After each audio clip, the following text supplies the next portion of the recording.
Okay, guys, log in.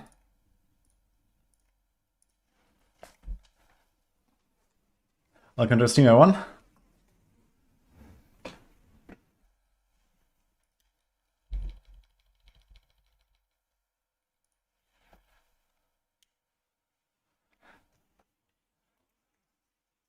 are you guys doing?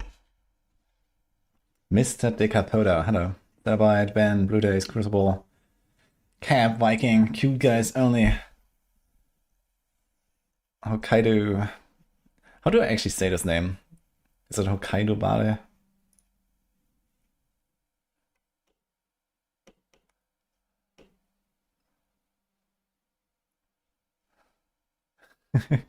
You like the music? You have like exclamation mark song command, by the way. You can check that out. Or this, yeah.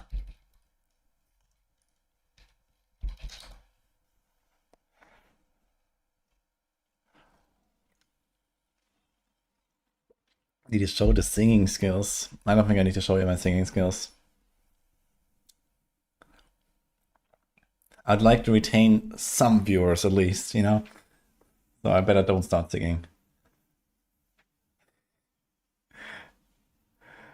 What WARLOCK is out? It's not out yet. This is VOD right now. This is what I recorded. I played it for a little bit.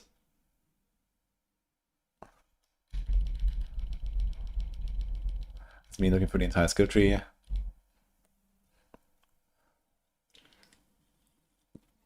So plan for the day is I need to cook a few planners so I can update my Maxroll guides for season 12. But also I want to get all my notes ready for WARLOCK. For example, I want to make a few like WARLOCK deep dive videos, and there was like, you know, some stuff, kind of like ideas I had yesterday, and I kind of just like build concepts, I guess, to discuss.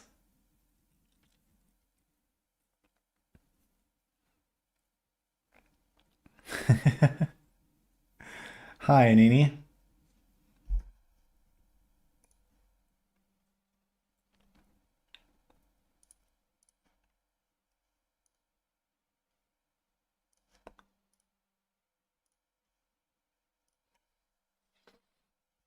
I have the always positive vibes. Do I?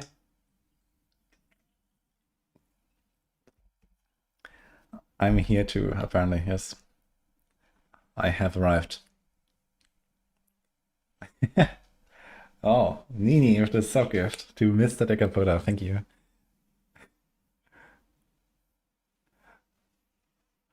Is WARLOCK coming on a 12th March season or expansion? No, WARLOCK is expansion. So the Paladin was early access, like season 11, so they kind of put him two seasons earlier. WARLOCK is like fully designed for the expansion. You know, the skill tree, it has a new skill tree and so on. Like here, you see this is like the whole new skill tree of like all the branching paths and so on.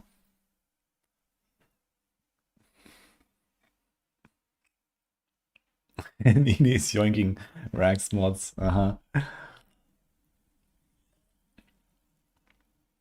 Hey, Monkas.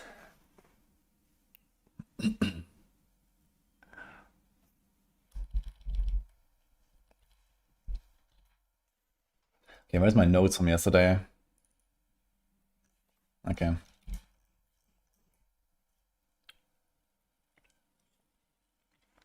What's the ability of blood spikes? You mean the line that comes out of the ground?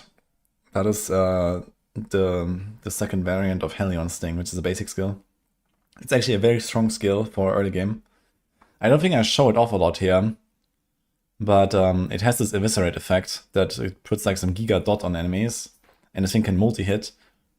I think this is actually gonna be like a very prominent feature in like leveling builds for WARLOCK. So I can show this off. Where do we have it?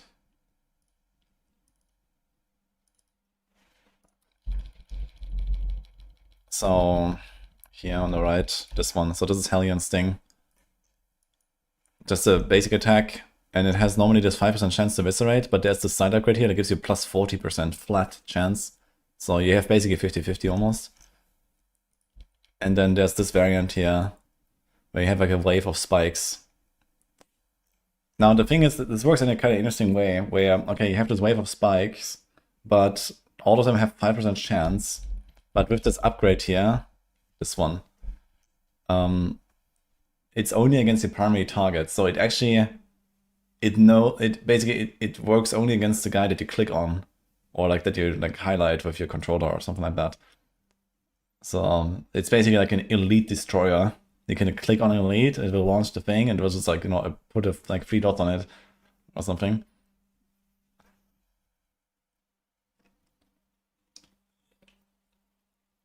Did I drink the new cola? Close enough, I guess. Hashtag not sponsored.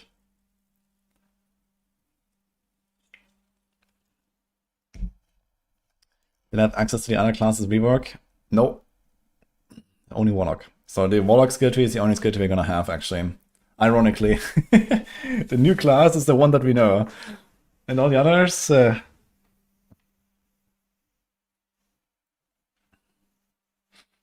The wizard is definitely not a potential quadra dip nightmare. I mean, I know that they have done some some change on like the damage echo mechanics to prevent them from like doing giga double dipping. So there is actually one of the fragments that has a damage echo mechanic.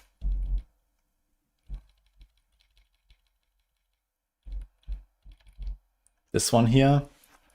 So this is when you take the Ritualist shard, and then you have the Abyssal Fragment, and this has this 100% of the damage dealt to the target echoes after 4 seconds.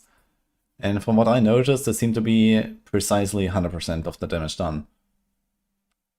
So I didn't notice, like, you know, if I did like 30% of the HP bar, and then boom, it takes another 30%. So this is kind of like that.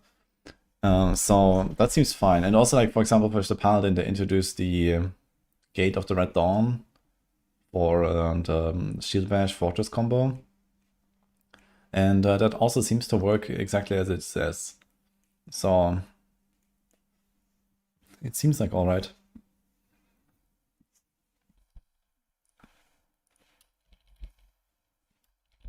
Hello, Shathor. Hi, Froschkönig.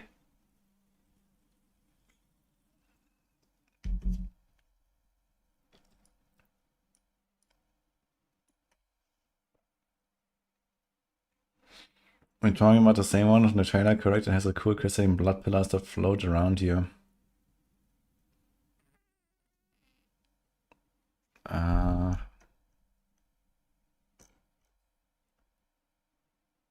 not sure what you mean, Nosferatu. I guess you're not talking about the same thing, but I'm trying to wonder, like, what is it that you mean?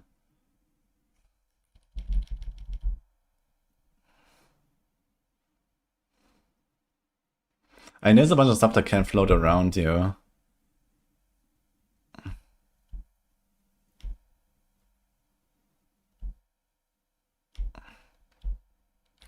There's like a bunch of skills that have like an effect where, okay, you press it and then for like the next like 15 seconds or so, you have like an AoE around you.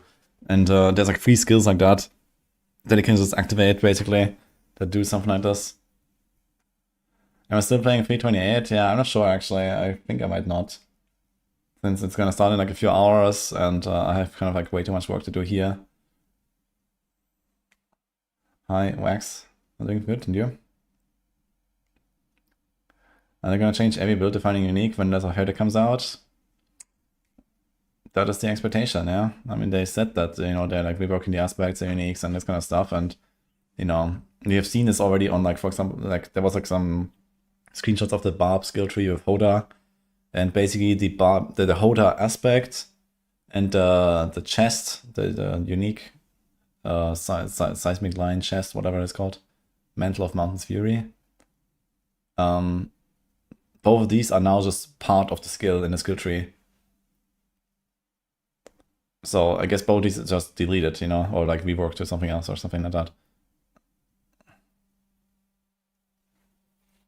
Did you see the Andarius Visage rework?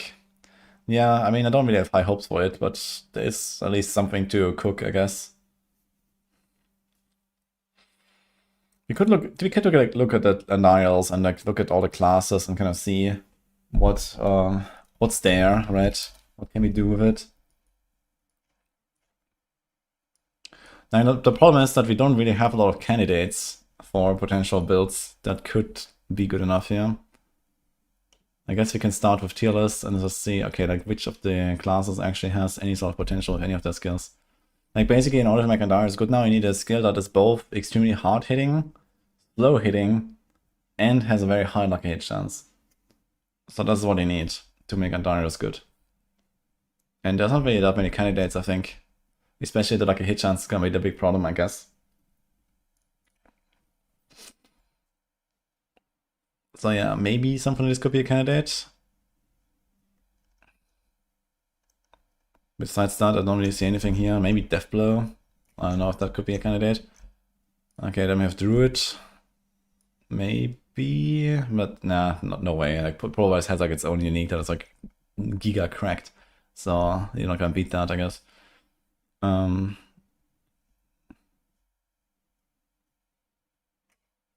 Yeah, most of the stuff is kind of just like mini hits and not really big hits. Stone Burst is maybe the only thing that I can think of here. Okay, then we have Necro. There's, I guess, Bone Spirit could be something. Then we have Rogue. I mean, there's Pen Shot that has really high lucky hit. But, you know, ranged Rogue is like so down bad. I mean, it's so down bad that maybe Andarius might beat what we have. So we'll see, I guess. And Rogue in general has access to some lucky hit shenanigans. With a chemical advantage and stuff like that. Sork has generally pretty terrible lucky hit on all of the skills. And it's also generally like a very like multi-hitting class. So I think there's nothing. Maybe. But yeah, the problem is like you have like I don't know if it will work with stuff like does Capeleka, for example, interact with Andariels. Maybe there's something there. Then Payback could be a candidate. And Paladin. I mean, one thing that comes to mind is Divine Jordan. Relatively slow, relatively hard hitting. Maybe this.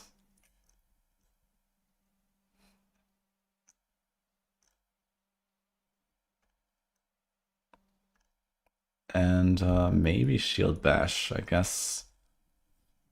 Okay, let's take some notes on this actually. There's like a few things we can explore. Ideas.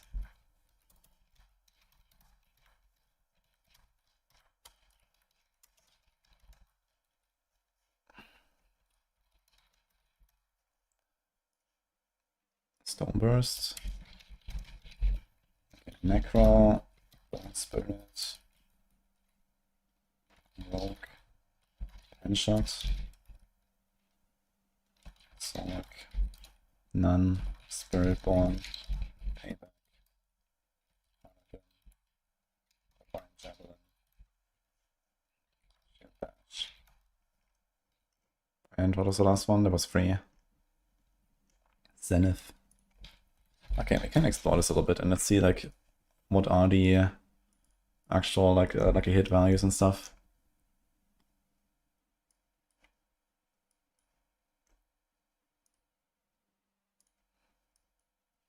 Barb has usually not great lucky hit. But this thing has 50% and does 300 weapon damage. And then you have the 200% to bosses. So that is actually 900% weapon damage. That's quite a lot. So Deathblood is definitely a good candidate, I think. And you can make it a core skill, but then you lose 30%, I think.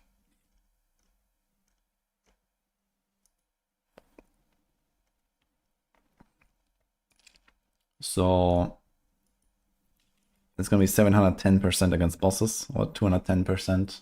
Sorry, 730%. Is that correct? Yeah. 730 against bosses, 210 normally. Still not bad. And Hoda is also 50% lucky hit chance. Does 175.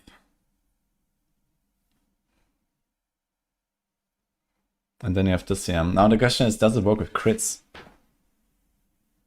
If it works with crits, then I guess it might be like such a mechanic, right, where it works with crits.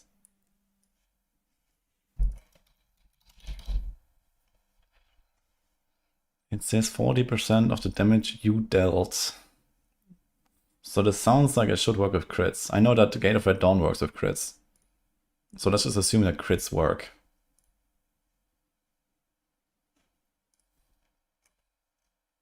Storm Slide back in Lot of Hatred. That would be pog.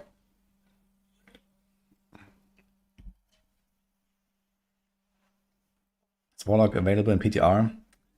There will be no PTR for Warlock. Did the 5-5 skill investment convert to 12-12 or is 1-1? No, I think it's still 10% per point Crucible. So you just get like more baseline scaling and like less benefit from skill ranks on your gear, basically.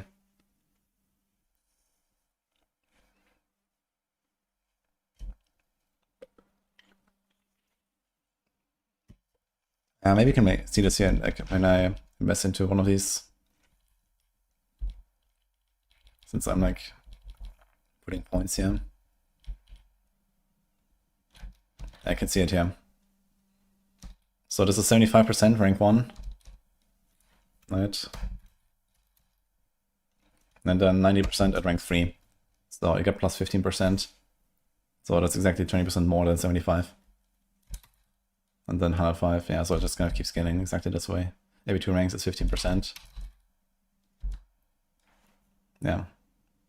So compared to the baseline value, it's 10% per point, so the same as before. But I think like they removed a lot of the like utility scaling, like you know, like more ranks gives cooldown reduction and stuff like that. I think this didn't really happen here. So like on these like utility skills, I think extra points barely mattered. I hope they're gonna change that a little bit.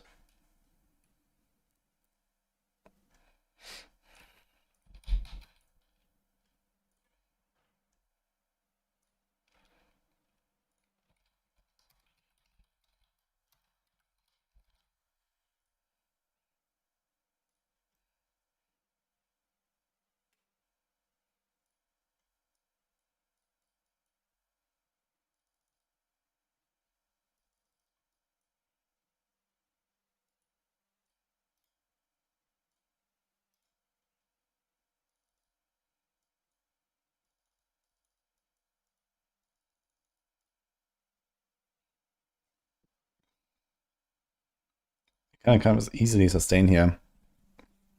Resources. Cost 35. Yeah, we can't get Crown of Lucian in there. The thing is that, you know, the bars really like Crown of Lucian. Like for the bars, this might actually be a better big upgrade with Crown of Lucian being like extra stackable because you get more damage for 4 stacks and you spend more resources, which can be useful. You can get healing from Invigorating. You can get Ring of Red Fury more easily.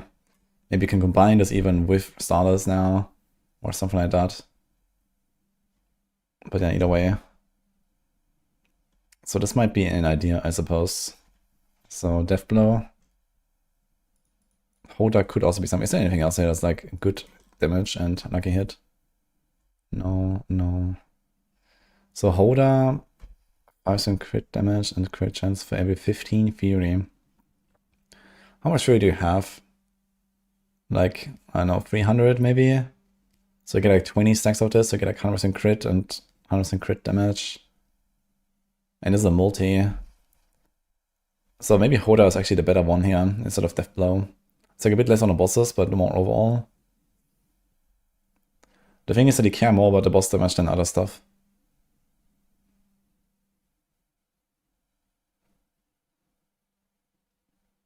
But you can also do this, yeah? I don't know, this is... Yeah. It's kind of interesting, you could actually do both. You could like since they're both core skills, you can actually get core skill ranks and whatever. And then you can take this instead of this and still do something with your Hoda while trying to proc the 40% more with a Xan rune, for example. And just like Death Blow otherwise. But I guess realistically spam Death Blow. And the other skills here. Kick is another potential candidate here. So Kick is 100%. It also has the Brawling Pants. So that doubles it already. So that's kind of comparable to the Death Blow already. And then you have the is also a core skill. And it consumes all of your fury and deals additional 25% per 20 fury spent. So if you spend like 300 fury, that is 375% multi. That's a lot. And it no longer kicks enemies back. So that's actually pretty good. I think this might be actually a kick angle.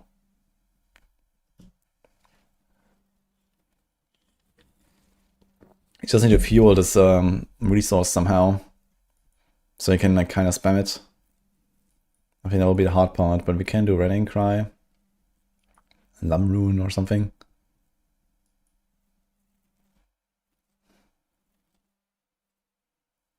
A damaging brawling skill. So this is those three here. We don't really want to do like a leap and a charge in between, I guess. I mean, there is an ICD on Darius, but it's still short enough that you kind of just want to perma kick, I think.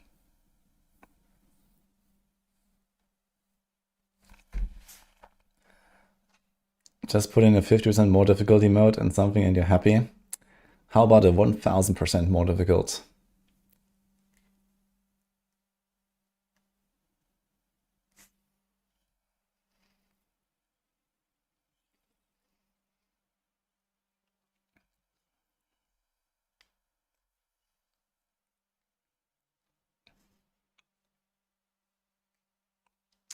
Yeah, you're gonna get a pretty rough awakening, I think, Wonder Tots, when you actually play the season. Is Barb Whirlwind still viable? Well, still sounds like a very strong word here. But the answer is no. I mean, there is a Whirlwind Earthquake, which is like alright. So if I want to do like the Earthquake shenanigans, that's a thing.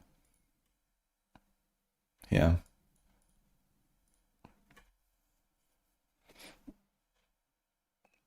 Yeah, I'm not sure if you've played Season 11 Wanted. But like the Elite reworks and stuff, they were pretty massive. And you know, made the game much harder and stuff. And now we have Torment 5, and Torment 5 is roughly 10 times harder than Torment 4. You need like a very good build in order to do Torment 5 content like pretty reliably.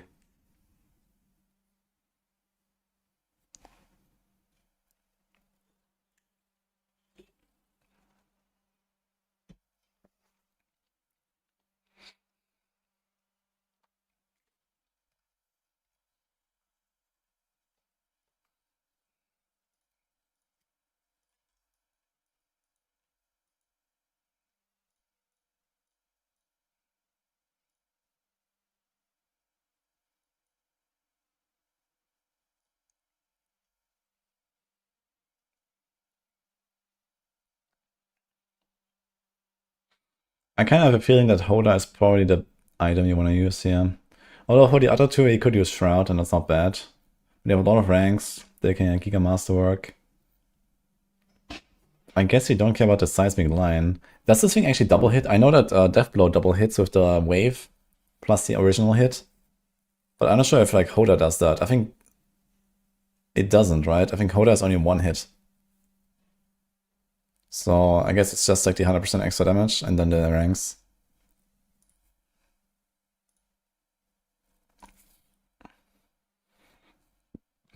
And in fact, one kind of like big part of Deathblow's power is overkill, and overkill doesn't help us at all here.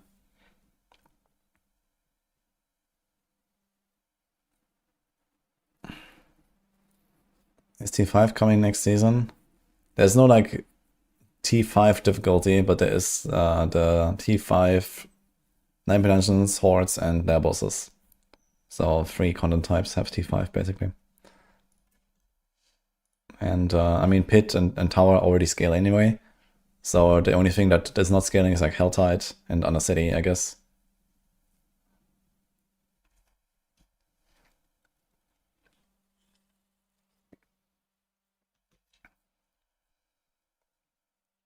Will I play 328 today? Actually, probably not.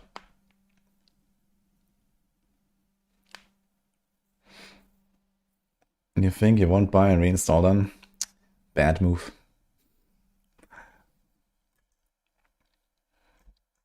Okay, let's do another set here. Let's do... add one. Druid. Okay, let's see Druid a little bit. Okay, Stormburst has 25 lucky hit. It's not that crazy. 130% more damage. Shining does 20 damage. Increase the size of the affected area. Ah, so it doesn't actually increase the explosion damage.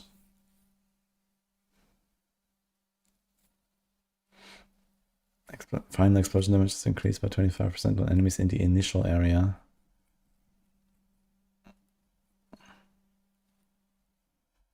Guess that is offhand for Stormburst.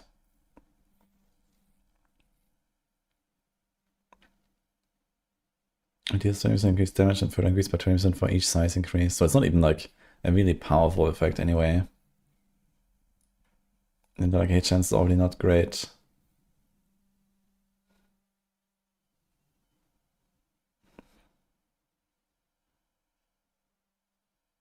Yeah, I don't think there's actually any hope here on this class to do something Vandarial. I mean, technically you have like Tracker Glyph and stuff like that on Druid, but that's about it. I think like everything has like really low lucky hit chances. And Pulverize has like an okay amount of like damage per hit. But yeah, this is like not anywhere close to Barb, I think.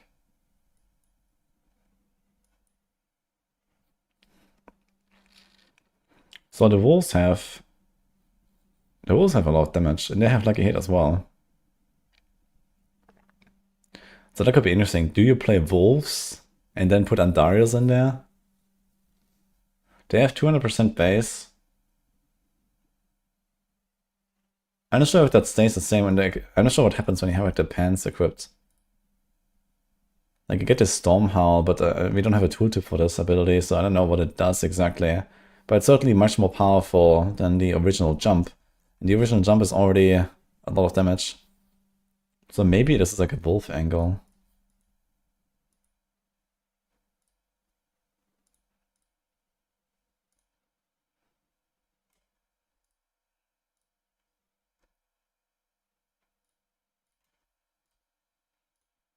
I guess either way there will be a Fist of Fate involved here.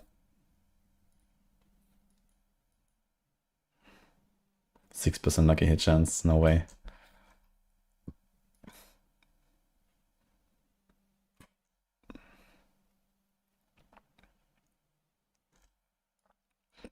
Yeah, I think that's actually the only candidate here. Maybe if that works with wolves.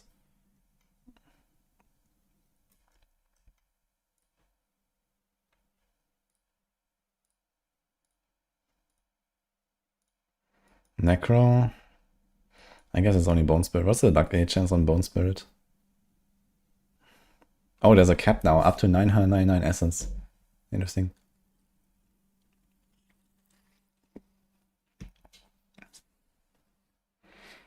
When can we play Warlock? In 7.5 weeks. Okay, this thing has 33 lucky hit chance. Deals 88% damage to the target and also on enemies. Damage increased by 4% for each point of essence spent. Okay, so let's say you have like, how much do you have as a Bone Spirit guy? I don't know, let's say 250 resource or something. So you get 1000% bonus. So it's like 880 damage. Not terrible.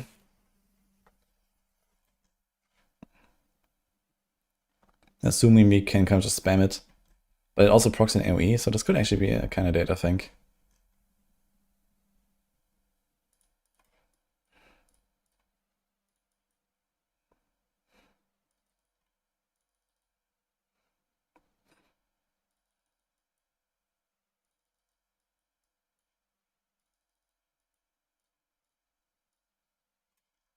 This is a core skill. It actually has core tag as well, so it just has core tag as well, so you can actually do all that. So I think this is maybe something. Yo, we got a raid from Highly Suspect.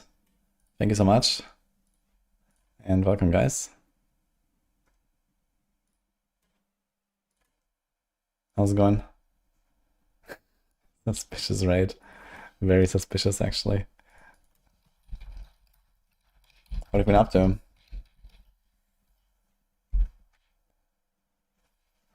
You don't understand, we don't know the updated skill trees for all the classes. Do you really want to know them in advance? Keep everything secret. I think that's the best.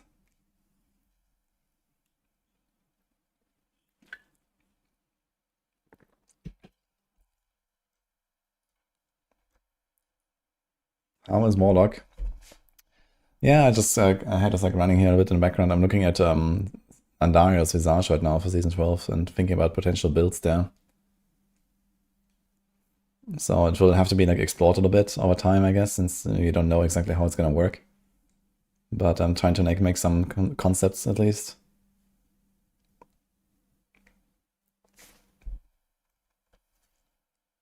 But yeah, Warlock, that was pretty fun. So I played this for like 2 hours here, just like my footage. And I tried like all of the skills and all that kind of stuff. So there's a lot of really interesting combinations. I was like cooking a little bit yesterday as well, looking at like tooltips and like trying to find, you know, build ideas. Will it be stronger in comparison than D2R Warlock? Well, I mean, lore-wise, you know, the Diablo 4 Warlock is like an absolute Giga Chat, and the 2 Warlock is like, you know, just some random guy wielding some fire and abyss magic stuff. So, and it definitely feels that way as well when you play it. Like the 4 Warlock is like very over the top.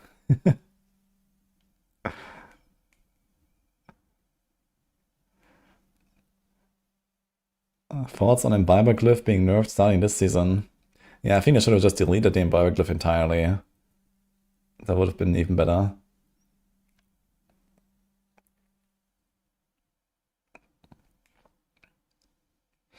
Season 12 is next Wednesday.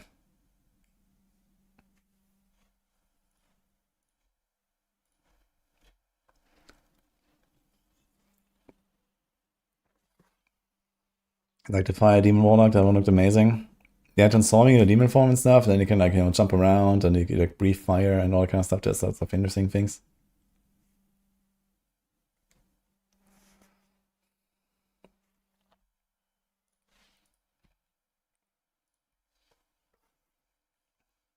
Yes, any other candidates here for the Warlock, for the Necro?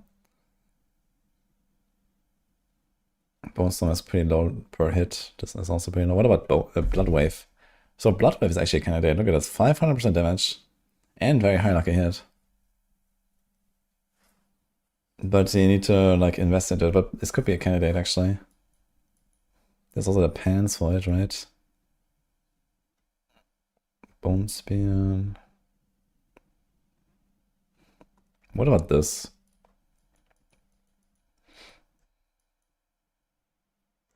$130.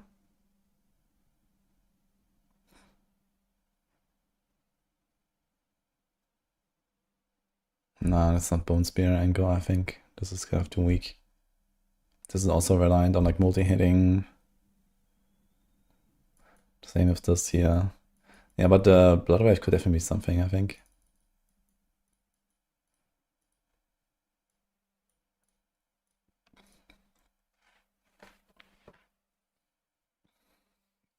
Now the thing is that here a lot of power comes from the second wave. I guess it gives you like more chances to proc it, and there's a chance for double damage. So maybe. But as far as I know, it's still kind of clunky to play. Like the whole Blood Wave shenanigans is just like kind of awful. Because the base cooldown is like 50 seconds. It does go down with ranks. But yeah, you have, let's say, 75 cooldown reduction. If you can even reach that, can you? Yeah, that might be doable. Okay. So you probably have to invest into this because you can't have like a Shaco or something.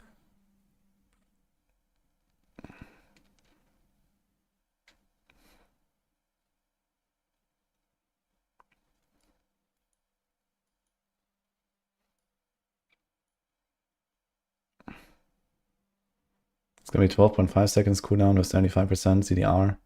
And then the Exile ranks, so you're gonna have something like 10 seconds cooldown, I guess. And you get minus... How much? Wait, how does it work?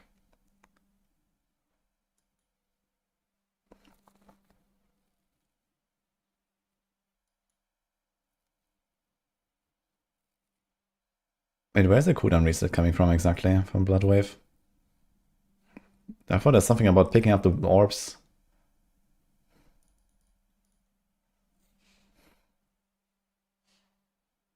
There's also this here. Bloodwave's damage increased by 30% if your blood damage while healthy bonuses. Can I see where is Bloodwave here? So you have Bone Spirit pretty high up. And Bloodwave even higher up. I actually have an S.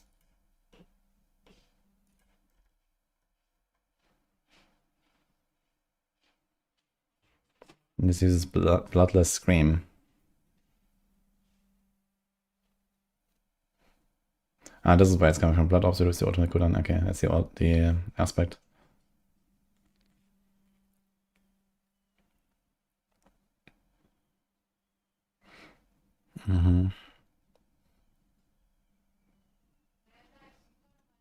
So I make it Shadow, take Bloodless Scream.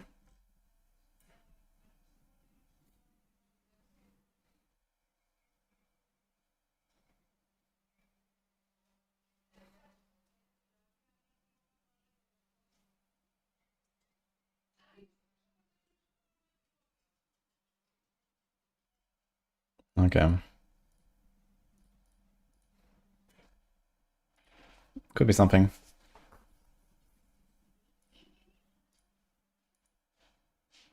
Okay, what else do we have?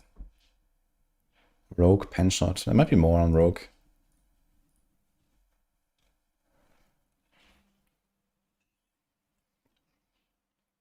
Can a class skill proc by lucky hit in its turn proc another lucky hit effect? Yes. There's like no mechanic in this game that says something like procs can't proc procs. Like that, basically. But the thing is, like, there's not many... Like, I'm not sure what they're even thinking about. Like, what skill can you trigger? Like, there's runes that can give you some skills.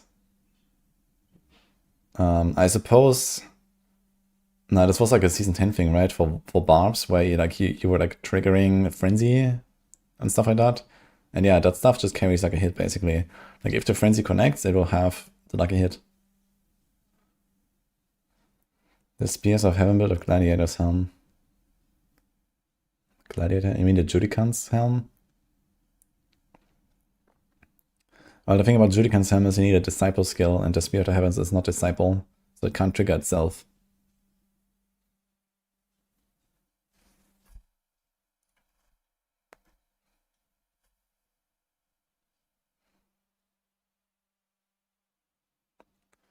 Wasn't Poison Pool and a thing like that? Lucky hit, proccing lucky hit. Yeah, that was actually more of a bug. Because, you know, okay, so the thing is that, okay, if you trigger a skill will just have a certain lucky hit chance, you know? The skill has a lucky hit chance, and it has a chance to trigger stuff. No matter where the skill comes from, basically. Like, if you have a rune, and you trigger Vortex with the Cry rune, and the Cry has whatever lucky hit chance, that can trigger other stuff.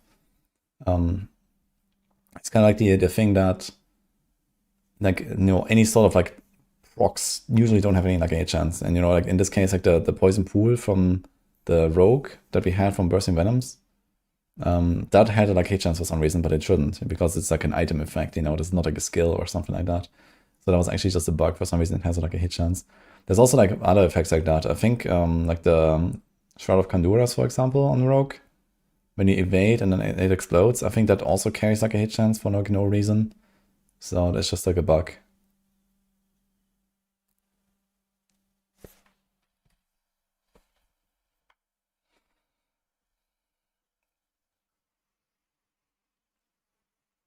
Any changes in Season 12 to make it worth playing? Yeah, they actually announced the stuff yesterday. There's really cool stuff in there. Like the Slaughterhouses, the Butcher, the Tom and 5 stuff. Class meta is relatively unchanged. A bunch of Paladin stuff is changing a little bit. And, I mean, there's like some stuff you're cooking right now with Andariel builds, so that might be something. New X-Files? I'm not sure yet. I mean, X-Files was like roughly doubled in power, if these patch notes are even accurate. Because, I mean, I don't know what the fuck this number is, but certainly not the real number of an endgame build. And if you just assume, okay, it's like roughly doubled, and I suppose it triggers a lot more often, that's all right. So it's doubled and it triggers every second. Where previously, I think every individual dot application had a 75% chance to erupt, but you could stack it. So if you were like constantly hitting, I don't know, let's say Twisting Blades, Poison Imbue, right? So every time you would hit the target with like one of the hits, it would apply another poison dot, and each of those poison dots then had a chance to erupt, which usually happened, I think, with enough lucky hit chance. And something like Twisting Blades can easily produce like 15 to 20 hits per second, basically. So 15 to 20 like dot applications per second. And this sounds like this is not going to happen anymore. Like you're gonna apply a poison, and it doesn't matter if you have more poison instances. There's poison on the target, so it explodes once every second as poison damage, I guess. And then, I don't know, you apply... Like, what other dots do you even have? Like, which class even has many different types of dots? There's not that many sources of dots. And it probably doesn't even work with ground effects. Like, you know, I don't think that, for example, Miasma from Necro works for this. I would be surprised. So I think X-Files is kind of shit. Unless we find some really niche interaction. Is TB Andariel back? Not sure what you mean with back. I mean, TB is relatively decent by itself. We're trying to figure out what to use on Andariel. And we're actually on broke right now, so let's see.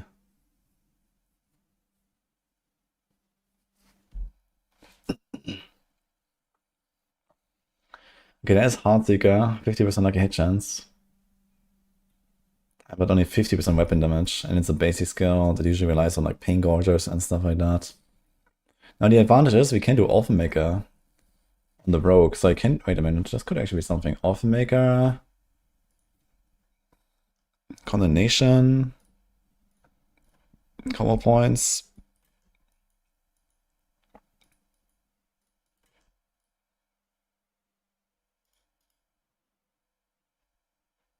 So this thing has a relatively good damage per shot. Look at this, 300%.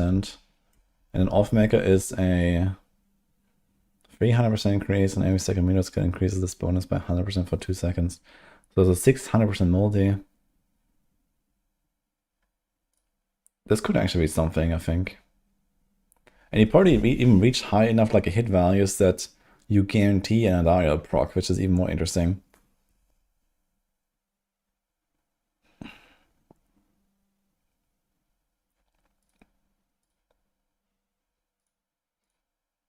Okay, when it's like combo points, it just kind of assumes I have 3 combo points, it seems.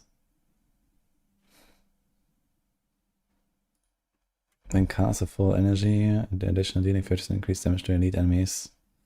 That's a lot as well. I think there's actually some potential here for pinshot Andariels. You don't need like the trickshot aspect, you just shoot into a pack. And you do something like this. Just out of curiosity, can we reach guaranteed proc? 178%, 173%. We need 250, right?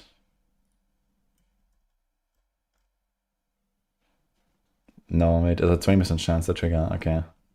I thought for some reason it's 40%, it's 40% damage. So we need 500% like a hit chance to trigger it guaranteed. So in the pack this is no problem, but at single target is a bit of a problem. But we do have some single target help, I guess, thanks to this. We also have the double cast.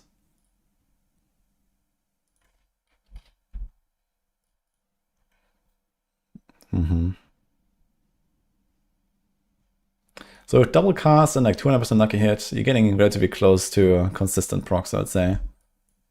And there's still more lucky hit here.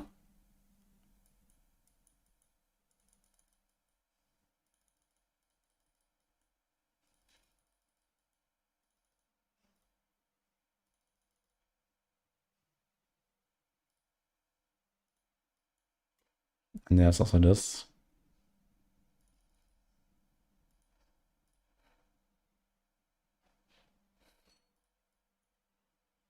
Interestingly, we don't go poison imbue, I think. We pour the cold imbue. Which is kind of funny to think about. Maybe we'll do poison imbue anyway, just because we're pouring scaling like a lot of it.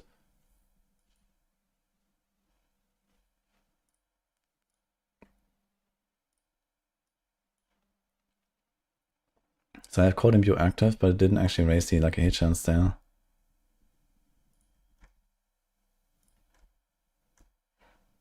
Okay.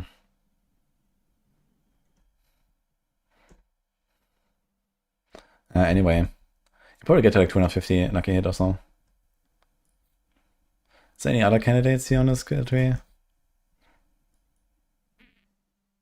I guess technically I have to clone. Dude, I wonder if like this does this often maker shadow clone bug also work for other skills, or is it only for Heartseeker? If it works for other skills, then they can maybe do some crazy stuff here.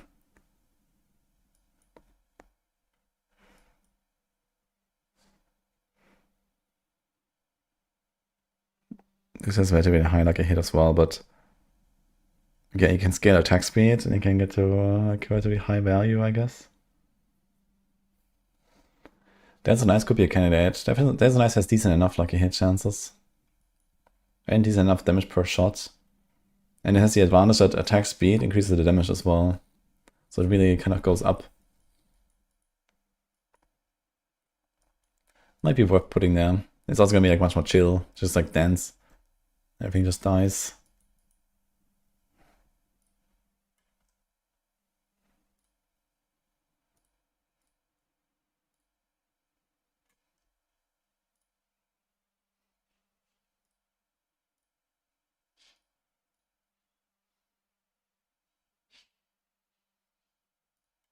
Okay, Sorg time. I don't think there's really anything. Heartseeker, good build in Season 12. I don't think I tried it on PTR. I think it's gonna be a bit too weak for like Torment 5 bosses and stuff. It's like an overall really good build if you ignore Torment 5 content though. And then it has like this like pushing build, but that's like very gimmicky and relies on a bug basically. With Orphan Maker. You'd be curious about new Exile, Signal Power, and Andariel. I mean, it probably interacts, but it's gonna be kind of shit. Like the Andariel's poison should trigger X-Files, but the X-Files shouldn't trigger Andariel. And either way, it's gonna be extremely weak, I think. Because for Andariel's build, you're gonna give up a ring for nothing. For an X-Files build, you're gonna give up a helm for nothing. So I don't think that you're really gonna get out on top.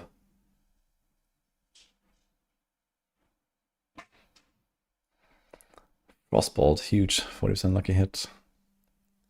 Fireball, 120. 4% lucky hit on Frozen Orb, man, sick.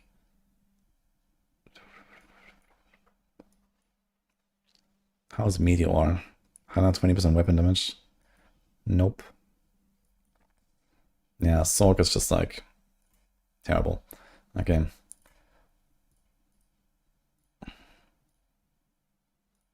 Spiritborn, now that could be interesting. I don't think any of the basics. Crushing Hand has relatively good scaling. There's like the resolve stacks. Probably not Quill, not this. Stinger has... Man, why is it like hit so bad on this? Crazy, 20%. It has okay damage per hit. But I think it would probably do Crushing Hand because it just has the resolve scaling, it has the barrier. It's just like a better package. So this might be a candidate. And then there's Payback, which is 175. Then potentially up to triple. Also good because it helps with bosses, and bosses is kind of like the weakness of an Andariel's build. And then it has this. So I guess realistically Payback is the way here.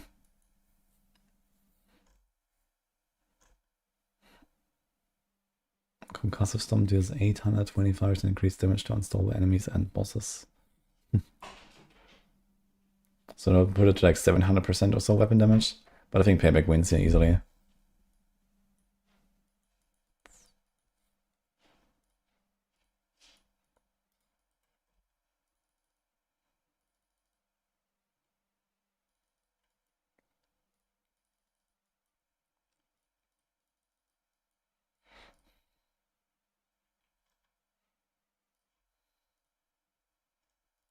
But the lucky hit chance is not great.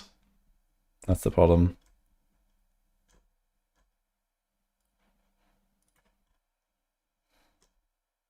%45%. You need 500% for one proc.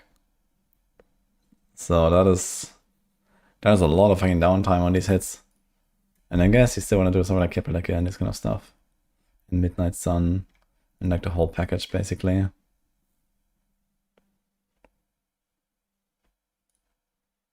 Okay, we can do some here.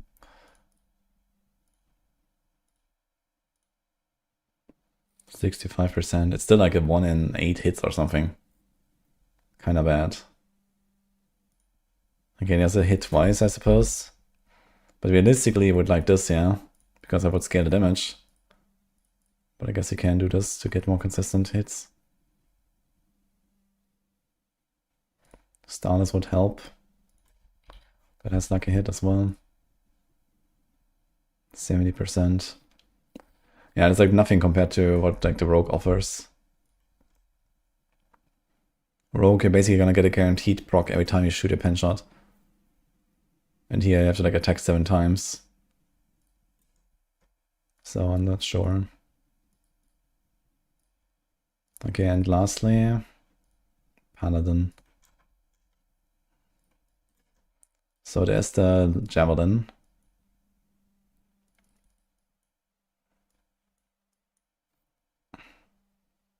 Okay, Shieldbait has 16% lucky hit chance. And okay, Divine Javelin, this is 6%. Okay, whatever. This is actually not happening. It has a lot of damage, 450% weapon damage. It also has like the weapon for it, which is kind of nice. But yeah, this thing has like no lucky hit at all, actually. This is completely worthless. And this is also way too low. And what was the last thing I said? Zenith. 28%, yeah, no way. Okay, so Paladin is out. There's like no lucky hit on this class.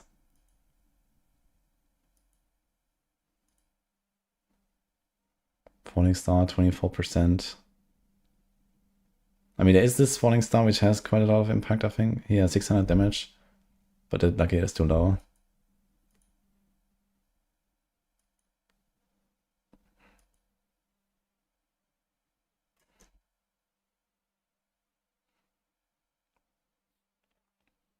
So that skill also doesn't really help us, like multi-hitting. Yeah, okay, so Paladin is out. Doesn't happen, I guess.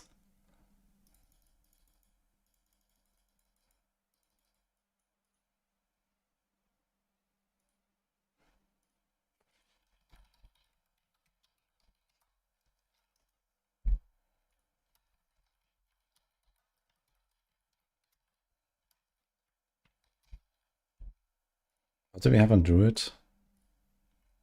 Wolves, maybe? Necro.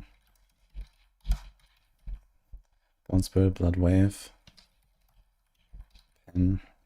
Shot. Was there anything on Rogue besides that? Dance on Knives.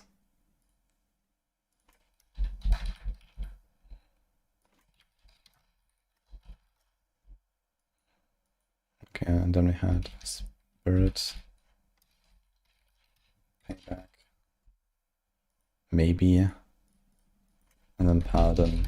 None. So that's like kind of like my list here, I would say, of what you could try. Let's make the shoulder.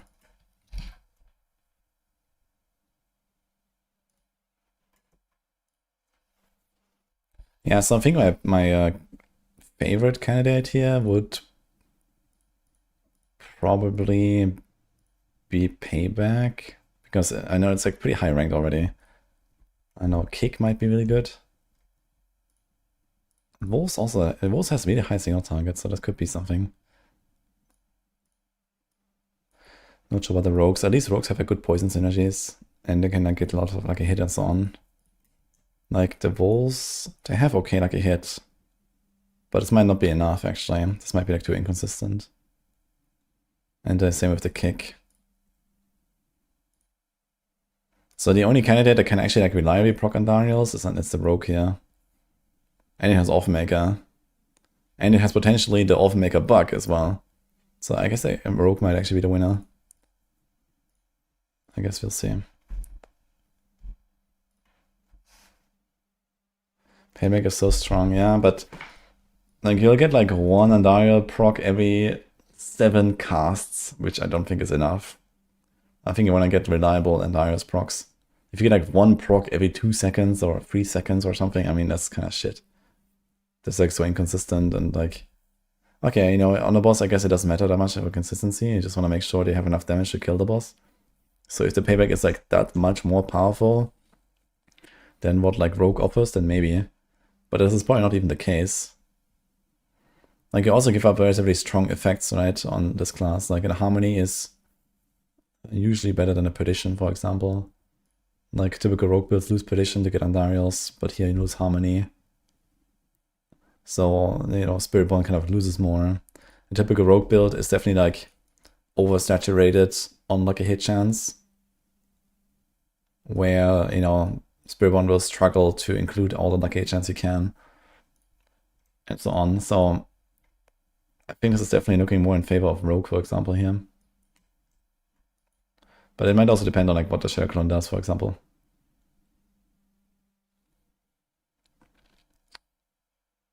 True, Payback actually does that still work here with the World Cup Lacquer? With the double damage? I mean, that's actually an upside, I guess. Because it means in density, with the double damage, you'll generally just proc it anyway, and it will do more damage. And then on the boss, I guess technically it doesn't matter if you do double damage or double hit. In fact, double damage is probably better, because with double hit, you know, you can't get 2 procs back to back. So it is actually better to do double damage instead.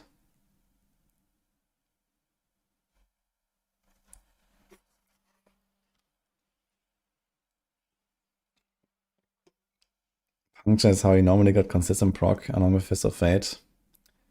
Yeah, but you know, now Andariels has changed. You don't just use Andariels and proc it anymore.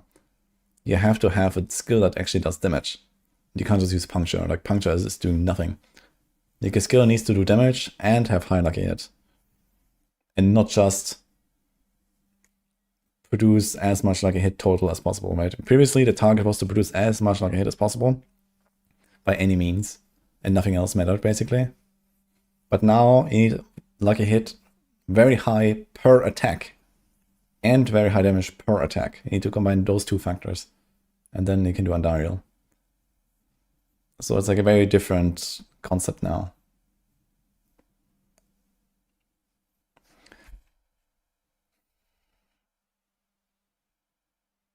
Yeah, there's Crushing Hand. I was thinking about Crushing Hand instead of Payback, but I think that's just like a worse version of it, right?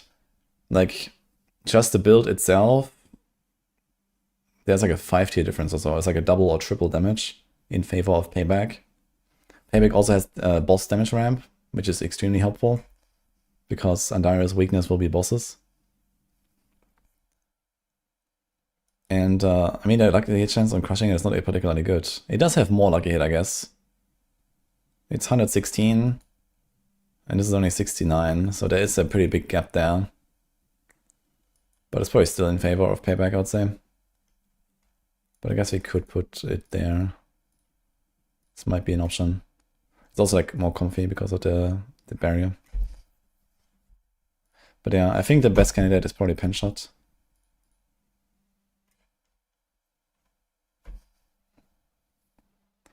It would be very interesting to see Penshot make a huge return with Andariels.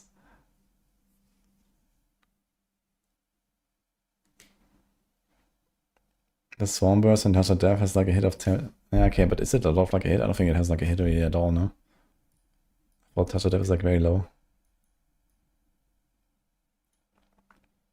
20%, yeah, this is like add another 0, then we can talk about it at this point, you know. Yeah, okay, I mean, if you get like multiple hits...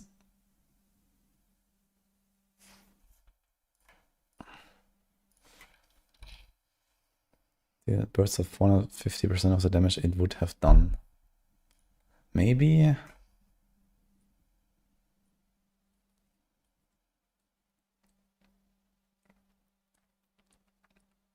But then again, playing like Touch of Death with no Noxious Resonance and stuff is like so... Bleh. I don't like it too much, to be honest. I don't know. We'll see. You know, in the end, there's like a lot of unknowns about this. Like, we don't know, like ICD changes and, you know, whatever, right? Will it work with crits? Will it work with like glyphs, right? Like, you know, maybe you can't influence the Endariel's dots, right? And track a glyph doesn't work or something like that. And then this would also be like anti-rogue stonks. But yeah, I think these are kind of like the candidates here that seem promising right now. So I'm just gonna like keep that here.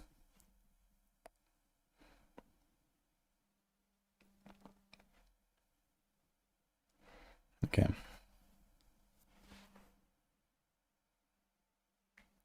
I wish rabbits could lucky hit like the dots. Yeah, there's like a general problem of dots in this game, just like having nearly no lucky hit. Because I have this weird mechanic where the lucky hit chance that you see on the tooltip is like spread out across the dot, which I mean does make some sense, right? But usually they have like an extremely low lucky hit chance as well. So yeah, some skills are just like not made for lucky hitting, I guess. Which is kind of odd because that was the entire purpose of the lucky hit system, right? Like they made the lucky hit system to try to balance out how often you proc things with different skills, because some of them are multi-hitting, some of them have bigger coverage and whatever, right? So you give like a certain bonus or a malus to certain skills. I mean, it makes sense so that you have like relatively consistent results in the end. But it kind of like just doesn't help with that at all, right? So some skills are just giga like a hit and some skills are not. And honestly, I think there's nothing really wrong with that.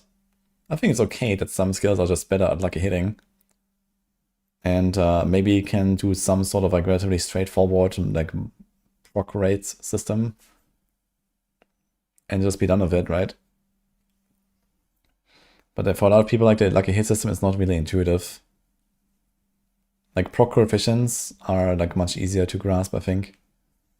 Where it's just like a multiplier to the chance of whatever you see, and that's it, you know, and you can't influence it. It's kind of like what lucky hit does. But then there's also like the lucky hit stat you can roll on gear and so on. And then, you know, like, yeah, sometimes they have like very unintuitive lucky hit behavior, like the dots on builds. There's also like other skills where like the lucky hit is like kind of like spread out in some weird way. I think this was the case with like the conjurations on Sork. I think that was changed at some point though. Lucky hit chance 5. Yeah, I think they used to say kind of like the average lucky hit total over its entire duration. But then you didn't know like how much lucky hit was actually like per hit, right? So that was like unknown. I think now it actually says the lucky hit per hit. But yeah, I think I should just do that, right? For like all the skills. Yeah, anyway. I think another interesting thing is this here. And also Godslayer Crown. Godslayer Crown sounds really good now. I think I already have this on basically all of my builds. But it's just kind of a lot better. There. There's Godslayer. There's Godslayer. There's Godslayer. And there's Godslayer. Easy clap. Okay, it's already there. And it just made it better.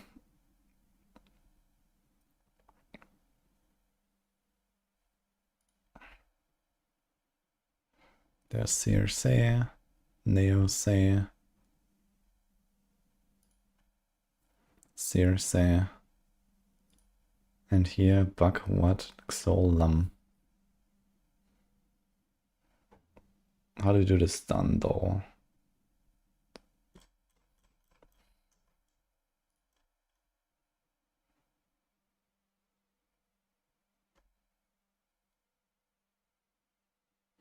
Don't quite remember right now in this build where the stun comes from.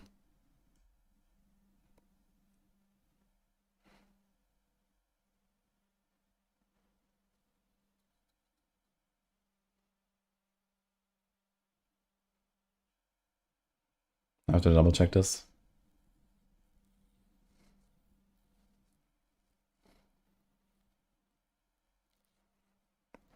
Is it nice now? Is it better than Petition or Shaco? Not sure. Yeah, Andarius will still be like an extremely niche item. You know, Andarius is its own build. You know, Shaco, you just throw on anything and you're Giga tanky and you have good cooldown, the end. And Perdition, you throw it on anything and you have Giga crit and all the damage, the end. But Andarius is like, that's like an entire build concept, you know? Like you play an Andarius build. You don't just play a build and equip an Andarius. So that part hasn't changed. Just how it works has completely changed now. So you have to make completely different builds around Andariel compared to before. So previously, you know, like the best Andariel build was like a Quill Volley based on Spiritborn with Noxious Resonance. That was actually a relatively competitive build for a few seasons. And that was just based on, you know, like the sheer amount of like a hit and like hits you can produce with Quill Volley. But, you know, that would now just not be a build anymore, so that is just dead, basically. I actually have this planner somewhere, I think. I can see if I find the...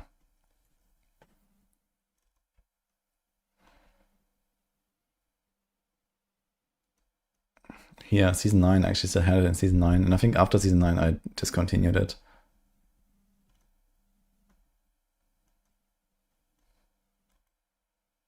So yeah, I think this was the last version of it that I made, Season 9 on Darius. So that's what it looked like. Quill Volley, Andariels, Shackle, Fist, Protection of the Prime. Sick. Plains Power Aspect. Jack. Yeah, so this was actually using the old bug with the double dipping of echoing effects with the Mystic Circles.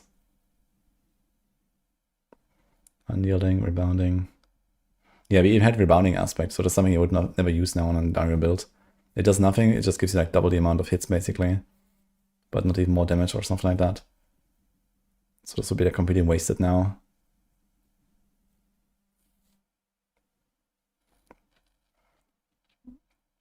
Oh yeah, I completely forgot. 3 stats on an item. That feels like so alien now. 3 stats. And 2 tempers. But yeah. What are we cooking? I was looking at potential Andariel setups. So this is what I just made, like across all the classes. So Sork and Paladin are just out. And I think like the most promising ones are Penshot. And yeah, it's kind of hard to judge really. Like there's a Kick, Hoda, DB. I think Kick maybe is maybe the most potential on the Barb. Wolves could be something, but they might be the too low lucky hit. Yeah, in general they have kind of too low lucky hit, so I guess it's mostly like Penshot. Maybe Bone Spirit. Bone Spirit is relatively spammable, even if it doesn't have the best lucky hit. But it doesn't really go that high though. Yeah, so my money's on Penshot right now. Yeah, Payback maybe as well, but Payback is also a 70% lucky hit, and that's with a Starless as well. That's very low chances, man.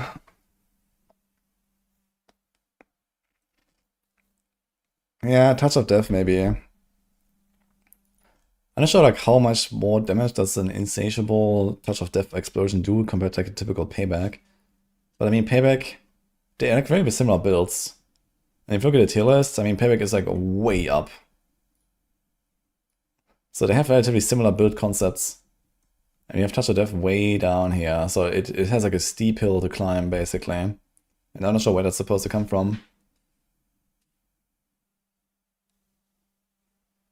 You think Penshot and I will hit Pit 100 plus? I have no idea. I mean, if we want this to be a build, then it has to do that. And I don't know if it will.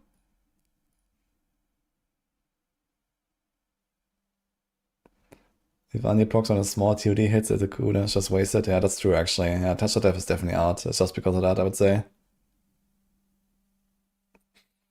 I mean, where is Penchel right now? Penchel is like really far down, right?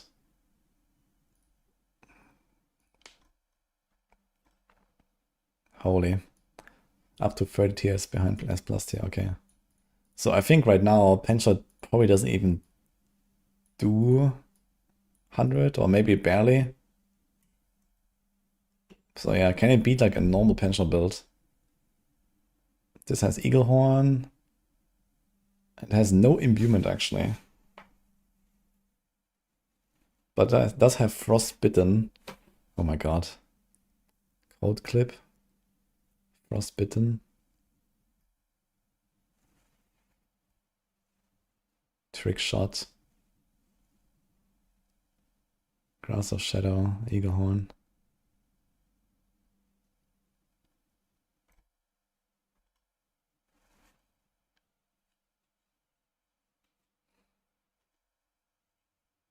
Yeah, I don't know. I don't expect too much, but let's see.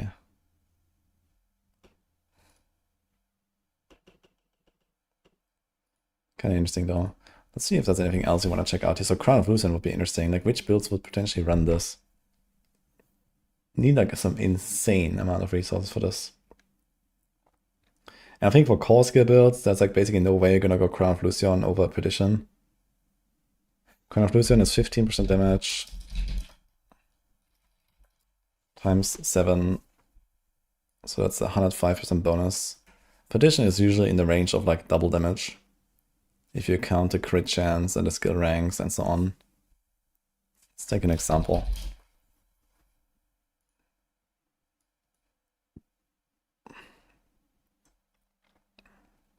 Let's take the Vine Javelin. So good build. 21 ranks, which come just from the glove, the ring, and the Perdition.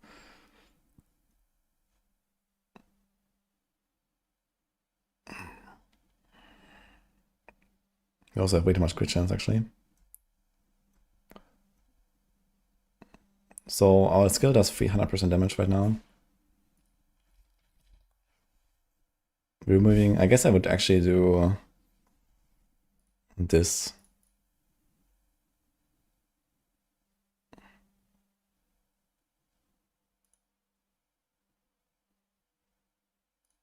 Or this, you can get like one more rank, I guess. So let's say 4 ranks.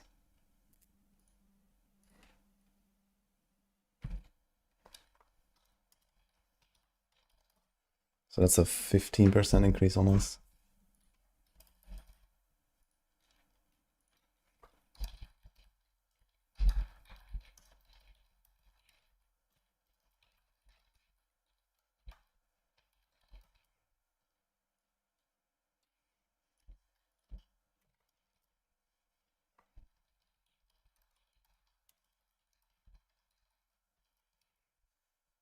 I should make a sheet. Let's just do a sheet, I think.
So the resource cost is times 3.3 and here none.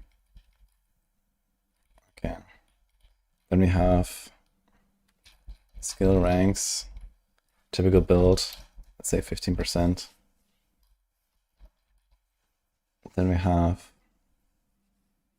I mean, there's cooldown, which is like slightly useful. How much is the benefit of like 35 or 45% crit chance?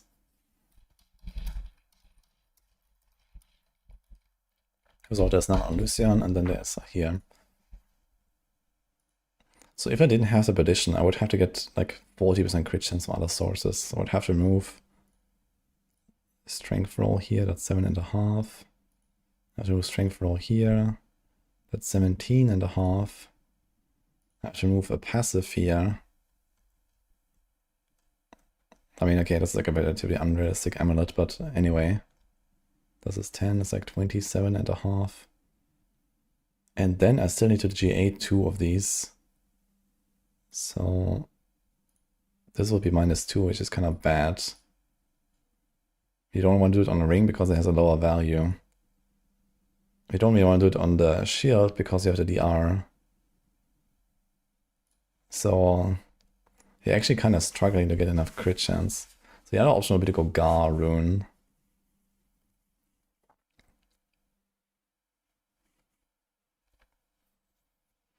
But yeah, here for example, we have a multiplier of 258.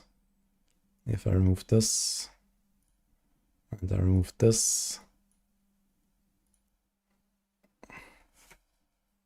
2, 2.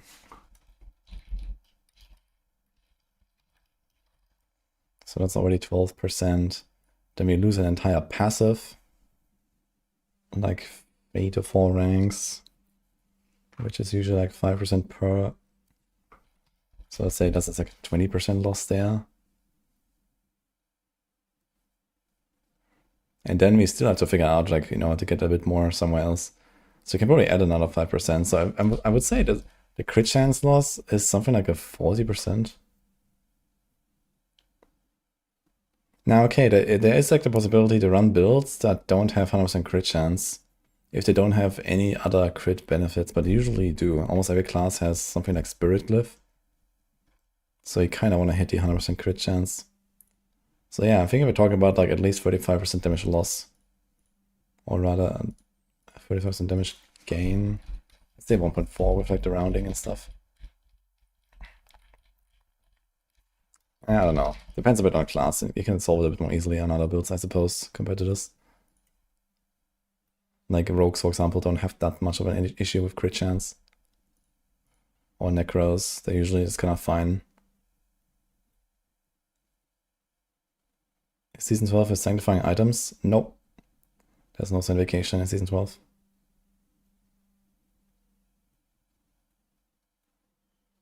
But I did talk that it's coming back. I think Maxroll cards take crit chance in the damage calc if you want to be lazy at the math.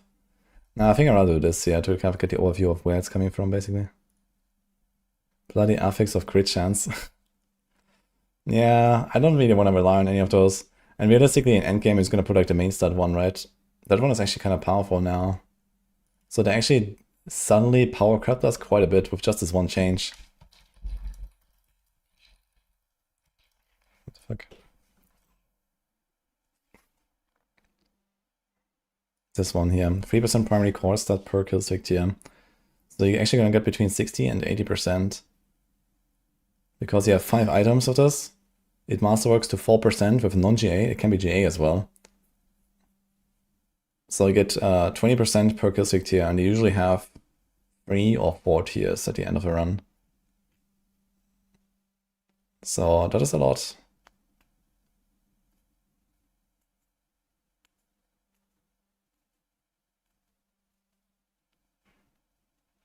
And now I can carry it to boss. Yeah, I mean, that's kind of the expectation at least. At least for a tower run, you would have it on a boss, right? And the tower run is the only thing where it really matters, I guess. So yeah, this is actually relatively impactful, trying to get this.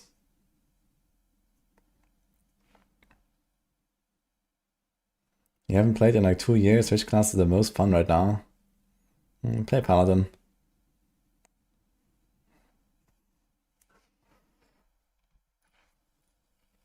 Can't really go wrong with Paladin.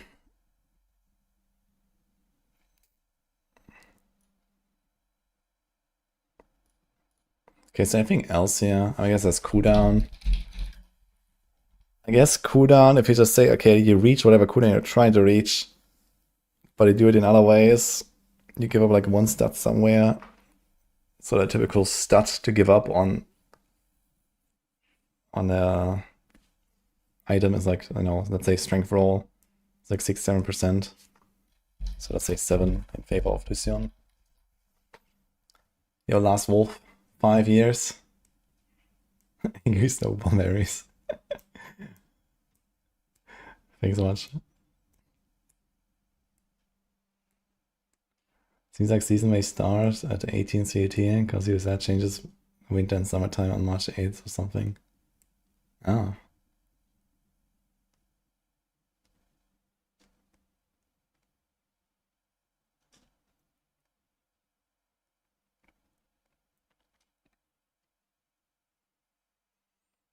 You're not gonna rely on the bloodied affixes being fully stacked in a calx, because if you do rely on it, yeah, I wouldn't rely on the bloodied affixes for anything kind of like crucial, like, you know, resource cooldown or something like that, right? And also, I think like the, you know, this one extra rank that you got on the kill streak was probably just a bug. I'm pretty sure they fixed that. For some reason, but the counter was always one higher than it should be. Like as soon as you had like a kill streak rolling, it was at 2 instead of 1, which is kind of weird. So yeah, like the, you know, the cooldown and it's, you know, like this stuff is like kind of nice, you know, it's like nice to have a bit of attack speed, a bit of cooldown, a bit of resource, you know, feels good, right? But then later on, you don't care about this stuff anymore, you just have it. Life on hit, you know, I'm not gonna rely on that shit, you know, to survive. But yeah, like the things you really want is primary core stat, and I guess like the maximum life doesn't hurt, but realistically, I mean, it did say that the tower bosses now hit a lot harder. So we'll see, I suppose.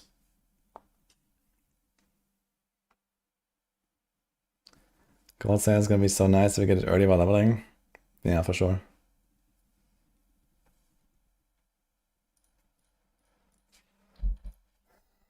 So is there anything else here for like Lucian?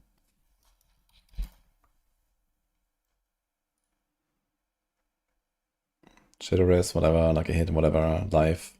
I mean, life is... It's the same roll as another item, right? 457? Is that the same?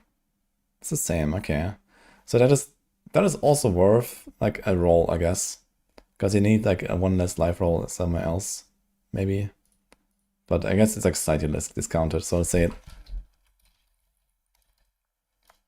it's like 4% for the life roll.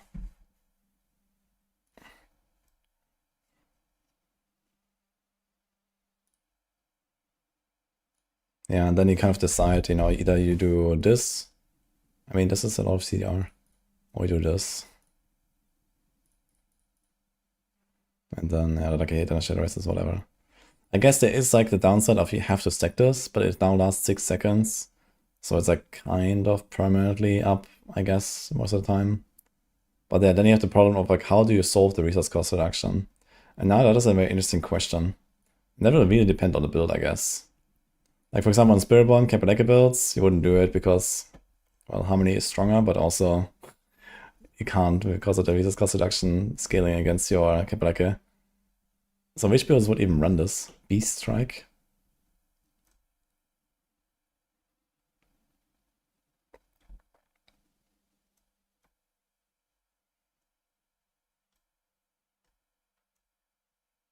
Works, but I can't. I guess some basic attack builds might want to do it. Gorilla, Main Hall, Thorns. Do we have that actually right now? You're gonna do like a planner only, I guess.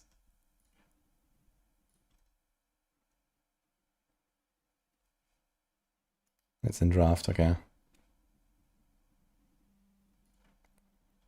Okay, then what do you have here? I mean, there's definitely, like, Sorgs are definitely able to handle this sort of resource cost, I think. Like, especially the lightning builds. Actually, the fire builds, they have, like, no resource cost at all. Right? Because, doesn't Inferno just, like, make it no? They cost no mana, yeah. So if you just have, like, Perma Inferno running, that's actually a thing.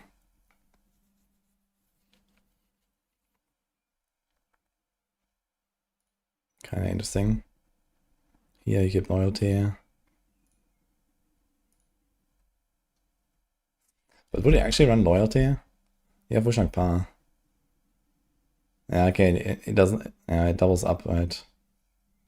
No, actually, you have like 400 potency and then 500, right? It's just like extra 100. Is loyalty actually better?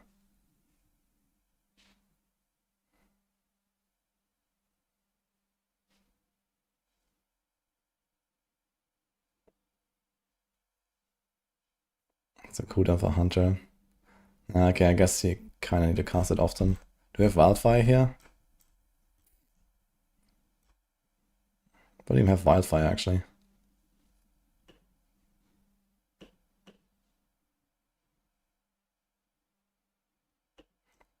Yeah, 60 CDR is kind of big, to be fair.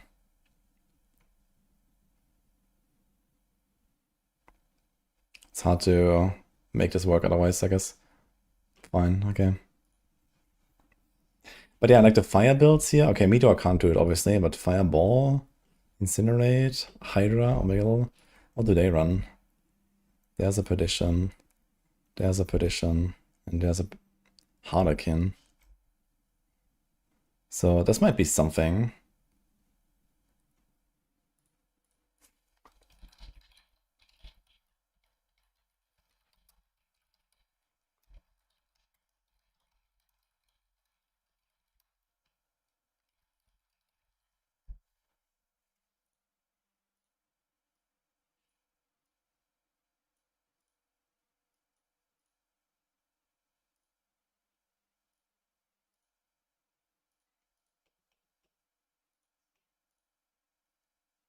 Yeah, I'm not sure. Maybe you could do it on something like Crackle. There's Air of Perdition right now. Core ranks. I think I remember like one core rank was something like 2.5% damage. So it's like slightly less damage than like the typical core build, basically. So it's the calculation stays kind of similar, I guess.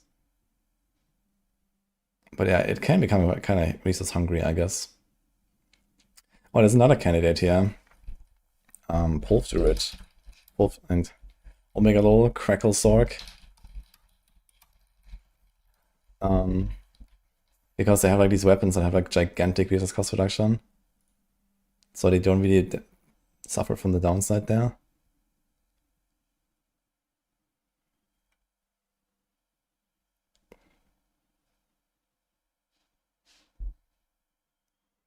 Protector CD isn't as bad, so I can just do sim for GMH. Yeah, makes sense.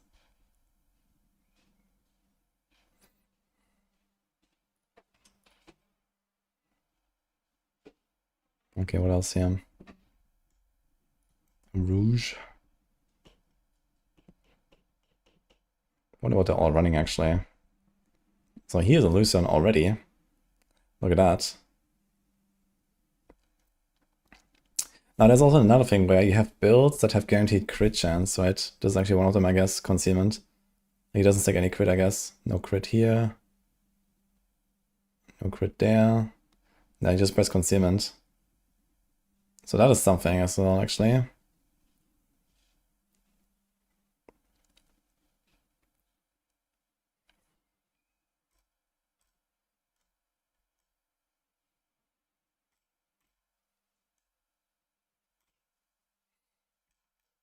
Just stonks, I guess. Here's a Perdition Anger, and it's not a core skill. But you also don't really spend resources often enough. Although you have a 6-second timer, right? There's Ahu Quacks. So if you trigger it every 6 seconds, it's just gonna be like the problem on bosses, I guess, where you walk in.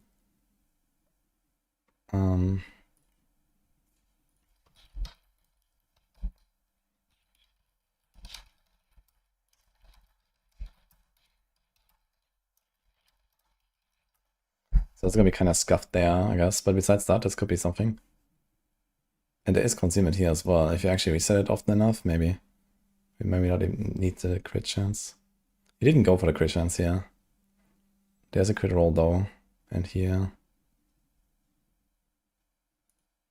Flurry has its own helm. Can't really beat that, I think. Dude, this thing goes to 130% damage and 50% cap 2 attack speed and 7 ranks to flurry. Okay, dude. Okay, then there's this. Yeah, TB has enough resource problems as it is, to be honest. You can't put a Lucian on this thing. No way. And then there's another Lucian here on Heartseeker.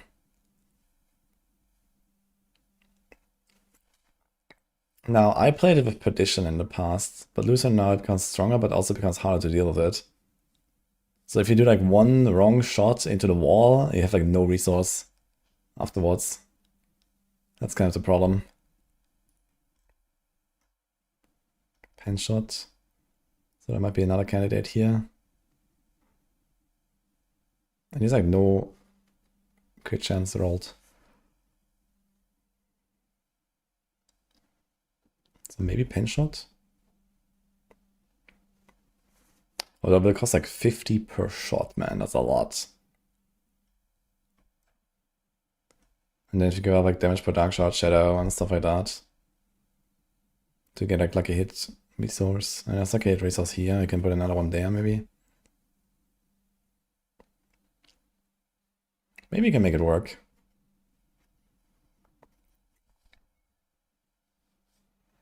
How's Rapid Fire in Season 12? Ah, forget it. Cards I said will be available next season. Wait, which one?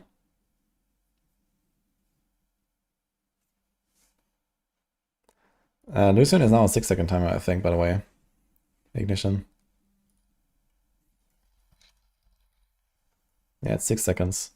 So it's pretty reliable. Like, the problem is the bosses. Because it's Aho Quacks on Dog.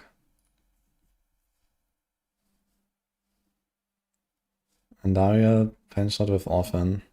Yeah, that's the concept that I put up earlier as well, yes. Quacks is now a viable option. Yeah, I guess you could even do something like Neo Quacks or so. But usually it's Aho Quacks. Like if you have to swap away from Aho, then it's probably not the way.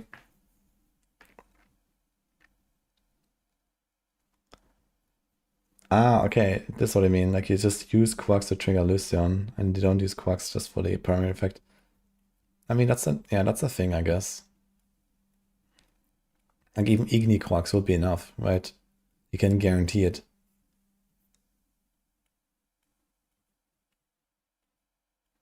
Yeah, okay, that is...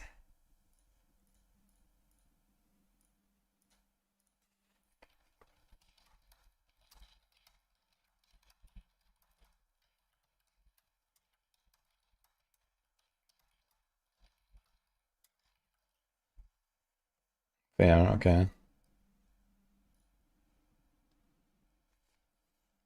Quacks doesn't block Lucian. Oh, wait, really? True, I guess it's like base... true, I think that's a distinction. I think it works for Stardust, but not for Lucian. I think you're correct there, actually. So this doesn't actually work for Doc then. So that is actually not a thing then. Yeah, Stardust works, but not Lucian, you're right.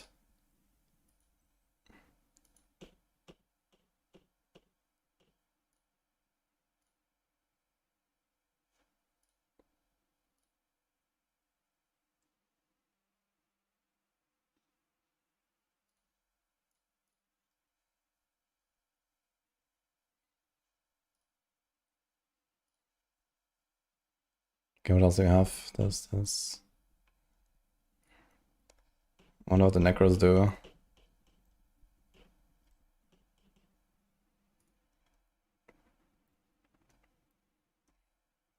Golem Necro doesn't even spend resource, so this is out. Affliction also doesn't really spend resources. I guess you press Blight sometimes. So as long as you do that, then maybe... It would be relatively good for like dot builds potentially, right? But which of these builds are actually dot? I guess Shadow... No, Shadowblade is not a dot build either. You do care about the crit. There's even Grasping Veins in there. Blood Wave.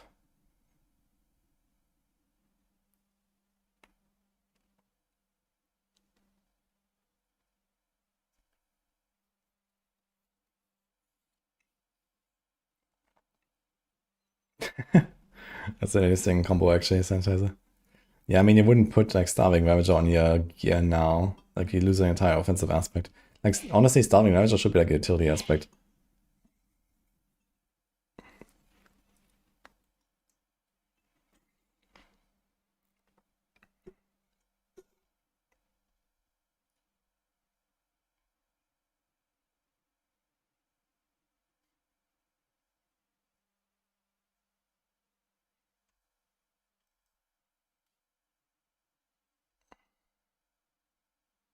There's Sever. Why is Sever actually included? I think this is just... No, he doesn't have any upgrades. Okay, this is just to... Actually, he does have the upgrades there. But why? You don't need to press them, right? You just need to have them on the bar. It's a Bloody Cause Explosion. Corpse Tendrils. Soul Rift.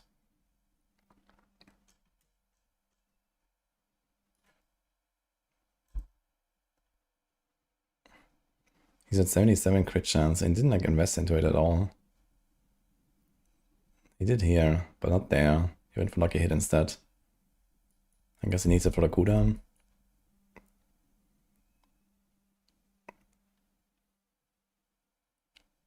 Maybe something's not showing in the calc.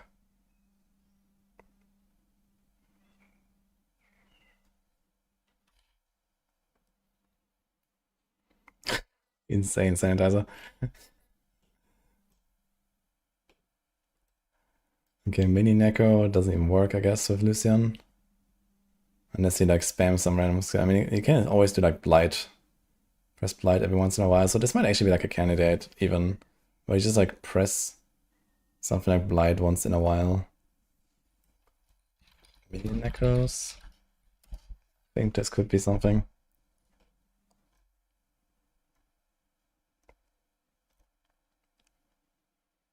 Yeah, Blood Surge, I don't know. And there is Blight. You could do it, but it's like it's also like this upkeep buff, right? Like suddenly you have to do this. Holy.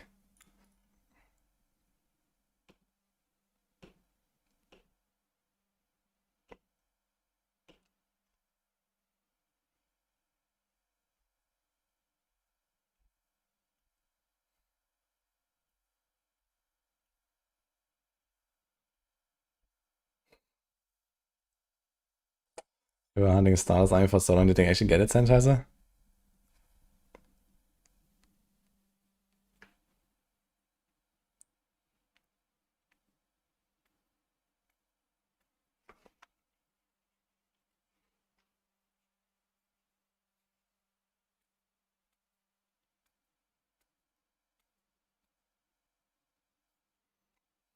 Some random in like Sanctuary got Ring of Started Skies and Bush on like day 2. Yeah, of course, there's a lot of people playing this game, right? And then, I mean, there's like a, what was it, like a 1 in 700 chance?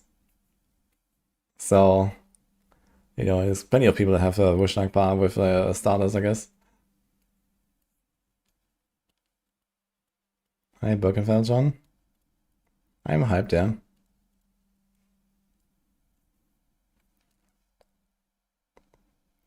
Look at that, Blight already runs Crown.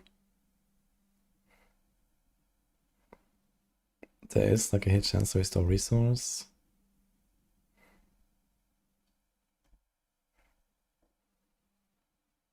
Like a hit chance to restore resource with a GA and Masterwork. And there's also like a hit chance to restore resource, but this is not GA or Masterworked. So I guess he can still like squeeze in a bit more. And he's still running Ahu Quacks as well. So there's like a build-up benefit from it. That already has it though. Bloodlands. I mean, Bloodlands is very cheap, at least with one of the upgrades, I think. It's generally kind of a cheap skill, it seems. 16, but then, you know, it's gonna cost 50. That's very high. Blood Orbs restore 11 essence.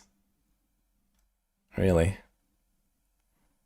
After casting Bloodlands 5 times, the next cast of Bloodlands is guaranteed all power and spawns on Blood Orb. Yeah, I think I'm probably better off with the Lucky Hit Restore now. Unless there's something weird going on. Oh, actually, interesting question. What about shields on this class? This guy has a shield, yeah. Two-handed, two-handed. A lot of these necros run two-handed, actually, kind of interesting. Here's a focus. I need a cooldown for golem, I guess.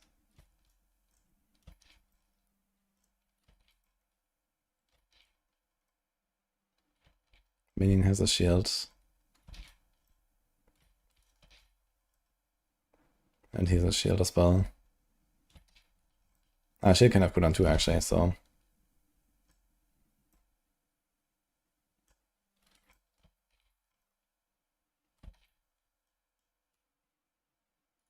What about the druids?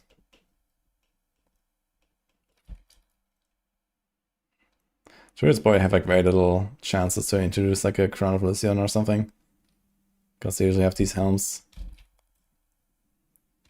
So that's a nope, that's a nope. So here's Companion, but Companion doesn't really have like any way to spend resources, I guess. Like nothing here spends resources.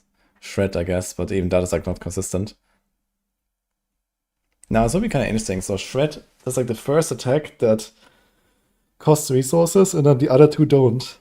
But I think the other two still trigger Starless. I'm not 100% sure about that. So I wonder if they would also trigger Lucian, but I kind of doubt it. I don't know. And even if they do, there's like a GA crit chance and so on. Like, that's not a good way to get a lot of crit chance on this class. There's this here.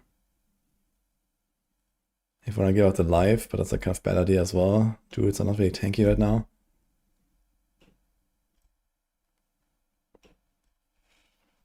So here's a hard guy support, never mind.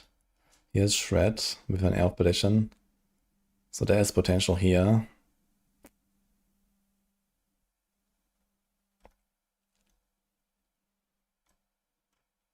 But I imagine this cost tripled, right? It says 38.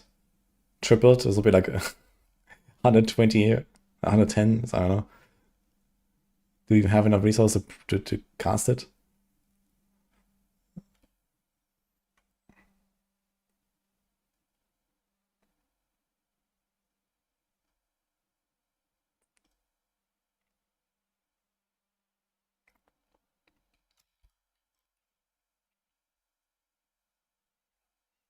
Can you imagine playing Tornado with the new Lucian?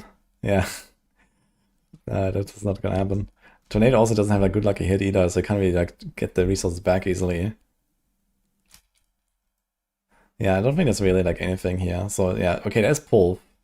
For Pull, there's Vasili's Prayer actually. Interesting. I probably would have put Lucian there, but maybe there's some other stuff he's doing. And then Air here. But yeah, you get a lot of resource cost reduction, and a Pull costs like next to nothing. In fact, if you get like an accidental GA on this thing, it sounds like way too much.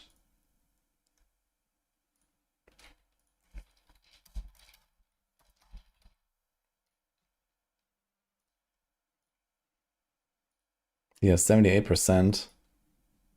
This costs 8.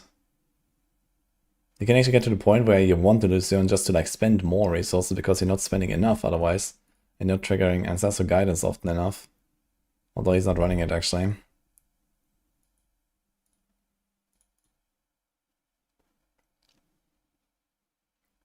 There's Constricting Tendrils, okay. So that's a guidance. So in that case you don't have that problem, I guess. But yeah, if you get something like this and you just have a GA on your Lightbringer, then yeah, you can even get to 100% if you want. Literally minus 0.49 spirit cost. Stonks, guys. You gain resource when you cast it. So Pulp is a candidate. But you have it there already, okay.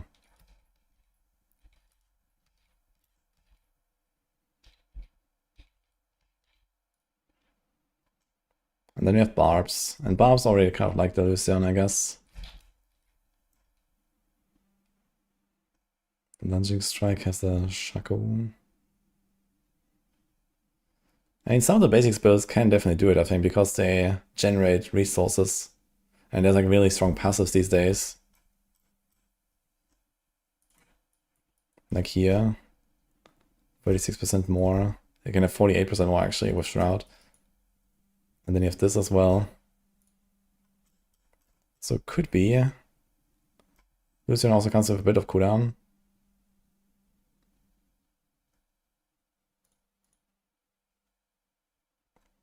Strongest class in Season 12 is Paladin.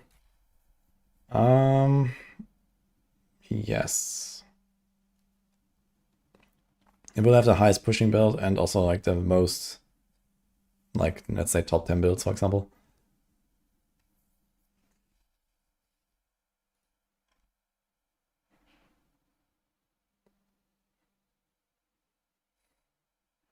Somebody throw Hazard. Whirlwind, maybe, is now a candidate, if you can sustain it. But it seems like it costs very little.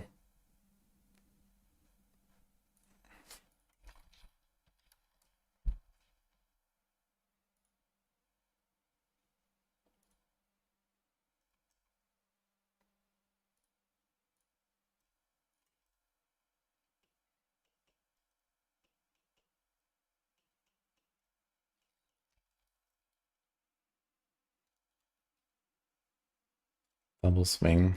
It's gonna be hard to sustain this. It's gonna be really costly. I think a lot of these barb builds will have that issue. This one is Rupture Barb. This already has the Lucian. Support. Here's Kick. The resource scaling is kind of big, I guess. So I don't think you want to give that up necessarily. But I think it doesn't cost anything. Yeah, there's actually nothing that costs anything. Death Blow. Costs 108. It's interesting how he has like the super high cost there, but he doesn't go for the Red Fiora ring.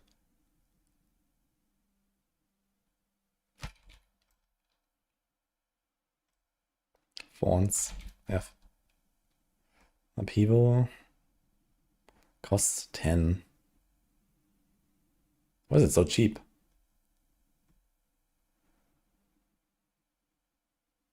10?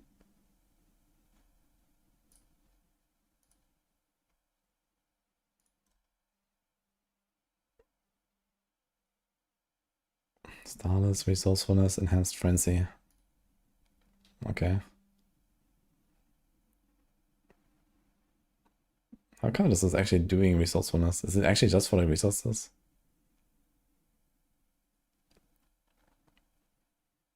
He doesn't have any, like, resource trigger, and he has Call of the Ancients.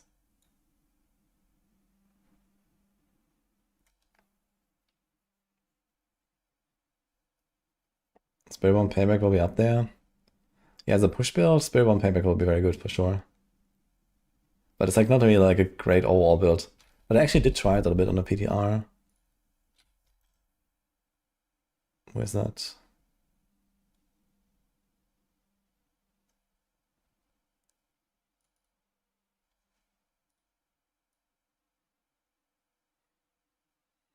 Here's Quill, Rake. Here's Payback. So here's like, for example, a T5Z with Payback. And I think this was not a Fawns build, actually. Although I'm not 100% sure. Maybe it was. I do have counterattack up. Yeah, I think maybe I did Fawns. But it does pretty good.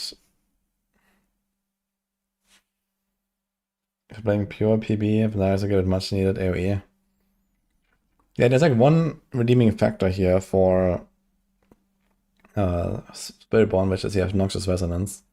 So this might actually make it the best on Darius again. And Noxious Resonance is so powerful.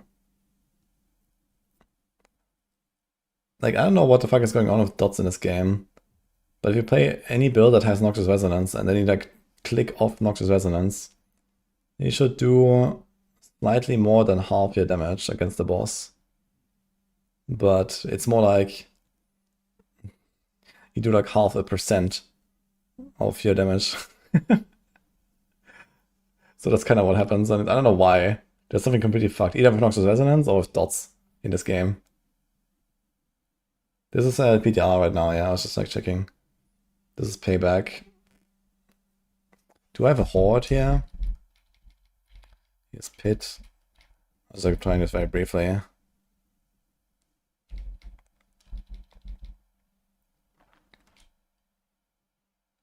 So here's Crushing Hand, Pit 95, pretty chill. Like 4.5-minute run. And Payback is better than that. So Payback can definitely do like 3 minutes, 95, so hundreds, I guess, or so. Okay, he's a Horde, but this is... Okay, this is Crushing Hand.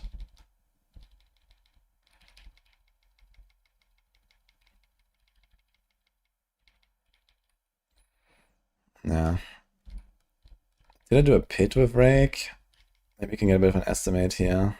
Here's an 85 in 3.5 minutes of Rake. How long is the boss?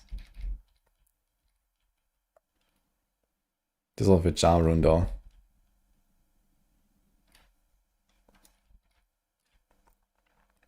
Okay, it's like some 10-second boss on the 85. And the Payback we saw earlier on the 95. Did it do it? Yeah. No, this is Crushing Hand. I didn't actually do like a full pit run of Payback, unfortunately. But it's certainly strong on. Okay, 95 Crushing Hand. This was like 26 seconds. Ah, here's a Horde actually. Okay, so this guy is pumping, yeah. Chunking those butchers. Bam, bam, bam. But yeah, the thing is I have like no coverage on this build. Like there's so much shit happening in the Horde. But I mean, if you're only after the XP, you don't really care about the other, I guess, that much. So as long as you kill all the butchers, that's like the only thing I really want. And okay, it kind of depends on what happens with the kill streaks. Will the kill streaks also multiply the butcher XP? Then it's gonna be wild, right? Crushing Hand tops out around 107. Yeah, that sounds about right. What's my league start next week? Yeah, so I will play Wing Strikes, I think, and then we switch over to Shield of Retribution for pushing. Since you have the tower from day one, it would be fun to do like, you know, end of day push every time or something like that and try to like go rank 1. Wing Strikes, not Twin Strikes.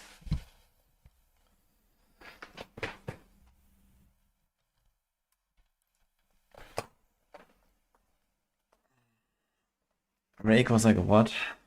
Yeah, Rake is like a little bit behind Crushing Hand, I think. The killstreak XP wasn't working on PTR. Yeah, I mean, they showed it. There's actually like a screenshot. And if you get like certain killstreaks, there's like a ×8 XP bonus or some shit. So if that applies to like all of the XP, including like the Butcher XP or something, that's gonna be completely cracked. So I guess we'll see.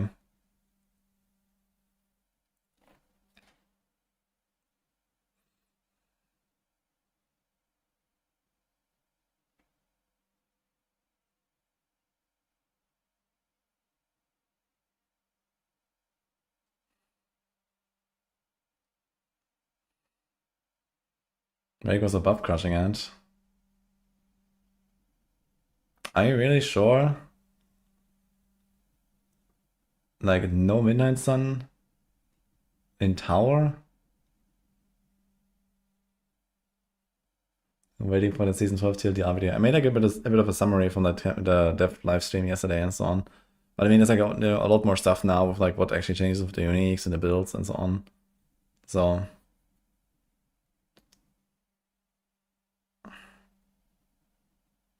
there's no way T5 Butcher would give 100 million XP. Yeah, I think it gives like 3.5 million or something. And then you get like a ×10 bonus, like yeah. 100 million XP per wave at least. 1 billion per horde. That would be kind of cracked actually. That'd be insane. It might, I don't know. Like maybe.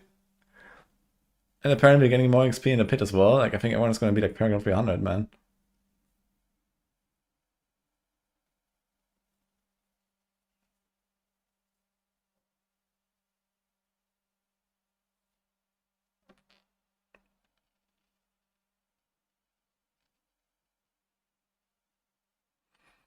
Yeah, I tried the no Midnight Sun on Crushing Hand, I think. And I found Midnight Sun way better. Because you just couldn't kill bosses. And I'm not sure how it is with Rake, with the lucky hits. and the resources and stuff. But okay. Well, maybe it's fine for a break.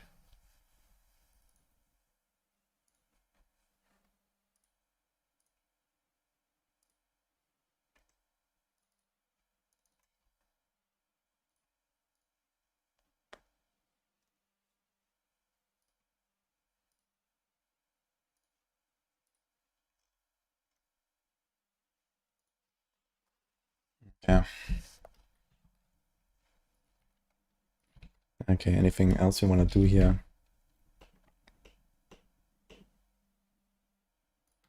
We were still looking at which builds would potentially run Lucian and stuff like that, right? There's honestly not that many, I think, that don't already have Lucian that would now think about running Lucian. Just like, you know, just like that, basically.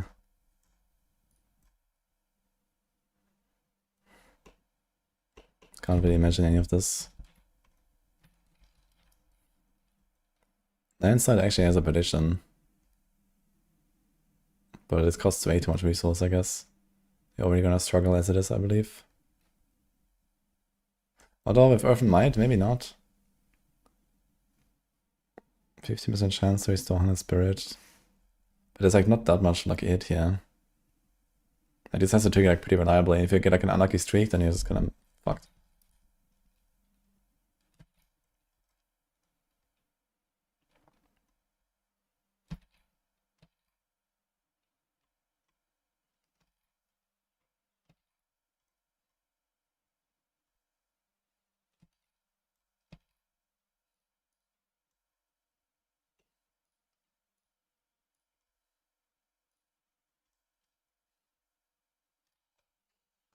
Paladin.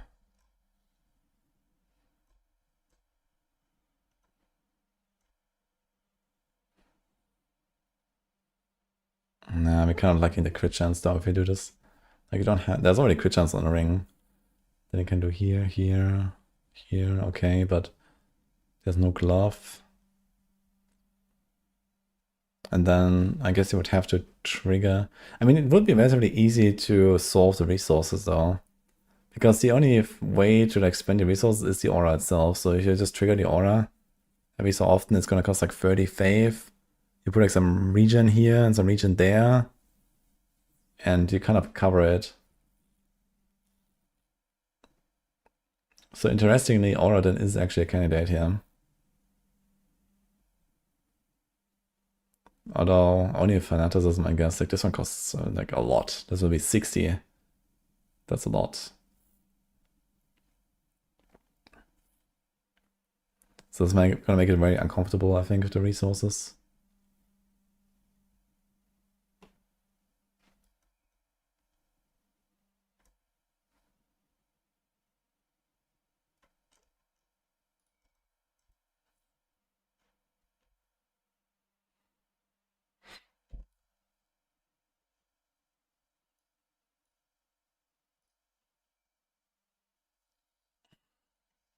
The tower 100 raise first day of season possible.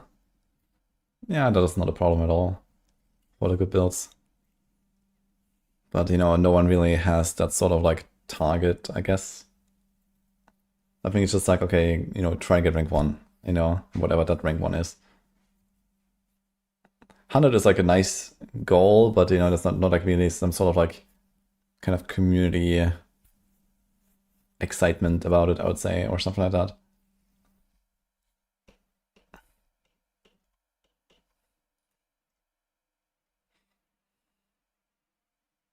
No, shadow step, no. Dash, no. Pick a rating. Energy cost 25, this will be like 80. I mean, 80 energy cost per chunk is quite a lot, man. Like some of these things have a lot of cost, man. Yeah, you need some pretty heavy resource engine to make this Lucian work now. You either need something like Polarize with like the Lightbringer with some Giga RCR and a Starless on top. Like, even with a starless, you end up with like 50% extra costs on your skills.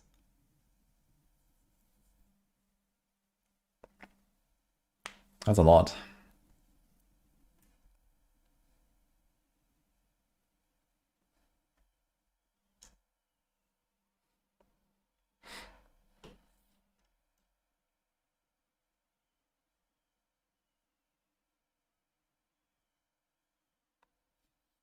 Well, I mean, I was getting a Wound Drinker. Interesting idea, though. Is Wound Drinker really the way? That's wild, actually.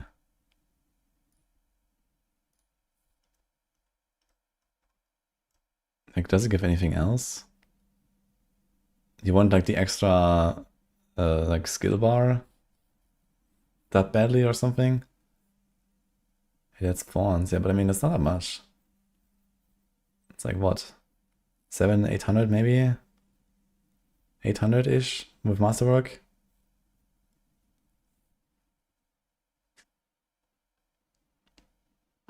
It seems relatively weak. But I guess you get a skill on your bar.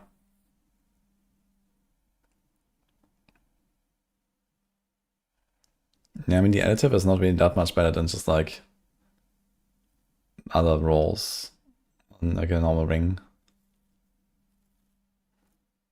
Yeah, we're really desperate for the extra bar slot then, I guess.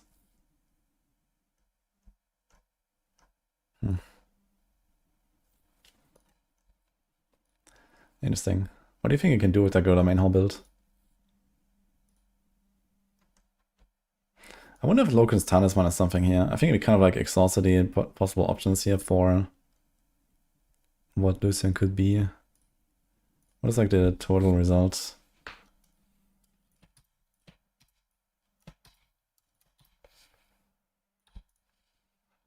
So this is like not included in the calc.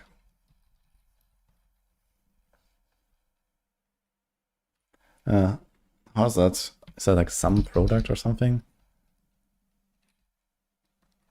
Does that work?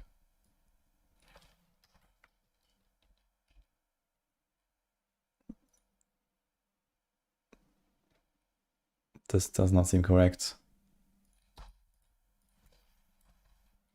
How can I do this basically?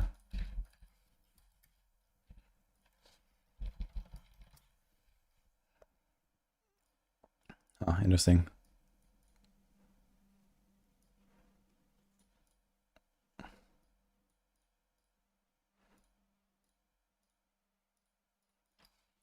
And look at this here. So the prediction is actually ahead, even with the buff to Lucian. And this does not include the extra cost of resources. So basically, you need a build that either doesn't care about crit chance at all, doesn't care about the skill ranks or core at all, or somehow benefits from higher resource costs, like some of the Bob stuff, instead of suffering from it. Or just like has so much resource generation that you don't care about the extra resource.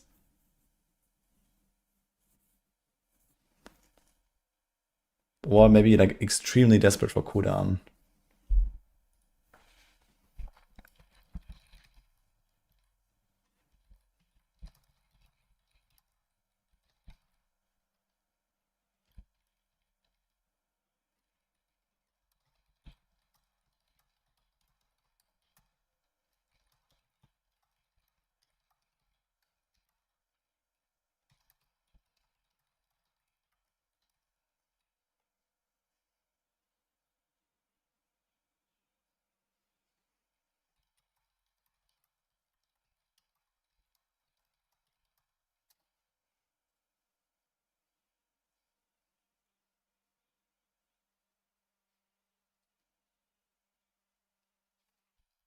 I guess that's live.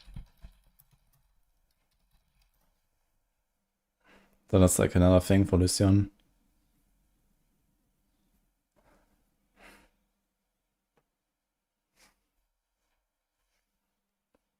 I guess it could be like a combination of multiple small factors, right?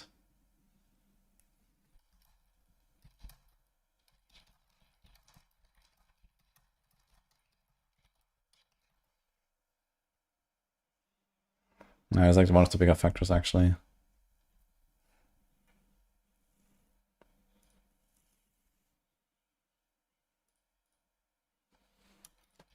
So these are like the two big ones and then like some small ones.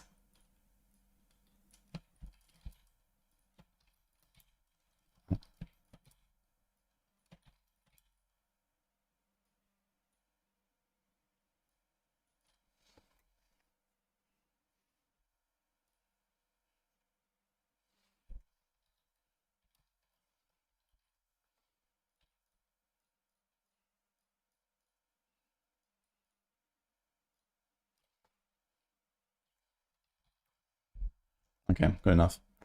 I think there's not much more to see here right now.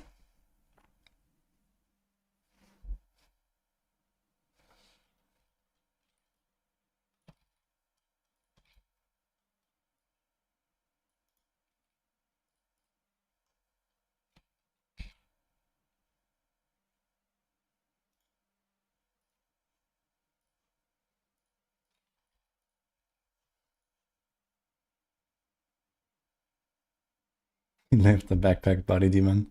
Yeah, it's kind of cool. But I'm not sure if we can have multiple of them at the same time. I don't think so. I think you can only have one backpack. But the others, I think you can actually summon multiple of them. Like this one here, the Spiteful Enrage, the normal like Legion version, basically. Yeah, this is the backpack, the Hellfire version. But I think here you can just summon as many as you want. And I was making this combo yesterday where you like spam bombardment with the sigil of summons. And you can get like a free greater demon cast roughly once a second. So, okay, assuming you have the cooldown for this, right? Which, okay, you have to reset it and stuff. But,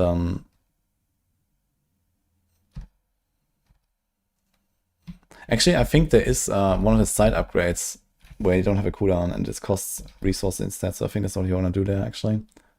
Let me check this again.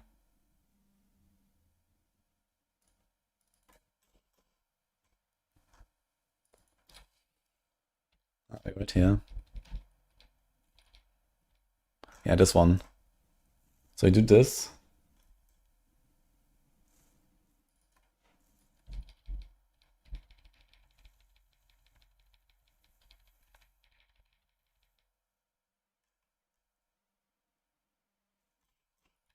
It's actually this shard here, right? So it's the Legion shard.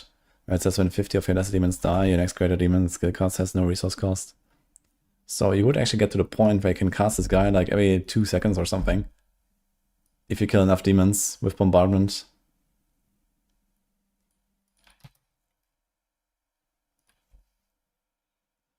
What if Lucian is pork for Star-Packed Meteor? I mean, there's a reason to assume that it either does nothing or that it does the opposite. And like, for example, Kapaleka has like this incident where when you have resource cost reduction, you deal more damage. When you have Lucian, you deal less damage. Like equipping Lucian is actually a downside.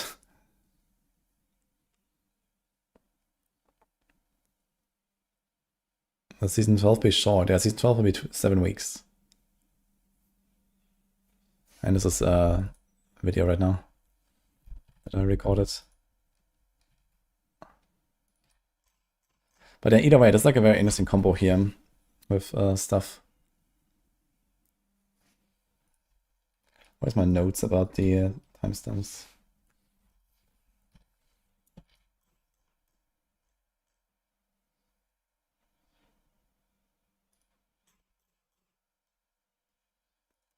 Do I have to backpack demon? Was it like here?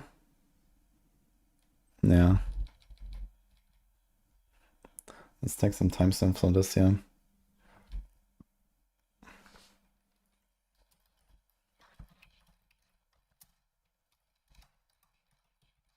What's this thing called? Spiteful Enrage.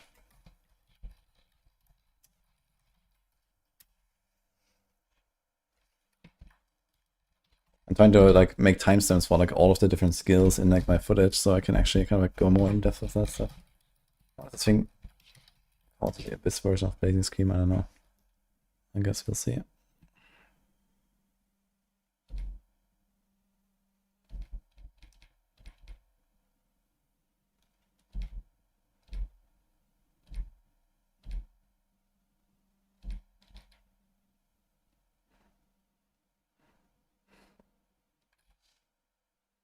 Just waiting to evade as a fallen lunatic and jump around like a mega night demon. Yeah, this lunatic thing is gonna be very funny, I think. Is Polarized still top durable for season 12? Yeah. I'm thinking if I want to do like T5 content, then that's basically the only build, really.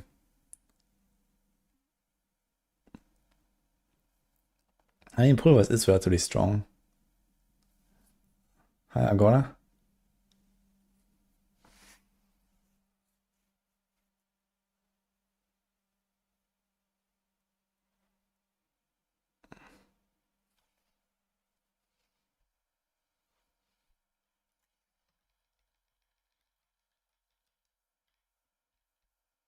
Okay, do I have the other? Yeah, I changed the Abaddon now to the other version.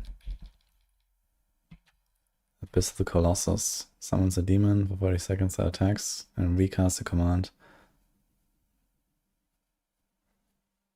That's 10-50% weapon damage, that's a lot.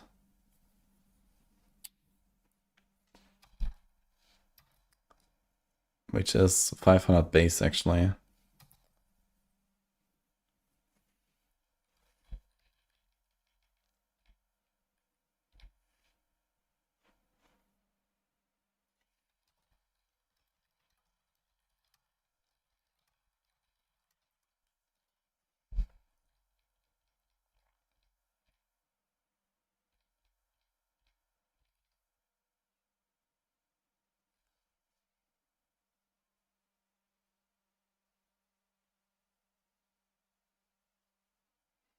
You like the color scheme of purple and pink? Yeah. It's very cool animations. Doom is cast at range on the ground, leaving a mark that tethers your targets. So Doom is like this kind of like a fist punch that he does in the air. Like this skill. And this is the hex. This is a hex symbol above enemies. And it kind of like, it starts like this, and then the more hexes there are, the more lines it shows. And then it becomes this more pinkish color when it's like fully hexed, so this means it's capped. Dude, this thing is so fucking small, man. Look at this. Look how small this is. But I guess it kind of seems to hit like stuff outside of the circle. Or if they're like kind of just like barely in.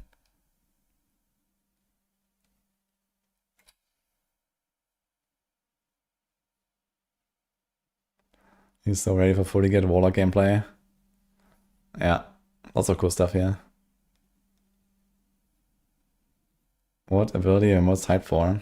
I mean, Mastermind is like the entire like one of the like concepts, right? That the class is not like a skill itself.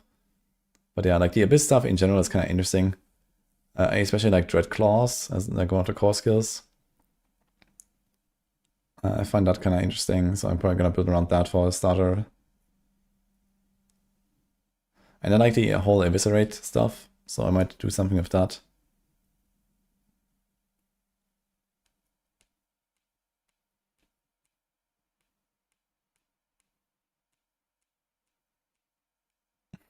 Looking for a hex size increased temper.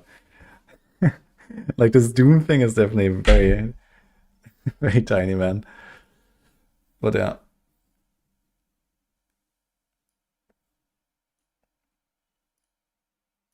How's Necro in season 12? Well, kind of Sora who's here. I think it's like alright with some of the builds, but not that much is happening. There will be AFK minion hex auto bomber build. I mean, you don't need hex really for like a specific purpose outside of like buffing your abyss stuff for the most part, or like doing this damage echo thing, the fragment. So hex by itself doesn't necessarily do much. There's like this unique they've highlighted in the blog post where like you doom enemies forever until they die or something like that. So that is kind of interesting. Is there gonna be a PBE? No.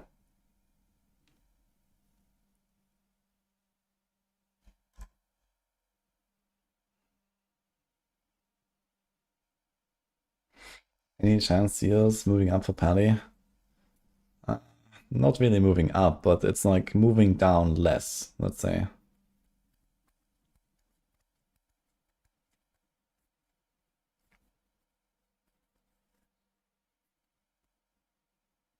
Do we really need more auto bomber shit after Paladin? I mean, I guess you're not really like full AFK farming, right? Like full AFK farming is like not really a thing in this game anymore, I guess. You know, this was like an ordered thing for season 11, and now it's just kind of gone, I guess. And there's also not really like any content where like, you know, you just like stand there and you really get anything out of it. Even if you can't kill everything on the screen. Or AFK, right? AFK farm for 2 months in hordes. Yeah, but I mean, like, even there, it was like, it wasn't really that rewarding, right? It was just kind of like, okay, I get something, and that's it.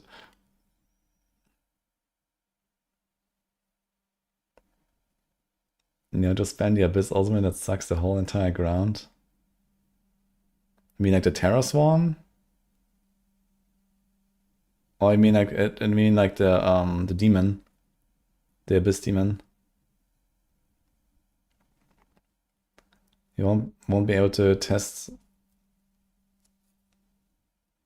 They won't be able to test the Warlock before it comes out. Nah, they're not gonna let us play the Warlock, I think. Here's the backpack. I was waiting for that moment.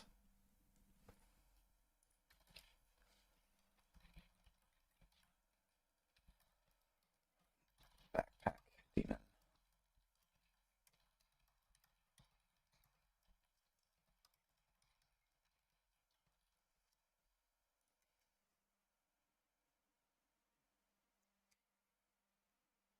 I want to make the whole ground explode all the time. Yeah, with the Doom Bomb on Apocalypse, you can definitely do this like every few seconds or something. Like, I was trying this. There's actually, I mean, do I have this somewhere? Here. Good thing I have timestamps now. So you have these Umbral chains with the fire version. So that's kind of rotate and give you these stacks here. So you see on number 3, this Apocalypse goes up to 100 stacks, and there, boom. And now you can actually cast it again. And now I can cast it again. Like, I can cast it like every few seconds, basically. And this is like, you know, going very slow with low density right now. So the more density there is, the more you can do this.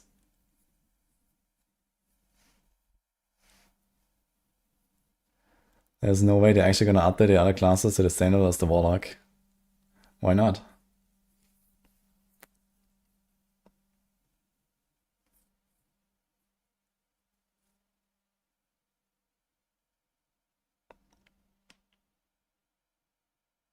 This class is way too cool. Dude, I'm definitely excited to like jump into Rogue again, see what I did with Spiritborn, and like even like other stuff, you know, like I want to see what I did with all the classes. I want to see what I did with Barb, with Necro, with Druid. Like there's so much potential for like really cool stuff, and like also like, you know, so many kind of like sort of like wish list items that, you know, have been accumulating over the last 2 years, right? And even if they just put like half of that in the game,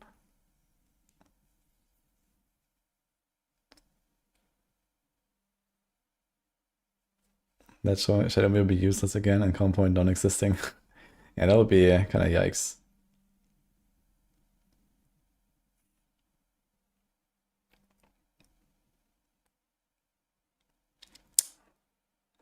Well, new season starts on Wednesday. And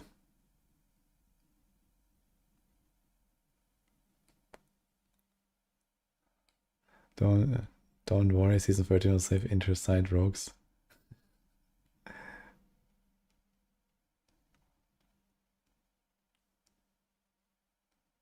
Hey, who's ready for Dark Citadel round 2 in the expansion? How about that? Dude, imagine war plans and then you like, you know, you choose Oh yeah, I do this, I do that, and then, oh yeah, do a Dark Citadel. Oh no.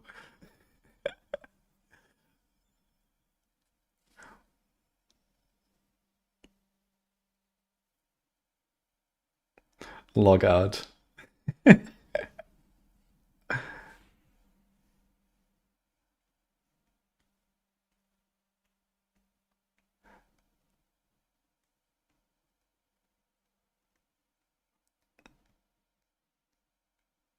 Tower goes up, it goes down. Fishing end happens in the boat.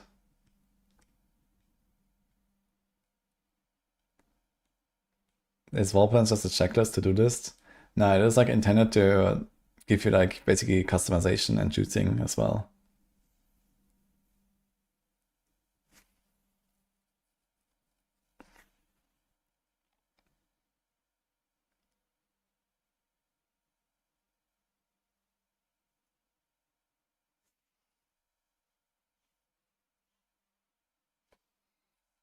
Okay, where were we earlier? At 123 with the backpack demon.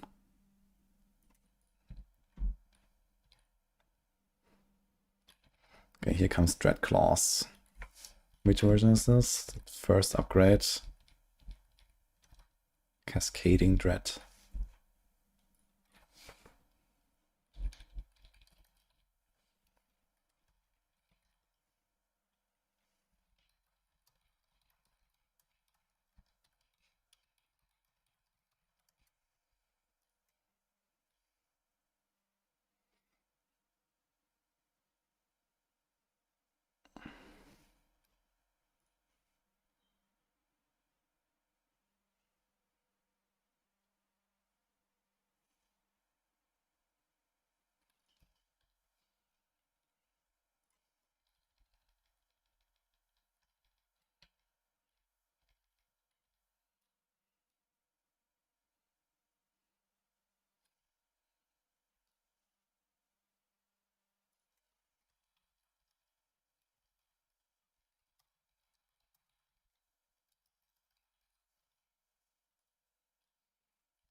I was actually like this, I think this was outdoors where I tried the Doom thing. With the AoE. Jailer. 119.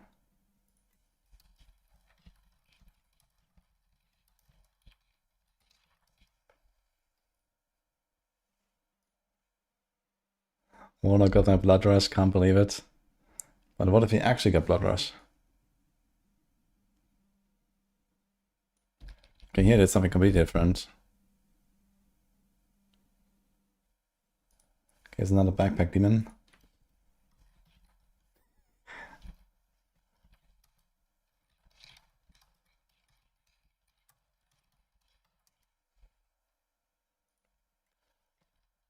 Having more fun.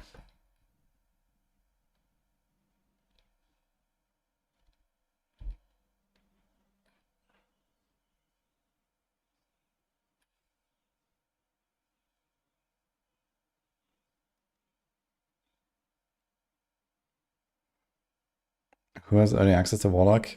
No one. This was a press event in January. So like, I don't know, maybe 100 people or something played this. Or maybe a bit less, I don't know. But this was a while ago.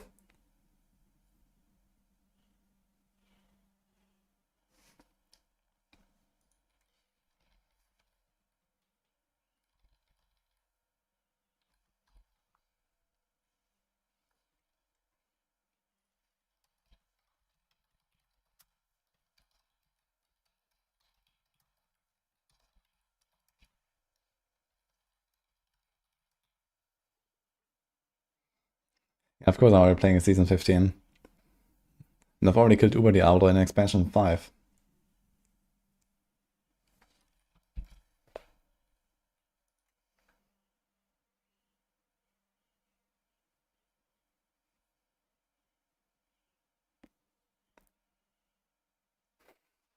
Already working on Bale, yeah. Been giving up my Bard on the side to finally do Bale. on Torment 27.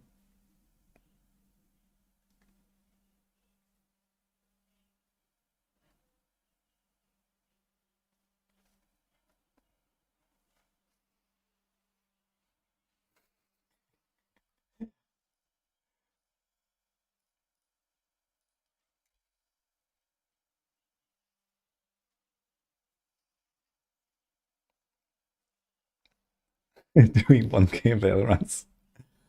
Yeah, loot from 1k bail runs. Yeah, you can watch my videos soon. In 8 years.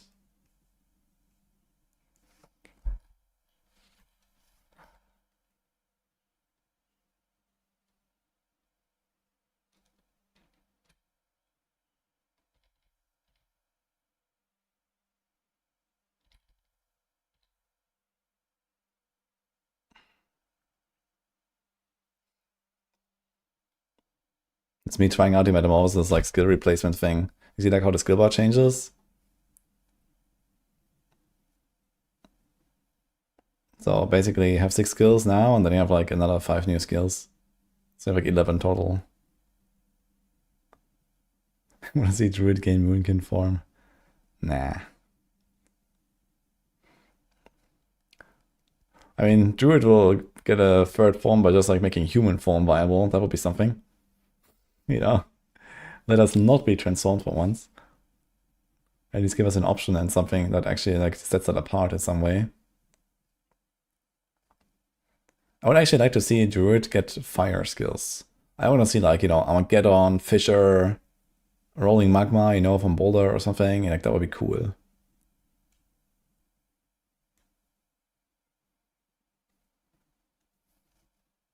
Human polarized as me every time I see bad change. Oh no. Yeah, Firecaster Druid should be very nice, man. Like, I don't know, I missed that. Like, I really like this indie too. And it's kind of sad that they didn't do it here. And I feel like this would be a good opportunity to introduce, like, you know, 4 or 5, like, fire variants on a Druid. You know, like the Firestorm, like, that's a really cool skill, right? You mentioned Firestorm on a Druid in D4, man. Armageddon. You know, you take Cataclysm, you make a fire version of it. It's now Armageddon. Easy, right? You take Boulder, you make a fire version. That's the Rolling Magma.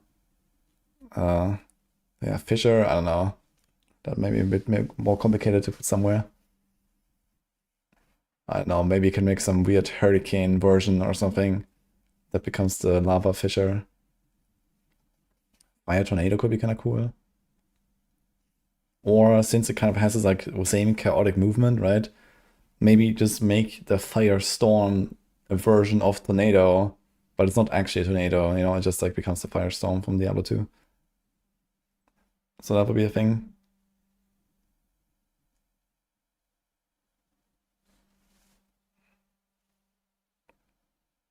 I didn't like Fire Druid and PoE 2, heartbroken. My man should have leaked rabies if you wanted true hype. Didn't see the changes on Andire's visage. I did, and I actually spent like an hour earlier thinking about what will happen. The answer is likely nothing. And we're certainly not going to do Barrage with it. Like, they didn't buff Andario, they changed it to something completely different that requires a completely different build concept. So that is something you need to know. I will actually make an in-depth video about my thoughts there. But it's certainly not going to be Barrage. But it might be Rogue. Give Rouge some fire. Even Super has explosive shot and Molotov cocktail. That would be kind of cool as well, to be honest. And it's always like grenade stuff, right? You can just kind of... Do grenades actually do physical damage in this game? Like, what are they actually doing? I'm not sure if they do physical. But yeah, there's like this whole like grenade thing, and you can definitely do like some fire skills out of that, right? Like, hey, you make like a smoke grenade version. It actually says physical damage, right? So you make like a smoke grenade version that is like just like some, you know, big explosion or a cluster bomb kind of deal, right? That'd be cool too. And then it's like fire damage, and it's like a spammable core skill or something. And then they make like a fire imbuement. Holy. That'll be funny. Imagine like a rain of arrows with like fire arrows coming down. That'd be cool. Or like a barrage with like flaming arrows. With like a fire imbue.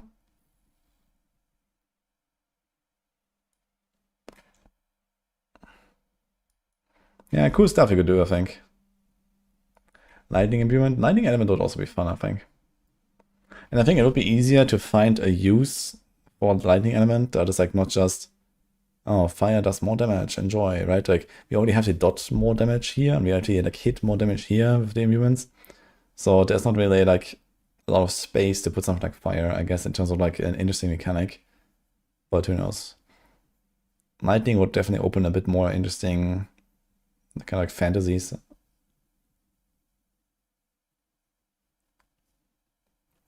Lightning arrow would have been cool. Yeah. Yeah, maybe lightning imbuement could do something like, your arrows now chain or ricochet or something, just, imagine you shoot like a lightning imbued pen shot into a pack and then it goes like, that'd be cool. I don't know.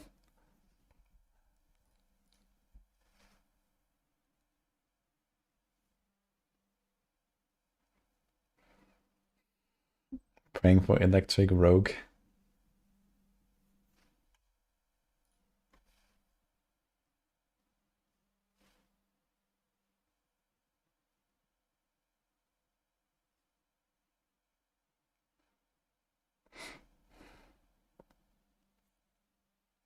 Okay, what am I doing now here on this character?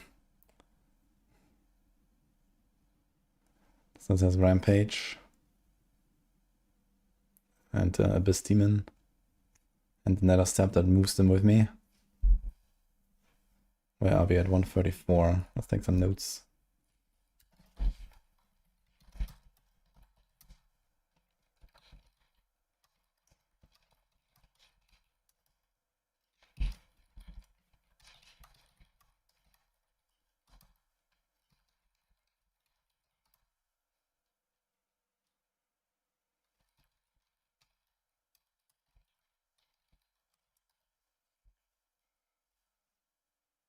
RF pen shot with fire and frost. That would be fun as well. What are the total skills? Are they core or spambo at all? I mean the Profane Sentinel. Here, by the way, this is like the demon now. I think Sora was asking about this earlier, right? You mean this guy? This is like one of the soul shard demons. And yeah, maybe you can like scare this guy enough to actually make this like a build. And then you just like kind of cast this guy everywhere. It has a relatively short cooldown. I had like no cooldown reduction on this build, and it's like a 15-second cooldown. And it seems to last like 5 seconds or something, so you can actually get to the point where you can just recast it. I wonder if the previous one would end. I guess technically the previous one should end. Shadow feels amazing, Worms.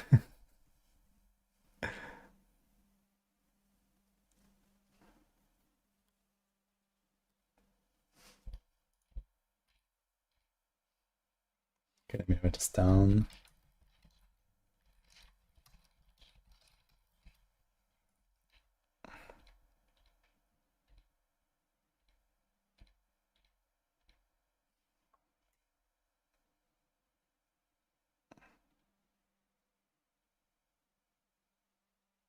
Okay, I actually don't have any notes yet about when I used Profane Sentinel, so let's find it.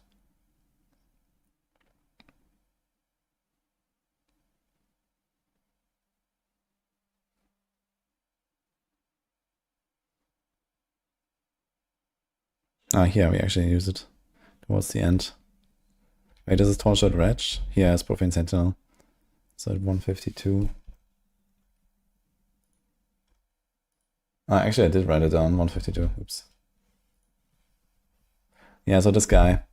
Yeah, so there's actually like an interesting combo that I realized exists here, which is with this upgrade. So it deals 25% more damage every second. It stays locked on the same enemy. So you just put it in a corner on the boss. I think it usually lasts 15 seconds. But you can extend it. You can actually extend it infinitely. So that could be kind of interesting. You don't even have to do much for it. You just have to like not cast more demon skills, basically. Can you put it on one of them? I think there is a cap. I'm not sure if there's like a moment where I actually press a bunch of these, but I mean, I do one here. Okay, this one can, okay, this one you cannot actually do more, I guess. Because this is like a recast skill. Wait, let me see this. I think one of the versions of this might be spammable, but then you probably lose this like infinite stacking. Okay, we're actually here, so let's see it. Yeah, the thing is that this thing is like by default a recast. Which means that when you press it again, you will not cast this thing again. You will do something with the thing that's already there. So a lot of the like Abyss kit works like that. So in this case, you cannot normally summon another guy. But now it says you can now summon multiple profane sentinels but can no longer redirect their gaze. But yeah, they're exclusive here. So this is like the two variants. This is like stacking and this is multiple. They deal 210% damage and a fire extra blast at nearby stealthed enemies. That is kind of fucked, actually. You can stealth enemies. It's like with one of the... I think it's like this Tyrant's Grasp upgrade here. That can pull in enemies and make them stealthed, and you can't actually see them. I don't know. But it shoots at those, I guess. And then there's this, yeah. Yeah, okay, so that's like kind of its main problem, I guess. So you either have the stacking thing, or you do multiple. But yeah, I guess you can get to the point where... How much does this thing actually cost? It costs 10 dominance, which is not that much. You can try to generate that, and then, you know, run into the next pack. Like there's like two good ways to do this, I think. One is you go into Metamorphosis, you use the Metamorphosis basic attack, which actually generates 4 dominance per swing, which is like the only way to generate it, basically. Then there's, basically just do that, you come out, you press it like 3 times, you have like, you know, totems, totems, totems, and that's it. Or you use the Legion Shard.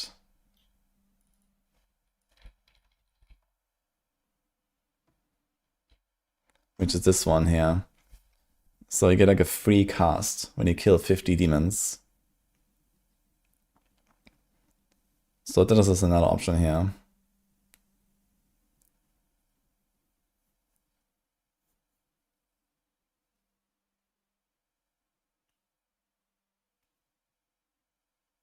Isn't there a fire totem spawns ahead of fire? Yeah, true. There's this this is here on the opposite side. This is the Infernal Breath.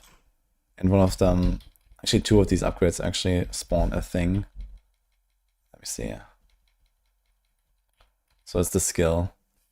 So summon a demonic head for 7 seconds and breathes fire. And then now it's a channel breath attack. So this is like for yourself. And now the thing explodes at the end. And here it summons out large demons. Yeah, it is like the Abyss version. So it's like a recast skill as well. And so you can basically do this, and they're also the same category. They're both Arcfiend skills. And they're both Abyss skills. So you definitely have a bit of like a hook here to scale both of them simultaneously. I guess the main downside is they both cost dominance. This one costs 10 and this one costs 10. But yeah, you could do something like this way, like, you know, you just walk in, you somehow generate your 20 dominance.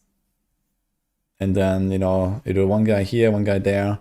And then you can redirect them around as well, and they just kind of shoot wherever you want them to shoot. I think that could be a thing.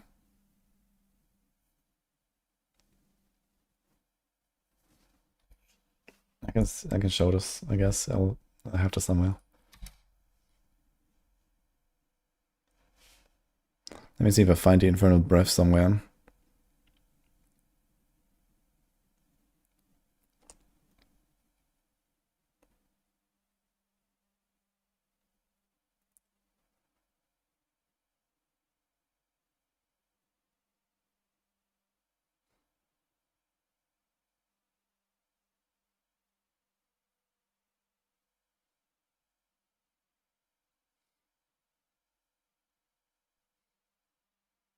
Seems like I didn't really do much of it, but I remember I did it somewhere.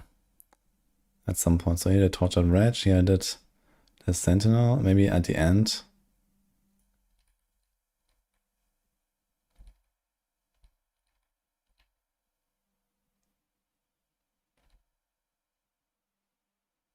It's like literally the last thing I did actually. It's like 1 minute before the end. Okay.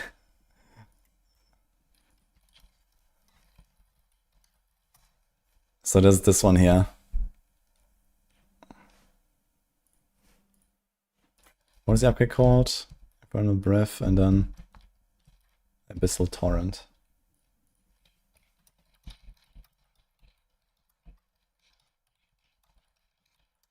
So this is the recast version. And here you can like redirect it basically. And also like it shoots out all these like abyssal projectiles and then I think like 2 or 3 of these explodey balls sometimes.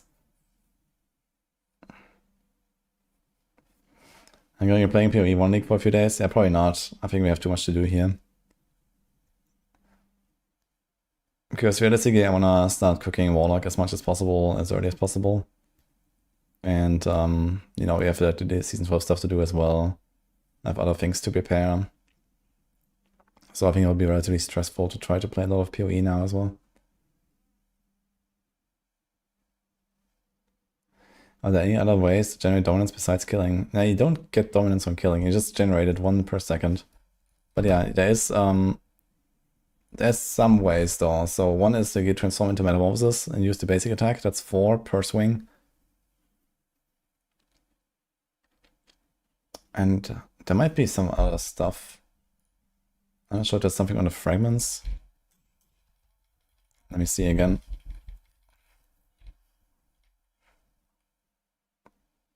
I think on the Mastermind shot there might be something.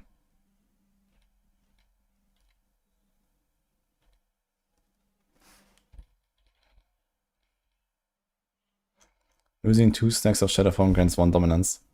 Yeah, so you can get a lot of Shadow Form stacks with being transformed into Metamorphosis with the Abyss version.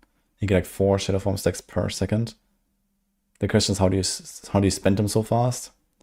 I'm not sure how fast you really spend them, but you spend them while walking, and Dreadclaws has a way to spend them, and there might be other ways to spend it. So I think you can probably get something like 2 or 3 dominance per second. It's not very much though. So I think your best bet for like a build that uses something like the Profane Sentinel and the Infernal Breath Demon as like kind of like main skill, I think you have to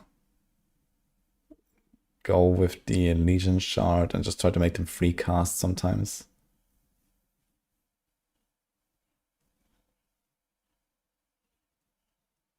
You could use a pure Warlock melee build around Pit 85 cable, is good enough. Actually, can I make this like just smaller like this and then zoom in? I think that's actually better than like this. I'm gonna do like smaller screen. Nah, good luck in Mirage later.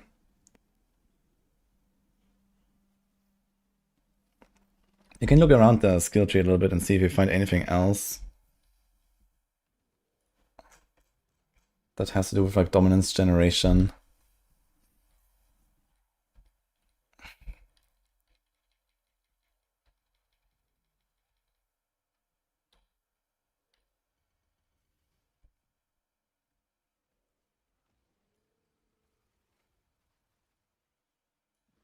Trying to like put this maybe a little bit here so I can still read it easily.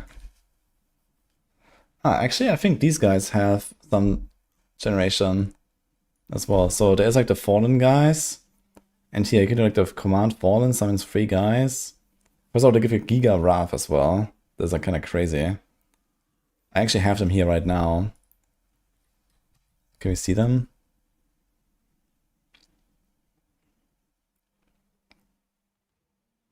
So I see it's active. This is the Fallen thing. But I don't see the guys. Okay, here. I'm casting them. So you can have 3 of these. And every time you swing, you get 10 Wrath, which is like insane by itself.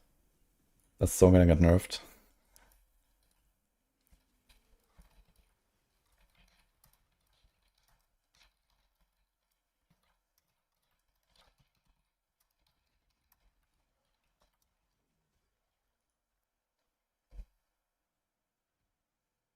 Molten Bomb creates a turret demon. Yeah, I'm not sure where there's a clip of that, but it's kind of shit, I think. It kind of just like shoots around it like randomly, I believe. Maybe you can do something with brimstones and stuff like that.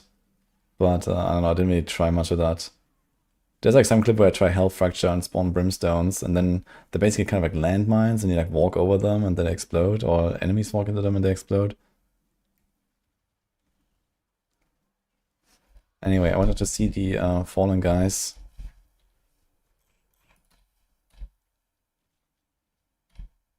Here, every 15 times you hit enemies with command fallen, you gain 1 dominance. So here's a way to generate dominance. But I mean, every 15 times is like very slow. You know, it doesn't really make a noticeable difference, I guess. Because there are only 3 of these guys. I guess you could get more if you actually make like a fallen build, like a lunatic build, basically. And you kind of like use it as a basic attack build, and you just spam them into a pack. Then you could get us more often. But yeah, that's like only for that build, basically.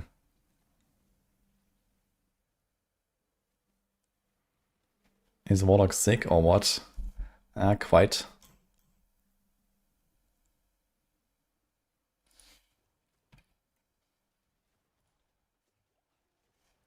I should write this stuff down, actually. Dominance.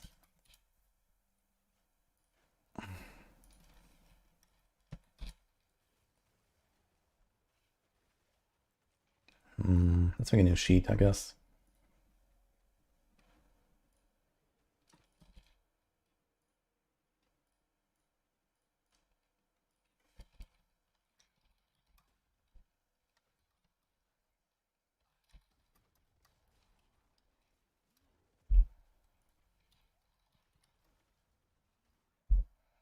So this is command fallen.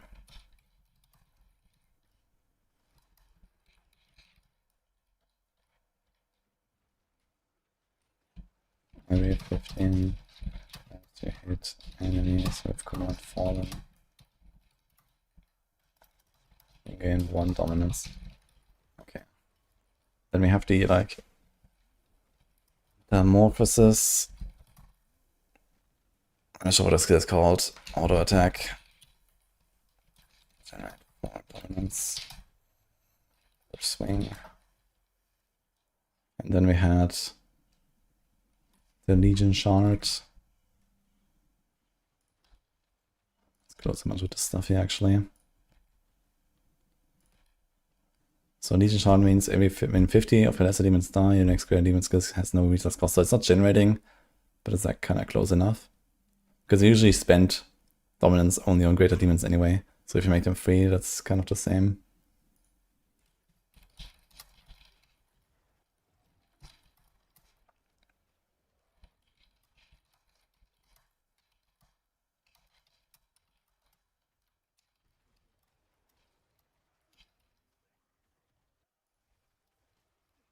I'm just like kind of taking notes on this.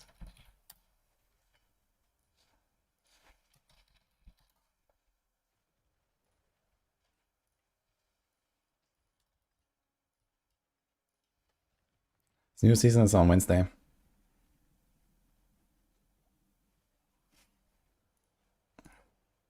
Okay, besides that, I'm not sure if there's like any other things for dominance generation. Let's see a little bit. So here, creates brimstone, demon turret. Creates a turret demon on impact for 5 seconds, spits lava at surrounding enemies. Give out to 6 turrets active at a time. Yeah, so I think this doesn't actually aim. I think this is just like random, like all over the place. So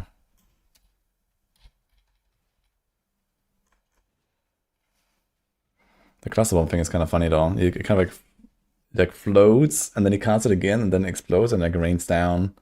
It's a bit like when you play Worms and you throw the cluster bomb up in the air and then it, you know, with a timer where it like explodes mid-air and then the explosives rain down. So it's kind of like that.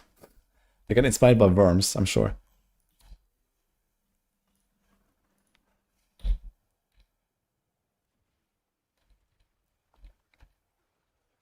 It's one additional Wrath on each impact.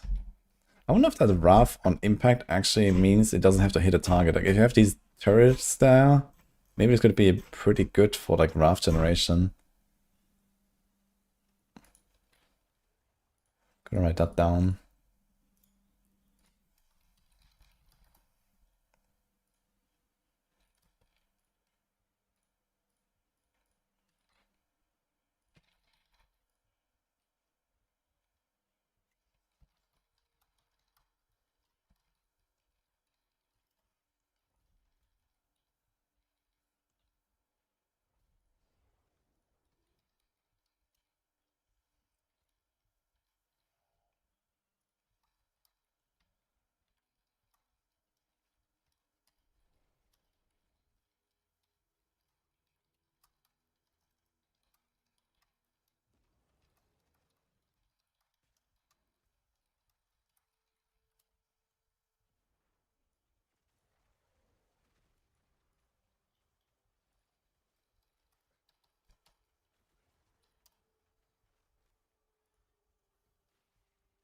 Molten Bomb, Eye, and Breath, Totem Bird, that tier.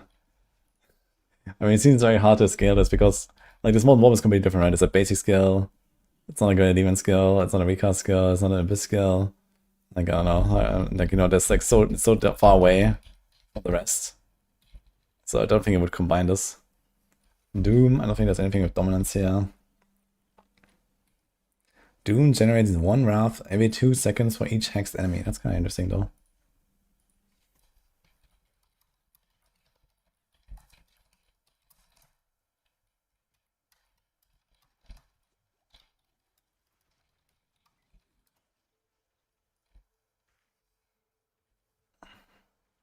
Doom deals 1% increased damage to enemies for each second they have been hexed.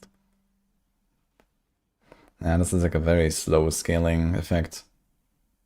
That's like nothing, man. Like even if you fight a boss for like 30 seconds, you get a 15% bonus at the end and on average. Crazy.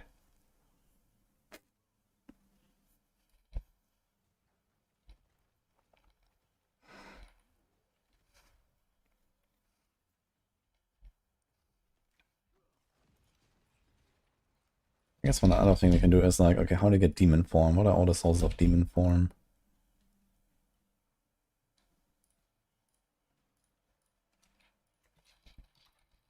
Here's one of them. Demonic Swipe.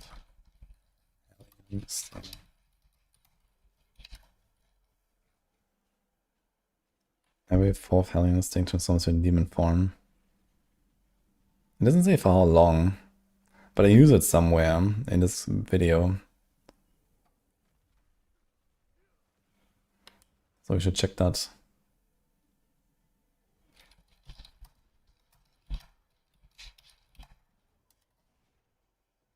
Let's see if I have this noted somewhere.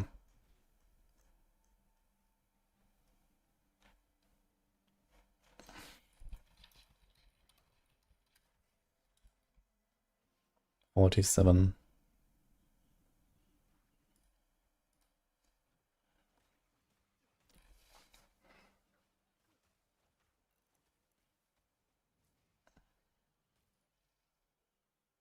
Hey, Foxhound. Okay, it seems like it transformed me back here already. Is that like a buff, a timer, or something like that? Okay, here we can see actually my character transform back. When does my last swing? And then move. Okay, let's see. 47, 26. 1, 2, 3. It seems like it's a 3-second timer.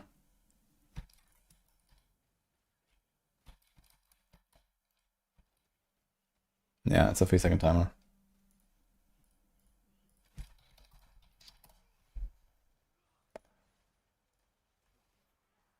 Okay. Not sure where we just were actually before I switched.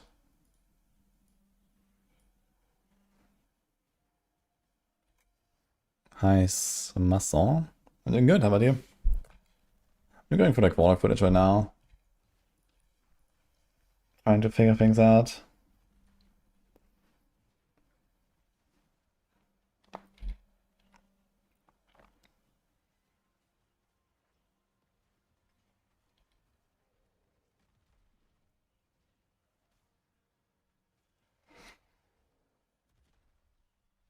So Warlock's gonna be broken on level of Origin on release, Capulec is Spiritborn on release, or somewhere higher or lower.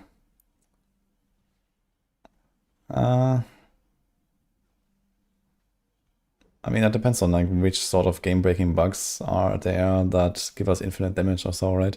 So that was kind of like the problem for Spiritborn at least.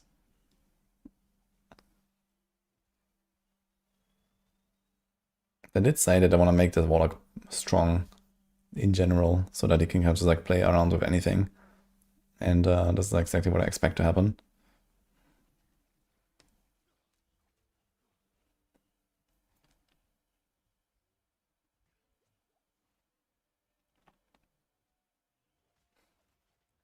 PoE patch is live, log in. Good luck, guys.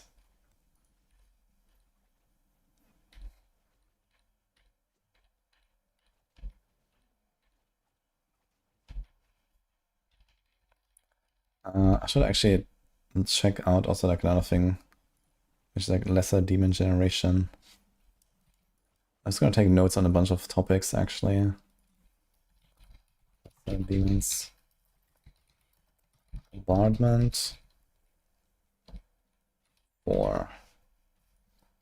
So there's like baseline 4 demons. And then ramping brutality.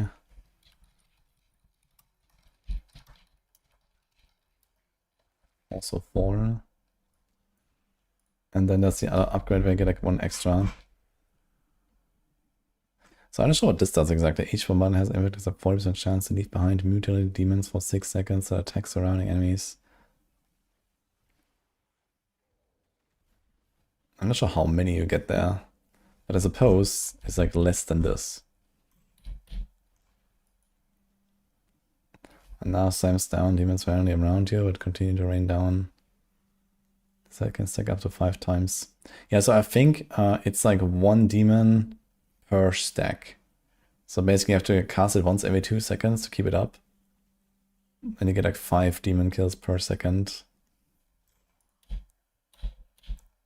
Against as this, so maybe get actually 10.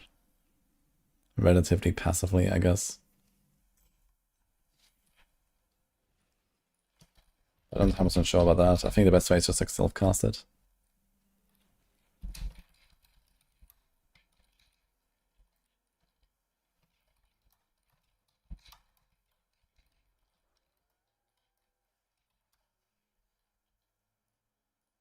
Okay, anyway, let's not get sidetracked too much.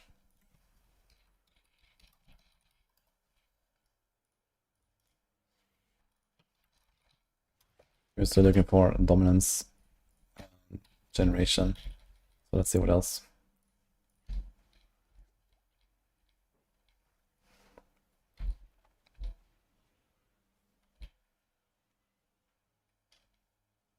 This new Arniham update has potential.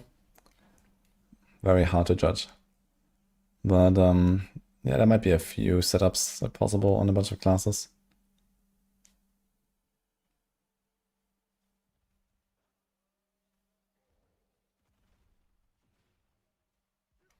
How much is Warlock gonna cost? Hard to say. I mean, the expansion costs 40 bucks. The expansion has 2 classes, but also, you know, the expansion has 6 other classes that are completely remade, so they're basically new. And then it has a new continent, a new campaign, and a whole new endgame, and all this kind of bullshit. So I guess if you talk about the share of the 40 bucks of the expansion that is distinctly Warlock, maybe 2 to 3 bucks. 350, yeah, something like that.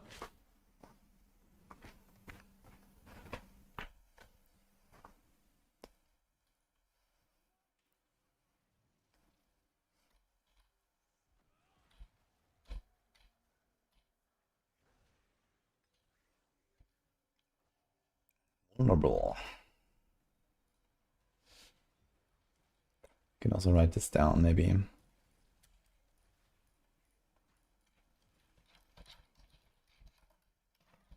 Red claws. Vulnerable. Cycle upgrade. For 5 seconds, it strikes him at least 10 times.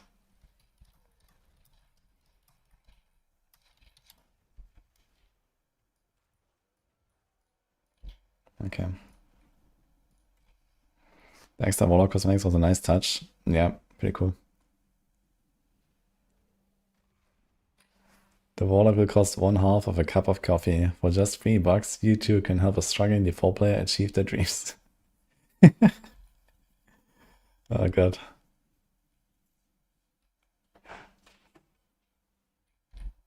Is Necro obsolete now?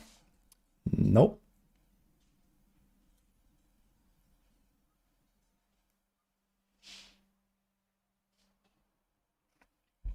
That's winnable as well.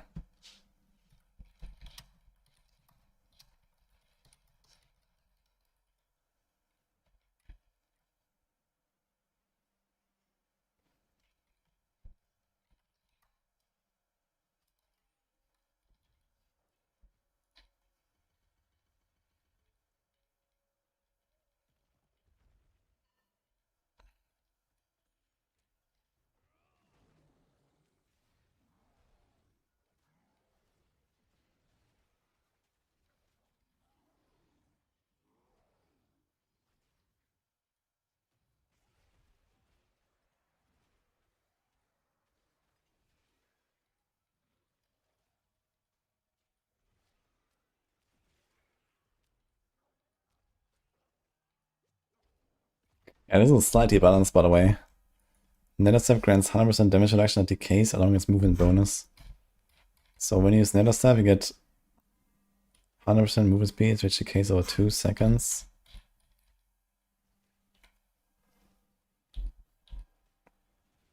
And I think that timer goes up with skill ranks. And then you also have this here, lasts 50% longer. Very balanced, I think.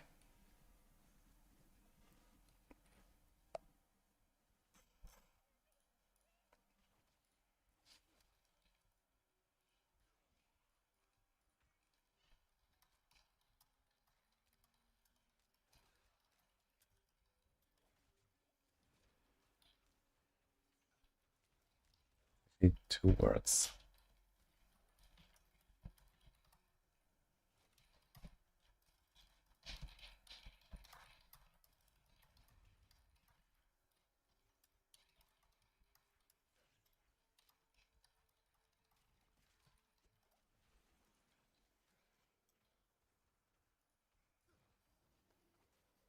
You think these new skill trees will do enough to check out the game?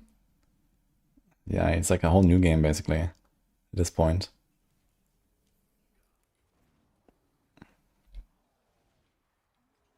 I mean, it's not the trees alone, I guess. You know, it also comes with like all of the revamped and new content and all that stuff, right? So it's basically like a relaunch almost.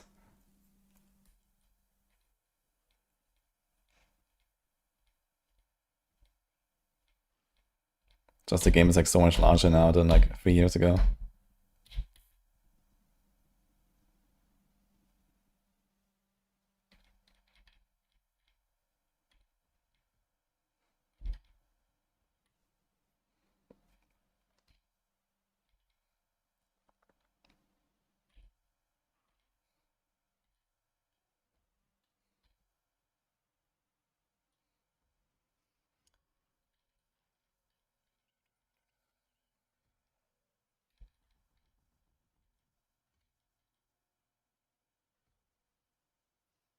Okay, so Sigil of Subversion.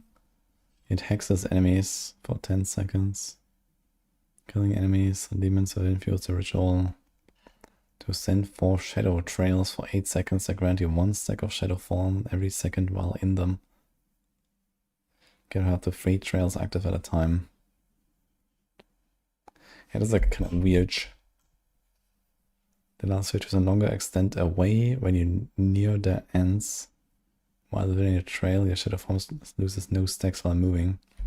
So that's actually something you don't want if you want to do this dominance generation from the other upgrade. Sigil of Subversion trails teleport non-boss enemies back to the ritual area the first time they come in contact. That is kind of interesting. You just move everything into the sigil.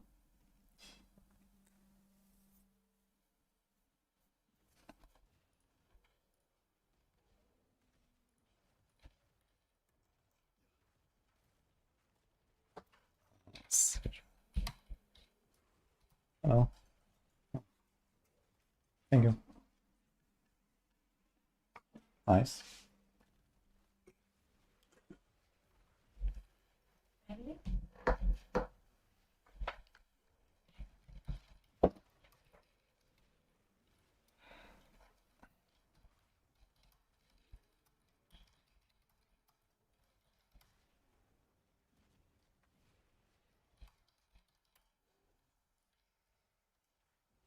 Need to like investigate this later. I was like taking some notes about some stuff to investigate later, like potential like OP shit, basically. I think I used this sigil somewhere. I need to check some like how the teleport works exactly and stuff like that on the sigil of subversion. This one here.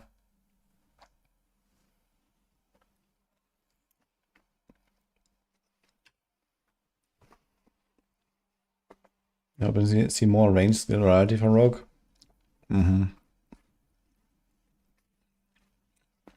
Okay, I mean we have 4 baseline range skills, and then Dance of Knives, which is like an honorary range skill, I guess.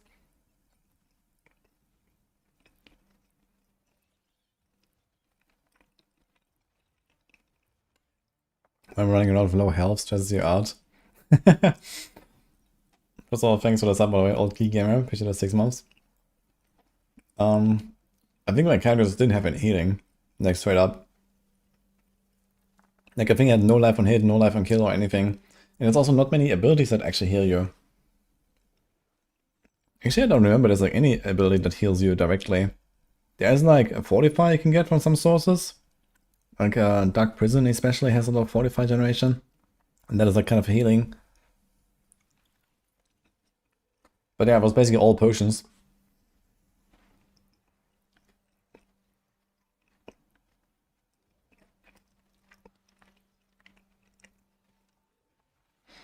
Yeah, I mean, I definitely like I'm waiting for something like multi-shot to make its way into the game, right? When talking about rogue range skills.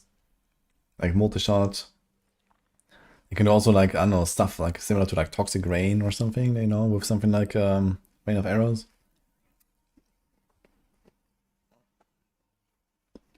Something like Snipe, you know. Like at some point I proposed them like a design like you can channel and charge up pen shot for, you know, like I think for Eagle Horn when they did a rework there.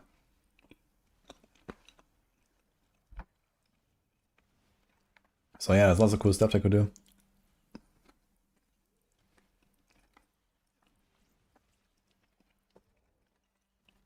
Spin to win, Rogue when.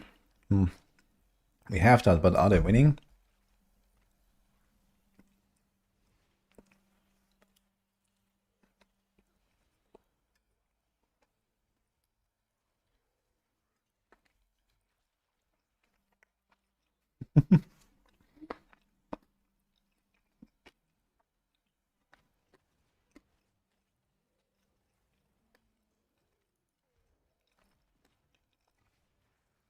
Dude, this actually does a lot of damage. 350% weapon damage, I just realized.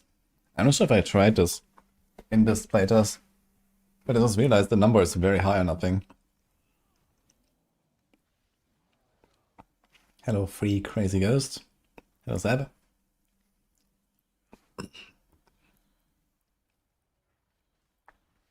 Want to bring back the monk. He loves that class in D3. Would love to play bells or 7-sided strike in D4. I'd be kind of happy if they just like did another patch at some point in D3 and just like giga buff Uliana or some shit. That would be cool.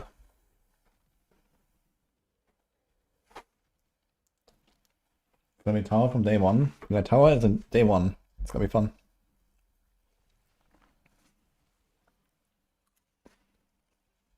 Oh, chat is not showing us. True, I think I turned this off yesterday and forgot to turn it on again.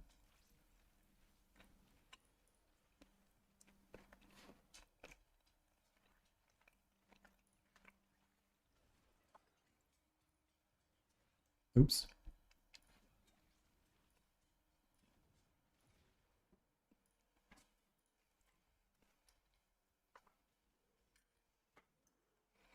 No, you're gonna push right away and stuff, Sutter? What are you gonna do? Anyone here excited to actually like play tower when it comes out, like immediately, kind of? Day 1, day 2, day 3, doing some pushing and stuff?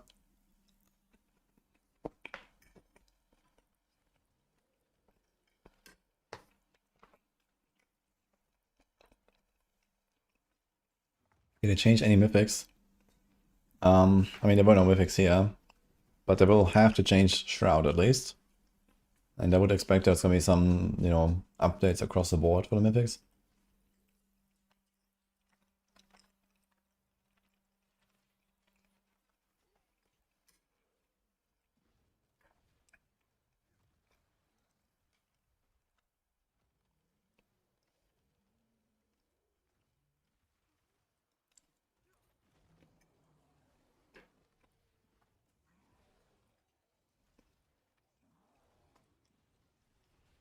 Why Blizzard did this, letting Enquiries already come out of cards before the release.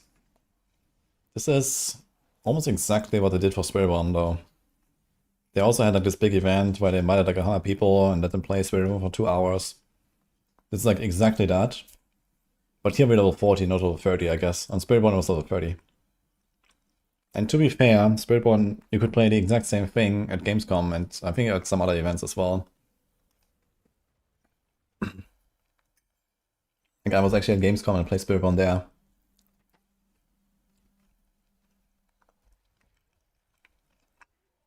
Yeah, this was just like a level 40 demo for 2 hours.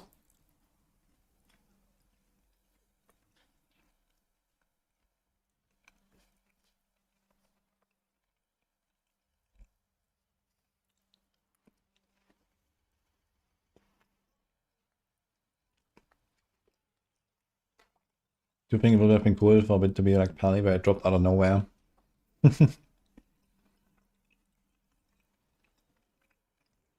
mean, that would be kind of an interesting move, you know? Like first, like, hey, here's a Paladin, pre-order our expansion. And then like, you know, 3 months later, or whatever, like 5 months later, right? It's like, hey, by the way, everyone who has the expansion, here, have to start a new class. And that would be kind of a Giga Chat move. I have to say.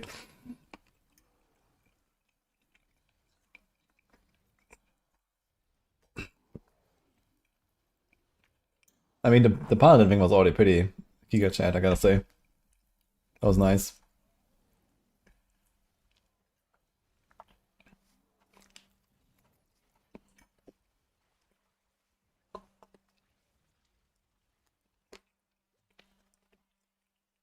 He thought based on Rob's video, they could already explore the whole class. Okay, I don't know what Rob said.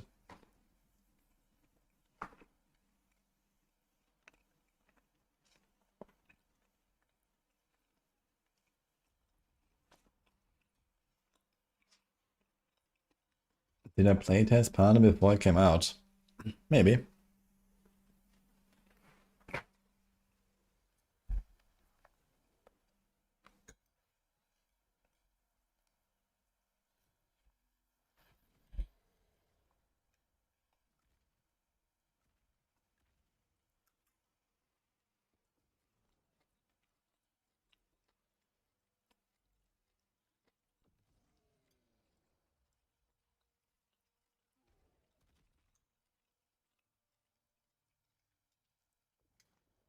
What about Paladin Thorn's shield charge build in Season 12?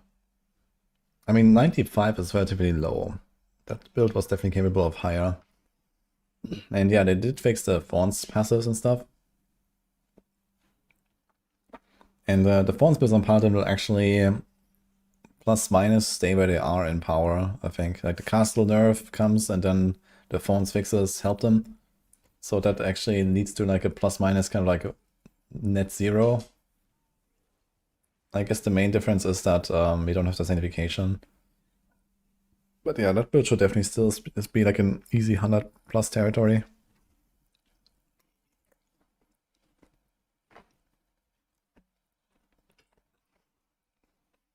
Did I have more fun in Spiritborn or Paladin? I mean, I played a lot of Spiritborn since Vesperpated. But yeah, Paladin was really fun. And, you know, Spiritborn hasn't really been, like, evolving for a few seasons now, I'd say. Like, the last thing really was, like, Paladin, I guess, a few seasons ago or so. So, I like Spiritborn a lot, but I was waiting for something, you know, new there. So we'll see what the expansion brings for the skill trees.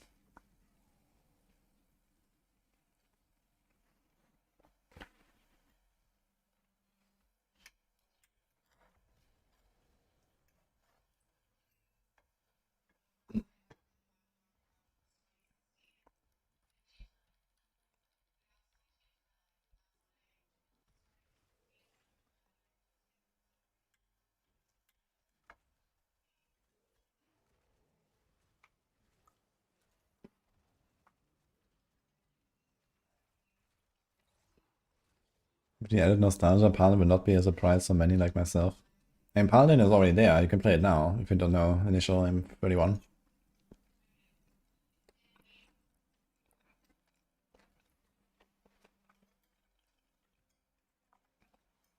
Please make Rogue great again. Prage. Yeah, I definitely want to play more Rogue again. Like, I had so much fun with the old Rogue before Vessel of Hatred. And I mean, there were like a few builds that I really enjoyed. You know, I played a bunch of Heartseeker in the last 2 seasons. Penshot with Eaglehorn when that was reworked with Azure Raft, that was cool. But, yeah. Death Trap in Season 6, I guess.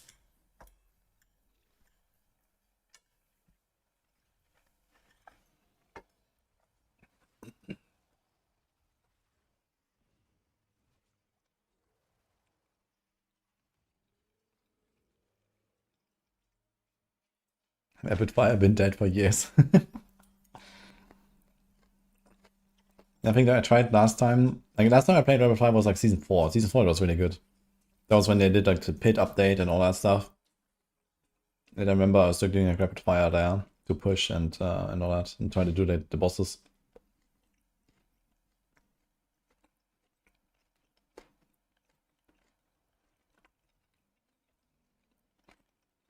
He hated the game for so long, but last night he bought the Ultimate Edition and joined the Paladin.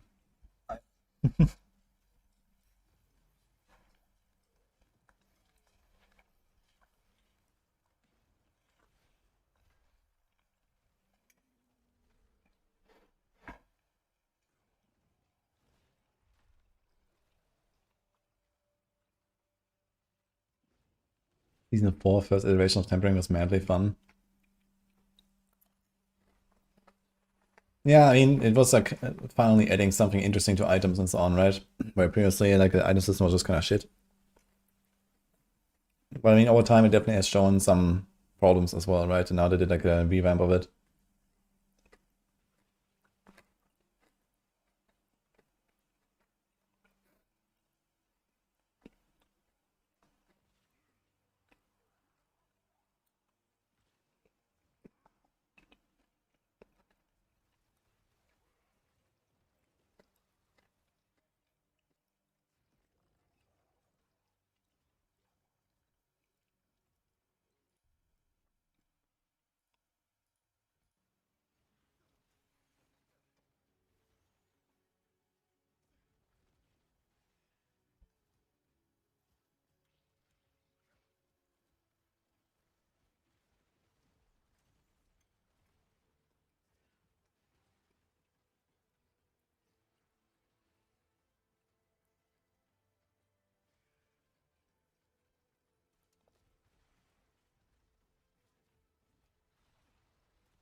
Sag nur.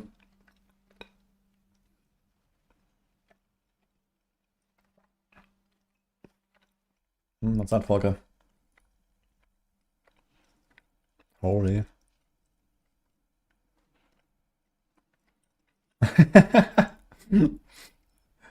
Flurry IF build guide. Holy. A blast from the past, man.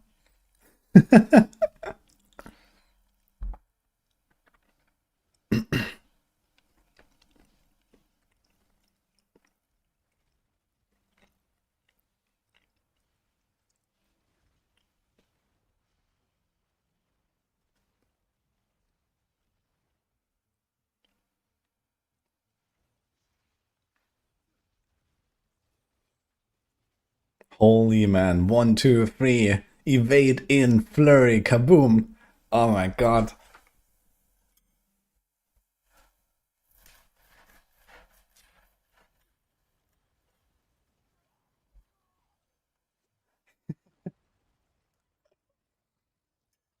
Yeah, that was a shit, man. Can you just play this again?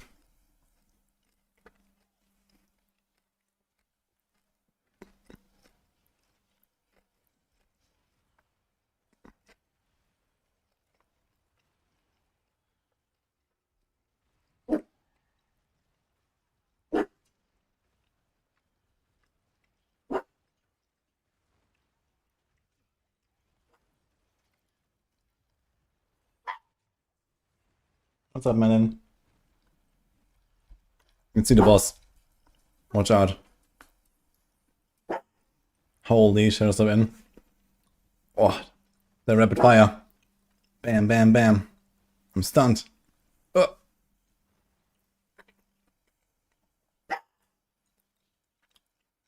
Tier 39 completed. Oh man.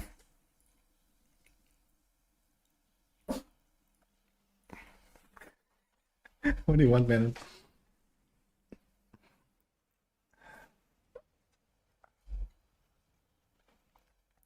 Dude, killing a boss like that in a nightmare dungeon for your level in 3 combos? Holy man. Insane.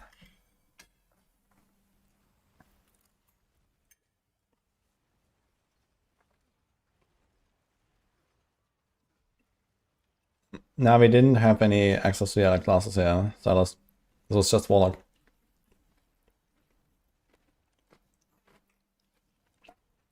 The poison trap set out combos. Yeah, Shadow Step in, press poison trap, everything is knocked down, let's go.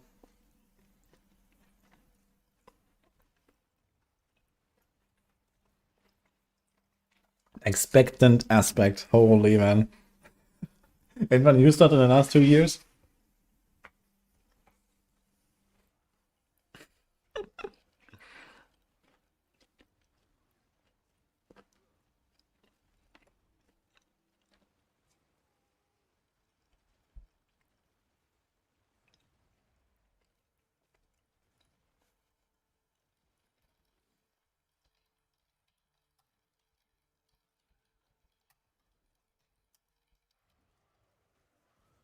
It's very cool actually, there's a couple of yeah, I just took a note about this. Yeah, I just tried it out there. We know those are enemies. It looks kind of crazy actually. Cast Hydra, run away like a weakling, come back. Try to like kite him around the corner.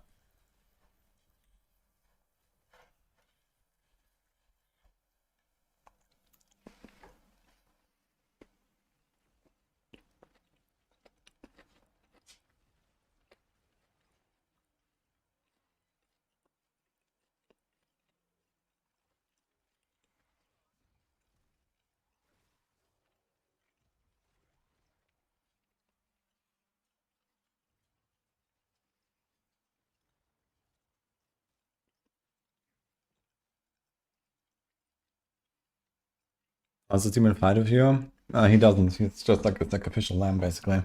This one. The other 3 fight.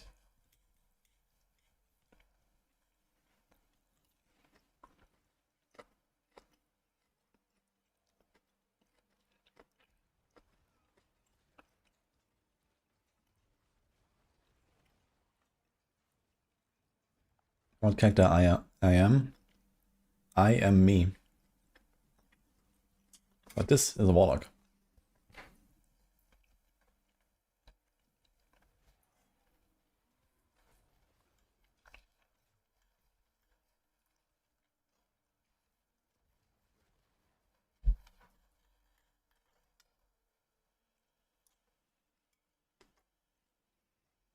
There actually sounds here? I think so, right?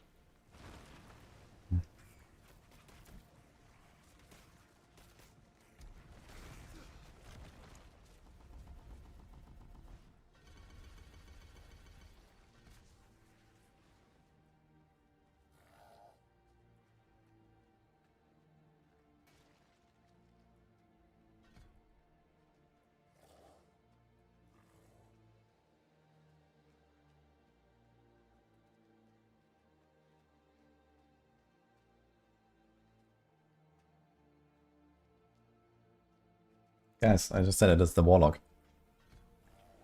Okay, feeding the dog a bit. I'm gonna be getting a drink and putting this back in the kitchen here.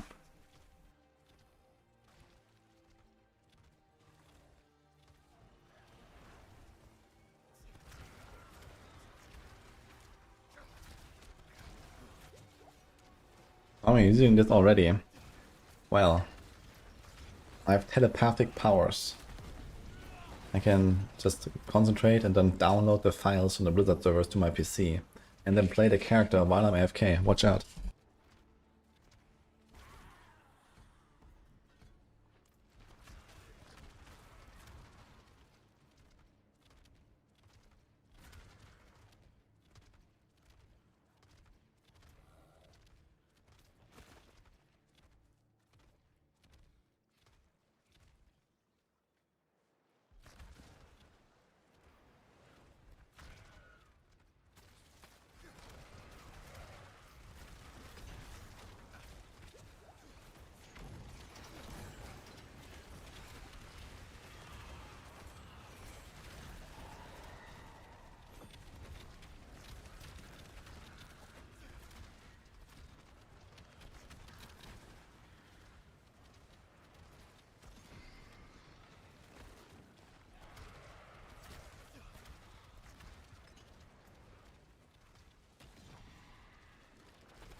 Okay, we're back.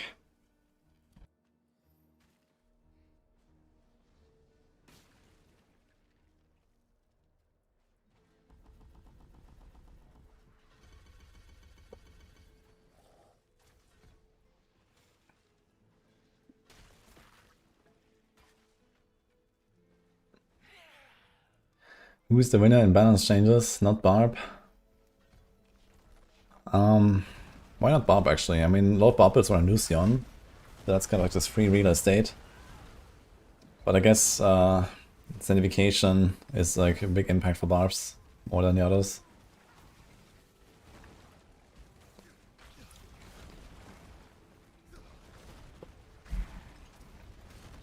But I think they were doing pretty well on the PTR if I remember.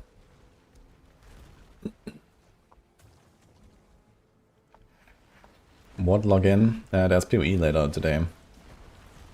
But I think I'll be skipping.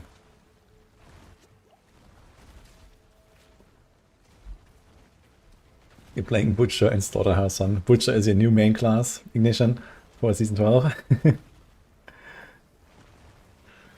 Maybe will change class specialization for other classes.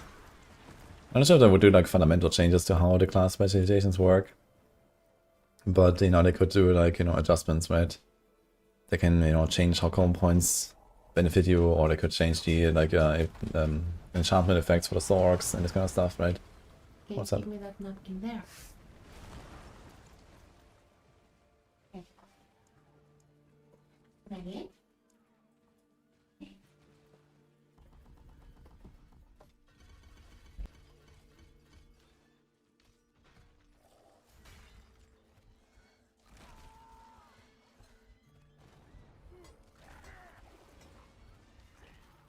Where is Butcher on the tier list?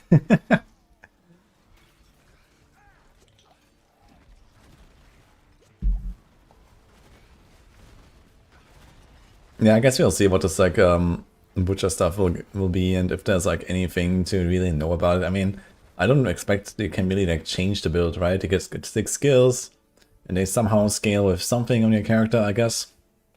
I wonder what, to be honest. I wonder if like even your rune effects will be active or so, right? So yeah, I think it will just like not matter which which like skill and which items you have equipped and so on. You kind of want to try out the Succubus build with Warlock. I see. Well, you can, I think you can summon like 2 of them or so with the sigil. I think that's the only way to get Succubus though.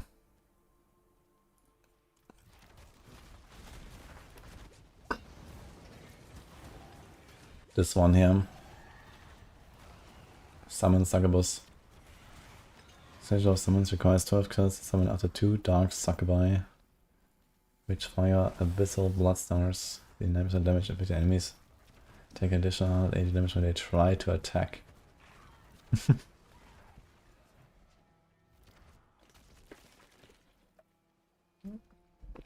it's actually kind of interesting combo you can do here, where you have like the Succubi, and then you have, there's this other thing, like one of the upgrades on Profane Sentinel.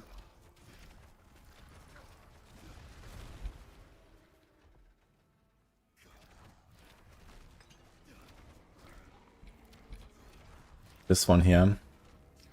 Wait, is it this one? No, wait. No, wait, I'm stupid. This is on Tortured Wretch. Actually, it's had it here. This one. Domination. So you make an enemy taunt all other enemies.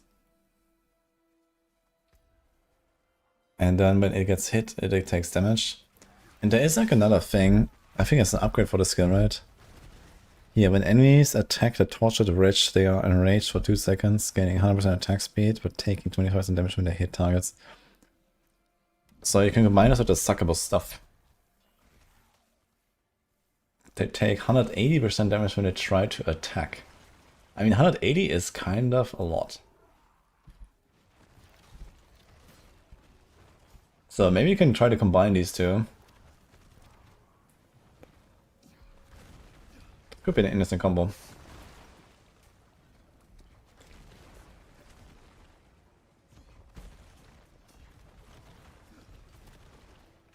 I'm gonna write this down actually. Oh, Glimmer of Hope, thanks for the... thanks for the sub, by the way. Dench. Oh shit, we also had to speak German redeem. When is that? Right before I made FK, I think? In Xenox. Meine Güte. Nächsten Meister auf Deutsch jetzt. Na gut. Ich muss nur mal kurz die Notizen machen hier. Zu dieser Idee.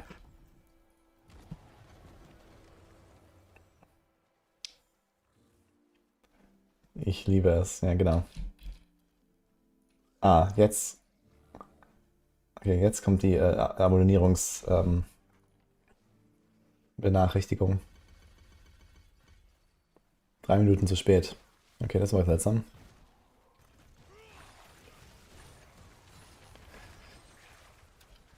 Okay. Wird es mit Siegel übersetzt? Siegel der Beschwörung.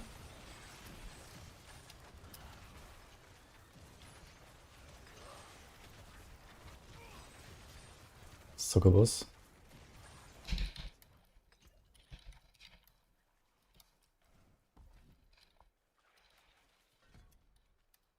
Okay, keine Ahnung, wie man das auf Deutsch übersetzt.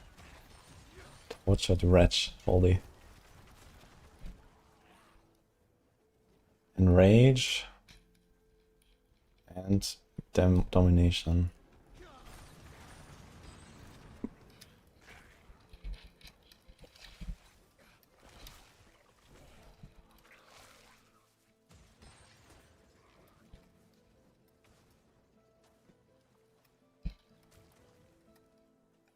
This could honestly be a very interesting playstyle.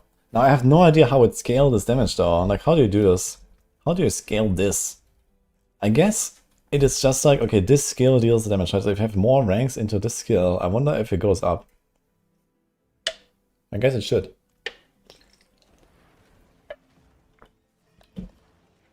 And this is now an Abyss Occult skill. I think so is the Sigil, right? But it becomes an Abyss skill, but not an Occult skill. And I think Sigil of Summons is not...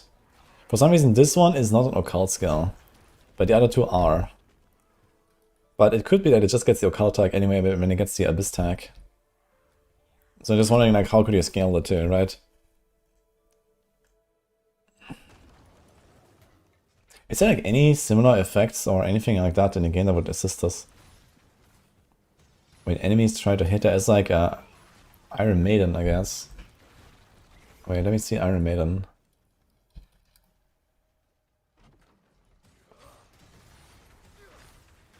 That has like never been useful. Enemies afflicted by Iron Maiden take 30 weapon damage every 2 seconds, and each time they deal direct damage. Yikes. Okay.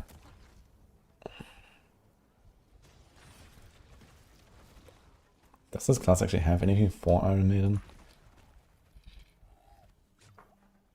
It's now also a darkness kit and deals shadow damage. Crazy.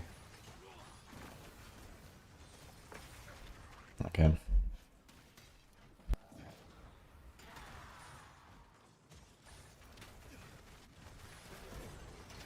Technically thorns, yeah. But this will be like something else then, I guess.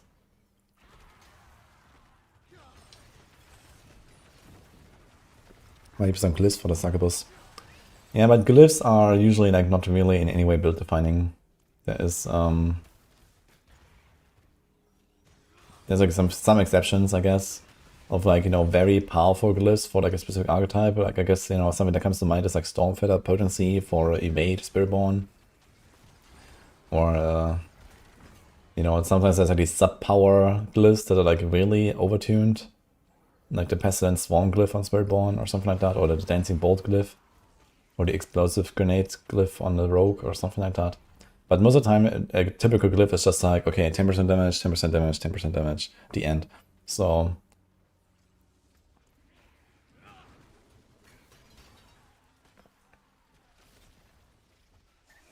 maybe some aspects. Yeah, could be. Although if you look at Paladin, there's no skill-specific aspects. Like, at all. There's like nothing that's like for a skill.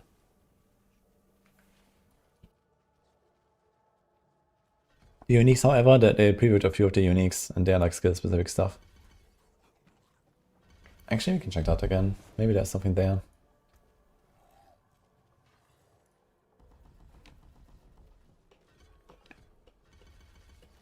Actually, here, Sigil of Summons. Sigil of Summons deals 100% extra damage. You can summon up to 3 additional demons, Walmars, with kills outside the ritual. So, I mean, the 100% extra is very useful in the ranks as well, and it has a good stat line.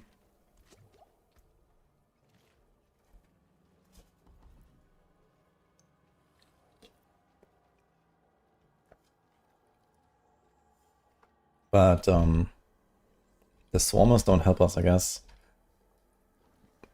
Killing 8 enemies or demons will influence the ritual to summon a demon for 20 seconds, which attacks nearby enemies. You can have up to 3 demons active at once. So I think this is this basically. These are the Swarmers, like the regular sigil. And if you don't get extra Succubi, it doesn't really say how long this thing lasts. Like they hit them and then, yeah, who knows. That's definitely an interesting idea, I think, of a build. It's like a very weird playstyle, I guess, where basically you put down the sigil, you try to like execute like demons somehow, like throw bombardments, worst case, or something. This summons the Succubi, and then you do the taunt.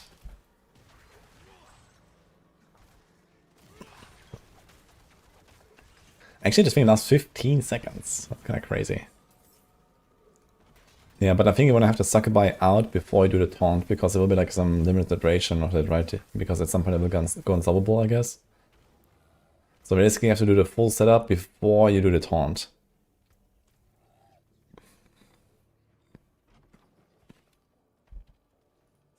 But yeah, looking at this here, it definitely looks like the Succubi will do the most damage with this, yeah. So this means you want to have this ring as well, with the 100% extra damage.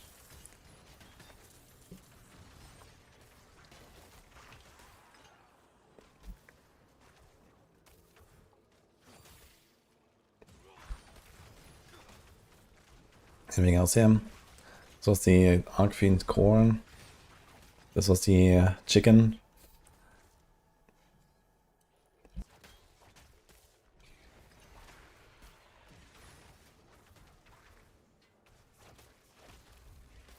Hex the Doom, Rampage.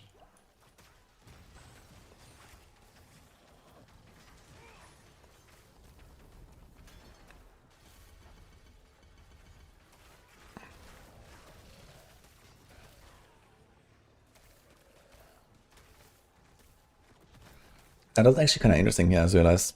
I was kind of like overlooking this last time. But the Sigil of Subversion Lava Trail does 350% weapon damage baseline, which is a relatively high number.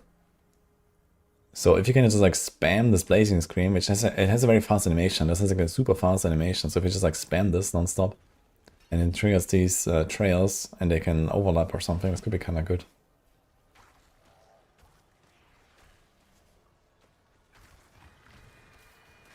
Yeah, okay.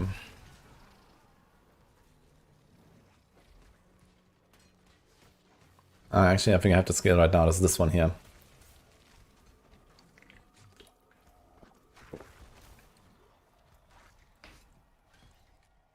Metamorphosis, Terror Demon, and some Abyss skills. If enough aspects and some unique supported, is what you were supposed to try. Yeah, the Abyss Demon, Terror Demon is like very versatile, right? It just gives you like buffs. Like even if you don't play an Abyss build, and you don't care about the Shadow Form stuff and so on, you just get like extra damage, extra life, and so on. So it's just like kind of like it's kind of like the Arbiter version of Warlock, I guess. You just, you know, go in, you're like more powerful, as long as you have the cooldown to support it, and it's like relatively easy to get that cooldown. You need 50 CDR to be perma Metamorphosis.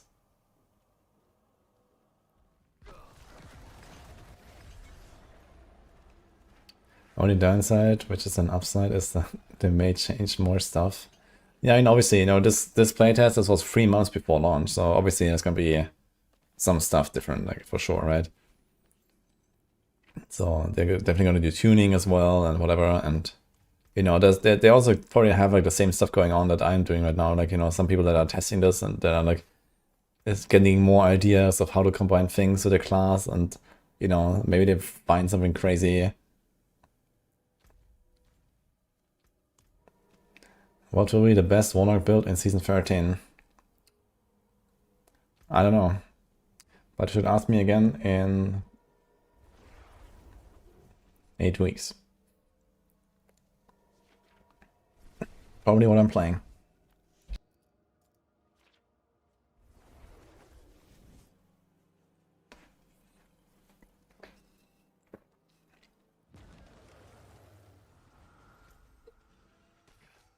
Is Summon Warlock good? There's some pretty cool stuff you can do. So we're thinking about like the big demon, the Abaddon guy. You could like have multiple of these guys out pretty easily. And the same with like the Profane Sentinels, like the totems basically that shoot stuff. There's also Rampage, like just like one big like kind of smashing demon. You can either spam those and do like eviscerate stuff, or maybe just like focus on like the big dude that you can recast. Before Terror Demon was a specialization to not lose stealth. Ah yes, it gives you like Shadow Form all the time, Heroin.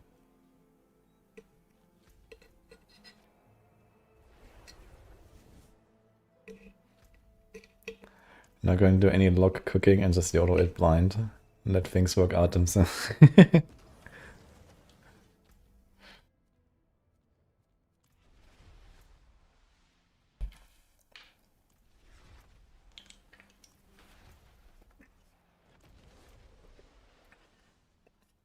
Me trying to like use waypoints and to get to the sniper dungeon. It took me like 2 minutes to realize that I just can't go anywhere. I was trying to get to the sniper dungeon.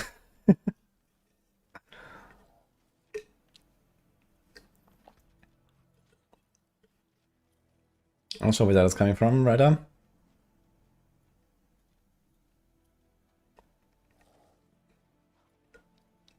Is there any way to get a summon resource back faster in normal region?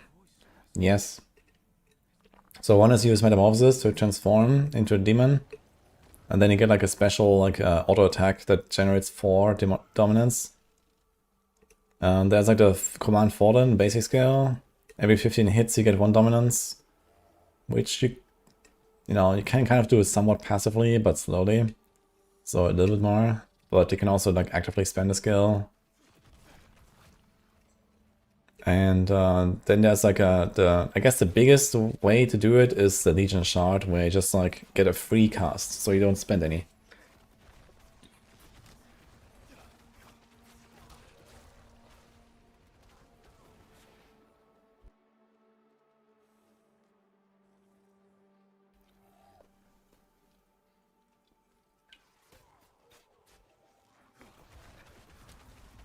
How does Shadow Form work?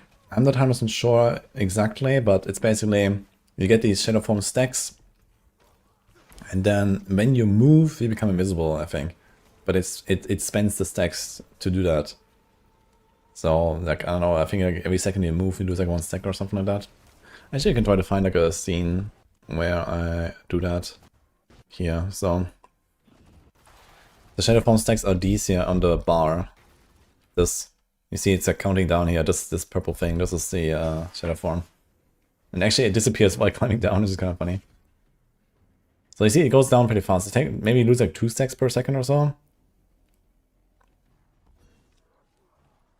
Yeah, I wouldn't say you really track this. At least when you're like transformed into Metamorphosis, you just kind of have infinite Shadow Form. But there's some other ways to generate them, I think, where you don't get that many.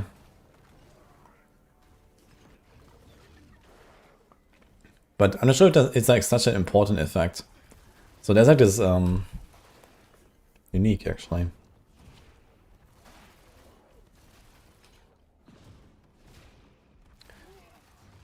So here, Drag Claws deals increased damage and additional claws fire out when you gain a stack of Shadow Form. So this is like a very potent effect, I guess. Because you can generate 4 Shadow Form stacks per second. The question is, does it work when you overcap it? So I think you can normally have like, I don't know, 8 or 12 or something stacks. Let's see when I activate the demon form. Okay, here I do it. Okay, so I get 4 stacks from Nether stuff, and okay, here 10. Okay, it looks like the cap is 10, you see? It goes to 10, and I move. It does disappear pretty fast when you move, so it's like something like 2 stacks per second, I guess. And then there is the other thing.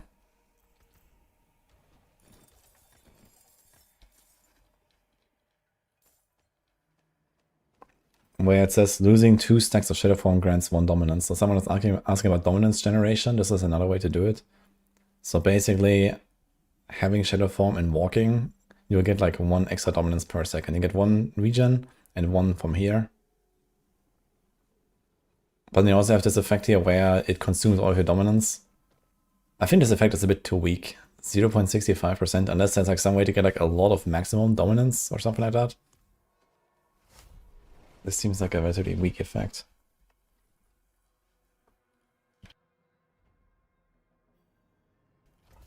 Do minions bleed?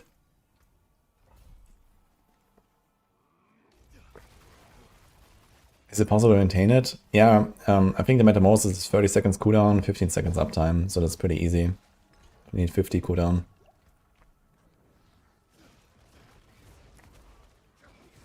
Did you get any lock legendaries I can show?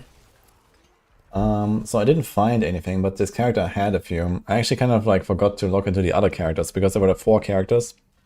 And I think they probably all had some legendary. But we have this here. Casting Hellfire skills. So Hellfire skills is basically everything that does fire damage on this class. Occult skills are the Umbral Chain, is the core skill. Apocalypse, the ult. And then 2 of the sigils, the Subversion and the... not the summons.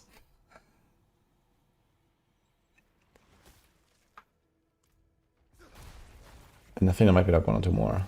I think the Dark Prison is also a occult skill.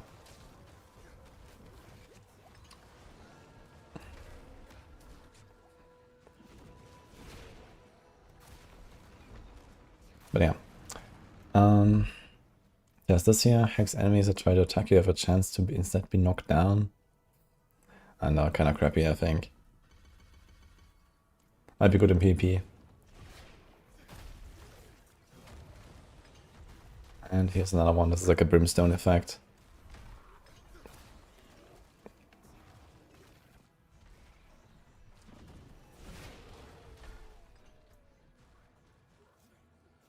Yeah.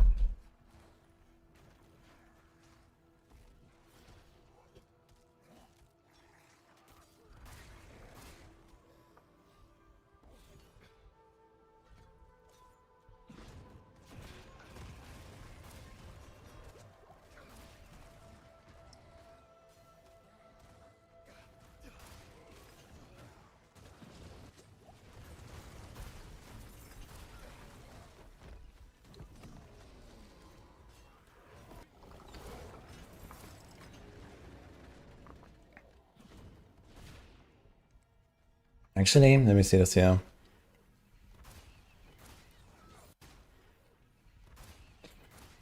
So this is actually the Dragcross upgrade. This is like another way to spend Shadow Form stacks. This skill here, when you cast it, it's supposed to spend 1 stack to also conjure glass about your most recent Greater Demon summon. But for some reason it didn't work with this guy here, which is a Greater Demon, as they want from the Soul Stars. They're all Greater Demons.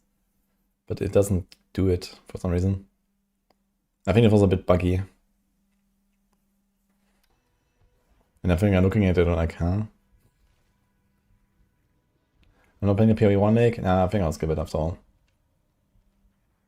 It's not much time after all. It would be like relatively stressful. So maybe I'll play it like later or something. So here, this is also a Greater Demon. This is a Rampage guy. When he comes down. So now I should be able to cast Dragclaws and then summon Dragclaws around this guy as well, but it's not happening. So I think this was just bugged.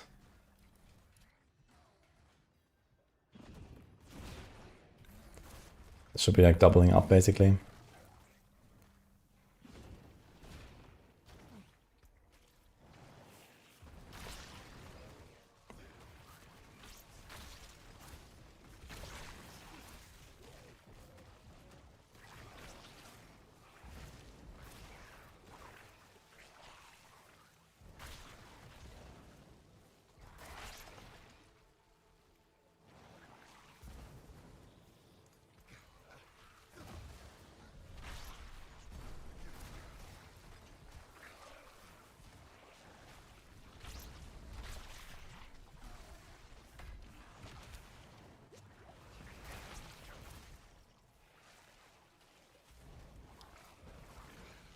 Join Mirage, that's from Jay.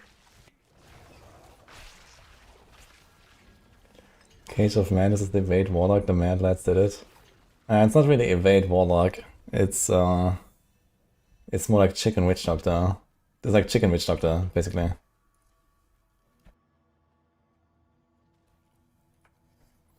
It's just like evade is a trigger basically for it. Which is kind of weird, I guess.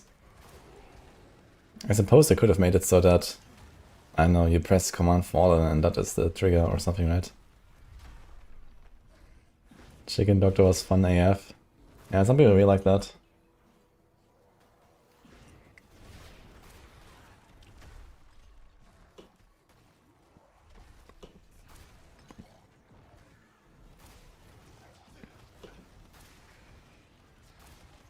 Yo, thanks for what's up. Eris, appreciate that. Oh, you had a wing force joining as well.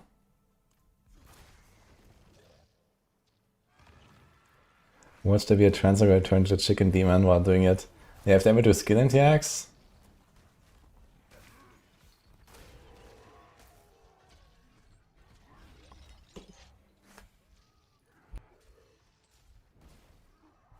That'll be something.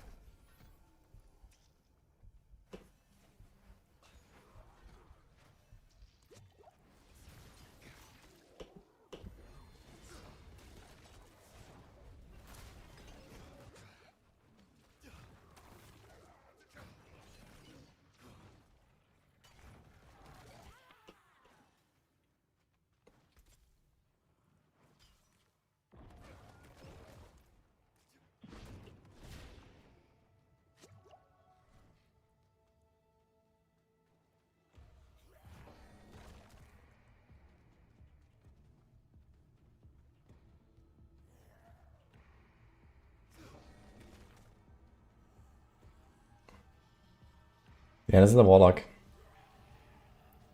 I'm just checking a message real quick, guys.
Okay.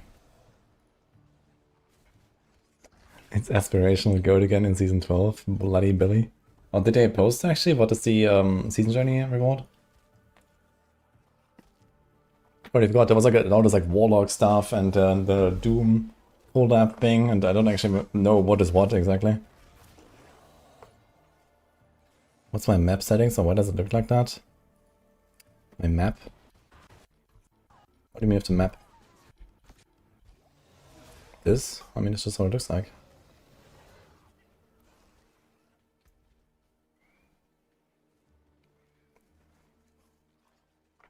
Has another cap always been 70, or is that higher now? No, it was 100, and then it went to 60.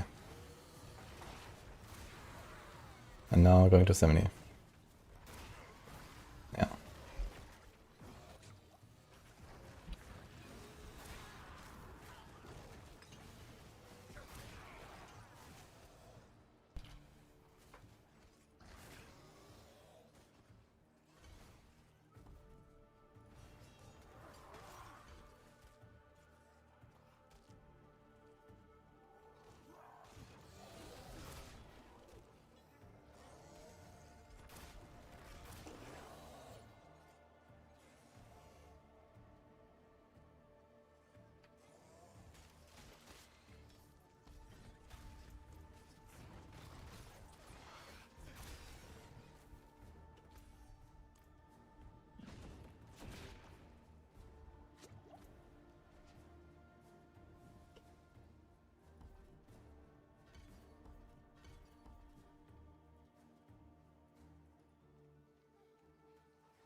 Any reason not to play Paladin new season?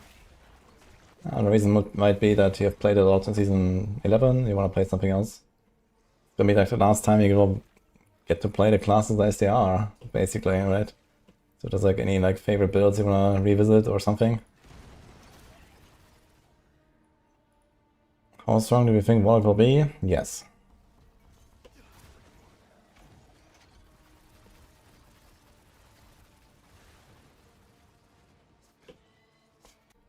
Yeah, I'm not sure what you mean, like the world map looks different. What is different with the world map? Where's the world map here? So what looks different exactly?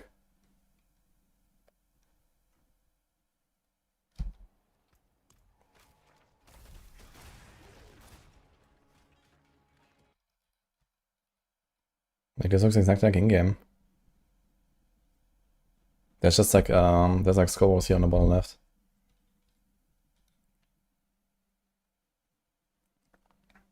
I think I might just be confused because this is Fog of War here.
Yeah, kind of like that, I guess, Callbox. I mean, I haven't seen the old classes, but they have been talking about this in interviews and stuff, and you know, like, basically the idea is they take like all of the like skill-specific stuff and put it into the skill tree, so that you can just like make the skill work the way you want it to work, and then you have like just like rather more power growth through items instead of the customization through items that much. And I never assume like kind of like lots of interesting stuff I imagine, with like utility aspects in particular. They're not really going anywhere. I hope a lot of the fawn stuff finds a home. Yeah, I mean, fawns is like a thing on Spiritborn at least, right? Like Spiritborn fawns is kind of good. Like Warlock doesn't have anything with thorns. Necro has like some stuff with thorns with minions, so maybe that's gonna be something again, but yeah.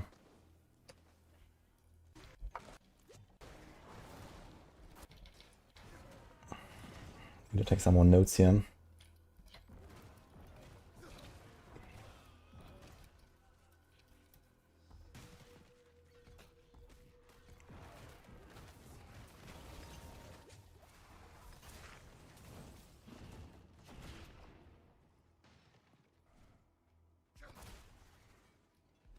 Gotta get the Barb in Barbarian.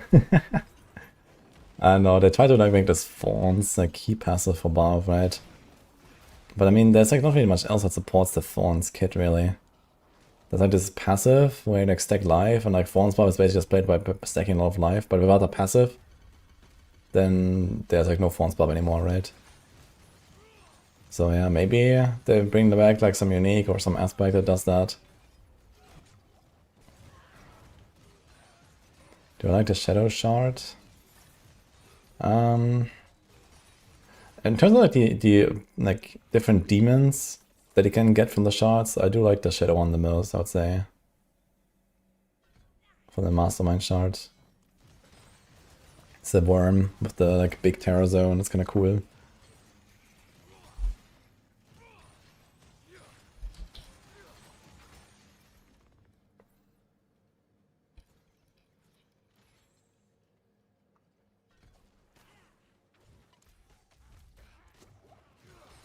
If you're here, Fawns Tornadoes. That sounds kinda cool.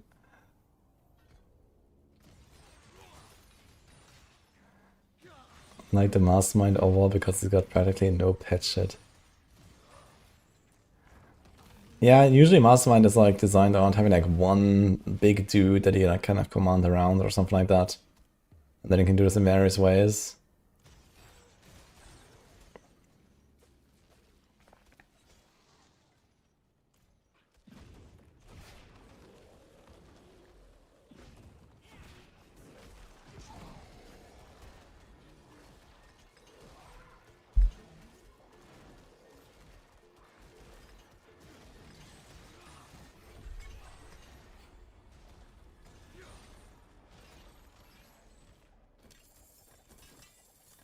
Do those chains bind the enemies? I think they do have some slow.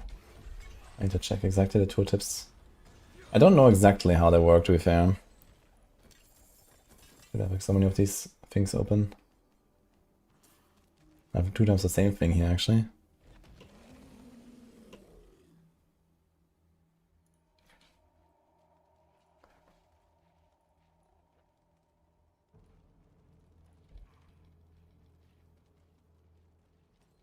Okay, so here, Umbral Chain.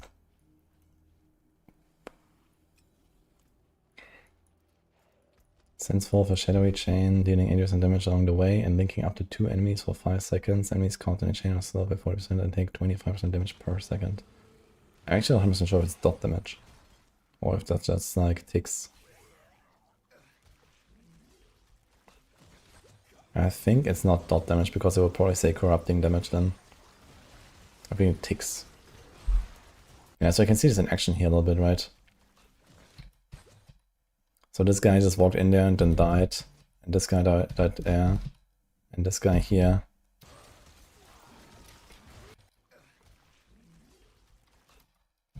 So what does it actually do? Now always create a chain link back to you. Additional, whenever you summon a greater demon, the chain is created between you for up to 30 seconds.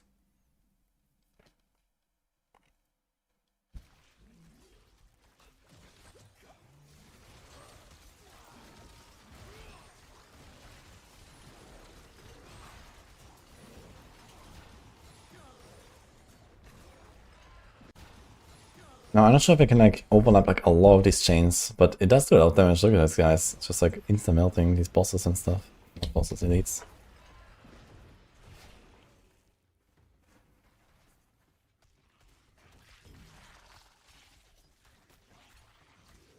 Seems like a relatively good leveling skill, I guess. I think it's also a relatively cheap skill. 34 wrath cost. Combo chain explodes for 72 damage when stretched to its maximum or when it expires. How long does it last? 5 seconds. Yeah, I'm not sure, like when I spam it, does it like give me multiple chains? Like here, like I have one, I think it's only the most recent one. So there's like one going to the demon and one to the thing. And now, for example, you know, the other chain just disappeared and they're shooting out this one. And now I have this one here. Yeah. So the old one disappears every time. Have a look at this.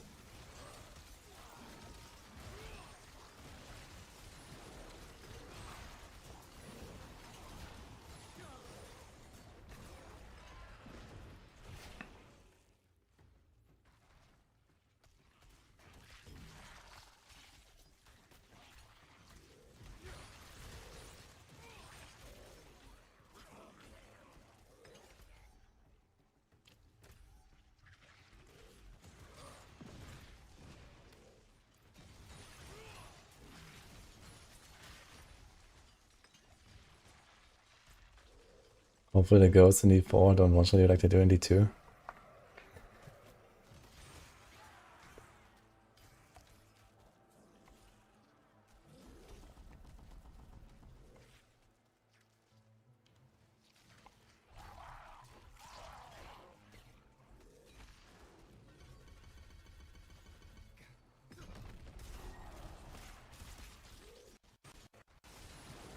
Yeah, it's kind of hard to judge and see exactly what this Umbral chain does when you do this. So yeah, okay, like there's like a chain and it's just kind of chilling there in the... Like look at these animations. I don't know exactly how they actually like spawn and like chain enemies together. So here is one. Okay, now we did this. One is on me and one goes to the other guy there.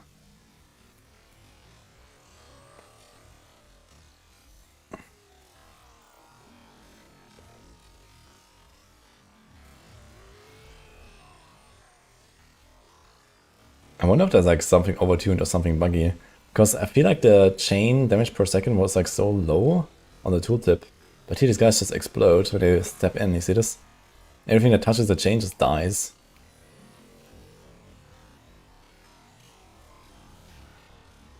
Look at this Harbinger.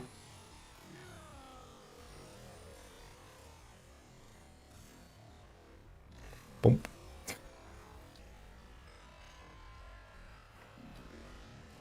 I don't know how this works exactly. Do they do the boss with this? No, I did the boss with the Sentinel, unfortunately. Would have been interesting to see. I mean, I was actually shooting chains, yeah. But it's mostly just a Sentinel killing them. Yeah, I was just going to see the thing.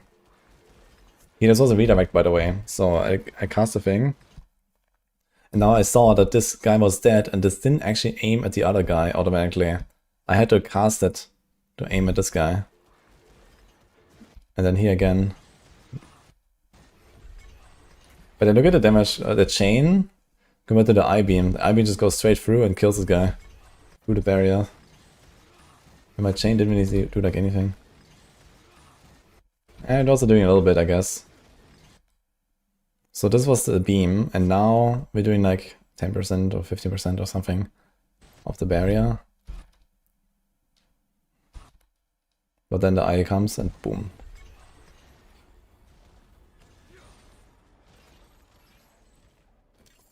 Is Warlock live right now for everyone else? It's not live for anyone.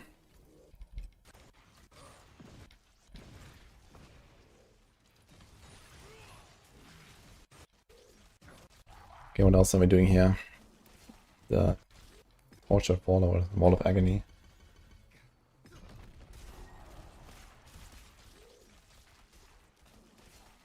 Yeah, I don't find this like particularly useful, this thing. Seems like they actually just walk through this as well, right? Yeah, these guys are literally just like walking through the wall there. Or maybe it's like because there's swarms and they can just fly over it. The other guys seem to like walk around here. Look at the spider on the top left there. It does seem like it's kind of going around.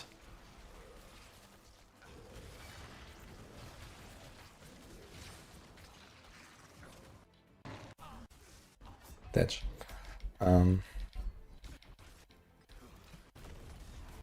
Okay, so here's the wall and it's actually knocking them back.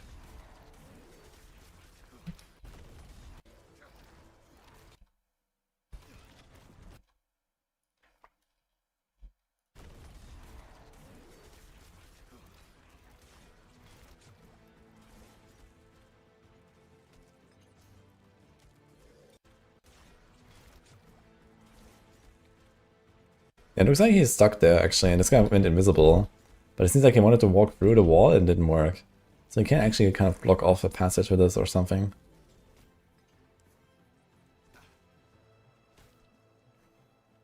I wonder if it's gonna be useful though, for like any sort of like serious content.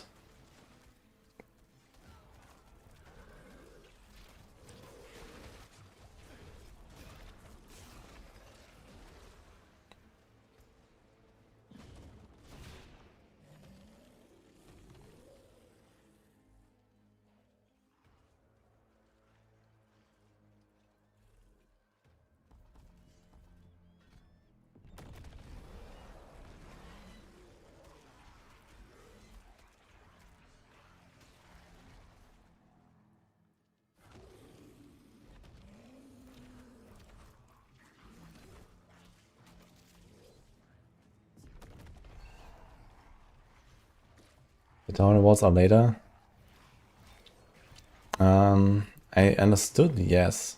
But maybe I misunderstood it because there was like some confusion yesterday. No, I think this character had like no life on hit or life on kill or anything at all actually. On the gear. I think somewhere along the way I found a weapon that had life on hit and I didn't equip it. Unlucky. But yeah, there's like very little healing on this entire class. It would actually be interesting to kind of like check out, okay, what actually has healing here on this thing. And there's not much. There's a bunch of fortify. And there's a bunch of skills where you can kill yourself. But I don't think there's really any healing almost anywhere.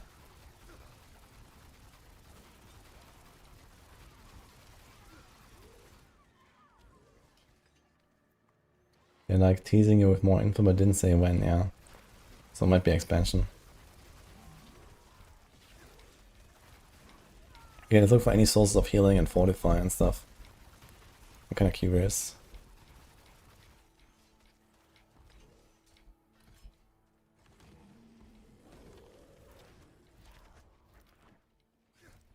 It's also kind of curious that there's like no way to like, I don't know, sacrifice your demons and like suck the life from them and then heal yourself or something like that. I don't think there's anything like that.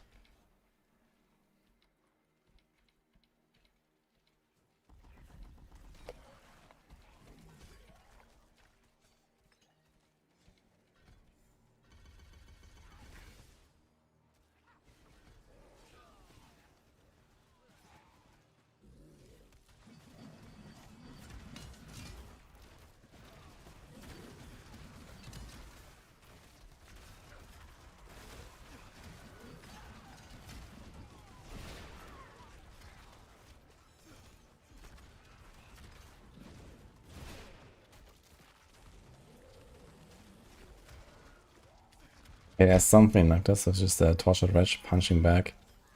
So it's not exactly healing, but it says it can absorb up to 100% of your maximum life before it's killed. So it's kind of like that. And then it fortifies you for 50% of the damage it absorbed.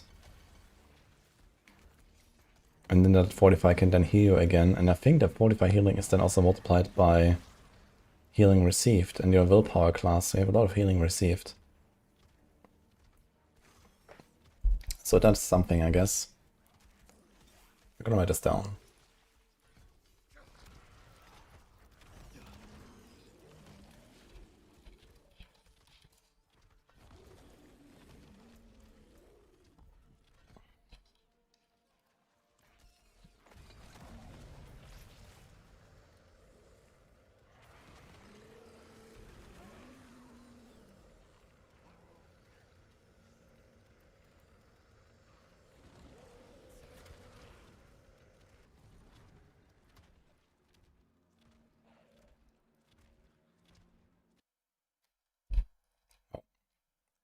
That was the end.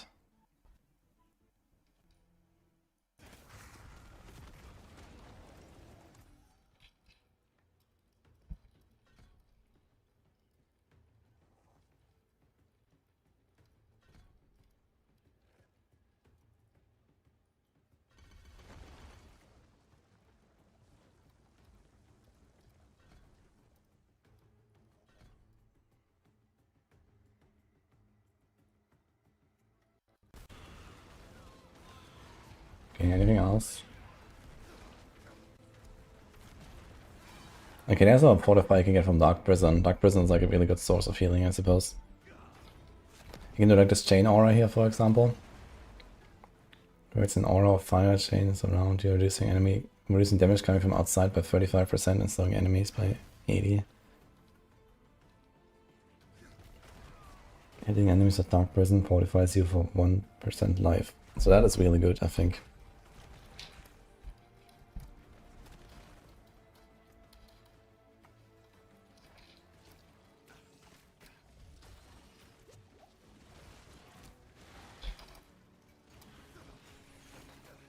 Actually, I think Hellion Sting has some fortify going on. It's a basic skill though. And it directly competes with the damage option, right? When you strike and eviscerate enemy of Hellion Sting, you're fortified for 1% maximum life. Yeah, so this is like kind of like a direct, okay, I now heal kind of option. Because you normally wouldn't do this otherwise. I guess that's the raft regeneration and the healing. So you can get those two effects basically. Then you would use tail spikes. It's a relatively weak option, I guess. And very situational.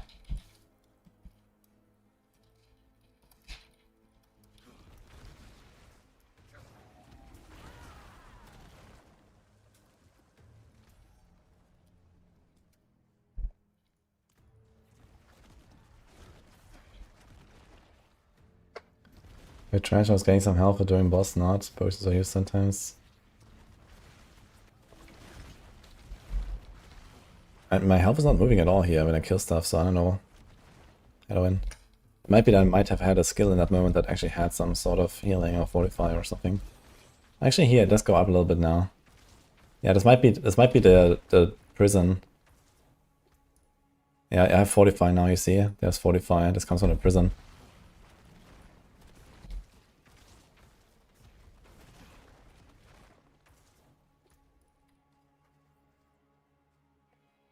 The mechanics like lifesteal, life and kill, etc. become more important after the expansion. It's still not worth using. Well, I think the idea is to make the game more difficult and, you know, higher ceiling of progression and so on. So, you know, recovery is going to be a pretty important thing to solve. Now, life and kill is just like, you know, mechanically bad, I guess, for most purposes. Because if it doesn't work on boss, it can't really help you there, and you know, bosses are like the one thing that are like really dangerous most of the time. And also like, you know, like the entire game is like designed around you have to kill bosses, right? So you always need to have a build that can do bosses well. If life and kill doesn't help you there, you don't really want it. I mean, life steal doesn't exist, there's life on hit, which is extremely important in the game right now. Like basically every build runs at least one life on hit roll or something like that, with some exceptions. And I guess that's gonna be similar in the future. Knife and kill doesn't work. I mean, knife and kill does work on bosses, but you have to kill the boss for that, and then you don't need it anymore. And, you know, a boss fight is usually longer than other fights, and there's usually no other sources to get life and kill, you know? It just doesn't work.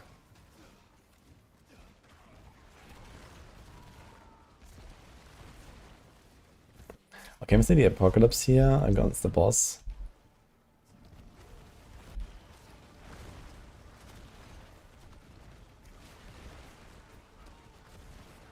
I think I did it too early.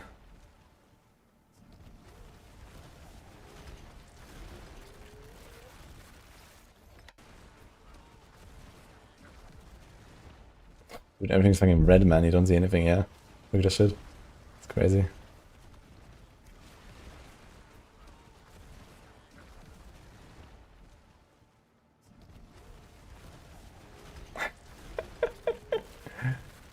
There's like so much shit on these animations. It's definitely a bit too much. Like imagine if this was actually like dangerous elite affixes around here and stuff like that. You couldn't see anything.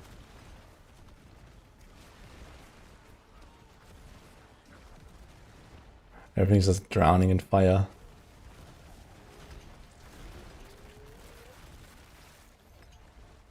Is the planner out for Warlock right now?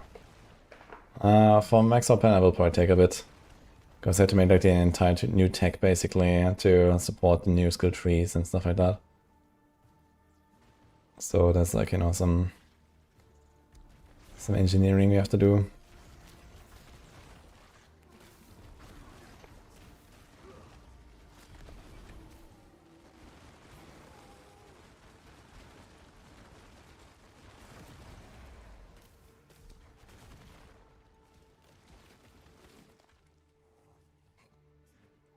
POB. You wanna see the POB for this build?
Knife and hit works on bosses, but knife and hit works everywhere. Yeah, knife and hit is very powerful. The other regeneration and like life on kill are not that great. And life on kill just has the inherent disadvantage that it just doesn't do anything in a boss fight. So if you have something else to heal and, you know, somehow a reason to spend more life while like, you know, farming or like while fighting monsters and then heal it up with life on kill, but on boss it doesn't matter because bosses you just, you know, you're immune all the time or you stagger them all the time or something, then I guess that's okay. But then usually life and kill is just like universally kind of bad. Besides like a little bit of sustain. They're good for early game where there's actually like some kind of like, you know, sustaining going on, right? Like here I'm walking around with like a 30% life and I'm not even pressing my potion because I'm just like holding it basically. And, you know, nothing is really threatening in that case. It's more about sustain than it is about like randomly dying.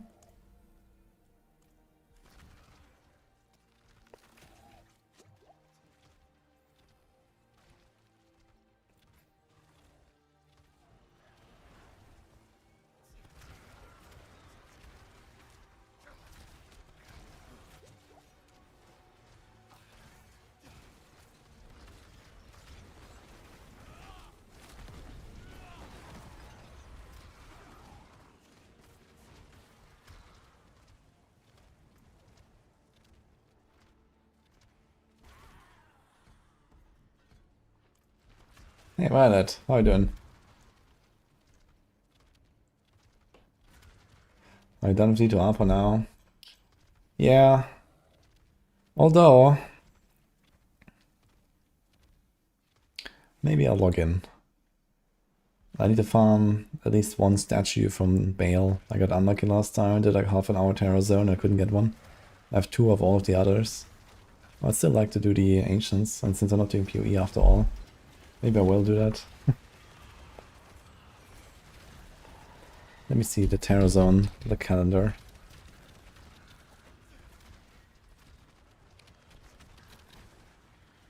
Fuck. It was 1 hour ago. And it's the next.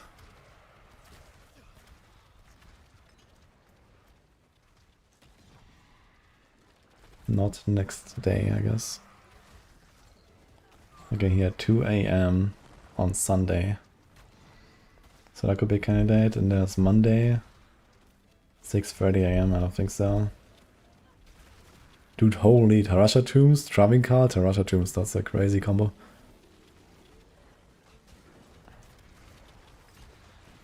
AM, 9:30 AM, dude, these are some times, man, holy. And Wednesday is not happening, I guess. Okay, so basically the only time would be this one here, 2 AM on Sunday. Maybe I'll log in.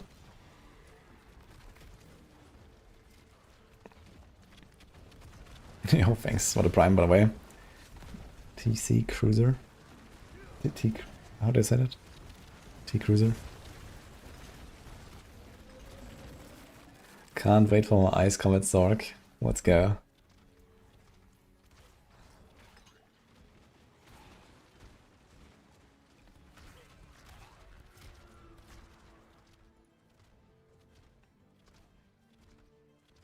Okay, we were looking for...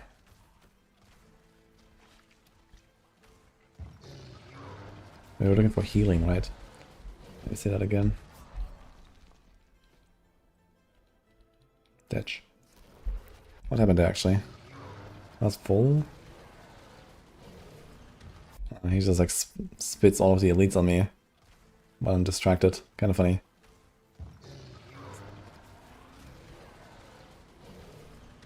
Kind of interesting how I actually take so little damage from like all these small hits and then suddenly I die at like 30%. Look at this. But from what? Maybe it was like a fallen explosion? I see this guy here, but he didn't explode. I'm not sure what actually killed me now. Do we see the elite affix? No, I never hover over the elite, unfortunately. It's kind of sus. I'm not sure how I died there.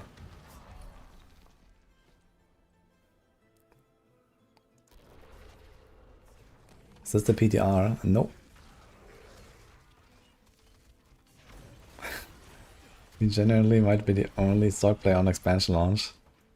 Alright, I think that's only because people don't know what the Sork tree looks like. Like now everyone is like pogging out, like Warlock, amazing, and whatever, right? But I think once they actually see all the other classes, they're gonna be like, oh my god.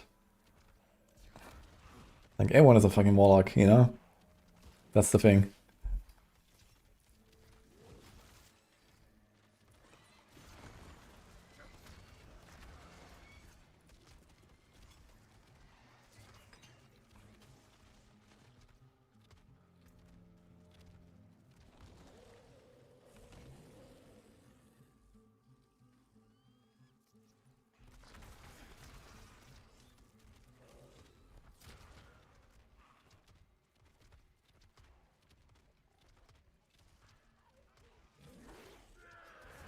Generate 0 wrath per hit for 5 seconds. Very cool.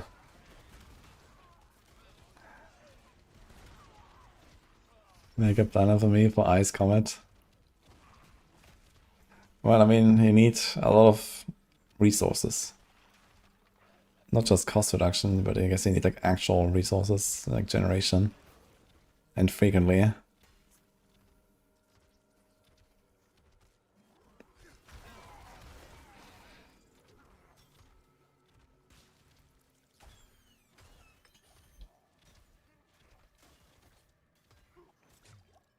Okay, here we go.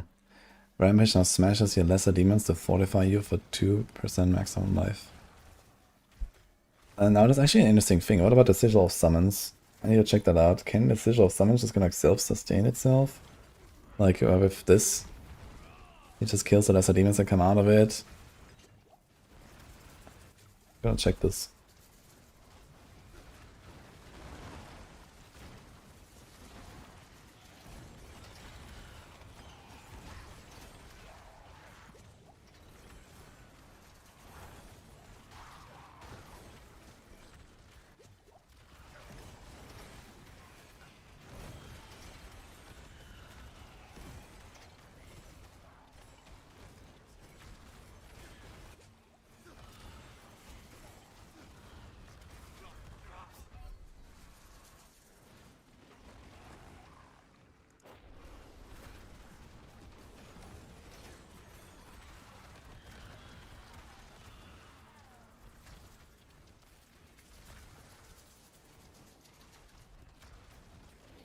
Actually, Profane Sentinel has vulnerable application, I just realized. I'm gonna write this down.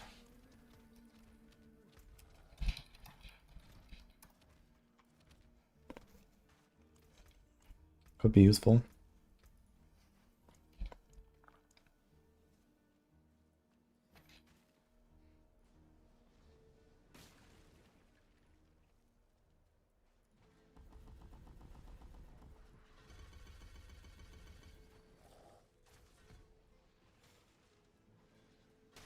Step. Yeah, I'm just like looking for like interesting interactions and big numbers and stuff like that. And what he can do.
What's that? Yeah, unique again.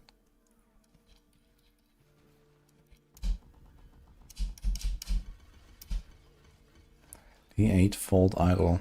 I have no idea what it's supposed to be actually. Maybe like an amulet or something.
Yeah, the reason why I wrote this down is because this thing has 350% base damage, which is a lot. It's like one of the highest numbers here, and you can kind of spam it. The question is just like, will it overlap?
Dude, it's actually so rough. Look at these upgrades here. Sacrifice 2% of your maximum life to instantly pay each of Sigil or Summon's kill costs up to 48 total. So technically you don't need to like, you know, cast the Sigil and then cast Bombardment like 3 times and so on. But when you literally sacrifice half your life. Oof. And how do you get it back, you know? That's crazy. Just on cast. If you press this Sigil and the other Sigil, this one also has the same effect. 48%. Boom.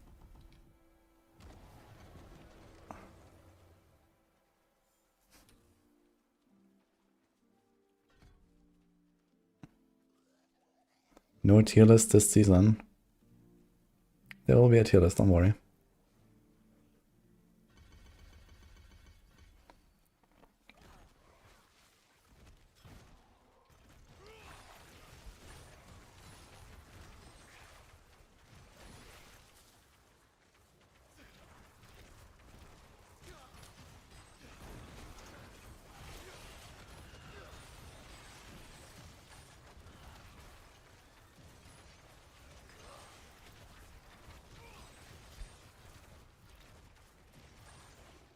Is the chance gonna be online? I guess on Sunday. We have our meeting. Wait, it's Friday now, right? Yeah, so tomorrow is our Maxroll meeting. So Stitch of Chaos does also have this thing. Killing enemies or demons within fuels the ritual chaotic. The ritual's chaotic hellfire, increasing the chance for each enemy to explode for 30% damage on death. Dude, what? Increasing the chance? What is your chance?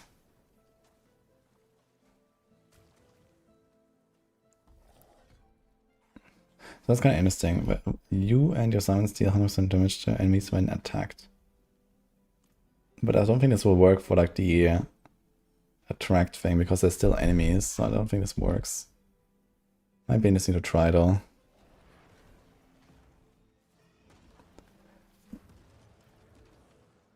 Is Rax still working with Maxroll? Not really. He hasn't really been doing anything for like the last few years. Yeah, see you, Blue Days, enjoy. What is the ability gonna do? Tier ranking, Warlock, Paladin, Spiritborn, and then the rest.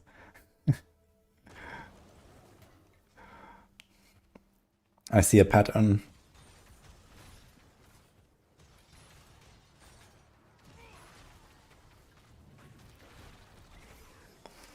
Sigil of Chaos is now cast around yourself for 15 seconds and instantly explodes your lesser demons within for 20% damage.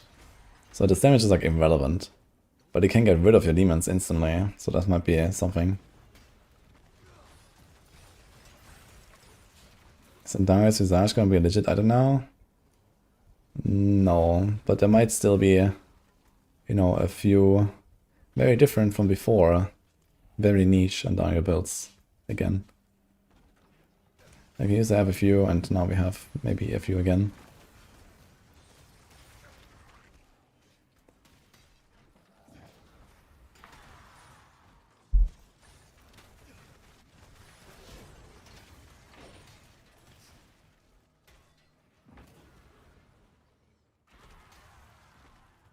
Dude, it deals 12% weapon damage. What the fuck? I can like auto attack them.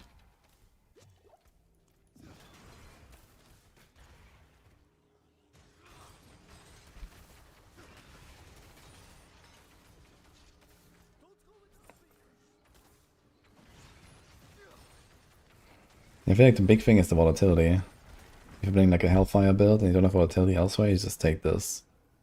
I should actually write this down.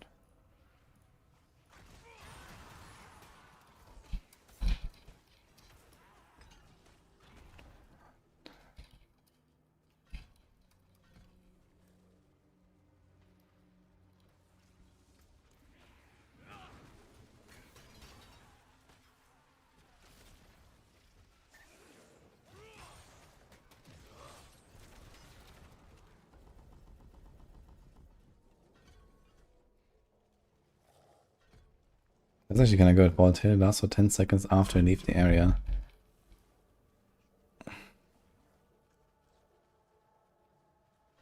So you can kind of have this like permanent. Just casting this sigil sometimes.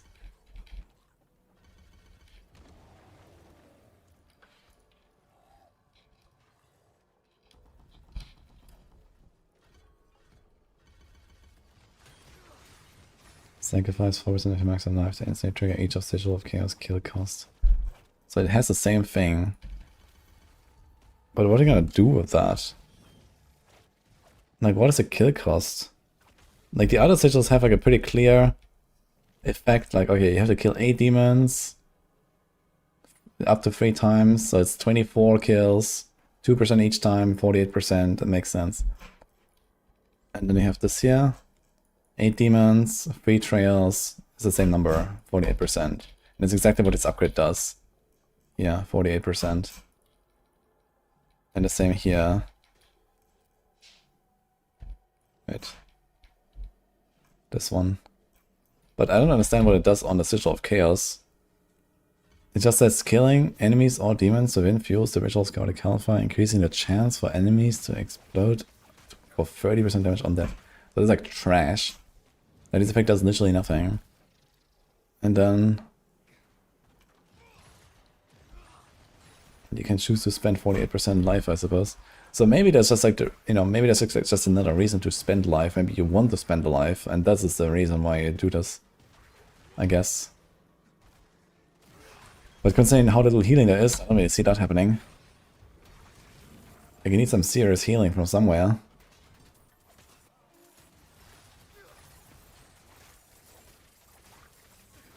Volatility, empowered casts within Sigil cast counters triggering 3 kills. That's swing of lucky hit. It's 35% lucky hit.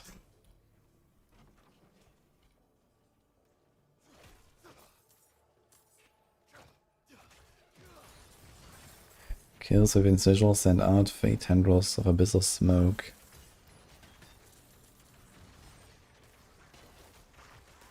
So you could maybe get a lot of lucky hit here.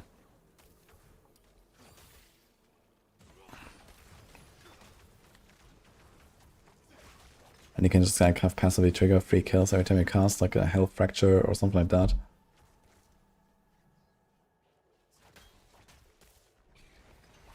Hitting an enemy Sigil of Chaos has a 20% chance to trigger the effect on them again.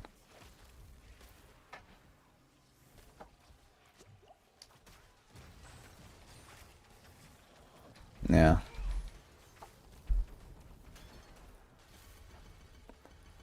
Is another $50 expansion? No, it's 40 actually.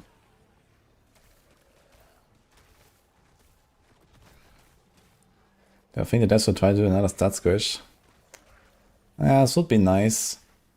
But more important than that is just like giving us a good balance of multipliers. Like, there's nothing per se wrong with high numbers, I think. I have to turn it off anyway. I don't really care about how high the number is at this point. It's more like,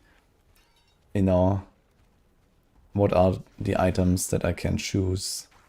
How strong is an offensive aspect versus a utility aspect or a resource aspect or a movement aspect, right? So this is like just kind of like off the mark a lot, and like, how much of a power jump do you experience when you find this unique or that unique and so on, right? So that's like the bigger problem that they have to solve. Like, all these numbers are like way too high. It's fine that we do like billions of damage or whatever. It doesn't really matter. It's more like, they need to make sure that there's an interesting item progression journey, there's interesting decisions to make, and this sort of thing. It does matter for tower. No, it doesn't. It does matter in the sense that the more you like pump up the multipliers and the power creep, I guess, the more you have to like raise the numbers for each difficulty tier, right? And then the jumps are ridiculous right now. For example, in the live game, we have 32% multiplicative damage scaling per pit tier or tower tier, which is like insane, right? So you have like this gigantic brick wall from one tier to the next, right? It's not like, hey, okay, I can do I can do tier 100. Okay, let's try tier 101. And then it just can't, So that is ridiculous, right? You clear it with like 3 minutes left and then go to the next tier and you just can't. So that is insane. So they basically, you know, like the main reason to do this is to kind of like bring down the jumps between difficulties. The same with tournament difficulties as well, right? Like right now, each jump between a tournament difficulty is like a times 10 in difficulty. Like when people do their tournament 5 content now coming in season 12, like they don't know what's coming for them. You know, people are gonna be so flashed by how hard tournament 5 is, I think. And you know, it doesn't have to be this way, right? Like I think it would be much more reasonable if like each tournament jump was like a times 2, for example, another times 10. So that is kind of like the main reason to kind of like squish and like bring down numbers and so on. But yeah, this mostly has to do with like the kind of like outlier, like, you know, very large multipliers on aspects, very large multipliers on Paragon, very large multipliers on like uniques and so on, I'd say. Yeah, I do think that lower stats is good. Like especially additive damage is like a big culprit. Yeah, if it was up to me, I would like generally nerf stats on items and also like glyphs and all that kind of stuff. Like, you know, glyphs, Paragon, like there's like a few thousand % additive damage you get there. You don't even get anywhere else any additive damage, right? Like a typical build just has no additive damage on any of the gear, right? It's just like what you maybe randomly get from some roll that you don't want or some unique that has it. But literally all of the additive damage is from Paragons and Glyphs on almost every build. And potentially a weapon gem or something, right? So that is definitely a problem, I think. So that should be squished, I think. And also, like, you know, it's like so hard to like really wrap your head around. Like you see like an item that says, oh my god, 80% vulnerable damage, login, right? And then you do the math and it's like 2% damage upgrade. And it's like, wow, right? It's like one of the shittiest stats you can ever roll, basically. So that is definitely kind of stupid.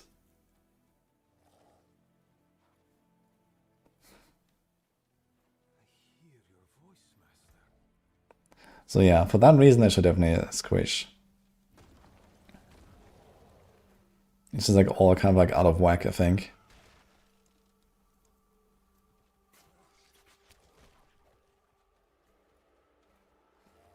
And you can still make like the game like decently fun and stuff with like, you know, the system it is now, but I think it's just kind of like, it's like harder to do.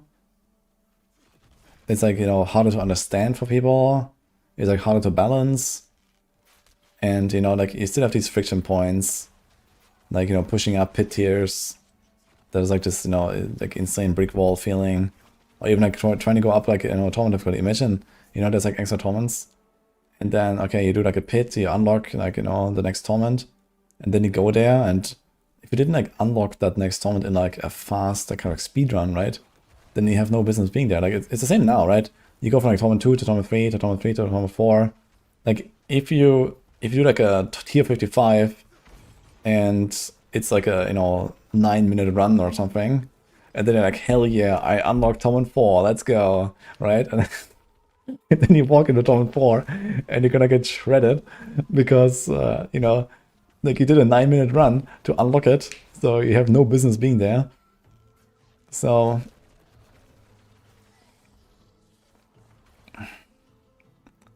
and there's like this gigantic jump, right? Like you need to be like so ridiculously overkilling Torment 3 to then unlock Torment 4 and go there, right? It's like not even comparable. Like, you know, you have to like completely one-shot everything in Torment 3 to then think about going to Torment 4 because the jump is just so much. And that is like kind of a stupid system, right? Like when you play like 1 to 60 and you level and you do like, okay, you do like hard difficulty and you realize, okay, my kill speed is pretty good, let's try to go to expert. And then you like check it out, right? But you can't really do this with tournament difficulties because the jumps are so large, you know? The answer is not having 16 tiers. Dude, every good game has 16 tiers. What do you mean? PoE 2 has 16 tiers, PoE 1 has 16 tiers again. They went back to 16. They had 17, now it's 16 again. Diablo 3 has 16 tiers. 16 is the answer, guys. No, but to be real, like the problem is that, like the problem is not that we have too many torments. The problem is that the torments are just like, you know, they're like so ridiculously far apart. You know, like normal to hard and hard to expert and expert to penitent is like roughly a ×2 in difficulty every time. And I think this is roughly where the torment should also be. I think that the same system should just continue. Like, you know, it becomes ×2 again, torment 1, ×2 again, torment 2, and so on. And then you can go all the way to like, I don't know what. And that is okay. But yeah, the way this works right now, where like, you know, torment 2 is like ×10 of torment 1, and torment 3 is ×10 of torment 2, and torment 4 is ×10 of torment 3, and torment 5 is ×10 of torment 4. I mean, you know, this is crazy. Like, to torment 5 stuff will literally be like 10,000 times harder than the torment 1. That's crazy, you know?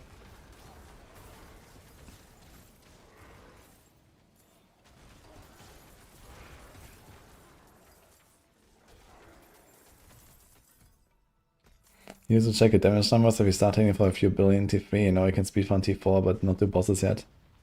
Yeah, I mean the good thing is that you kind of get a feel for what he can do with the pit, right? The pit has like this kind of like, this purpose of, okay, you level the glyphs there, and it also kind of like naturally forces you to gauge your performance.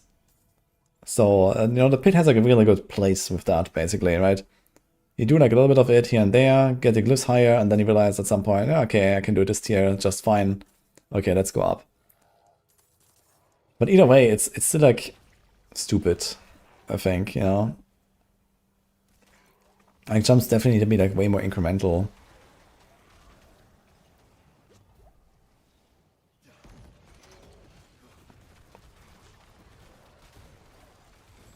T4 boss is like pit 70.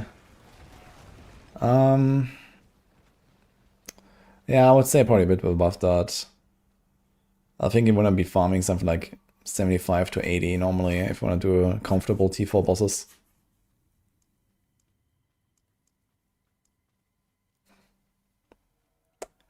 There's more difficulty jump between 2 tiers in D4 than all 16 in PoE. It's a scaling issue, not a lack of tiers issue. Yes. Yeah, but okay, imagine... Okay, what if... Let's say the game is exactly as it is now. And then instead of, like, you know, they don't change anything and they just make 16 torments. But torment 16 is now what is torment 4 right now, or something like that.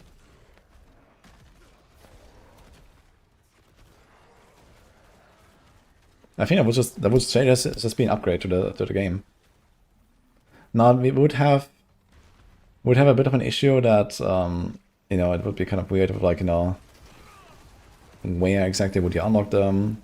And then also like, you know, you would kind of skip through multiple torments really easily with like big multipliers and so on, right? Like you already do this right now, right?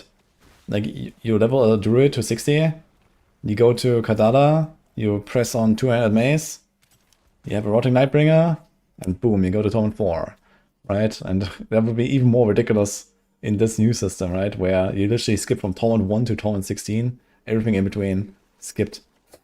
So that would be kind of wild. But yeah, they would have to like kind of like get rid of these like outliers, I guess. And all 16 tiers get the same loot and 15 are pointless. Yeah, that is a problem.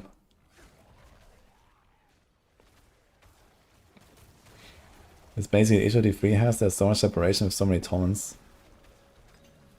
No, this is not the issue that Diablo 3 has.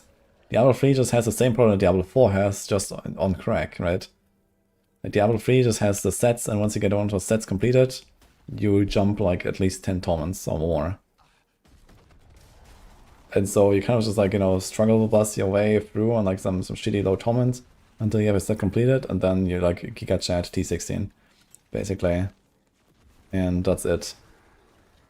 So the bigger problem is that like individual items can just like make you jump through multiple tiers. That is the problem, right? And the same problem is already in Diablo 4. And like in PoE, for example, this doesn't happen, right? Like you don't find an item and then suddenly go up like, you know, 3 map tiers or something like that. You know, you kind of like slowly build up your character's power, basically. And yeah, okay, here and there you get a big drop. But you don't really have these, like, ridiculous, like, jumps.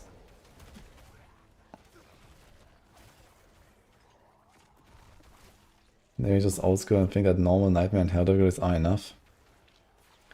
Well, this would be enough in a game where you have, like, basically no progression, right? Like, you know, in Diablo 2, this is fine, because in Diablo 2, your power just doesn't grow, right? Like, your character doesn't get any stronger, really. Almost at all, basically, right? Where, like, you know, in Diablo 4, like, you know, starting a character and then, like, ending a character, you're, like, a million times more powerful, instead of, like, I don't know, in D2, like, you know, like, a real endgame character is, like, 2 times more powerful than, like, a starter or something, you know? So, you know, the gap is, like, nothing, basically.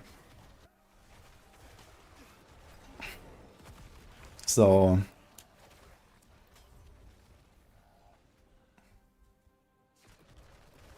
Okay, maybe it depends a bit on the build, but maybe there's like a gap of like times 10 or something, like, you know, some really shitty starter character versus, like, you know, level 95, you have good stuff. Let's ignore Enigma or something, you know, just like in terms of like the output. You know, like your character just doesn't get stronger in Diablo 2 almost at all, basically. Where in like Diablo 4 you can pick up one unique, and you get, you know, a power jump that is larger than literally, like, you know, the entire level 70 to 95 progression in Diablo 2. You know? So...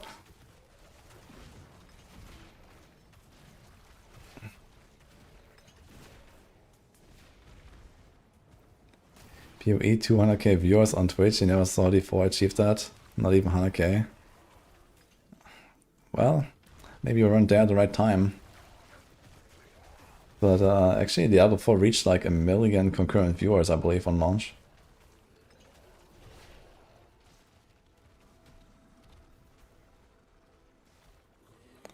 It's more than that. With Enigma, the game changes a lot. Even bad builds get somewhat decent.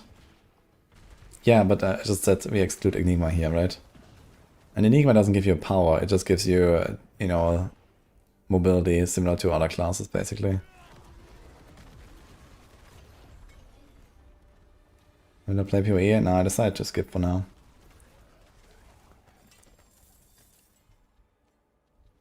So we're going to release before expansion? No.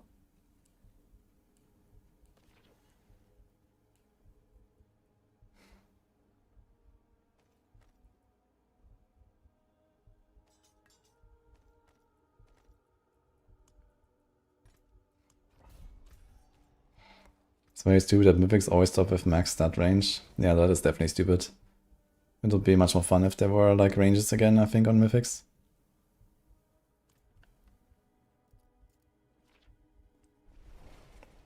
You got a lot of PoE, play Pigong for 3 acts and Alter 4. Good strat. You hope D4 loot filter will have more options than D2Rs. Yeah, I mean, it has to, right? Like, I mean, the item system is like quite different in D4.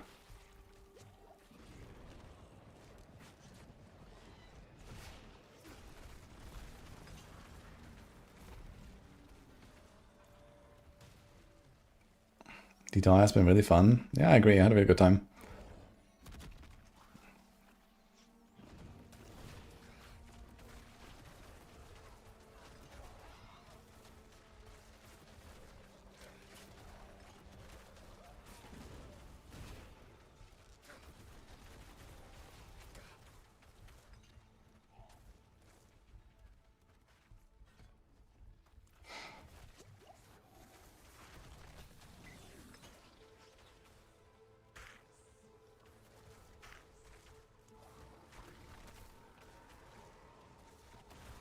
This is Warlock, sexy.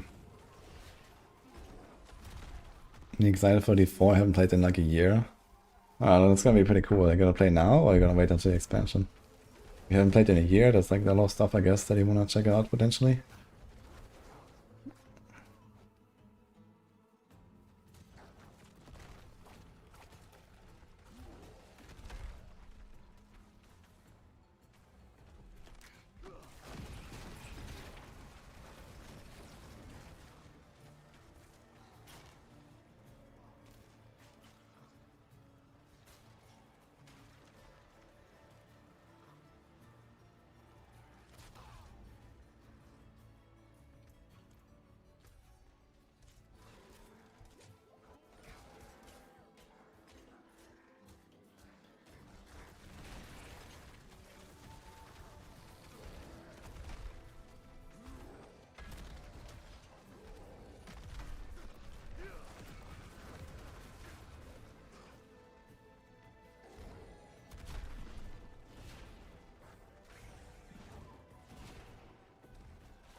not playing right now. Casper. Oh, I saw we had a wink here for Witdrag. Okay. Missed it earlier. Yeah, I'm planning to like start releasing some D4 videos soon, Floyd. I'm actually gonna record a bunch of stuff after the stream. And then over the next few days I need to like start making guides.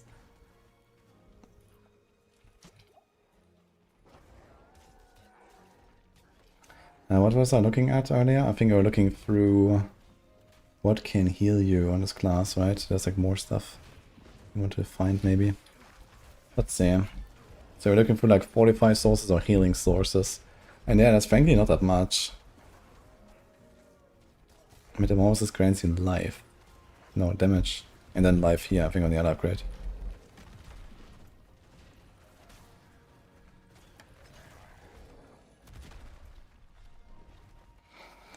This one even burns you for 8% of your max on life over 3 seconds. I wonder if like fire resistance would help you with that. I suppose so. Because burning yourself for 8% is a bit ridiculous.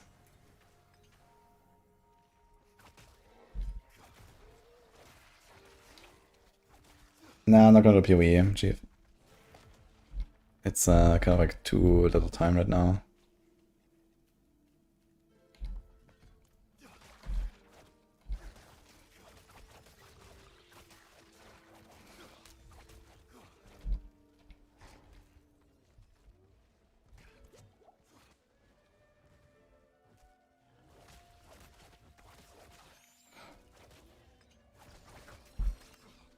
I'm not entirely sure how the Devouring Swarm works.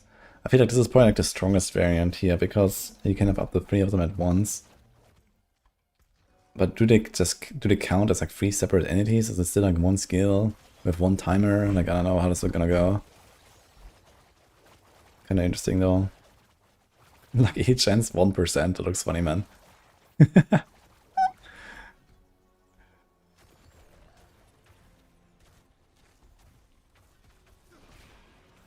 100% damage per bite for 15 seconds. I'm not sure how often that happens.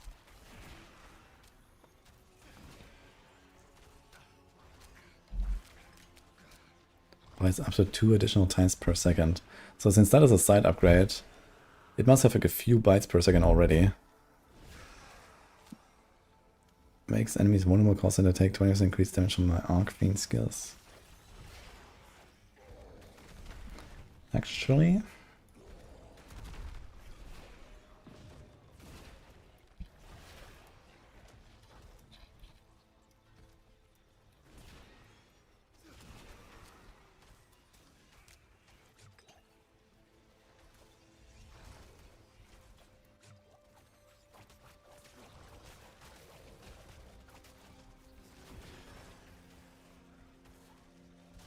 Terraswarm spawns and kills 3 lesser demons every second. That is also somewhat interesting, where you can like just fuel your sigils like this. And other stuff. What's the cooldown on the skill? 30 seconds. And it lasts 15. And I think it's the same for Metamorphosis. And this one here. 30 seconds cooldown, 15 seconds duration, so it's the same thing.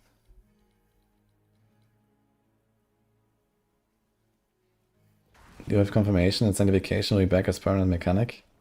Yes.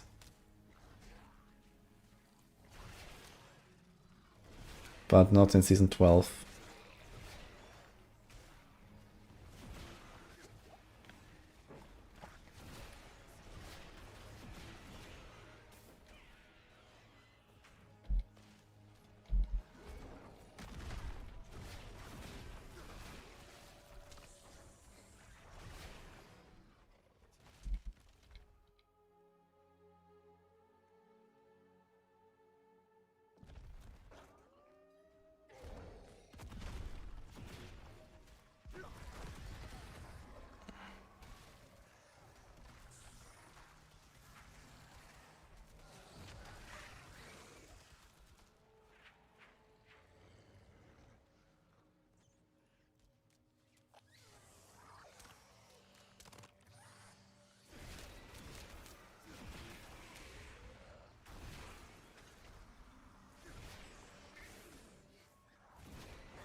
trying to find it right now.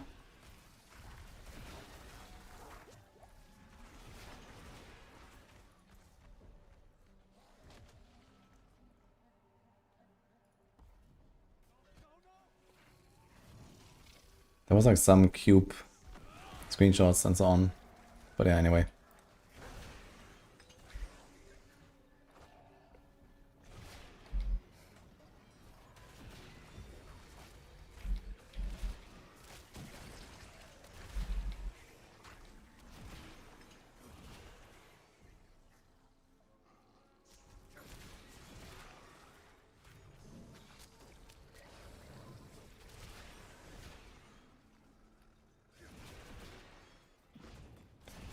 Okay, so the total amount of like healing effects I've found on this class, the skills tree, are nothing that directly heals you. Then there's like one that is like a pseudo heal, which is Tortured Wretch punching bag. So you put down the kind of like totem and you stay in its area, and then it absorbs up to 100% of your life as damage. And afterwards fortifies you. And then there's like 3 other sources of fortify, which is the Dark Prison. Oh.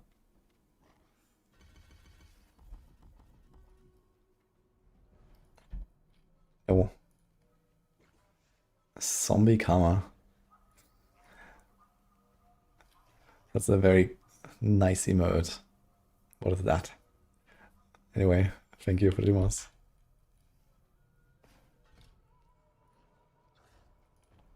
Okay, what are the other healing effects? Okay, Dark Prison can heal you. Hellion Sting, which is a basic skill. And Rampage, where it kills your own demons.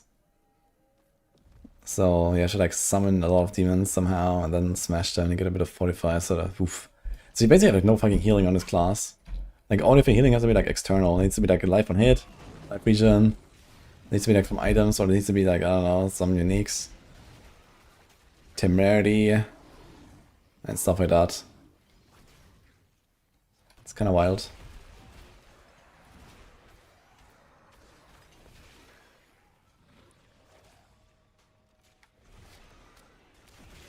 Yeah. Meanwhile,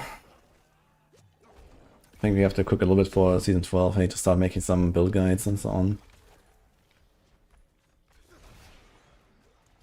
How about we do a bit of Paladin? Shield of Retribution, because that's gonna be like the strongest build. I should definitely work on that first, I guess. Maybe Paragon has most healing. ACS does an item and get healed on mob killed. Yeah, there's life on kill. But life on kill is usually something you don't want to rely on. So there's life on hit, which is relatively potent right now. So we'll see if that's gonna remain that way. If that is, you know, if you can just get like a life on hit roll or two, then it's okay, I guess. It will depend on like how are the life on hit values on the items, how much life will you have.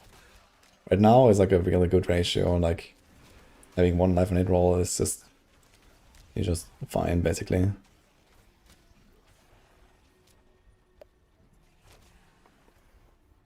Yeah, but Paragon doesn't have any healing. There can be healing received.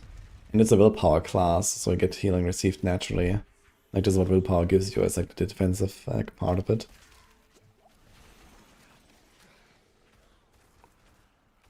New reworked items, let's see, healing and damage. Yeah, I guess it remains to be seen. But yeah, this class itself doesn't even have like any healing. Actually, okay, there is like, I didn't check the abyssal fragments and stuff. Wait, let me see.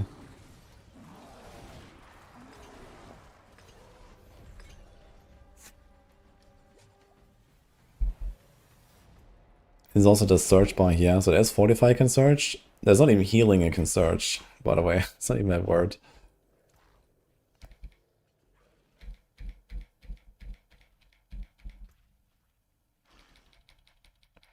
Actually kind of curious. We see the weapon here. It says a 450 item power at 300 DPS. How is that on live store right now, actually?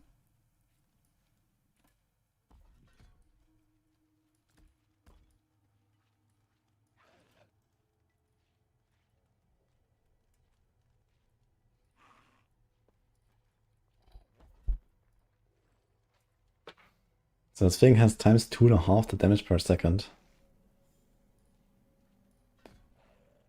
It has the same main stat. it has like half the life. Yeah, it's the same damage mod and the same crit mod.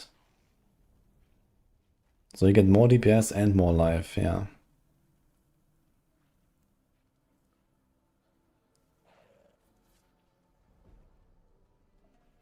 Andarius Visage used to have life leech like 2 years ago, but they removed that when they made Andarius actually like achievable, I guess. Back in season 2, I think they already changed Andarius. So it was only when it was like in a 1 in a million. And it has life on hit. But that's not really like a unique effect or something. At least since season 11.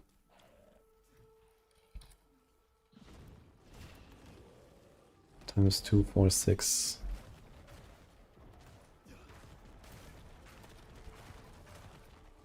Times 2.8.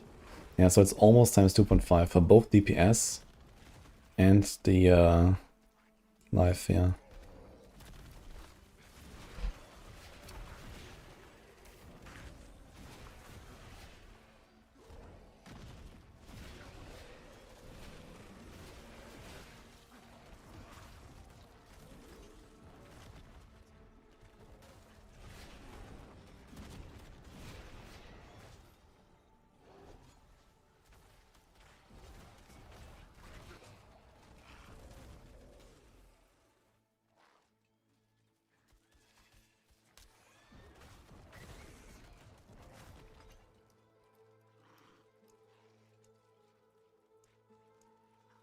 A screenshot of this. Kind of interesting to see that for some reason they're raising the DPS on weapons and the life values.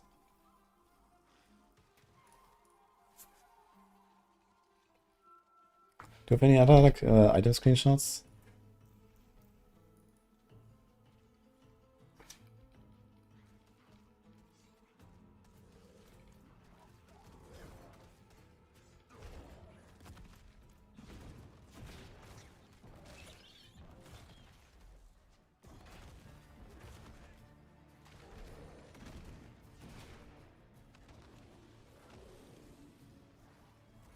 Check out the stream stuff here.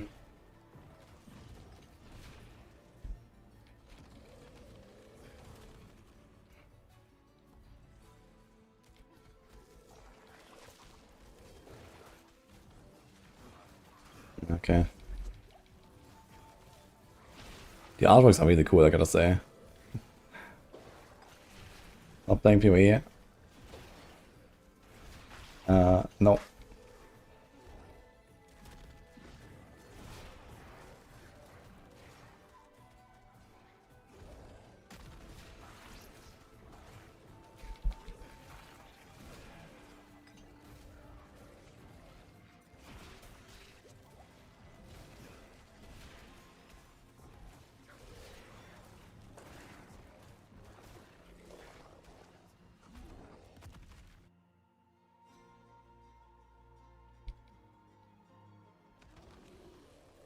Somehow this looks like straight out of D2R. It kind of fits right in, right?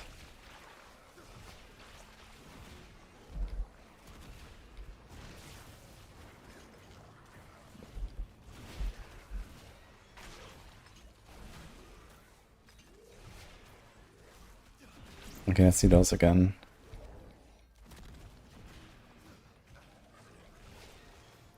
Wait, where do I have the fragments?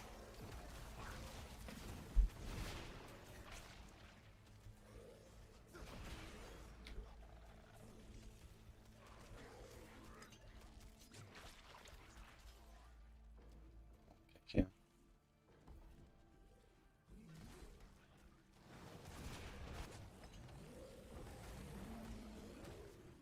Here's another example actually we can check out. Hands. Let's see this. And one of the same as like the weapons. 60. So it's the same here. Yeah, knife is also lower there. What about the armor? 1084 armor. So the armor is actually less.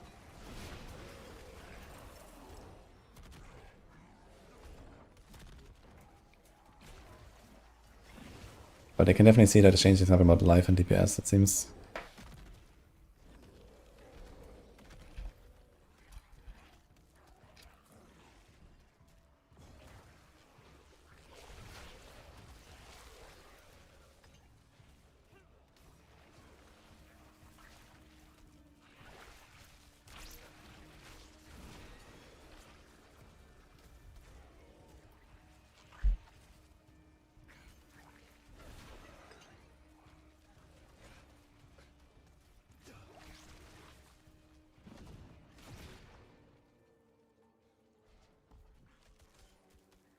Okay, let's see this here.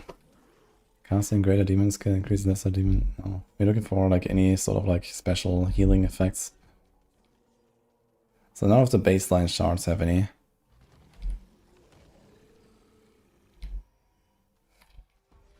So here I guess technically you can like spawn the guys and then summon the rampage dude that smashes the guys. It's like 1 every second and then 50% extra rate for 4 seconds.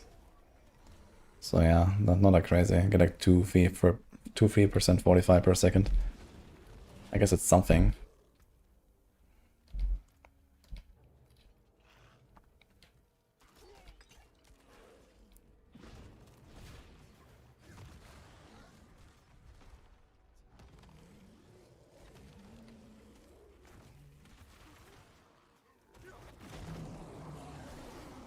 What do you think of Warlock transmogs? I think Warlock looks very cool.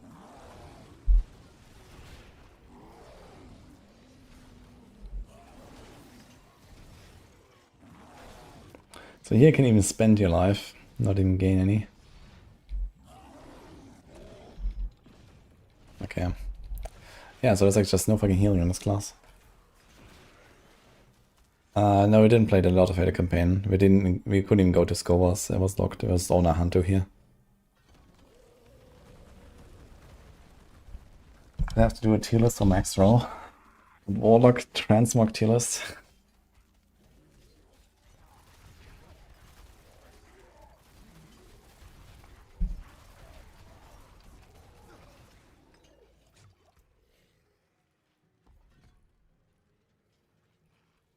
Okay, time to cook a little bit, guys. I'm gonna do a bit of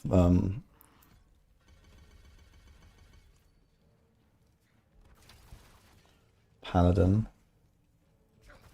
Let me see, where's Shield of Attribution? We played Shield of Attribution, was like the first thing I actually played on the PTR, basically. So here's like some of the... Loading screen seems faster.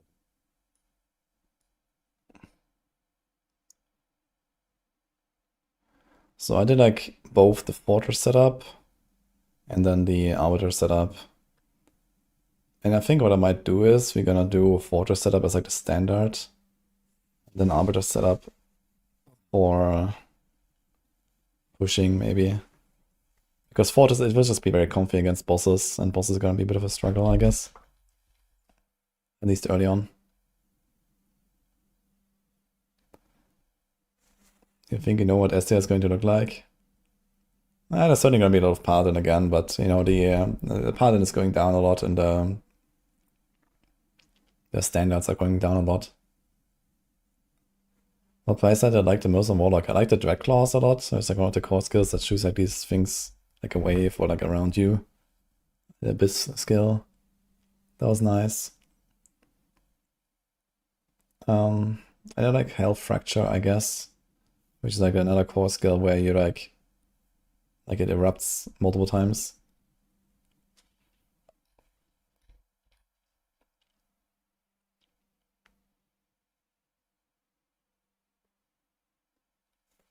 Was this actually a bloodied horde? Here's Valentus Butcher, so I think so.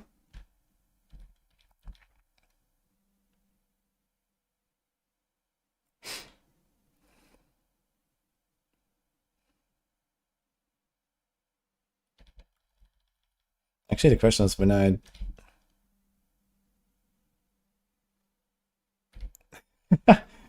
Oh, I just realized. Wait, do I still have this document? I do, actually. Oh wait, it's actually the document I'm writing in.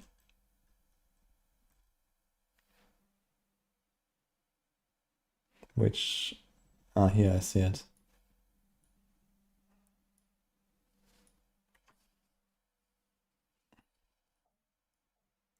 Yeah, so I wonder if they changed anything else about these auto side values, but this might be kind of interesting. So this has been nerfed. So the treasure goblins are still OP, at least they were on the PTR. But yeah, T4, 9 minutes of completion, 13. Treasure room, 9. Hoard chest, 9.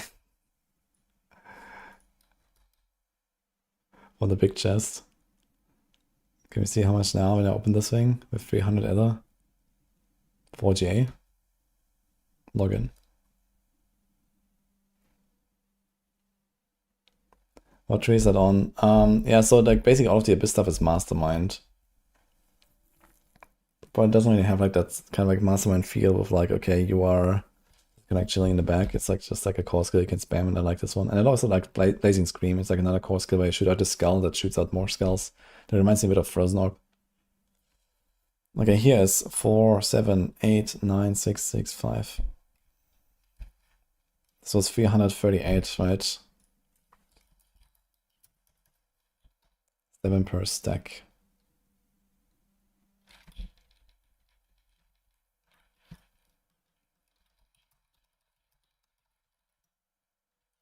So this is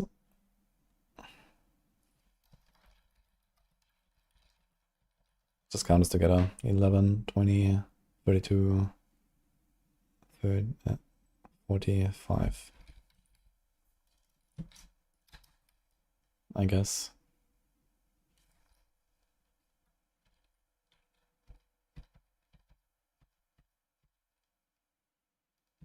Sick. How much do you need to like masterwork one item? I think like masterworking like one item is like something like 1k on the side, right?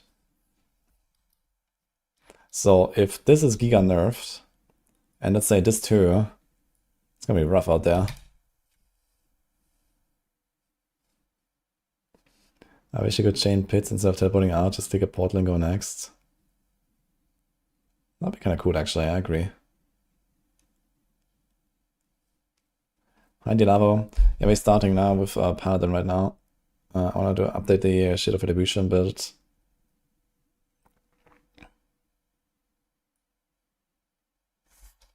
So here we were doing 120. I don't think I actually finished the run though, but yeah, we were trying a little bit. I mean, this was 2 men actually. And here we went to 120 alone.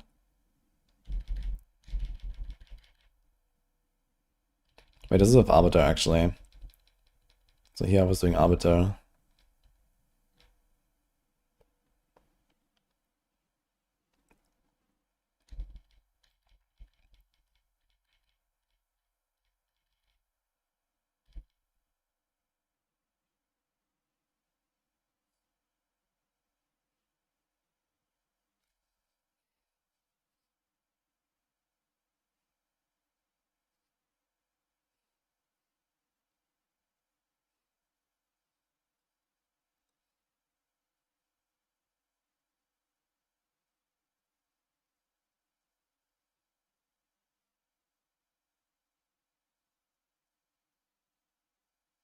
How's Paladin feeling after castle nerfs? A lot closer to where it should be, I guess.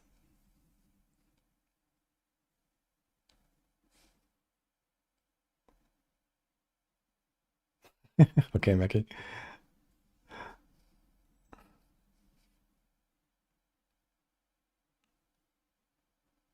Is something messed up the chat? Yeah, this is like because it's like recorded here from like another stream, right? I'm watching my recording right now. There's like 2 chats sometimes and stuff, so that's what it is. I'm just kind of getting like a look again at the build and so on. But yeah, I guess realistically not too much is changing, and I need to like look at the actual numbers here. And then the other thing is like how do I generate the resolve? So I'm looking at my resolve stacks, and I'm pretty sure here when I made this setup, I made an amulet or something with resolve generated.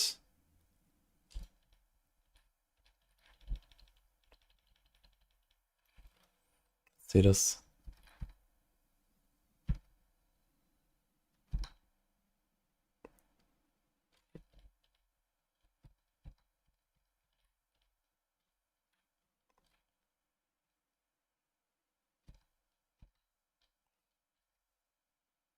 So he has 3 Maxroll resolve stacks.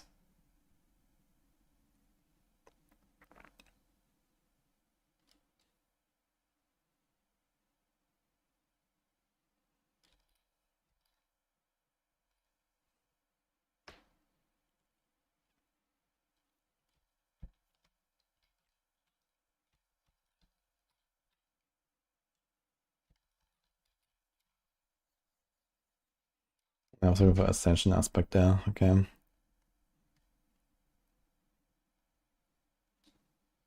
Actually, we could just not run Ascension aspect. We just do the Celestial Strife, which is very easy to stack. You just need 50 kills, so you're gonna get that easily anywhere. And it's just like very strong.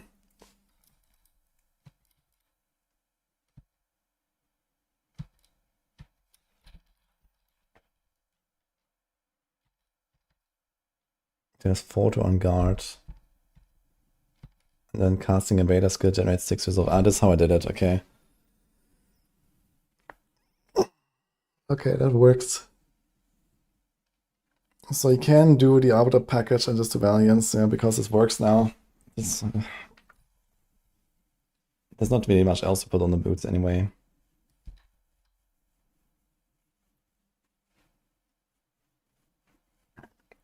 I think build test is going to change much about sanctification. Yeah, I mean, and some stuff that's like kind of like hard hit is like Oda, I guess, because no double Silic. A bit more than the others, and Bomb in general, I guess, has like more spots for sanctification, so like a bigger power growth.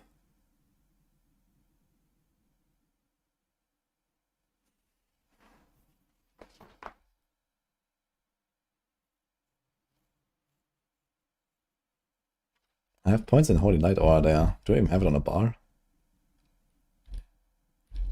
No. I think there's like just 3 random points in Holy Light Aura for no reason. I just realized.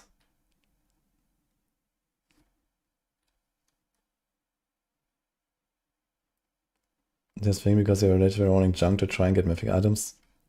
Yeah, I guess like for builds that have like very strict gear requirements, it's gonna be a bit easier this season since you don't have to like go through like, you know, hundreds of items and stuff like that. Like, you know, like the Orphanmaker rogues, the Death Trap rogues, and these kind of things. They're gonna have it much easier now. But this doesn't actually change like the like performance, I guess.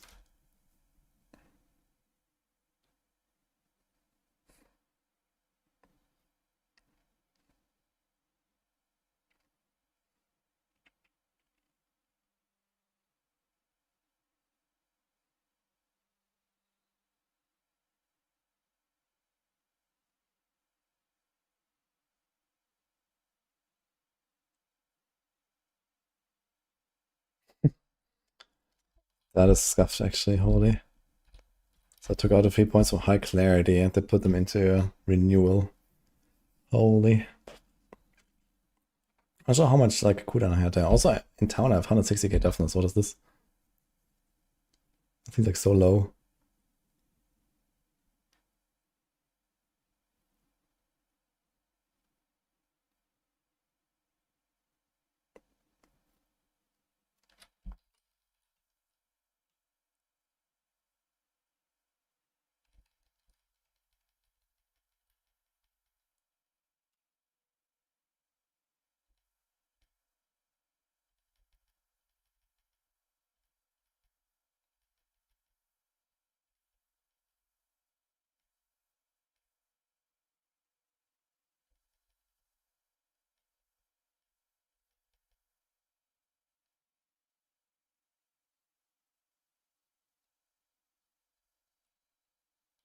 Yeah, there's like one big downside here that we have though. So if we rely on Rally to get our resolved stacks, you have to spend 35% life every time you press it. That's a lot, man. That's so much life. And they didn't like unnerf it.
I'm running like, is this here say? What are my runes here? There's something with say, and then I have Ahu Quacks, I believe. The Quacks triggers like so slow, man. It's like at least 5-6 seconds each time. What was this in density? Let's see this here. Quacks. 1.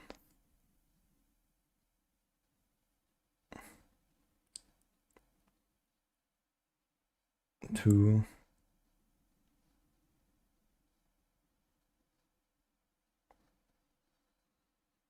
3. Very slow.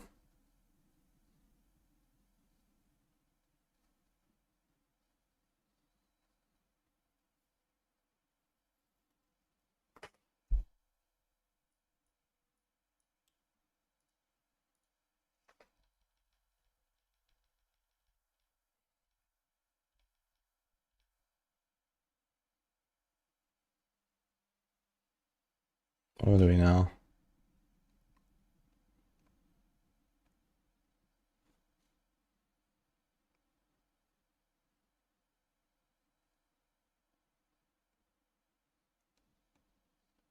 We'll see you, Mikey.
I'm doing another 115 here.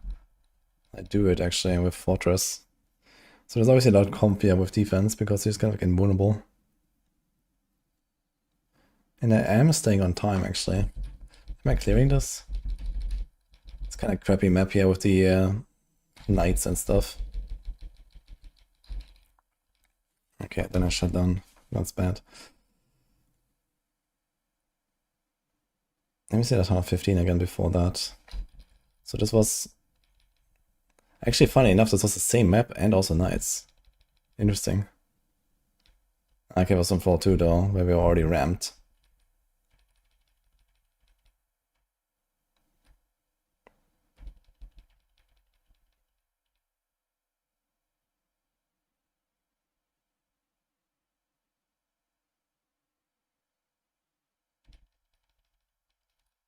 Okay. Good enough.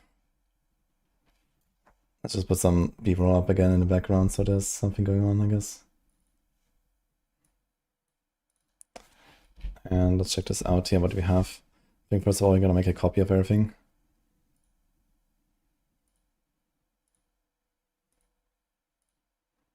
Besides Sanctified, because Sanctified doesn't exist. And neither does this actually.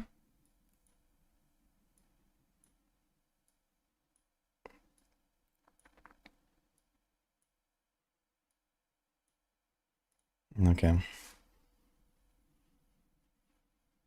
Yeah, I want to pull Warlock out. It's in 8 weeks. In Season 12 have some World Boss grind for the rep? Nope.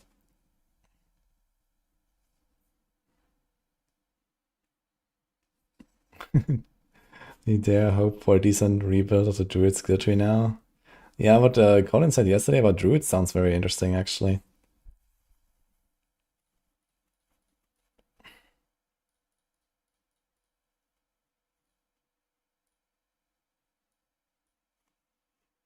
Okay, 2, 4, 6, 8, 2, 4, 6. No sanctified push. Okay, perfect. Alright, let's do it. What do we do? First of all, bloodied. What are the bloodied effects you're gonna do?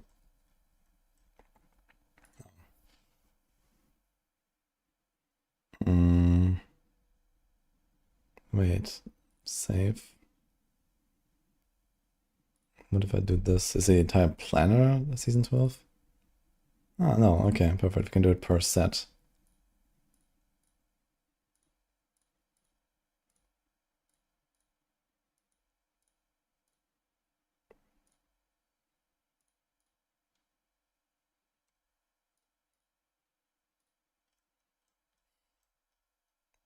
Okay, so some of these effects are not actually real, at least to our understanding.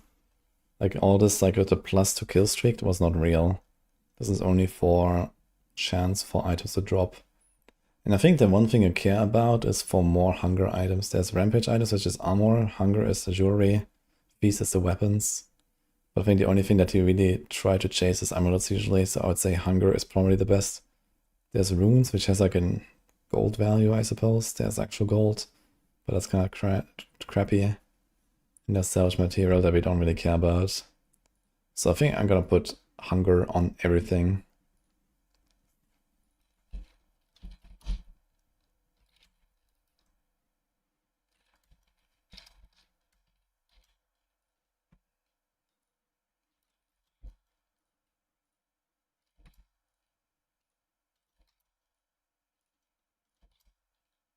Actually goes up, yeah.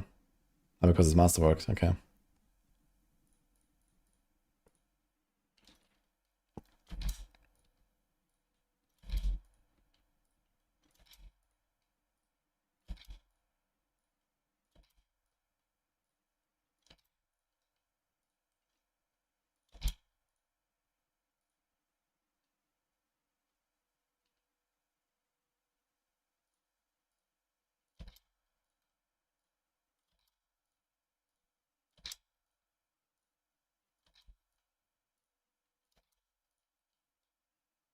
Okay, so is this armor? Does it have a rampage effect? It does. Okay, the problem is we don't actually have the one that we care about. I just realized. So I have to do this after the data mine. Because we would like to put the main stat one.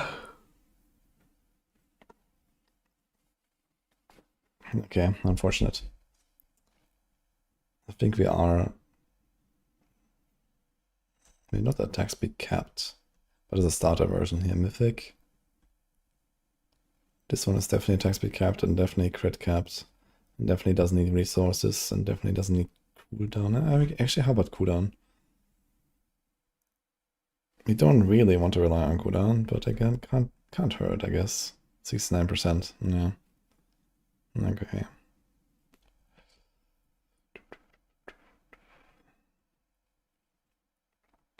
Yeah, so I actually can't put this, but I can do feast.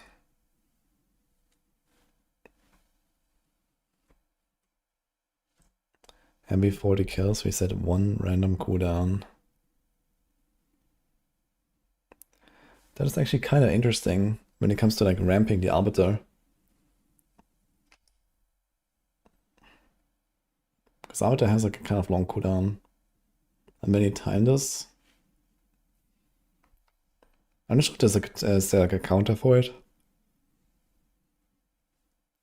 Every 25 kills gain berserking for 4 seconds, so that is also neat.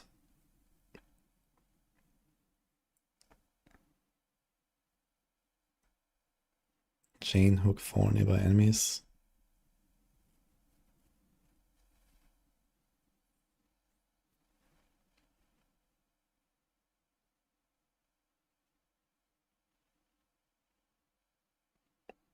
Did they remove reputation gain and XP gain on hunger items? I don't think so. I don't think they removed anything. They just added like this primary stat thing.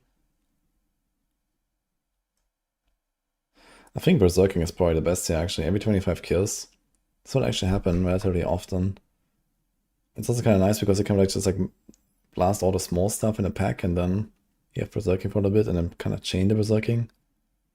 It's not bad.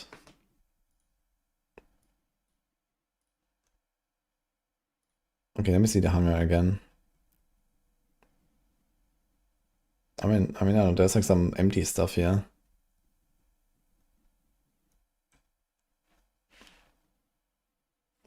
I don't know, where's the patch notes?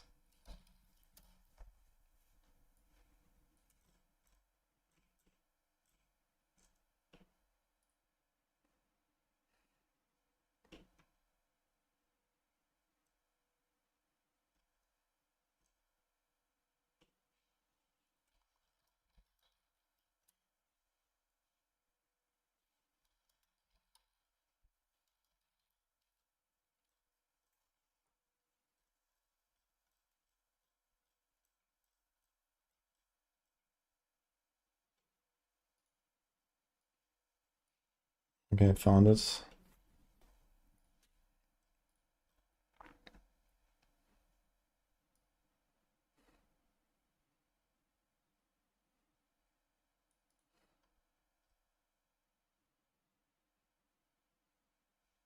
Yeah, I don't know. I don't think this existed, are you sure? You get a hunger item with 25% more XP on amulet if that was gone. It's not in the planner at all, are you sure? Unless it's like one of these like empty ones and it's like buggy. I guess I can ask the guys if that's true. Maybe it's a thing. Get to Paragon 300 will be slower. Nah, Paragon 300 will be way faster than last season. You did get one in PTR, okay. If you have a screenshot, let me know.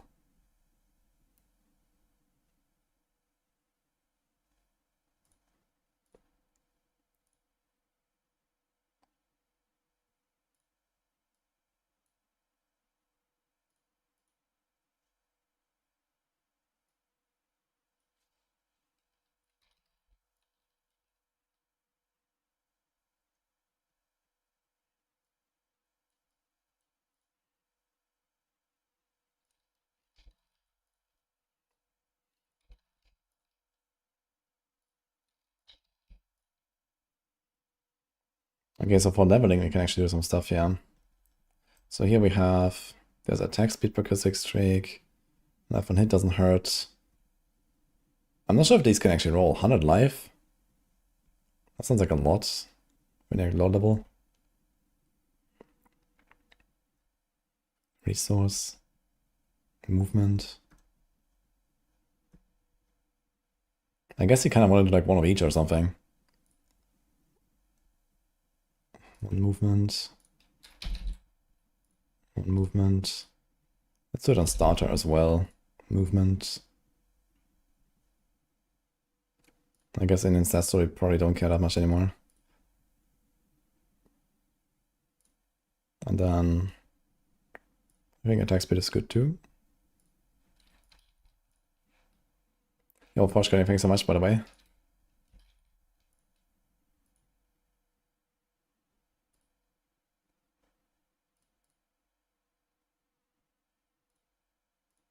I guess you kind of just want to try to like balance it out as much as you can here early on.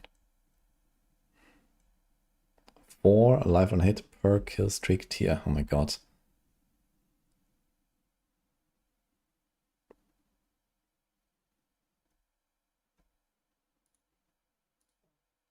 Still cooldown.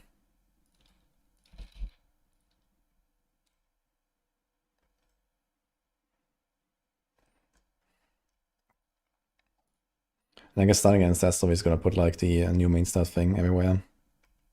Because we're gonna have all the stuff here. 75 cooldown. Okay. Gold Slayer.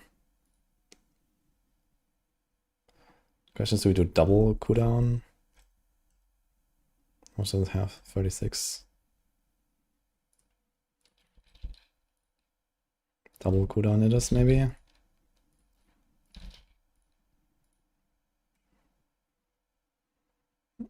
Movement, attack. And I guess we throw a crit there as well, because why not? They're buffing it as well, right? Cooldown is now 6. Crit 8. Attack speed 8. Movement 10. Resource 10. Okay, that's actually kind of crazy. This resource is gonna be kind of interesting for Caballica builds. On the Spiritborn. Don't even go starless anymore. Hi, Jirai. It's new season? Yeah, it's on Wednesday.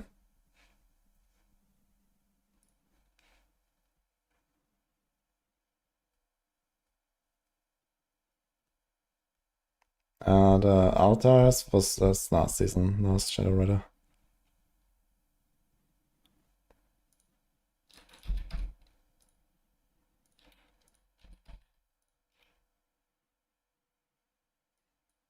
Okay, we can also do something with the shield here.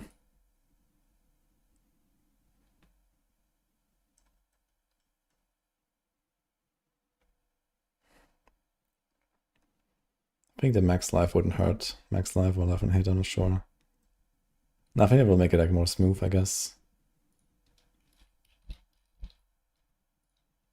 But 4 life and hit, is that real? Did they buff this? 4 life and hit is kind of shit. It's like good for like very early leveling, but then it very quickly falls off, I guess. So maybe we don't care enough about it.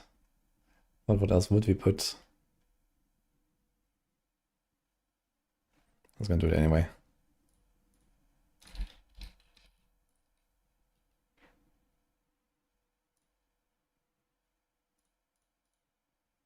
Okay. And here we can't really do anything.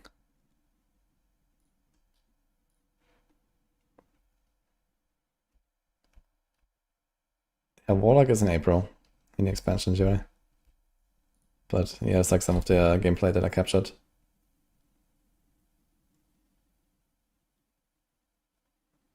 And it will probably be kind of OP, I guess.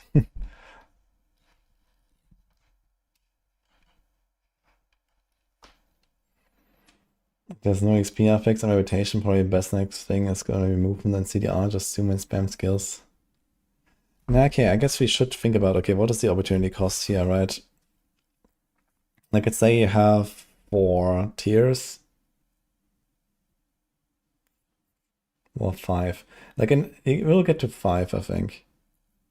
On like a long run. No, you'll get 4. So I think the expectation is to get tier 4. So you have primary core stat 3%, with masterwork that's 4%. You get times 4, that's 16% core stat. That's quite a lot. That is somewhere in the range of... Let's see.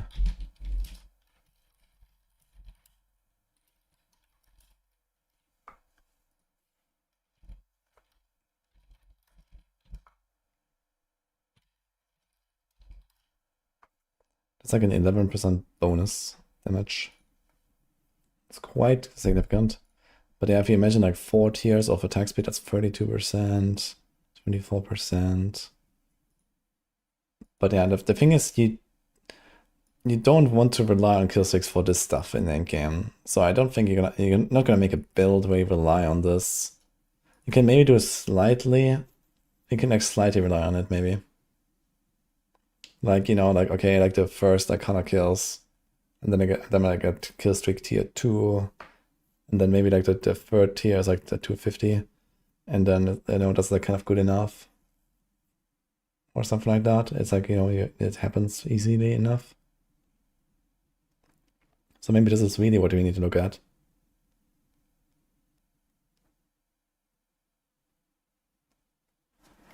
Which class I'm gonna start on Wednesday? Paladin. Would the push tier list be more or less the same? A lot of stuff will stay kind of similar, but there's some stuff moving for sure. We have our meeting tomorrow, so we'll see.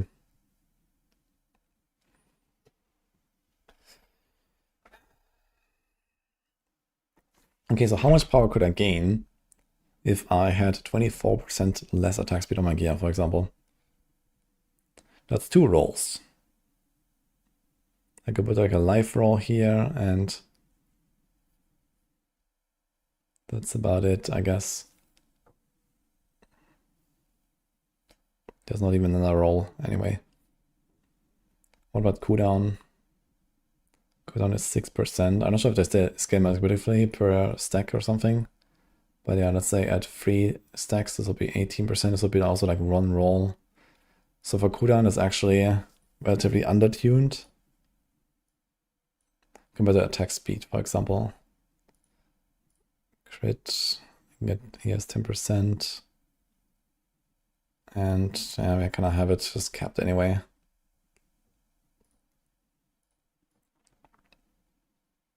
Yeah, so realistically, I don't see myself trying to rely on these. And also with like the fact that when you go into hordes, you know, you're gonna start spawning witches when you have like barely any kill streak going. And the thing is, even if you assume like 3 tiers, we're also gonna have 3% there, right?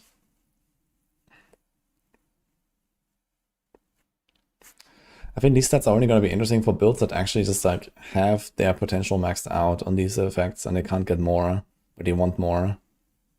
If there's like a build that actually doesn't crit cap, if there's this build that actually doesn't attack speed cap, then this could be something where you just like have one of these on the gear or something. And post masterwork, this is 10%. This is probably plus a quarter. This might actually be 8 cooldown. And then 10 as well. It's gonna be 125 for this is probably gonna be like 13, I guess. This as well.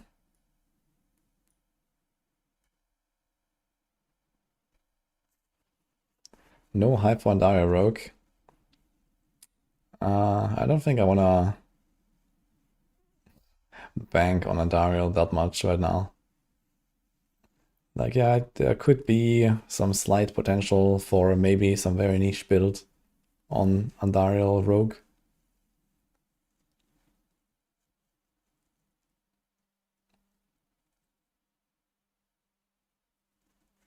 The new reworked uniques and mythics are in season 12. Yeah, the unique changes there in this season. I mean, there's Warlock uniques that are not in the game yet because there's no Warlock.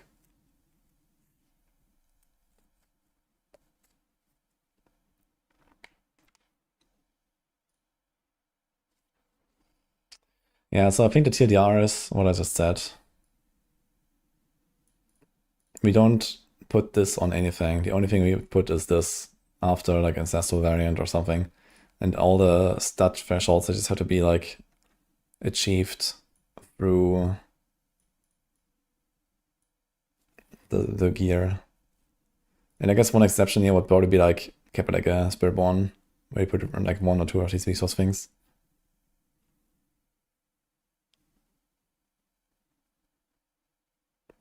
So I think most of the stuff will actually stay the same. Now the question is, would we put Arcadia here? How much is Arcadia?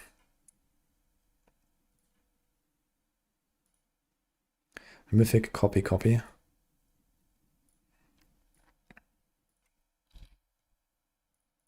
Seven ranks, that's a lot of ranks. So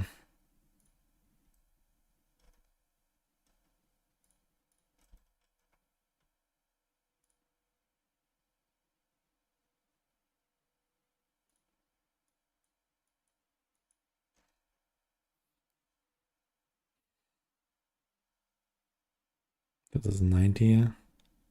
This is 48.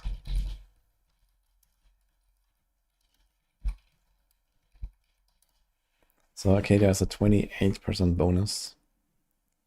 But it doesn't have Fawns, and the Fawns roll here is worth... it's like a bit more than... It's like 11 or 12% actually. It's just by itself. There's Strength roll. There's a Strength roll. Yeah, so that's actually not it. We don't do Arcadia here. The Fawns is just way too good. And we also have Faith per second. And we have Indomitable. So like much more tanky. Toughness here is 325. And here's 280. So it's a minus 45. It's like minus 15% toughness. Plus this is basically like almost a CC immunity. And then we also have the On Guard temper. Yeah, okay. There's like no way. So no Arcadia. Anything else? Now we need Maximum Resolve so we can get it. I have Arbiter's Zephyr here. And that is Valiance now. And now we need Maximum Resolve.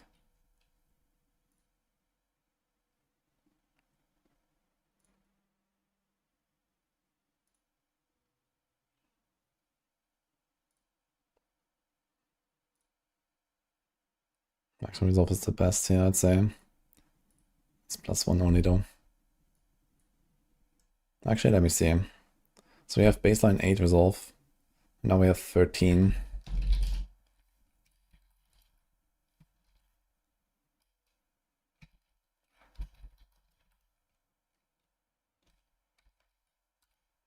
So it's like 5%. And then we also have the glyph. 1.5 for each stack of resolve. Yeah, so it is worth to go for the resolve stack. And the 13, we can press 2 times rally, and there we go.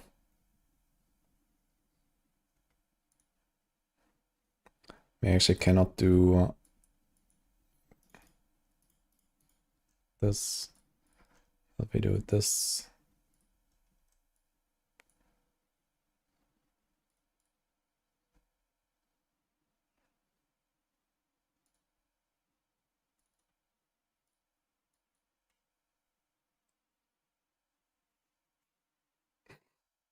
Mr. Beasted in.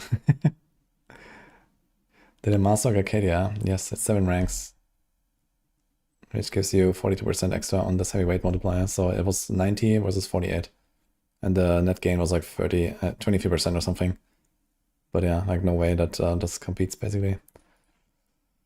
Okay, we also have Imbiber. That needs a change.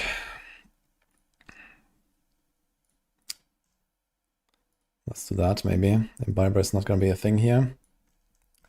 Thank God. Fuck that shit. So we have Spirit, Outmatch, Resplendence, Sentinel. So I think this will stay where it is. This will probably stay where it is because you want the cooldown.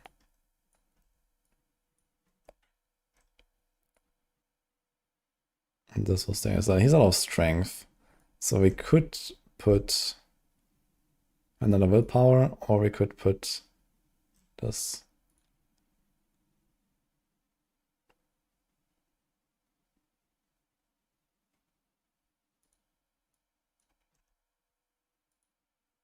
Okay, there's also another decision to make. Is Beacon versus Relentless. So wait a minute, how much block do we have?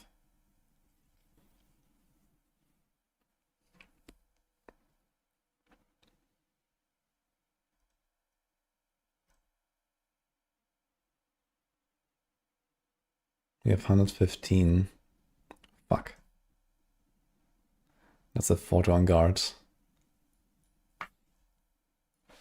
So I can't remove on guard. Unless one of these doesn't give us +5.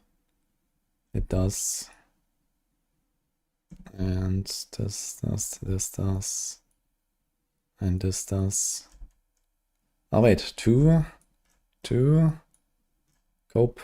Oh wait, we can do it actually.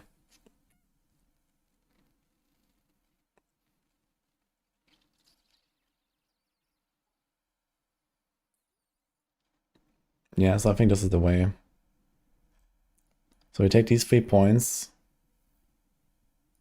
and we drop on guard, and I can put maximum resolve stacks.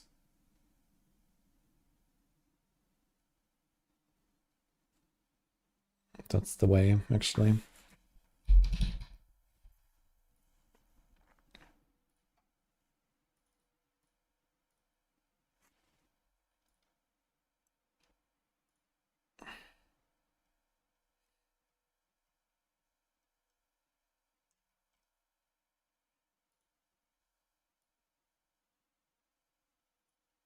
I'm not sure if I need this 5/2 that much, actually.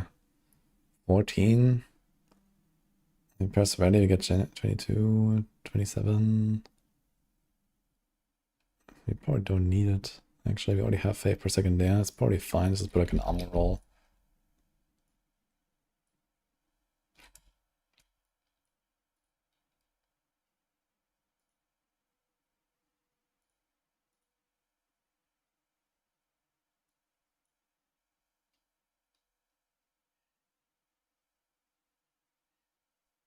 There's a lot of resolve stacks, actually.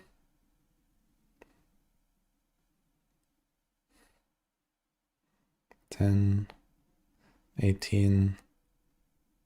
So I actually have to press 3 times the rally. to fuel this. That's kind of crazy.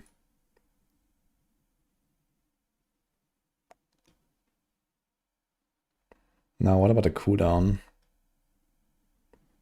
43%. So that is a bit of a struggle. We already have GA. Yeah, so I think we would probably put like one of the cooldown things.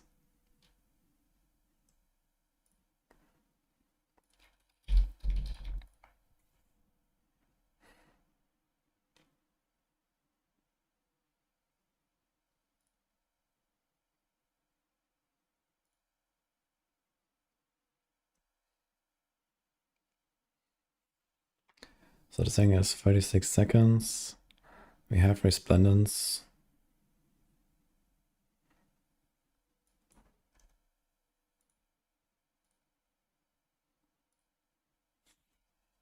Yeah, block we could get here. No.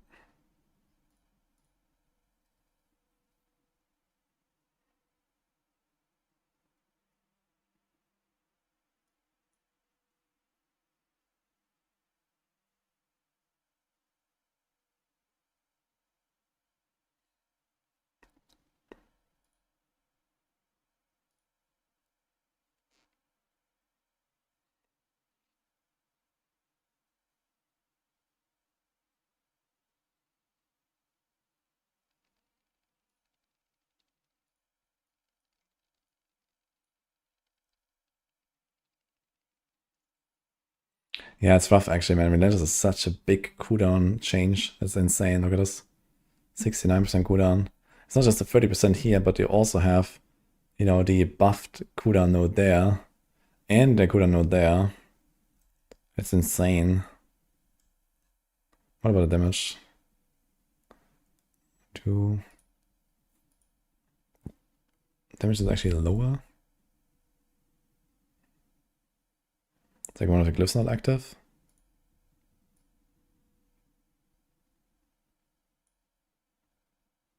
How's the damage lower? Like so much, like 20% less. And that is with getting all this board here basically. Is it like active?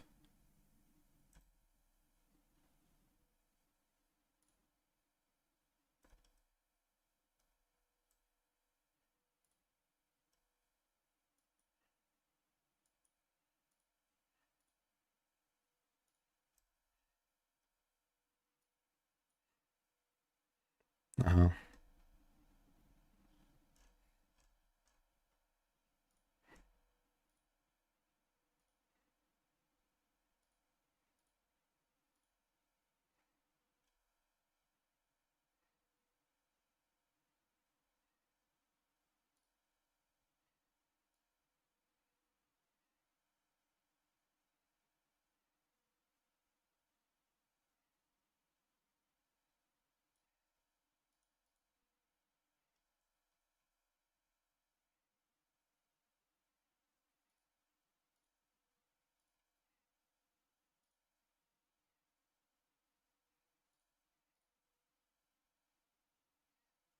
I think I was gonna put a cooldown there on the neck.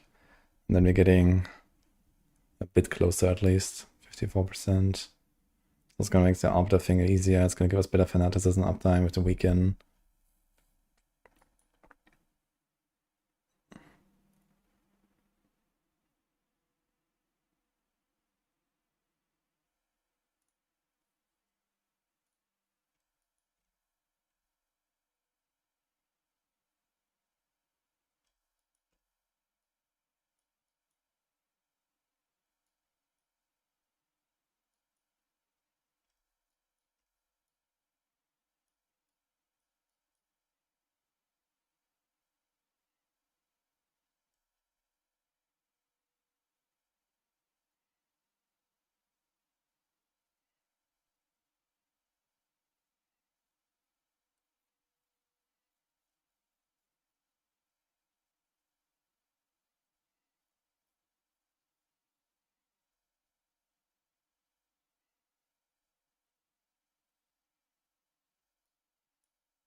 Seriously, delete this one though, so what do we do? Viper ain't it. So there's outmatch still we can do. Kinda crappy on this board. +8 Maxroll Faith. We're missing 2 int for that. It's kinda funny actually. We have the instance on and stuff. We do. Can I get 2 int somewhere?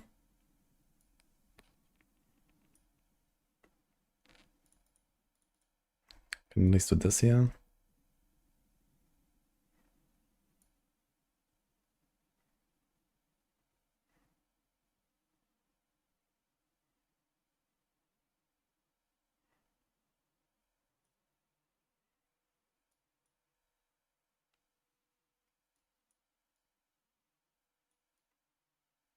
God, there's like no int. I can pick anywhere. Here.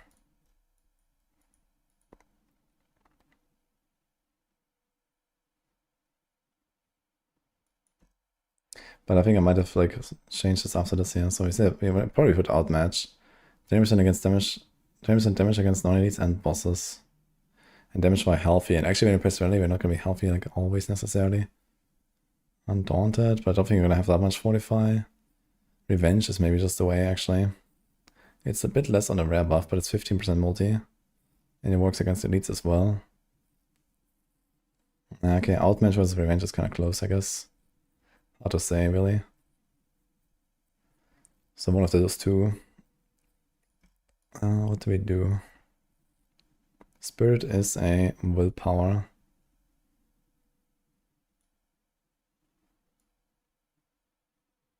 We kind of want to have Sentinel here. But I also want to have Spirit here. This is like 33% each. Kind of big. And Resplendence on the life one is kind of good.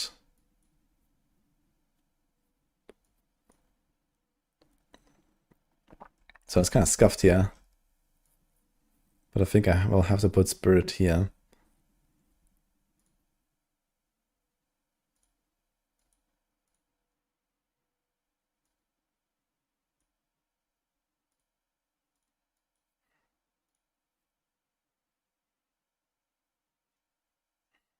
Hey, Bile.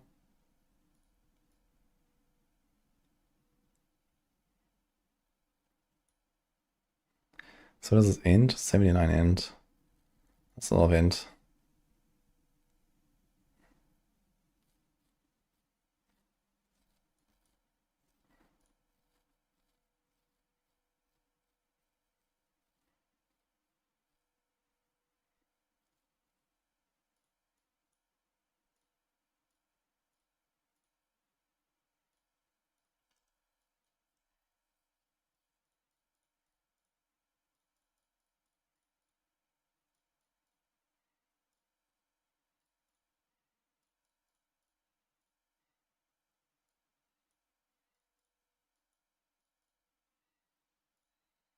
I saved a lot of points.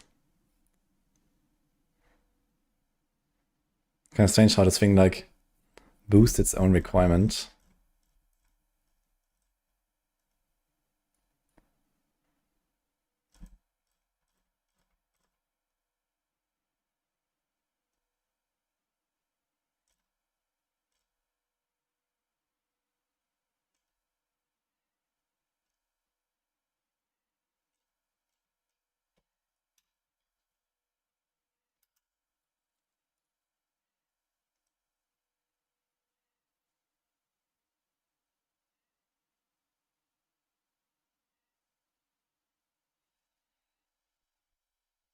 That will be bis leveling.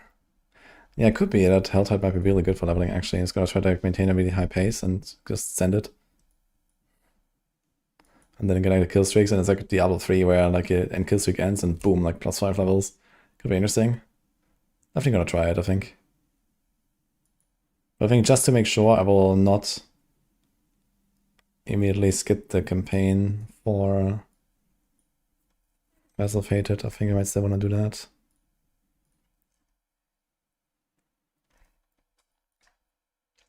Okay, missing 4 int. And a lot of willpower now, holy. I guess I just won't have this 20% there. But the int is doable.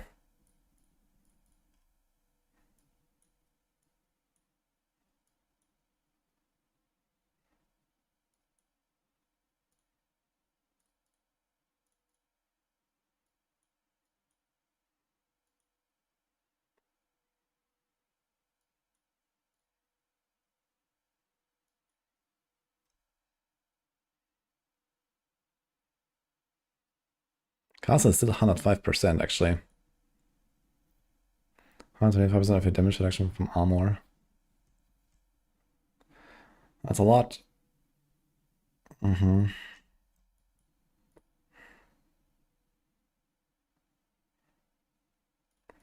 Castle also has a block. We kind of need a block. Like a Paladin without 100% block is not a Paladin, I guess. So now it says 91. Did I miss some notes? Shit. So missing 5 there. Okay, missing 5 willpower. Oh my god, lol. So...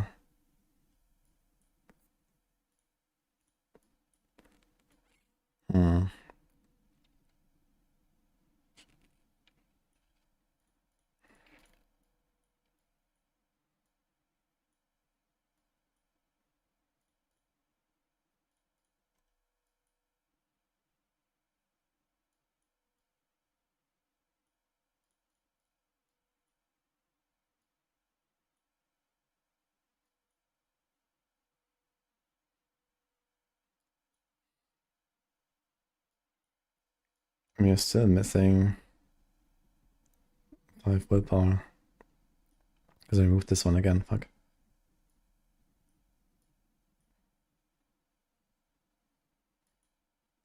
Here. Or here even. What?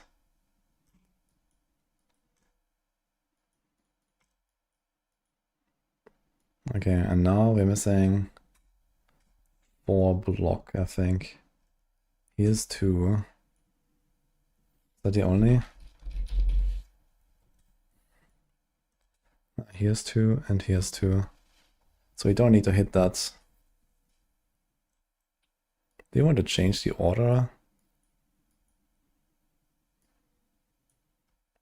And here's a board where there's 45 generation, there's res, there's 20 additive, there's healing received. So the only really good node here is the max life. So I could maybe do this later and do this earlier. So that's an alternative here.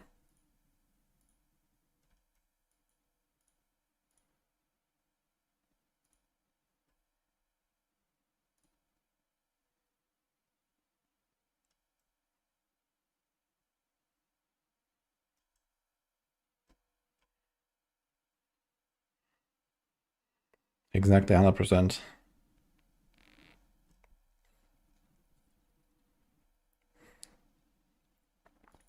Yeah, I wonder if there's like any hope for getting 100% when you don't have like very high paragon. That's the thing.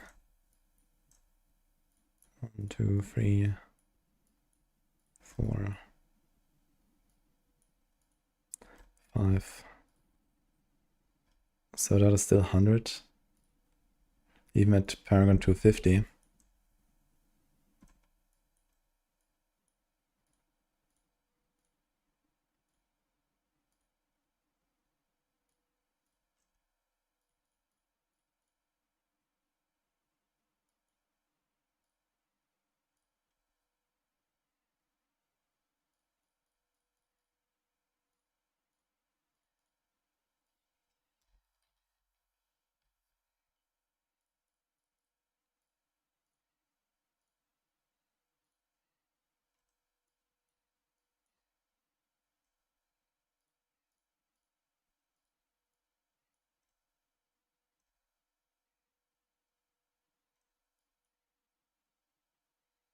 Okay, how do I still hit the mark?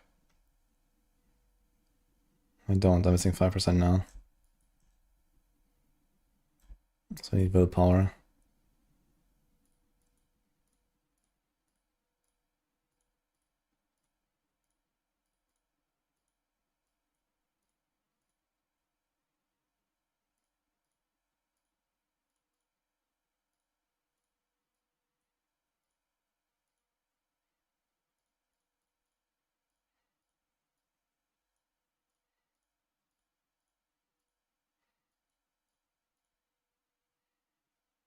So there's 10 willpower, for example.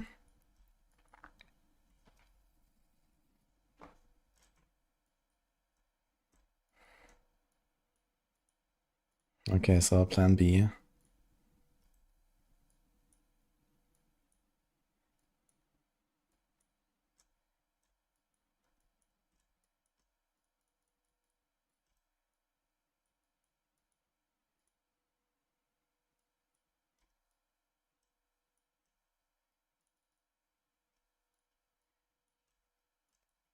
Two, 4, 6.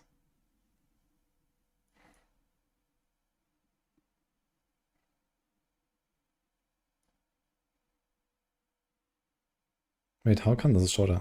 2, 4, no, it's not. 2, 4, 6, it's always 6. So I lose like 1 point basically for going out. But it is what it is, I guess.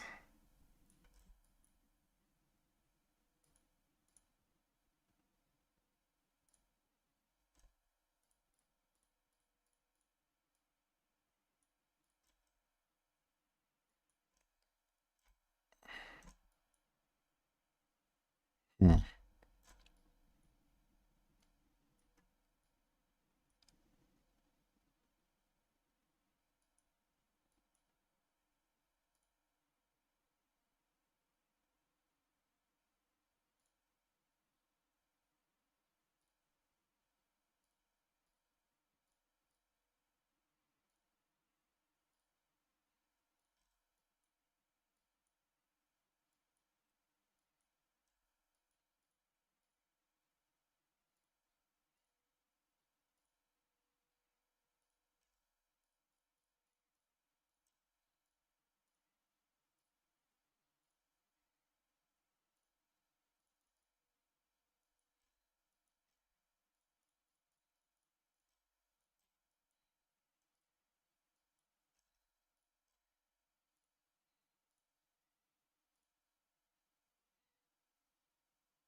If you have block chance, I think that's what they need, right? They get 55, then 50 from Clash. Shield is 20. 5 on guard. Where's the rest?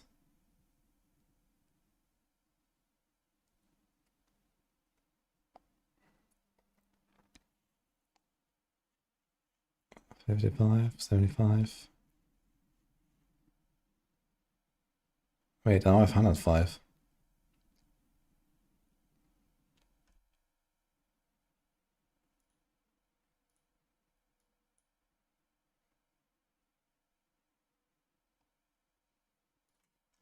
I guess I can take out 2 points again.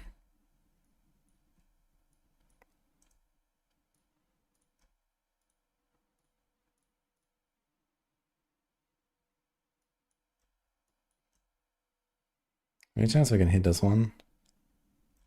Also, I have minus 11 points now, that's not good.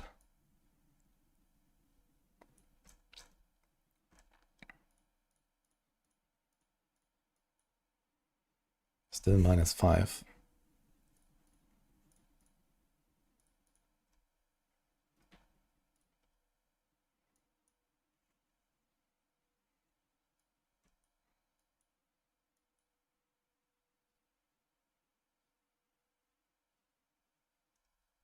You want 35 willpower to get this. I mean, that might be doable.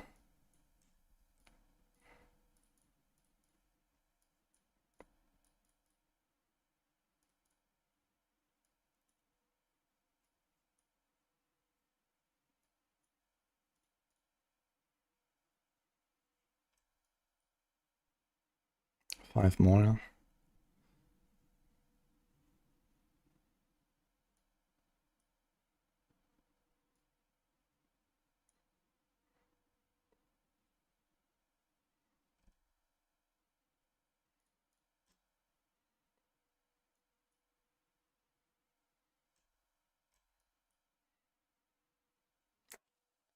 God damn it.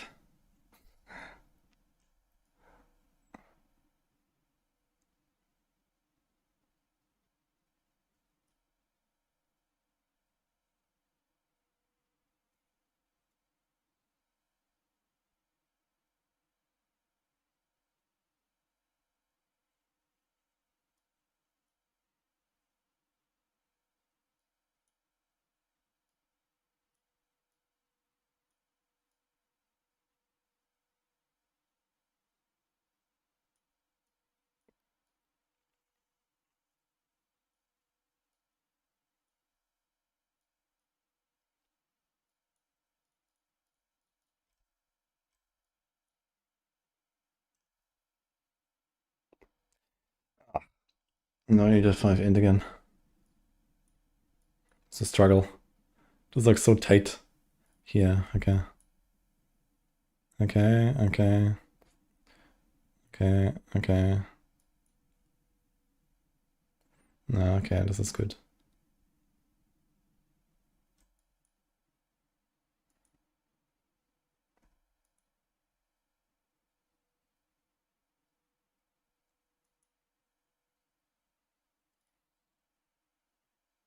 I have some block, 101%. Okay, GG.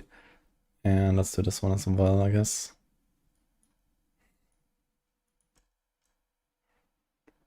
We probably should take out some of these.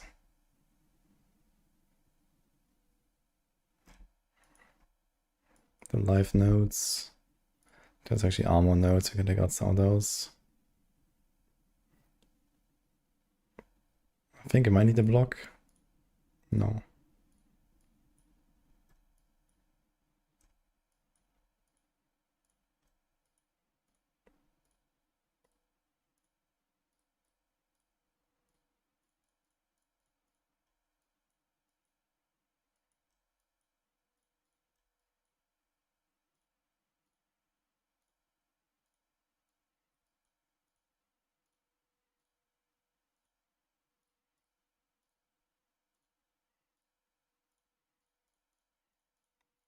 Ah, look.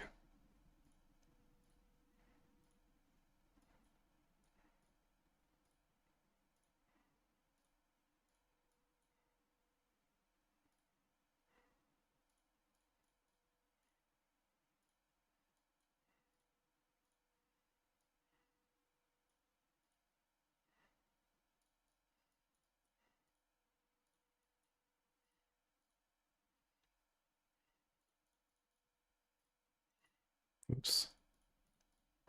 I missed those there.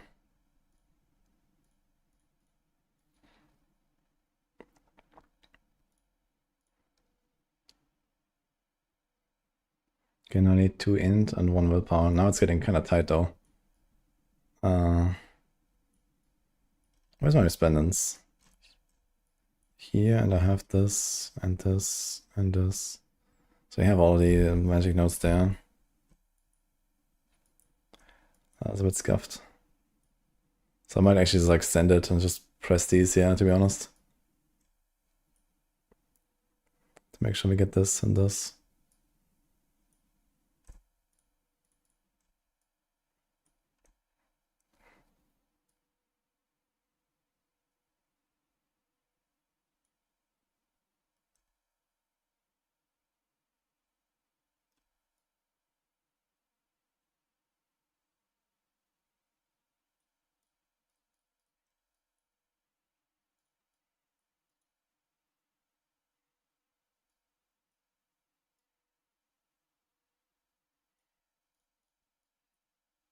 Dude, the fucking rounding. It's like fucked every time. No matter which way I go. That's kind of funny. Okay, then. Can take the fawns again, I guess.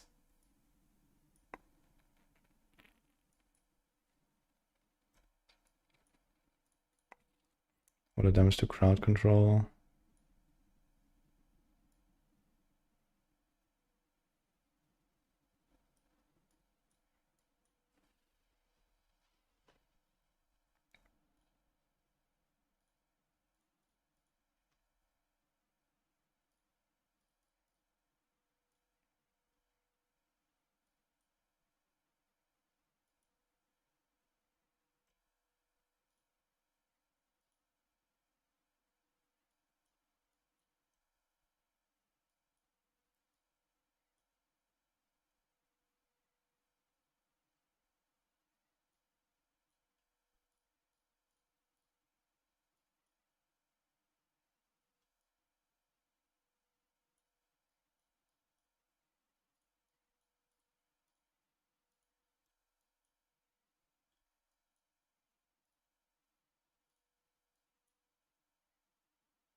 Yeah, it's an interesting strat with like Fireball Enchant. Fireball Enchant works for party members, but I think the kill streaks does not work for party members.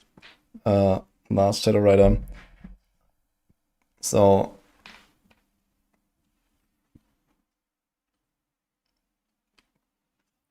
that's a bit of a problem.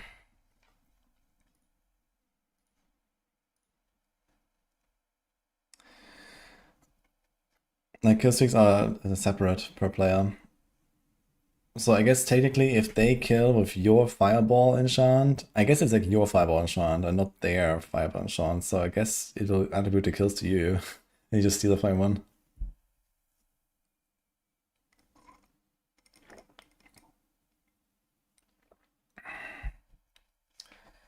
Okay, anything else you need to change on the setup here? We got Valiance. We got this. That's fine. Okay. Oh, good question. Is Thorns and Thistles now better than the Thorns on the chest? I guess the answer is yes. So this is 1100 Thorns. Our total Thorns is like, we have 5k chest, pants, paragon, elixir of iron barbs.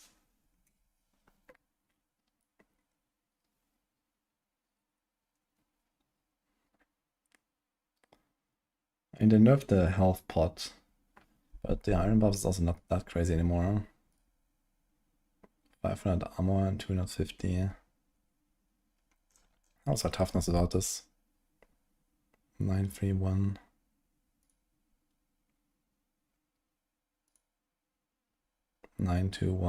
It's like 2% toughness, like nothing. So advantage would be something. But I don't think you need it because you just have a giga attack speed anyway.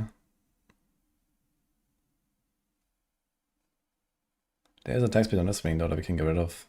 But what can you put? We don't need crit. We can put life. Yeah, maybe Iron Barbs is just the way then anyway. 250 Thorns is like 5% damage. You could put like a life roll there, but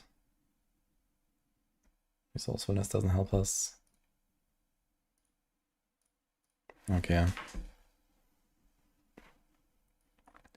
I guess it might squeeze out another percent on Coat of Arms or something, potentially.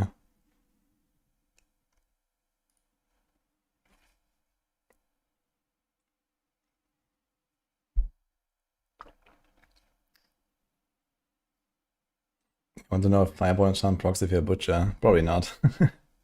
I guess it just turns everything off. But yeah, I don't know. Maybe there's like something you can buff yourself and then have some effects on it or so. I don't know. But I would imagine that nothing matters on your build and all the buffs are cleansed and whatever. So that would at least make sense, I guess.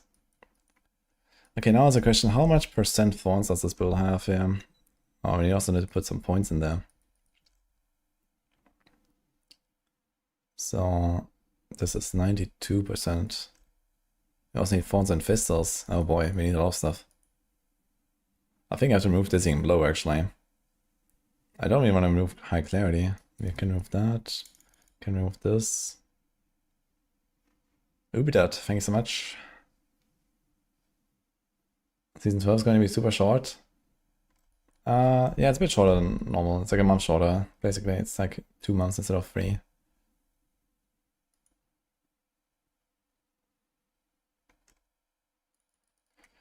Okay, we do this.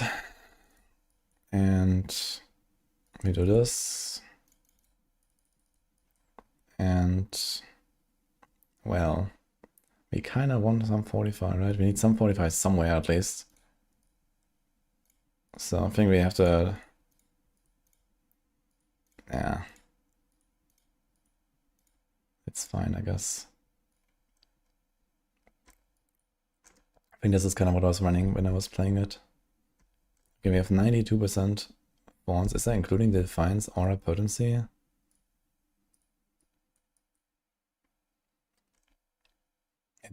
It does include it actually. Is there Thorns on boots? No, right? Only the pants. Alright, so I know that all the Thorns buffs are additive with each other besides this one. So this is 20 multi. This is 92 on its own. This is 105, so together they're like 200. each point is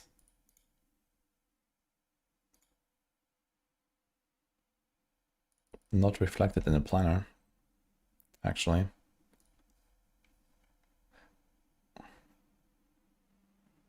I'm pretty sure it's 7.5. I'm pretty sure it's affected by Defiance Aura Potency.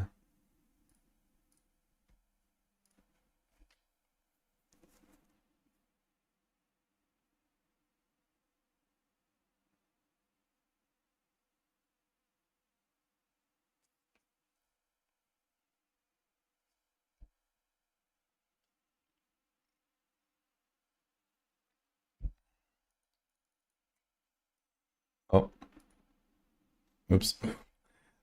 Screen reader's on. How did that happen?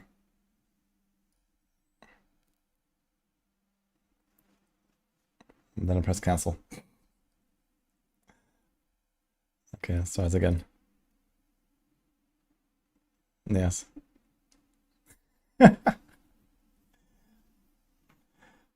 Did you guys hear that? No, okay. Okay, all good then.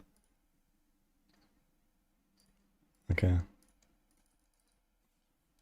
Alright.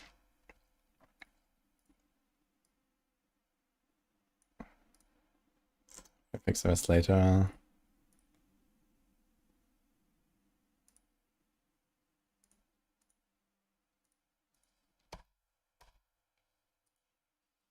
Okay. That's wudijo.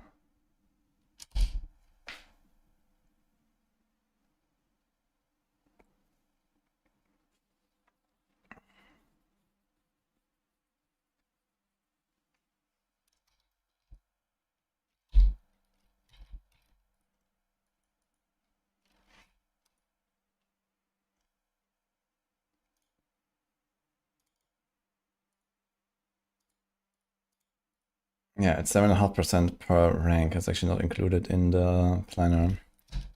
And what about Defiance Aura Potency? Here's one of those.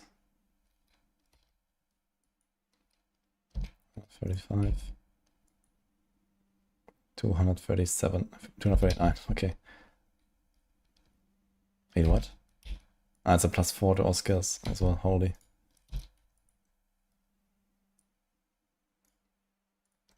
Alright. So I have to do this manually.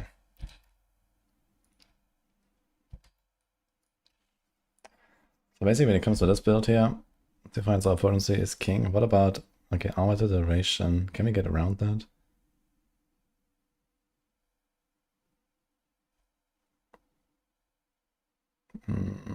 Not without putting 5 points in there, I suppose.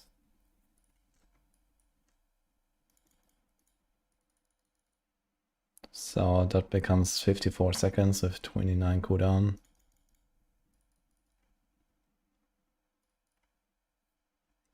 But we really can't take out any points anywhere, that's the problem. There's like so much stuff, unless we take out Dizzying Blow.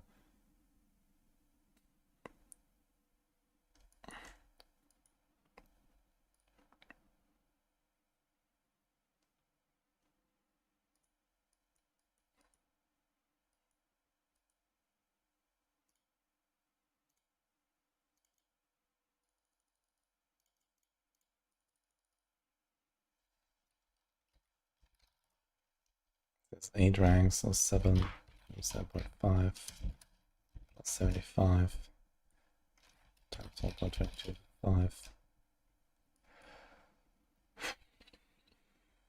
plus 105. Any other fonts?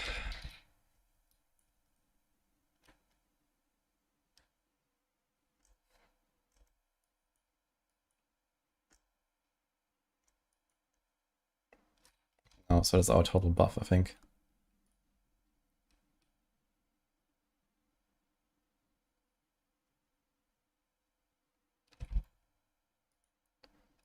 And now, first of all, how much is like one rank in Defiance Aura?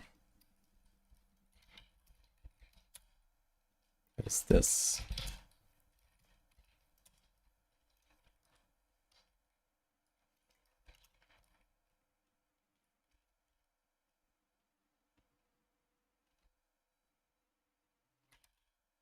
So on one rank is 3.6% damage, so that's kinda decent.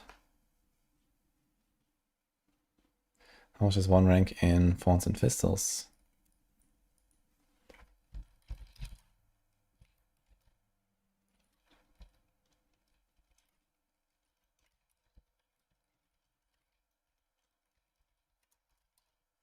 That's 5.7%.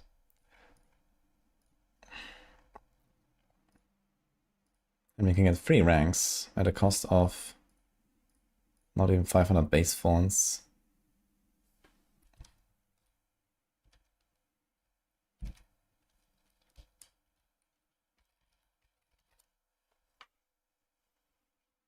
So it's like 16% damage or 17% damage. And this is like... It's actually not that far off, interestingly.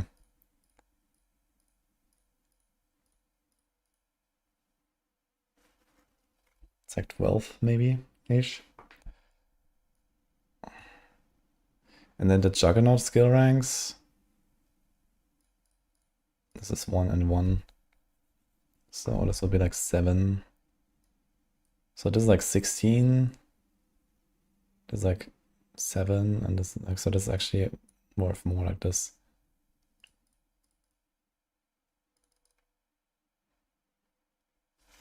Okay, so something like that, I guess. Okay, what about Tamwat? Do I really want to do this? Steal full Tamwat. I mean, definitely.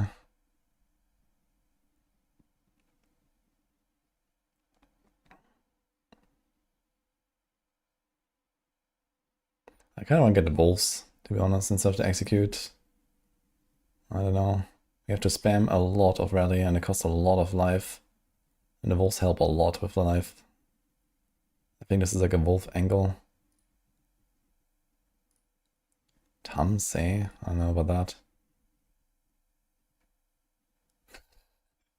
Yo, we do fail. Become injured or crowd controlled. 10 seconds cooldown. And he summon 10 wolves at once. That's kind of hilarious, actually. But they only last 8 seconds, so it's gonna be downtime. But if you do the wolves...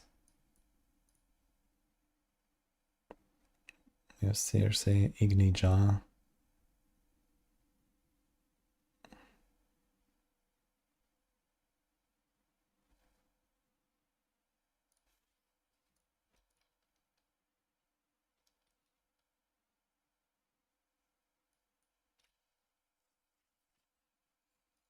I think we're gonna do Igni anyway.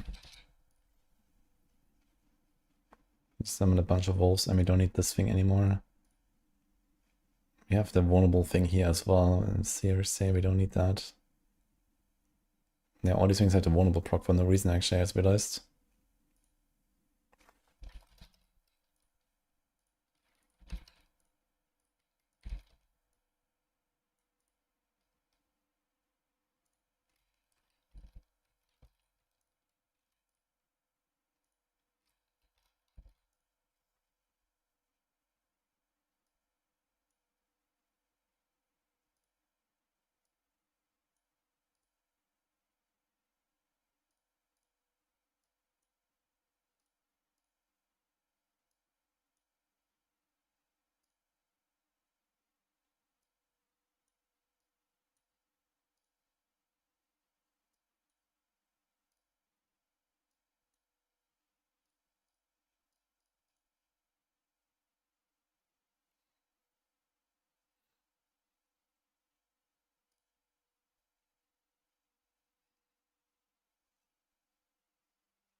I think this setup probably wants Fortress, actually, when I think about it. We have Rally here as well, though.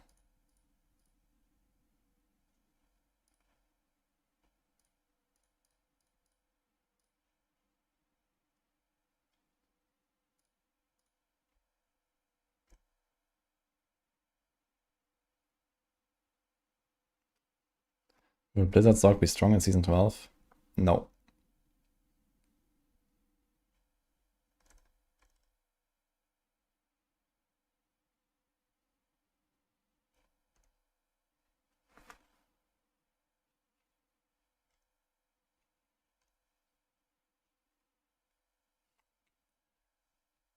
For softcore, what are more forgiving defensive stats you can play around with? And the only defensive stats that's worth a damn is basically just life. Like armor and res are both pretty undertuned compared to life. So you don't want to ever put that on your gear. It's just like you get enough life and that's it. It's basically okay, you swap out like a few hundred main stat for, you know, a couple life rolls, and then you're kind of tanky, basically, depending on what you're looking for.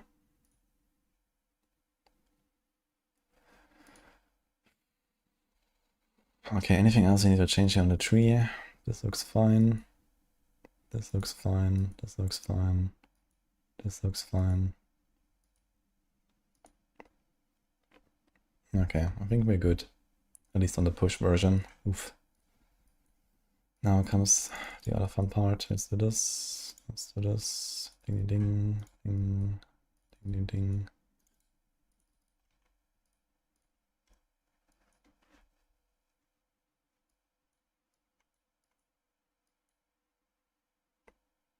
Yeah, I kind of want to do something here with a fortress. Fortress is nice.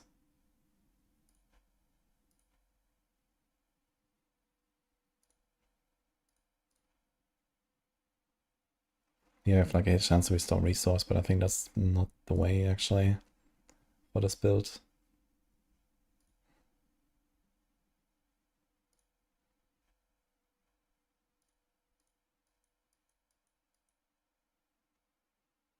You also need Fortify. Yeah, we need this, yeah, to get Fortify.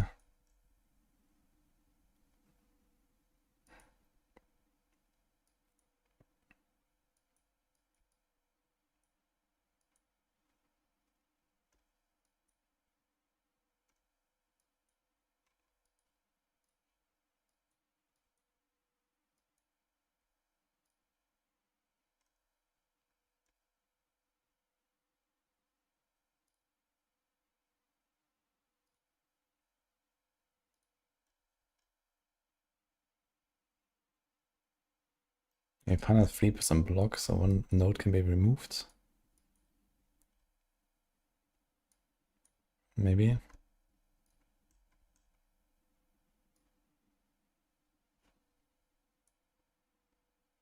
Actually, I can't remove either of those.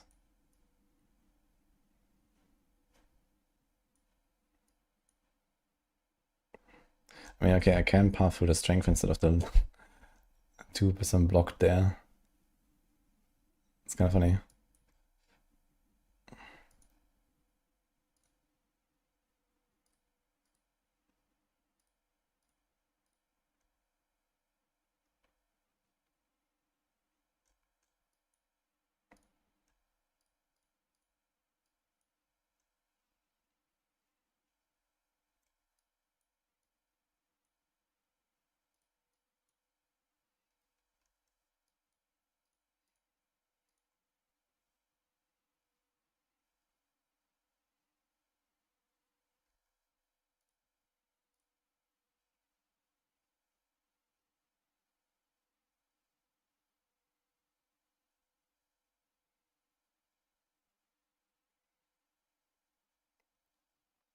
Yeah, so I think I'm gonna keep the on guard there. But I'm gonna put Valiance on all of this.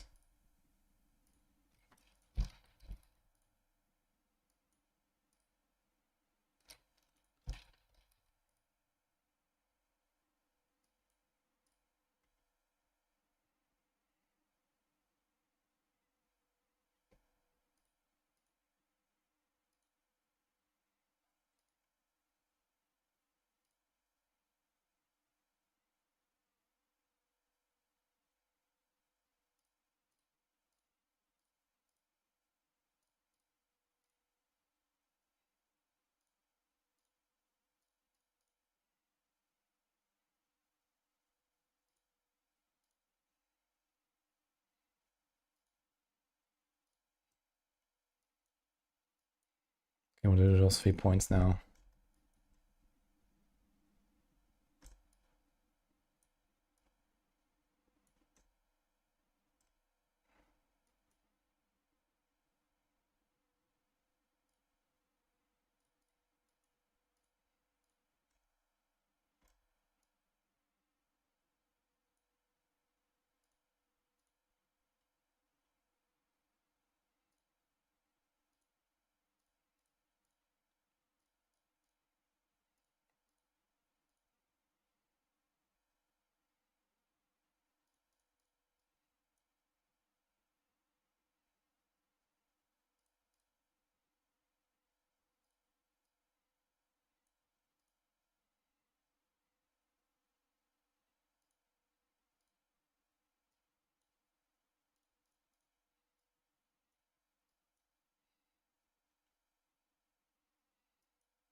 Besides, we're actually gonna keep this the same.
I actually had to redo the entire like leveling stuff here, I just realized.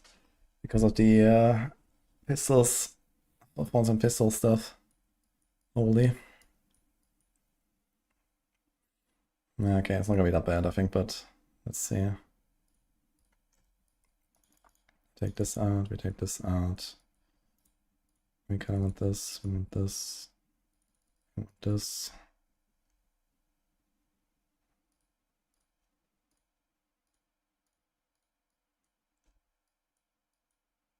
You have the 5 points there, but what did I remove?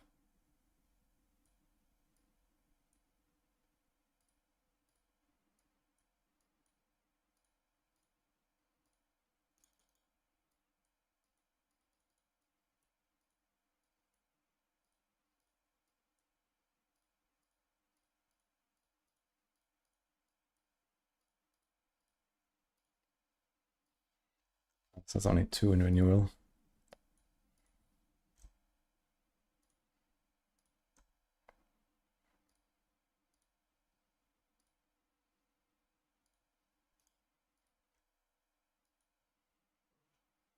Yeah, whatever. I don't think I need any of this stuff here anymore on the starter anyway.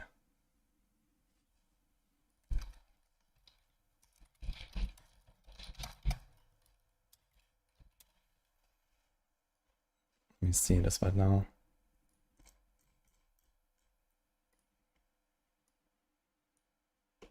Yeah, this is kind of worthless.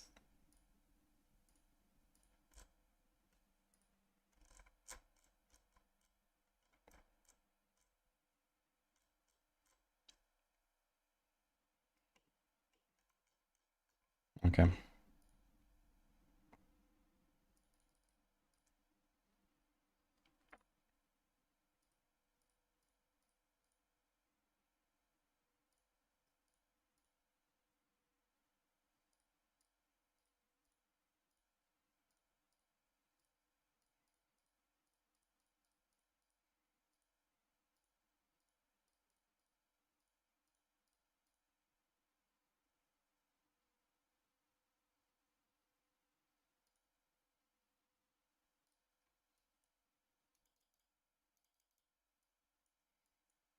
Okay, so I want this.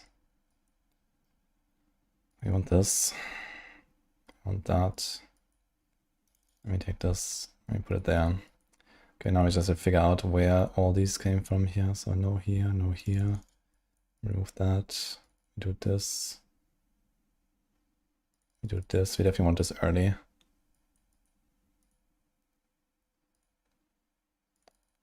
I want this.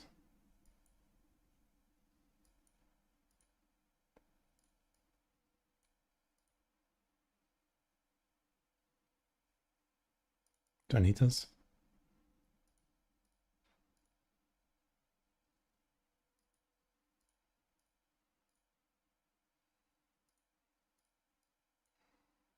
I definitely want that.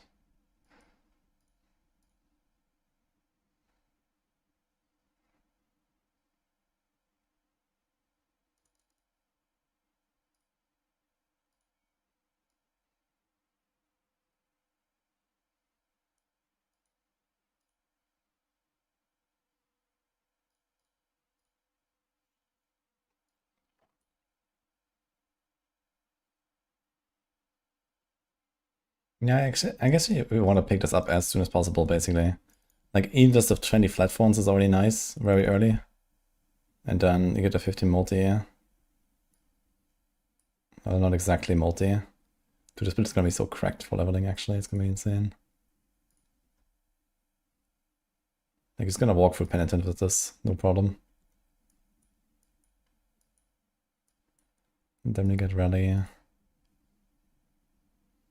And Consecration. Then we get this.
Okay, I think that's good.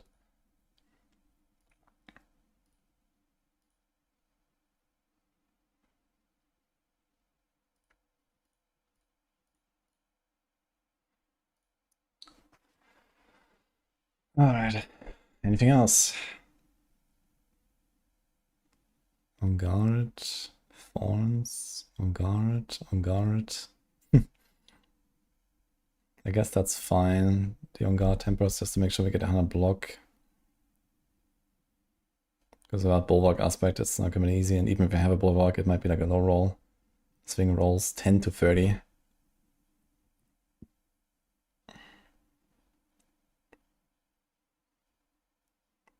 Okay, we can put some thorns here somewhere. We don't need that shit.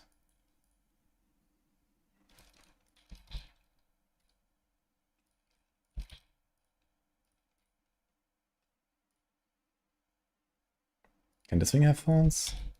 Yes.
Okay, here's an interesting question. Do we want flat thorns temper or do we want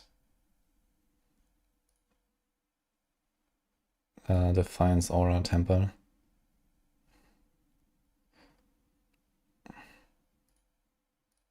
Let's see, here we have 8 ranks. It says 92%.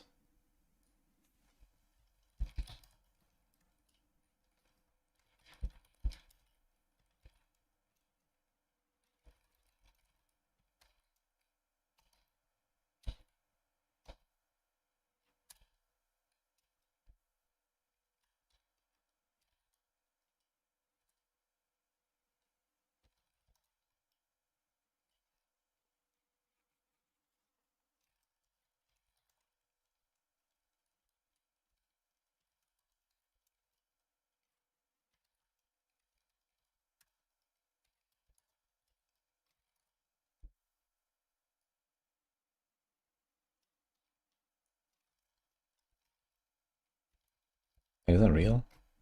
20%? Did I miss something?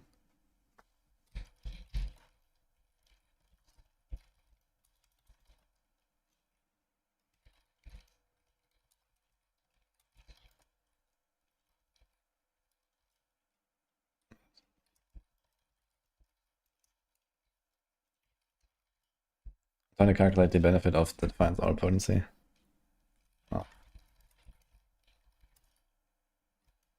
It's like roughly 30% on the total. Should be like around 10% DPS if I remember correctly from back when I calculated it. In like a flat phone, so it's kind of close to Defiance Aura potency, but I guess Defiance Aura also gives the defense. So that is probably an advantage in that case.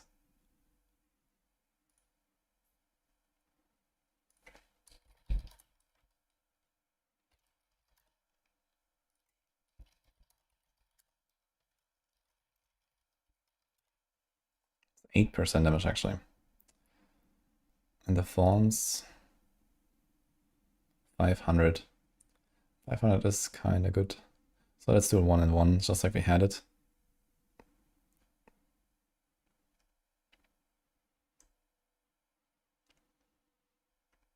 The season starts in 5 days, yes, Red Angel.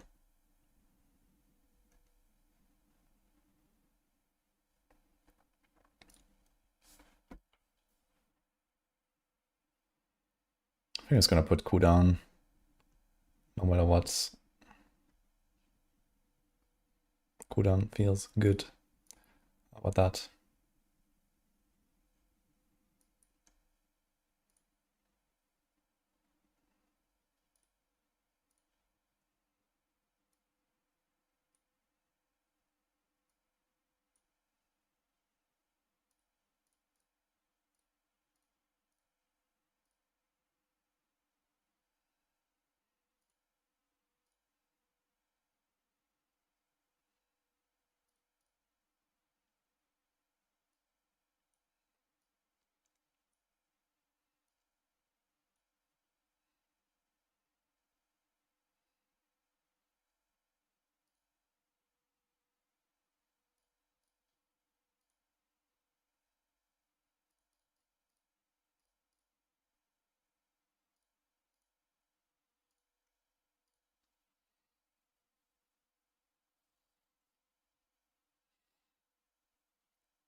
Probably my nostalgia game of my childhood.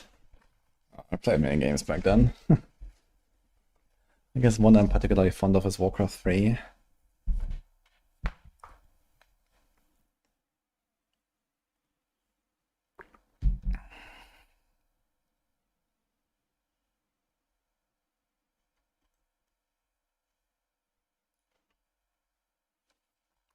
Okay, I think this planner is kinda done. I just want to double check the notes though, if there's not anything I missed a bit of Paladins.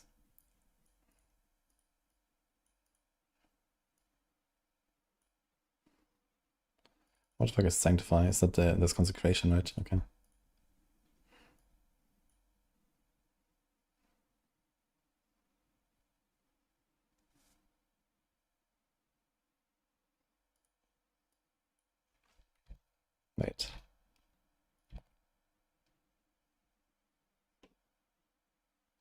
have too many things open, holy.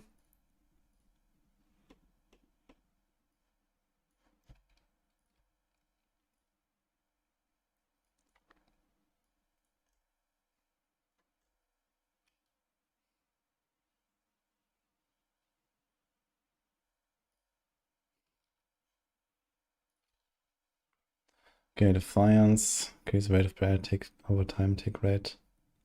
So I get like more healing over time, kinda nice actually. It's gonna help a lot with the leveling as well. Heaven's Fury buffed, holy.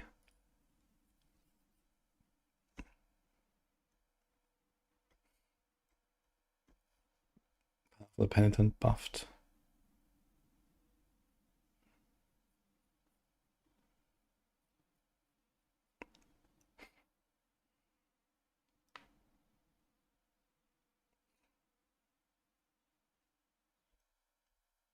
"20 seconds buff duration and refreshes when you cast Holy Light." Like crazy. Sunbrand buffed. Sundered Knight. For some reason, Holy Light Aura potency doubled.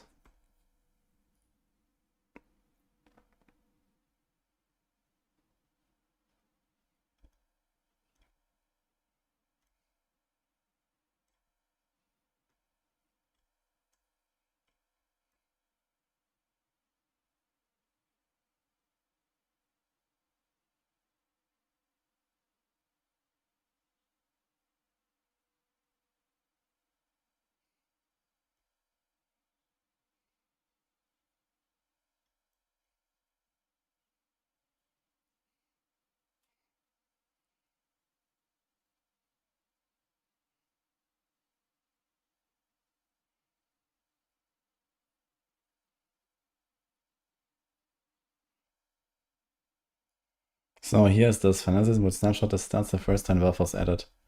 So this was in the patch notes already in the PDR launched, but it was not actually true, I think. So I wonder if they actually fix it now.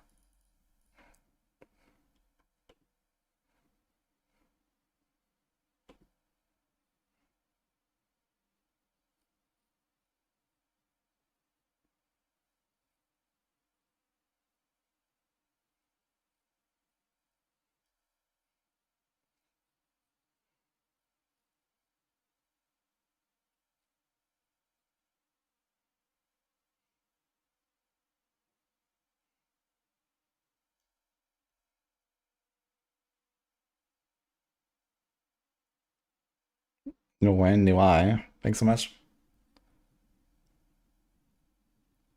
Or is it just Andy?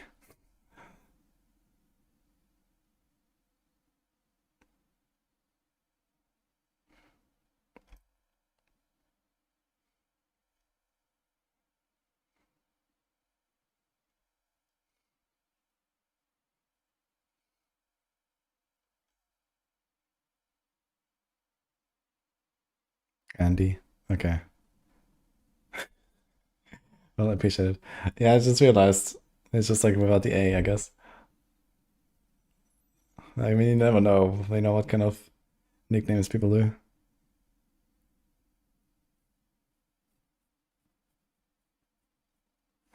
How many classes have been added since release? I know Spiritborn. Yeah, so besides the Spiritborn, there's Paladin in the game already, which is an expansion 2 class, but we can play it already. And then there's Warlock, so this is a other expansion 2 class, but that's gonna be next month.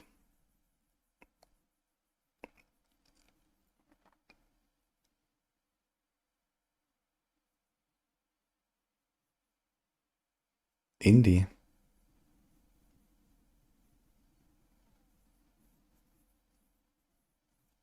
Wait, it's an I.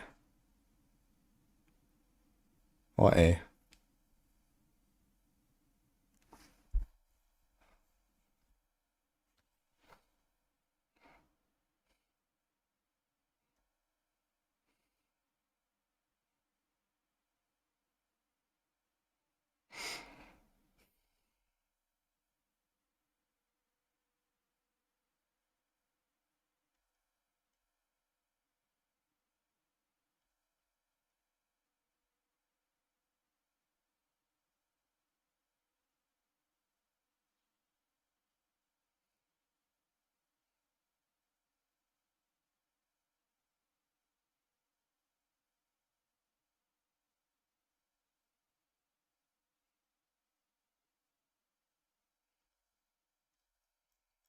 Okay, so I don't think there's anything else that would be relevant now in terms of changes here.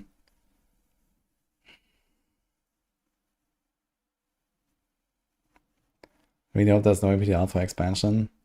Yeah, I hope so too.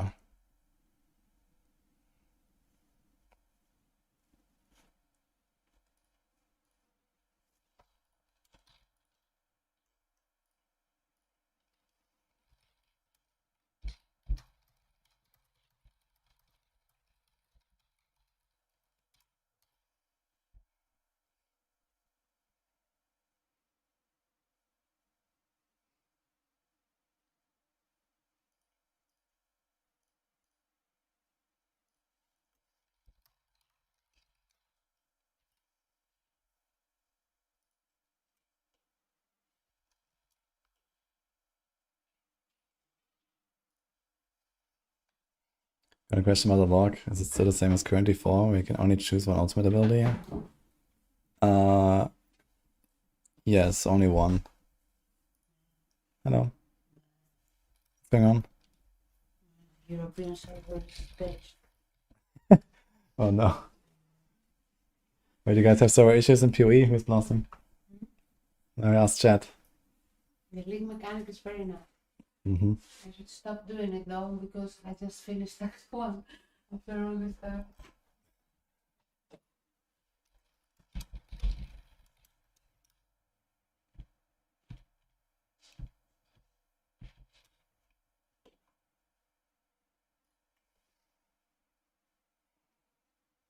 New PoE question? PoE seasons for PoE 1? Yeah, the one that started is PoE 1. Mirage. PoE 2 is gonna be in May, I guess.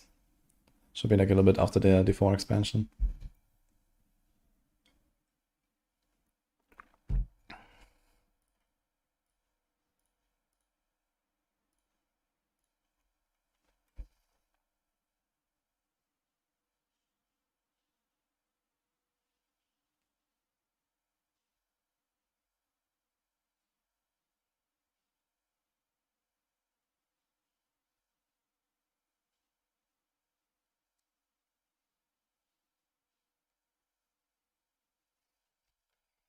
Can we just double check everything here on this guide?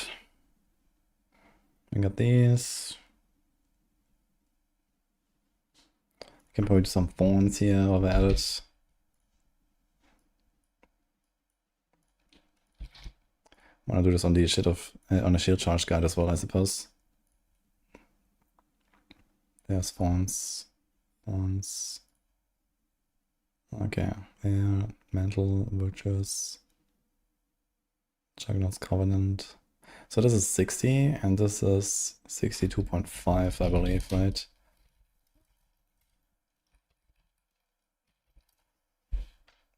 So we could swap the two.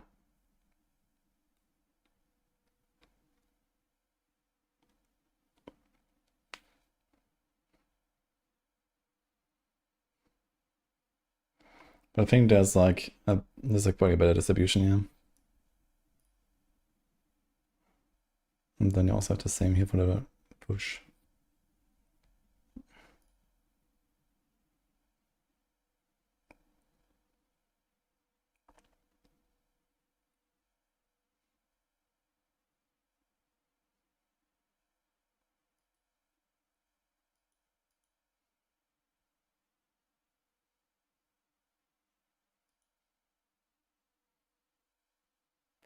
I suppose we don't do Fortress after all here.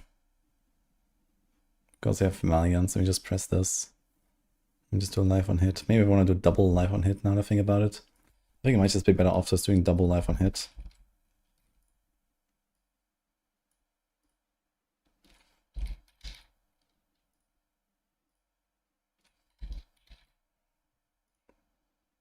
It's gonna be a lot comfier.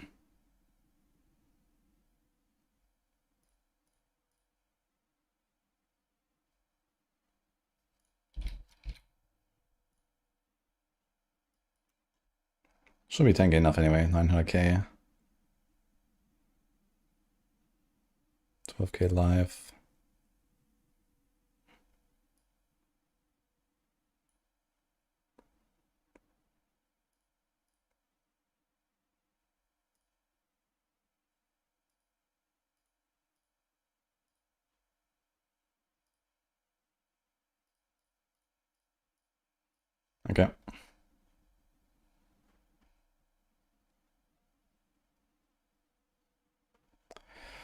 Oh, done with this one. Okay, what else? So you have shield charge. And a bunch of other stuff, that's all, I guess. Shield charge, Auradin. I guess we should take a look at Auradin as well. That's kind of important. That's also like a relatively major update we have to do there.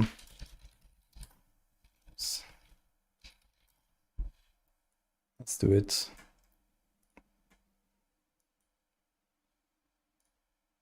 Okay. Sank group push. Oh boy.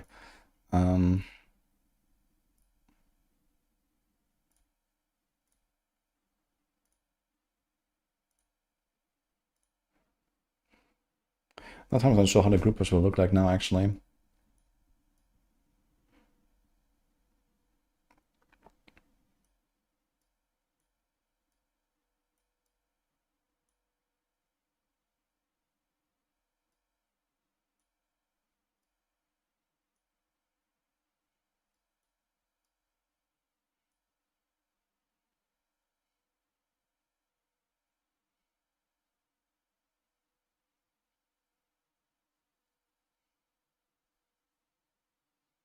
So sanctified, sank push, and sank group push. Okay. 1, 2, 3, 4, 5, 6. Okay, so we're missing only those here. Let's go. Alright, so step 1, Sundered Knight everywhere. Delete. Delete.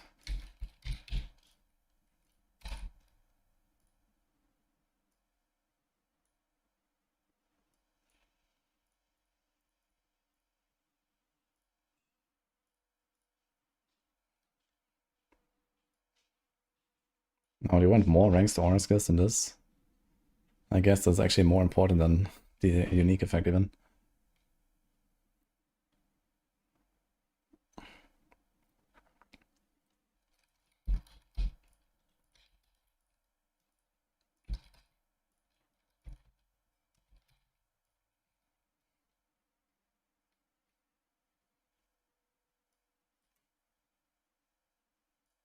What the fuck is going on here? Like negative values here.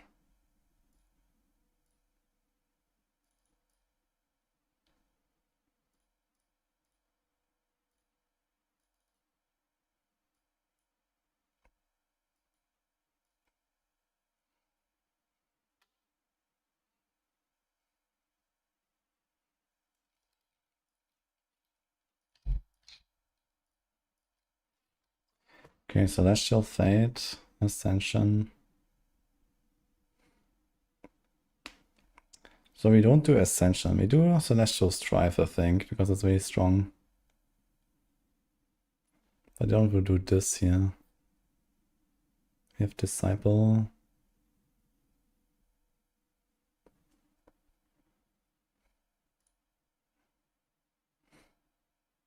I think it's going to be only for pushing, where we will change this stuff around. For farming, we don't have time for Judicator Oath. Juggernaut doesn't work anymore, they fixed that.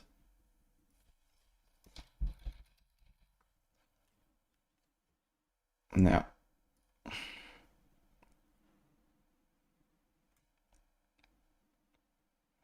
On the other hand, you can just do like Falling Star, and so on every few seconds. So Ascension stacks really fast.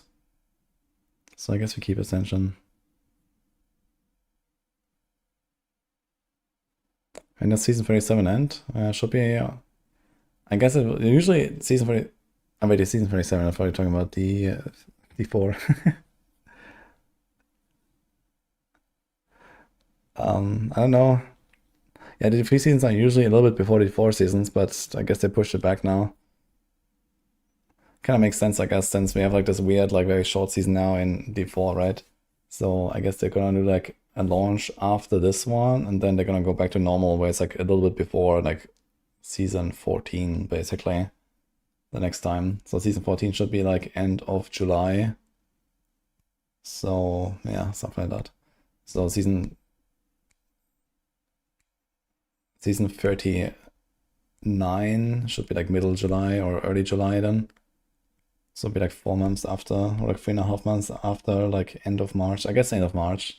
I guess should be like season 43.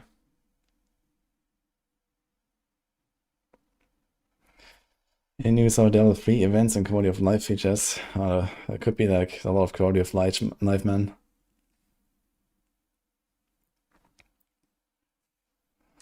Yeah, I'll try to like find out what's going on with the 3 and you know if they can like maybe try to schedule this better.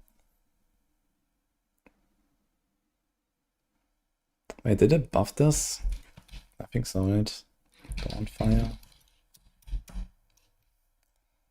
Chance only allowed to deal double damage increase at a higher value for Paladin unique items. So we actually have too much.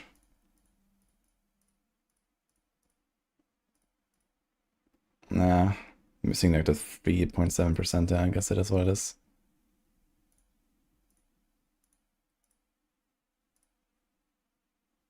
Dude, getting that GA is actually kind of big. Because you get 2 ranks at once. If you get double GA.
There's like so much Holy Light aura potency, man. Look at that. That's crazy.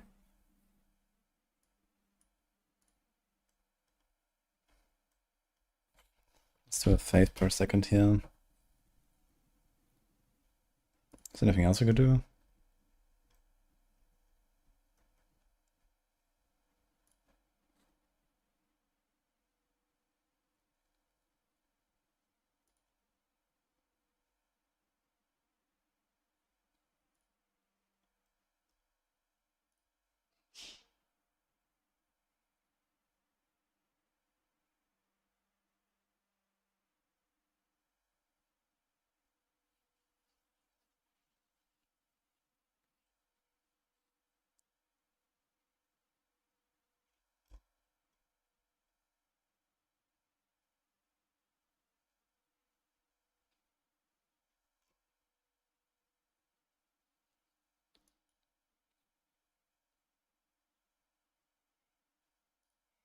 Oh, good question. Are we still gonna run Preacher?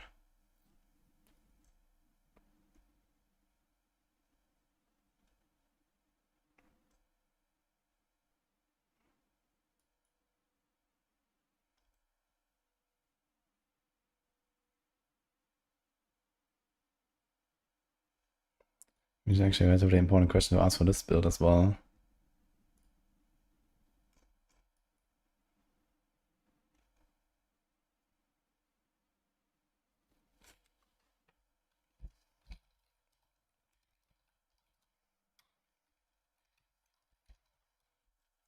So it's like an 80% multi. What's like the next best thing? No. No. 90. 90.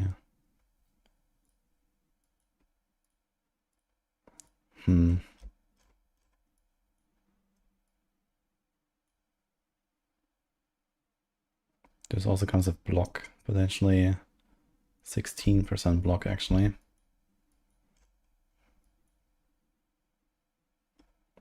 Maybe I need to redo this again. Maybe we don't do resplendence anymore. We don't do Preacher anymore everywhere.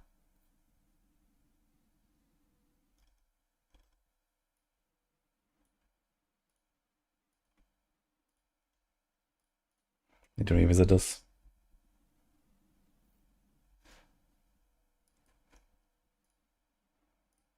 I guess Beacon is kind of nice. Also has Giga Int.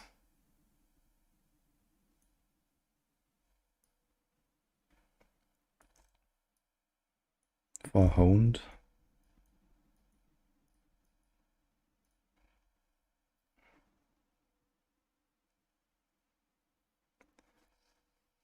Season 12 is your first D4 season. Will there be enough time for it being short to get all the rewards on the season? Yeah, okay. I mean, as a newcomer, it might take a little bit. But it's usually not that hard to get like all of the season journey stuff done if you play like, you know, a good build and, you know, just grind it out a little bit. Like the experienced blasters, they can do it like on day 2 or something like that.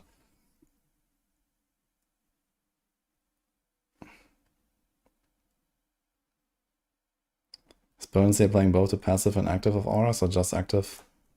So the aura potency applies to almost everything. I think there's like 1 or 2 exceptions. Like, I'm not sure if it like makes him longer vulnerable, for example, but I think like basically all the numbers go up for like everything for the most part. I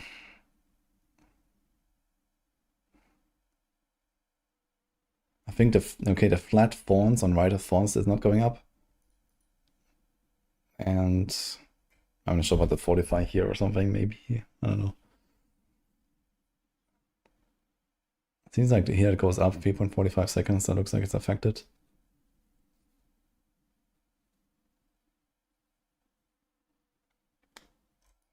I guess this can't be affected by potency.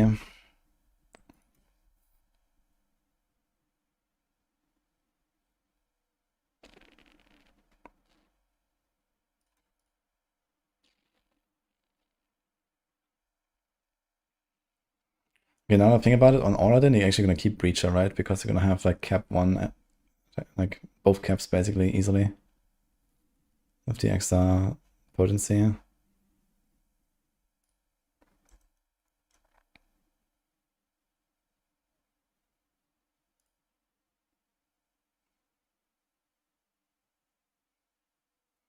Yeah.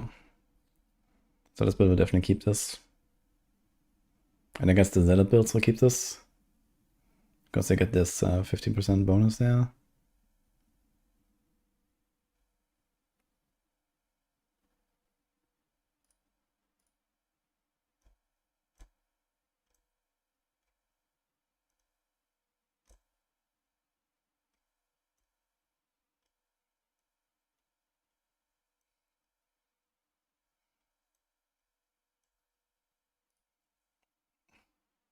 No, E squared. Thanks, man. So 9 of potency on imbues. Yeah, potency on imbues was kind of yikes. That stuff still exists actually, right? There's like the key passive and so on.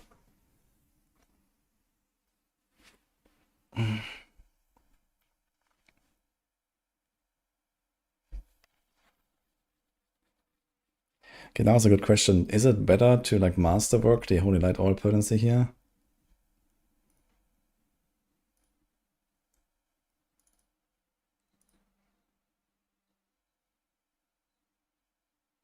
How much do we have? That's 180, 225, 260.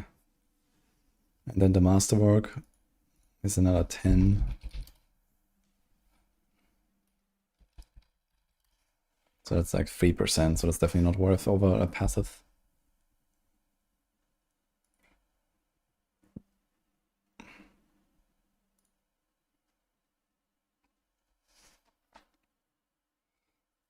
How much are Blizzard paying me to not touch PoE 1 and PoE 2? Nothing actually, turns out. But you know, since there's a lot of work to do now and it's like so short before the D4 season, I decided to just like skip PoE 1 because, you know, either I go like all in and like, you know, blast like 15 hours a day to like, you know, do my, like usually when I play PoE 1, I wanted to kill all the Ubers in like the first weekend or something like that. And then I kind of like Alt F4 uninstall.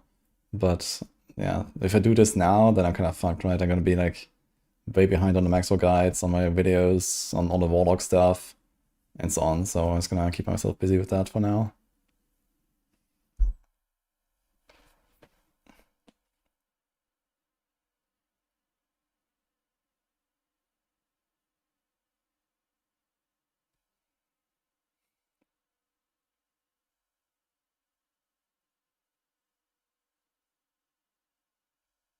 Oh, I didn't do the season 12 stuff. Here.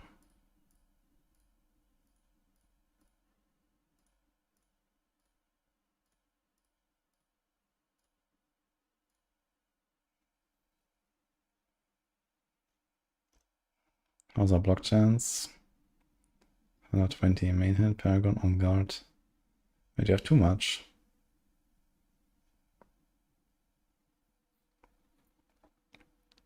So that's actually an interesting thing. You don't need on guard temper when you drop Preacher on other builds. Because you can't get enough from Beacon. You can do Shield Bearer, Castle B, or you can like replace, for example, oops, Shield Bearer. Shield Bearer is like the Thorns thing, right? So it's not necessarily like the best board anyway then.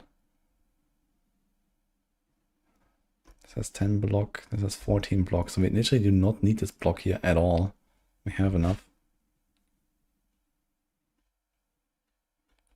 Because, wait, is this real? Standard Knight, 40% block chance? Wait, this is not real actually.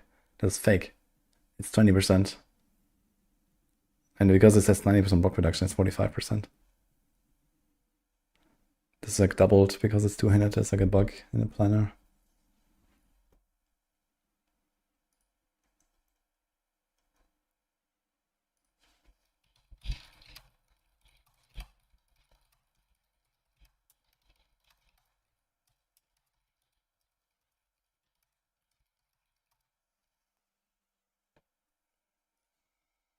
Okay.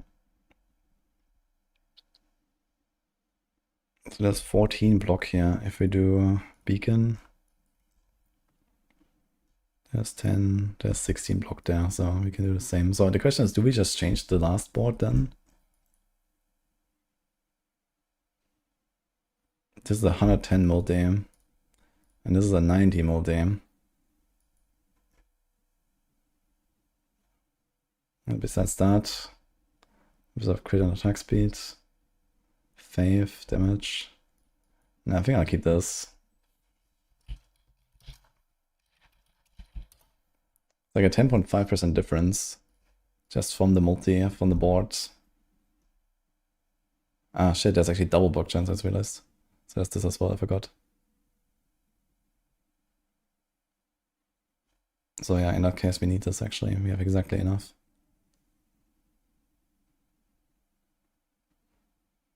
Okay, so Paragon stays exactly where it is. Judicator, Spirit, Resplendence, Honed, Kenny.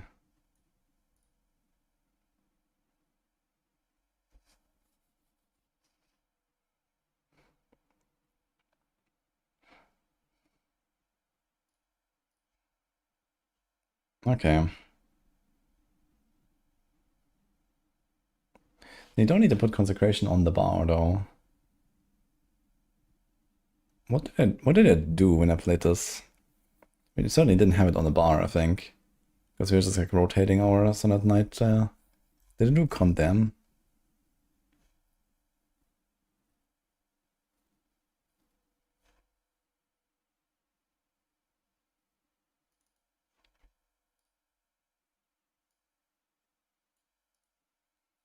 I had Advance actually.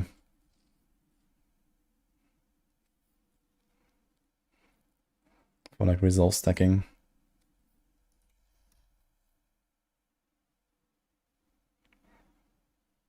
I know there's Quacks on it as well. It's not so bad.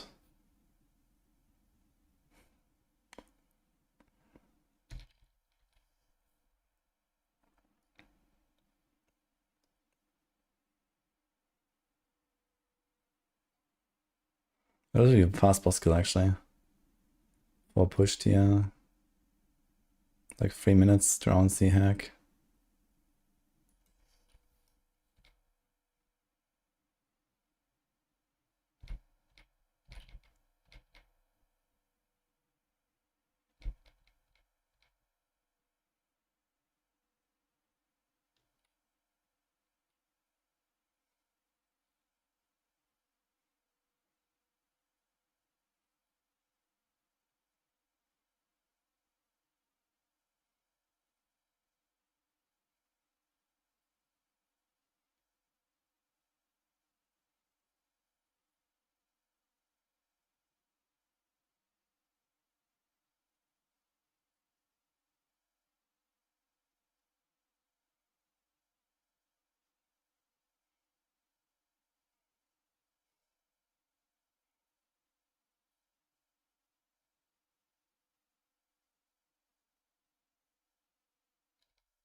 Was my favorite Paladin build?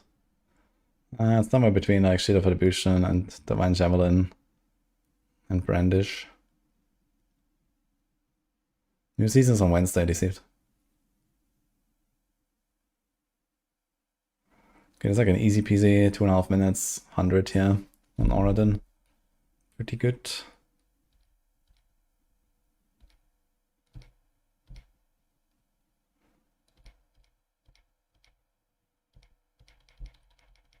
It's a 95, also 2.5.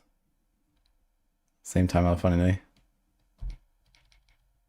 They do like any like T4 content. I think I was trying to find like a tier where I can go a bit faster, but going faster in 2.5 minutes is tough, look. But I think there was something up with PTR or like Pit as well. That was like fucked with progression, I think. I remember there was something there with like the eyes missing.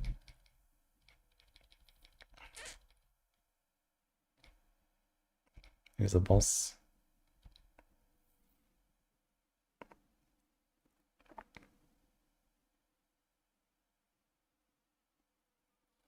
Okay, it's like a 8-second kill, 6-second kill maybe. Is this a T5 Ashan? No, it's T4.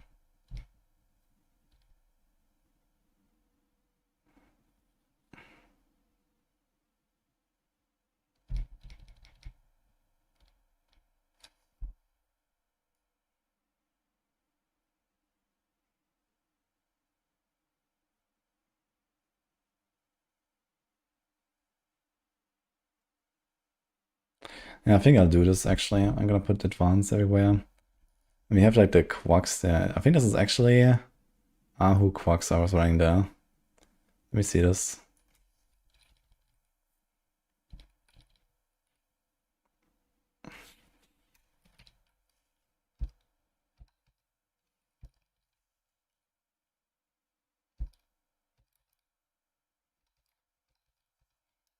Let me see. No, we're not getting any Quacks here. And then once it's like low,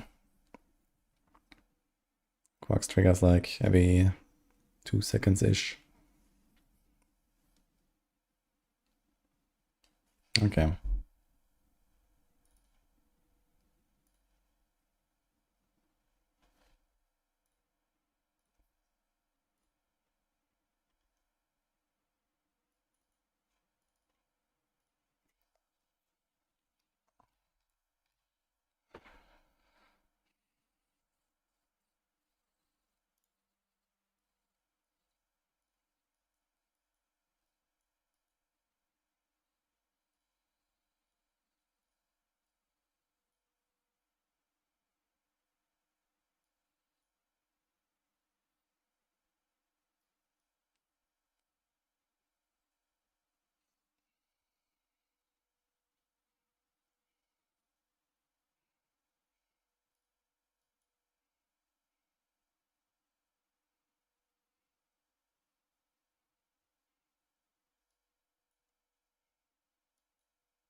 I suppose we don't need this actually. We can take out this 1 point because they're gonna be like giga capped anyway. With all the buffs up, right? Okay. Maybe this as well. How much does it actually scale up?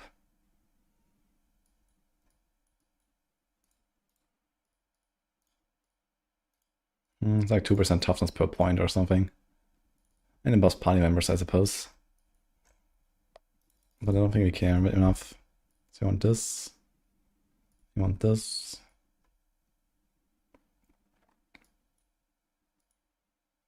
We do need to fortify somehow.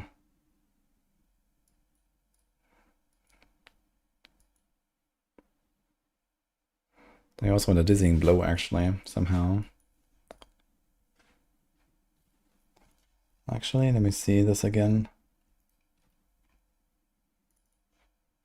How's my fortify looking here? Fortify is pretty full. Do I see the skill tree somewhere?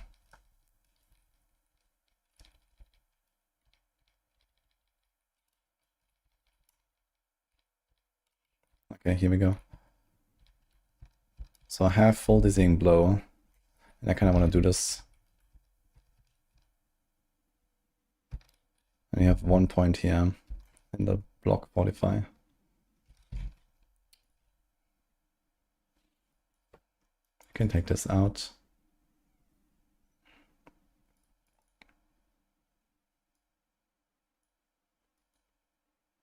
And this. Ah, wait a minute. We actually want Sacred Arms now, I just realized. 50% crit damage. Did I have it here? I didn't actually put the points. I forgot this. Oops.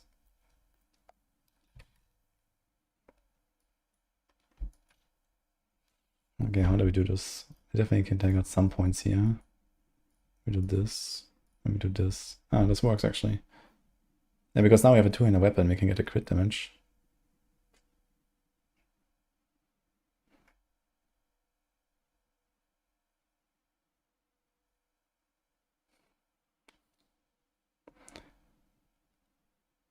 Actually kind of interesting. So every time you go to like T5 bosses or so, you can do this.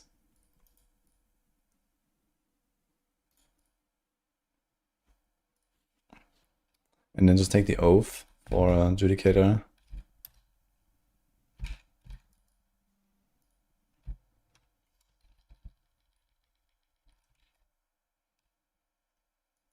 So it's just like 2 clicks basically.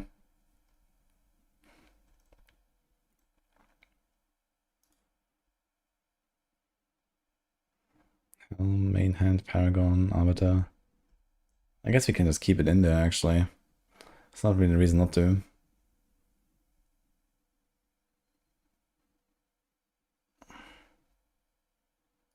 Actually, there's one downside here when you do this, which is that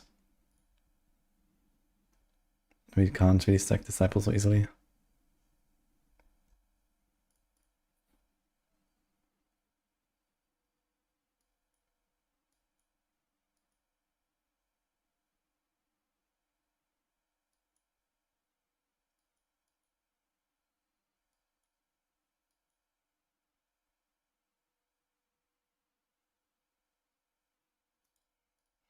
We want to Rite of Might actually.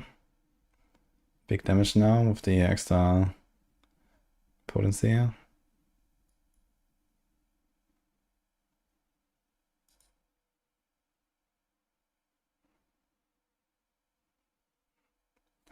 here's an interesting thing. We can get the cooldown reduction. There's like 2.5 seconds off, which is kind of nice for consistency. But here's a Fortify.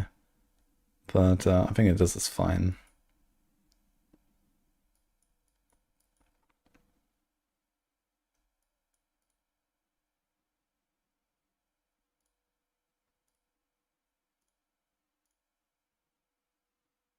What do you think of Beacon Paragon Node? Is worth using progression or speed farm?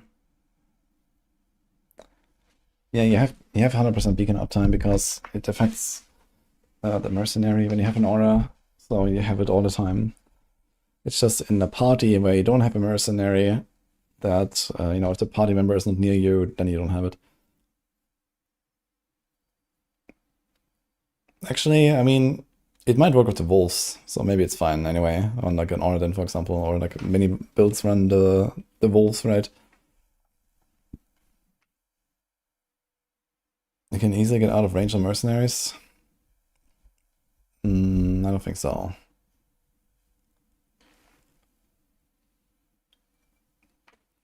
I would just consider it permanently up, to be honest. But okay, maybe there could be situations where sometimes it's not up. If a mercenary runs off or something. Or if you're playing like Divine Javelin at range and then yeah, right here runs in or something. Maybe. But yeah, generally I don't think you have to worry. Yeah, I'm not sure if it works with the wolves. I haven't tested that. But I would assume yes. I'm pretty sure it works with like anything.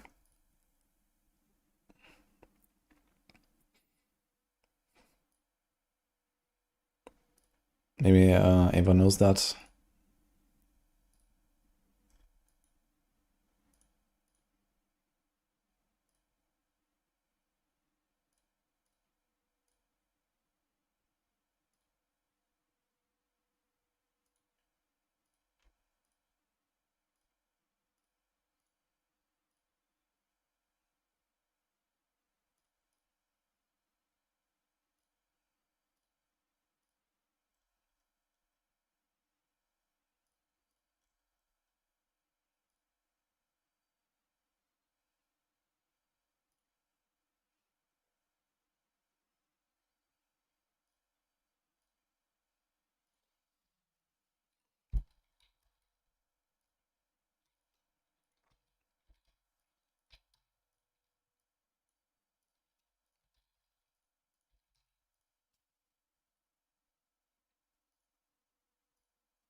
I think the push copy is just kind of mythic again.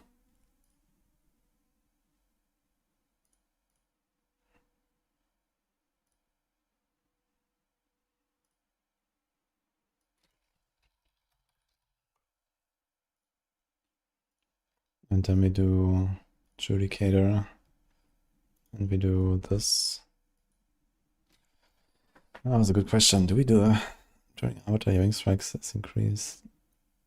Nah, this is too much of a loss. It just takes like longer to ramp, I guess. We have to judge there as well. And here, so it just like ramps up like this basically.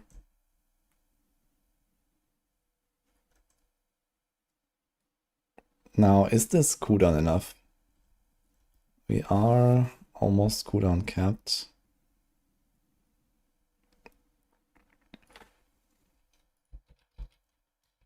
You also need a resource proc actually.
Grim Barb any good? Not pure Wellbent, but with Earthquakes it's pretty good, yeah.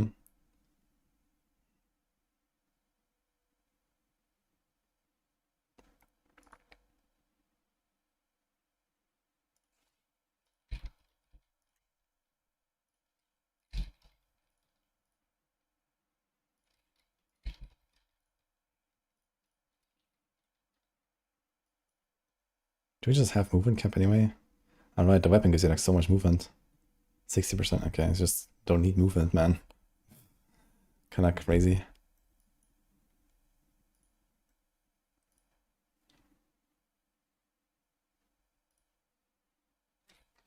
Okay, so this is 30.7 seconds, 20 seconds duration. We have 3 auras. So you can cast them all every 4, 5, and 8, 4 or 5 seconds actually. So we can easily reset our Arbiter shots. We need to press all 3 twice to get our Arbiter back. So that's actually not too bad. And this is with cooldown here and here. And there's nothing else with cooldown. And here's just like the cooldown roll from the weapon. That's not even like GA or anything.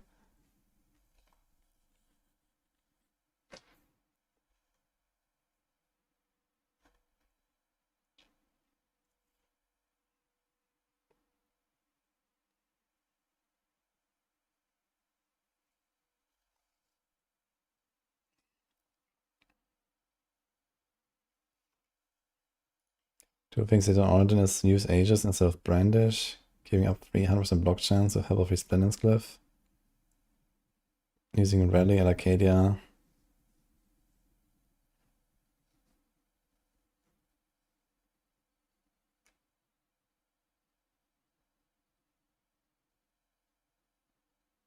Yeah, Arcadia does make sense. I mean, that's kind of the main reason to go Aegis, I guess. But what do we drop? We drop Arbiter? I guess for a push, you could drop Falling Star. So, but normally would have Condemn there, I guess. Post stuff together with Condemn. So this is probably what it would do normally. We still have Arbiter Saphir and Arbiter.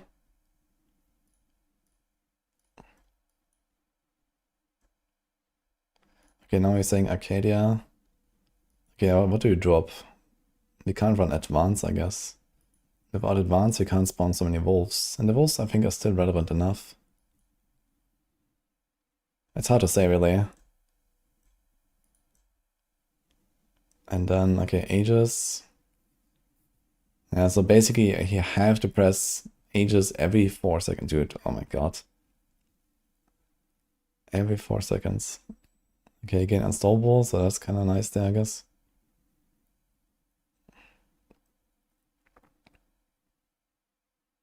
Applies Judgement. So like this, you can definitely stack it faster. Maybe for push, this could be a way. And the only thing we lose is spamming Advance. But man, this sounds so scuffed, actually. Like you literally have no button to press. You have no attack. Yeah, no, this thing gives you block. You get 100% block from Aegis. You get unstoppable and block, so you don't need Indomitable. It is kind of reasonable, actually. But this sounds like such an AIDS playstyle, man, holy.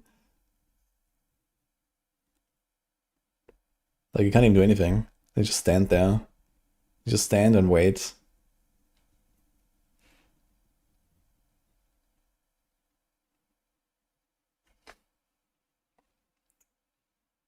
Why do you think that damn jeans? How do you stack resolve on push? Advance can give you resolve. Yeah, this actually has like a really good synergy with Aegis, I guess, because this is 4 seconds, this is 4 seconds, and this is 4 seconds. So the only thing you have to be aware of is that you have to press an aura, an Aegis, an aura, an Aegis all the time. And if you do this once wrong, then you're probably dead. I mean, you might not instantly necessarily die. You still have like 60% block chance or some shit. But yeah, this does open up some possibilities, I guess. On the other hand, ugh. I mean, at least it's not a meta build, you know. Shield of Attribution beats this, so Shield of Attribution is at least fun, you know.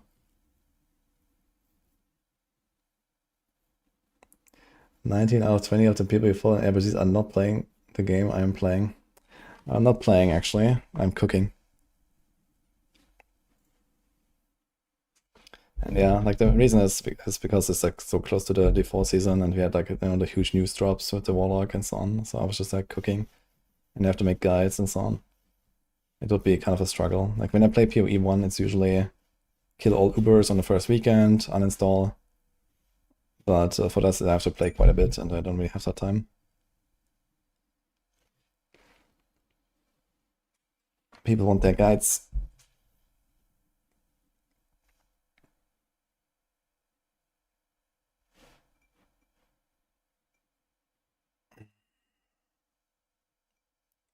Yeah, I guess you are absurdly tanky because you have all this Defiance aura buff here. Like, look at this 168%. Like, what the fuck is this? Yeah. We are quite tanky, so I guess you can go without 100% block and maybe it's okay. The problem is like the playstyle. Like, at least with Advance, you have a button to press. And it feels like you're doing something because you spawn wolves. Okay, the question is, how do we spawn wolves if we don't do this? So what is the alternative? I guess Igni is like the next best thing. Or Yul. Nah, probably Igni.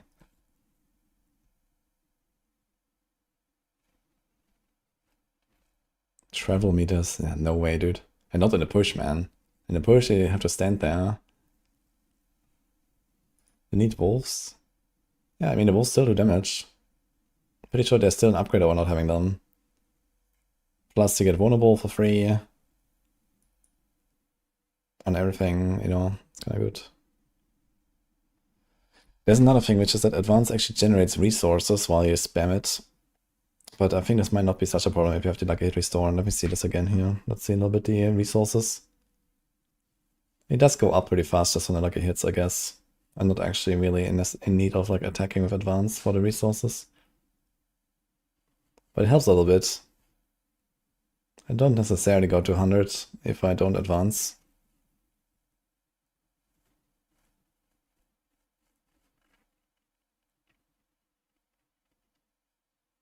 Yeah, Dawnfire is definitely like the biggest part of the damage now with the changes.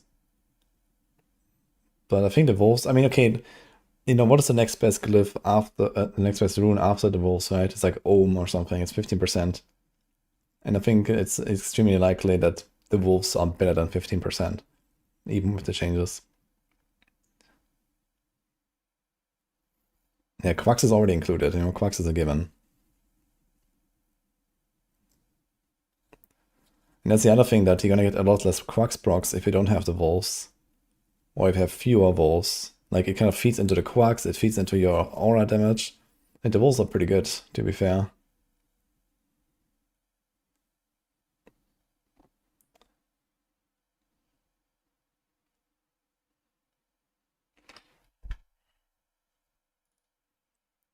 Okay, and what do we get? Arcadia. We have 7 ranks to heavyweight there, right? So this would be almost 30% damage.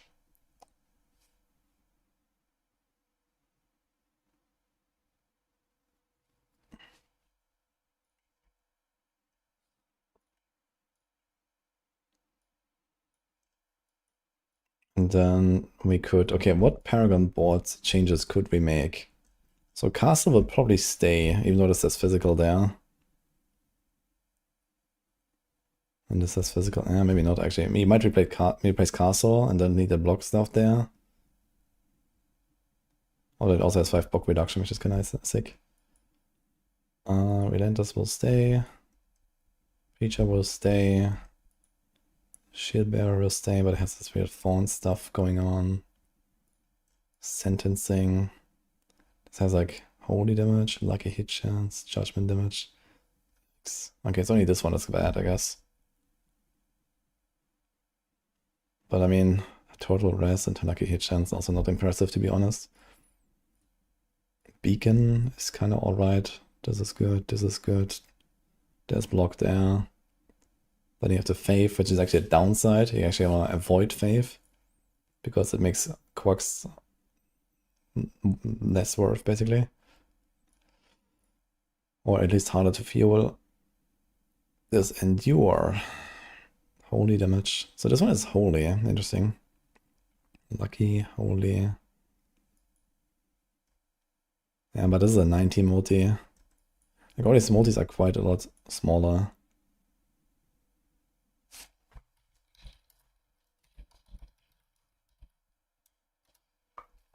It's 8.7%.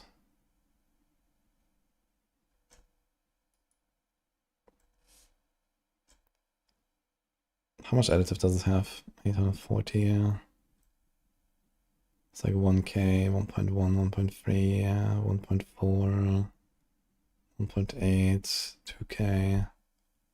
Yeah, it's not so bad to have this here. But it does eat into the benefit a little bit.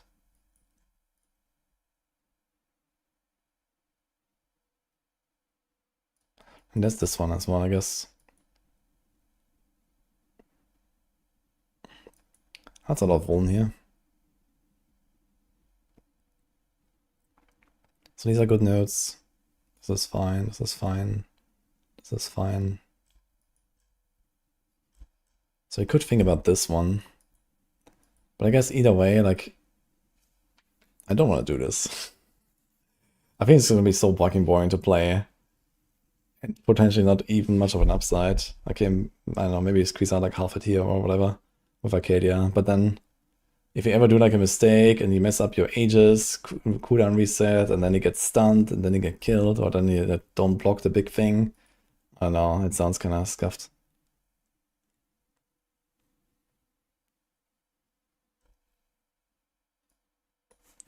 The Arcadia rally is worth it. We don't even have rally on the bar. Like, you want to put Aegis and Rally on a bar? Wait, what are you planning to do with that? Like, I don't have space for this. I guess, no, we can't remove Arbiter. Ready for Condemn. No, we need Arbiter, else we can't transform.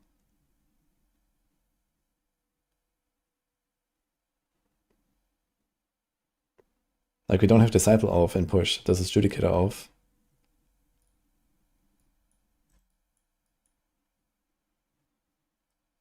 Yeah, I'm gonna keep this as it is. I think this is okay. I'm kind of happy with this. Condemn is not needed. Yeah, Condemn is pretty important for pushing, I'd say. I mean, if you're really desperate, you can drop it. But at that point, we're not really talking about a benefit anymore.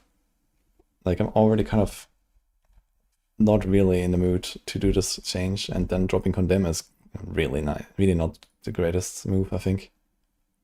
Did I have Condemn here? I did have Condemn here. And just with like Advance and the Arbiter evade and stuff, and just the Arbiter jump itself, you can do a lot of work with Condemn.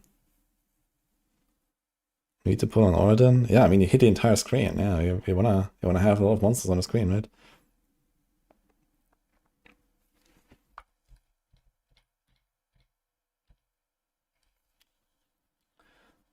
It used to not be that important when the wolves mattered more, because then when you had like smaller pulls, you did a lot of damage to the small pull with all the wolves. But now your Dawnfire just kind of hits everything equally all the time. Is that floor 2, floor 1? Where's floor 1? Let's see this a bit here.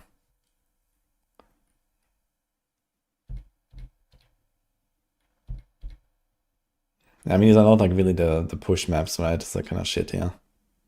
But yeah, normally I would definitely like pull them together with Condemn and stuff.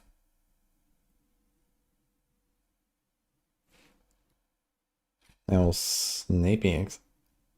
Thanks for that mouse, man.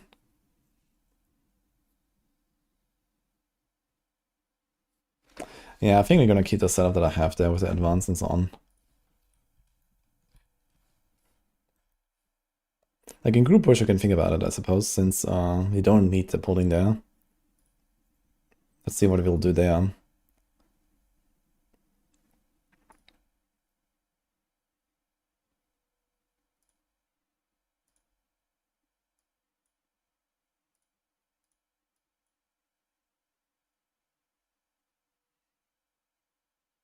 I'm not 100% sure if I had one or two of the like hit tempers on the rings here.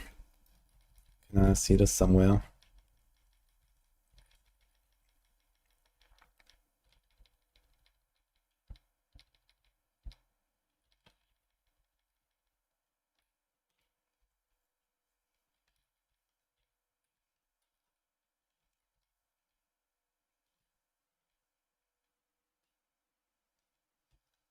Shit.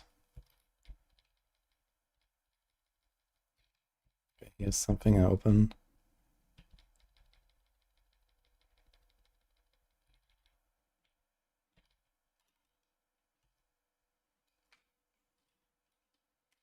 Nice masterwork. But okay, it's basically the same as having the right masterwork because I got the double GA there. It would be 5 righteousness with no GA at the masterwork. Okay, I'm not 100% sure if I open the ring here. So I'd like to see the ring. It seems like I'm not looking at it anyway here. So I'm just gonna go ahead and put like one lucky hit resource roll and that's it, I guess.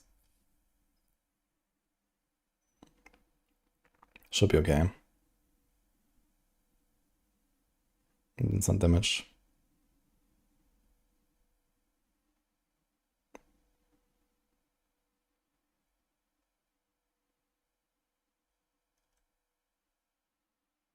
I think I have too much crit chance, right? And that is an honor, 44%. Wait a second. Can we do anything else there? So here's crit. So we don't need that. What about life on hit? I want life on hit though.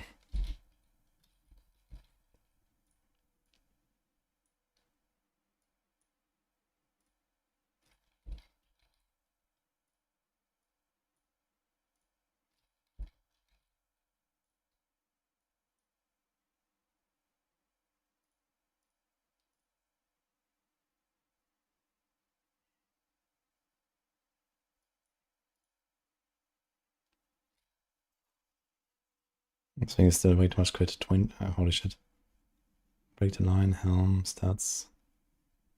I don't know, man. We don't need all this crit. It's like way too much crit. Attack speed, that is okay.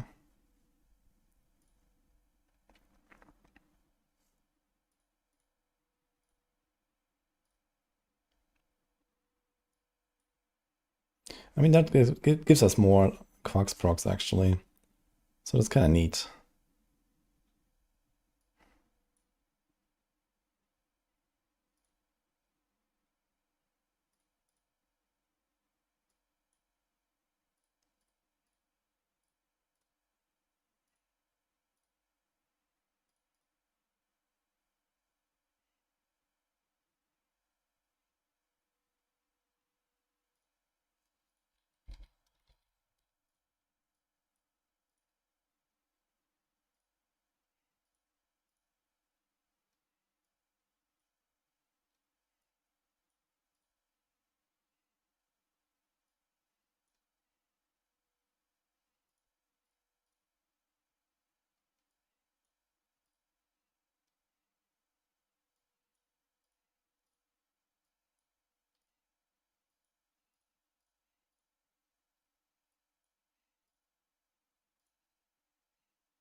Okay.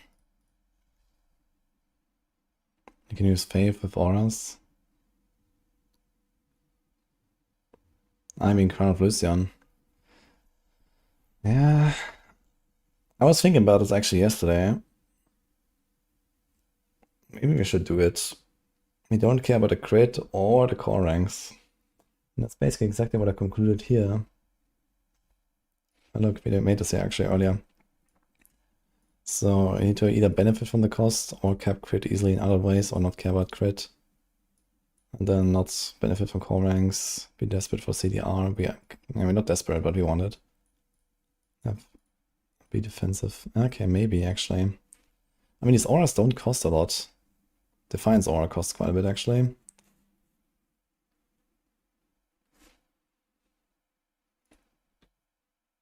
I should try it actually.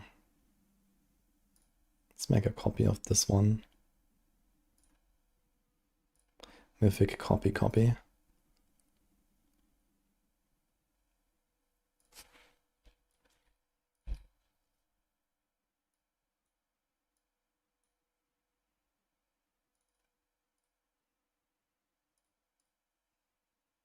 That's a lot of cooldown as well.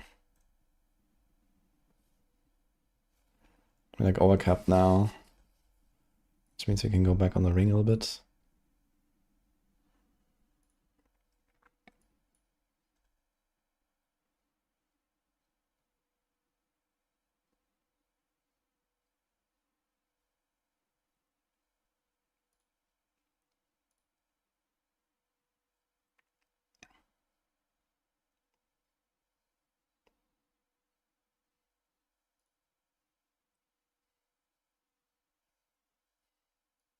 So interestingly, we're just like cooldown capped like this. You don't even have to do much.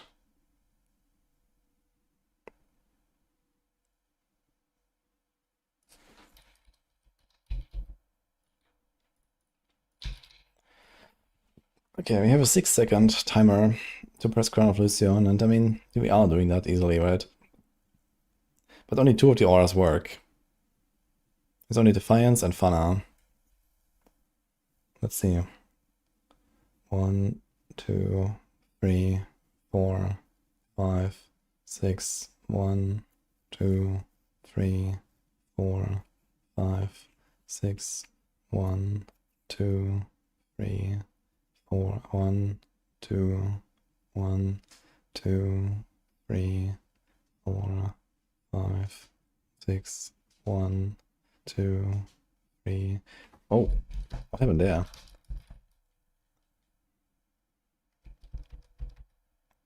Look at my Defiance aura. I press it and it just doesn't activate. Here. See it?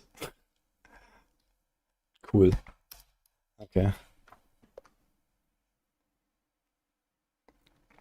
Okay, I guess with a bit of muscle memory, you can do Crown of Lucian. And get a bunch more damage out of it. Fanana is enough in theory. Yeah, I guess you can just like... As long as you press Fana on cooldown, and then you use the other two auras to like put the consecrations where you need them. Maybe that's actually not bad. Yeah, this could be kind of good actually. How many stacks of Crown Lucent do I need to beat Petition? I guess I need 4. So even if they drop for some reason, or I need to ramp it at the start.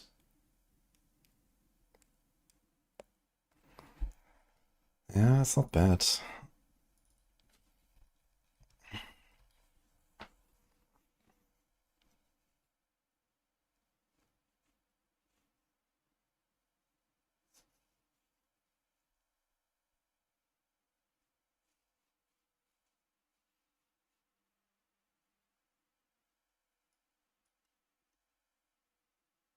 Yeah, I need crit now. Quite a lot of crit actually. I need a Gal rune of crit.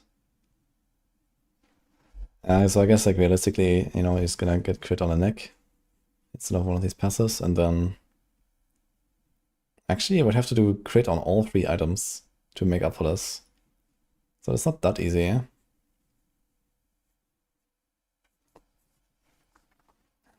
But I mean, it's very easy to get crit than it is to get like a neck like this. So I guess you can give up like a life roll and a strength roll. And it would be like okay. Strength roll is like, I don't know, 5-6%. Life roll is like probably not needed. And that means, yeah, maybe not even downside on the neck at all.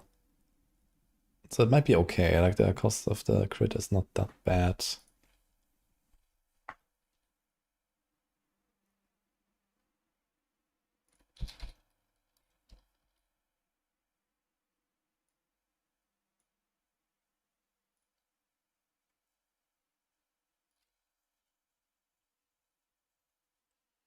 Get points in fanaticism order.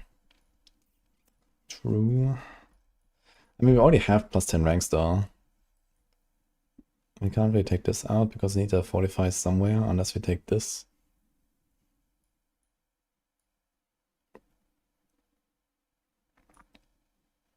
Yeah, we kind of tight on points. There's a lot of stuff to take. How much will it do? Just out of curiosity. It's 0.6 per. And then times 4. So it's 2.4% crit chance, like 10% crit chance. Yeah, it's not that crazy actually. 10% crit chance is not even impressive for 4 points. We don't even have those 4 points.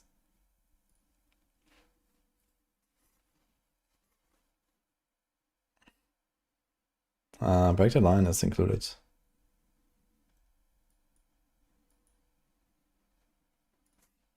Yeah, I think you just have to do this basically. We do crit.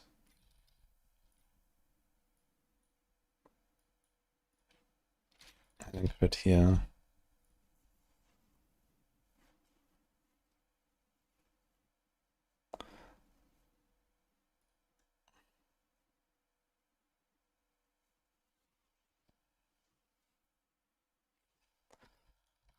Okay, so we have Petition. Then we have a little bit of a benefit from Lucky Hit, I suppose. I don't know, let's give it like 5% for the Lucky Hit chance.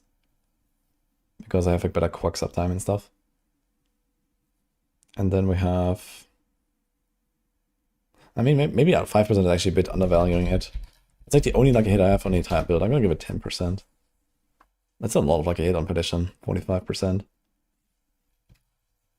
So let's do that, and then we have, okay, a strength roll, say 6%, and then let's ignore the life roll. And Okay, a passive on the neck, if we had a 4 passive neck. So let's give it like a 10% extra as well, or something like that, because we have to give up a neck stat. So Perdition is roughly a 205, which is ironically exactly the same number as Crown of Lucian. And then Crown of Lucian gives me life, but we actually drop the life roll from the ring for the crit. So that's like ±0. And then it gives me cooldown that I actually don't need. And it gives me less lucky hit. And it gives me like this upkeep. So I guess you can do Crown of Lucian. But it's like not really an upgrade, I guess. I think Perdition is just like way comfier and everything. You don't have to worry about anything. You don't run into any issues with quacks. Like if you press Defiance Aura with Perditions, with Lucian stacked, it's gonna cost you like 2/3 of your entire bar. Just pressing the fucking aura. So I guess it can't trigger Quacks, so that's good. So you can't like accidentally consume all of your resources and then trigger Quacks afterwards. But it definitely puts like a bigger stress on your resources. And you know, it's like it's literally the same multiplier that I just calculated here with like my napkin math from Perdition. So I think I might put Crown of Lucian into like the Ancestor variant here instead of Goldslayer. Ironically, Goldslayer got buffed and I remove it. So that is something.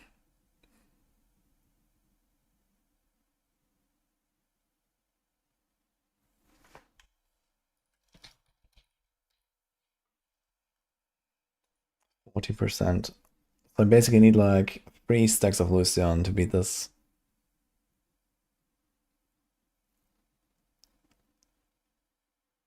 Not even sure if Goldslayer works or then. No, it's just like a generic damage buff. It should work for everything. And we have freeze on the wolves. Yeah, this should work. Goldslayer should work on the wolves. Unless they change something about it. Hi, Cyberman. It's chill. No, they also freeze. Like chill, like freeze is nothing different from just a lot of chill, basically. If you build up chill to 100%, enemies are frozen. I'm sure we have like a Godstyle crown sitting around to try this, but I don't know. I'm pretty sure I used this combo.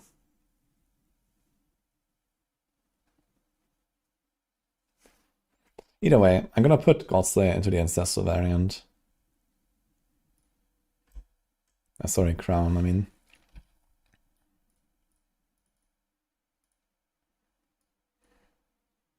But not in the Mythic or the push, I think. It doesn't really seem like it's gonna help you.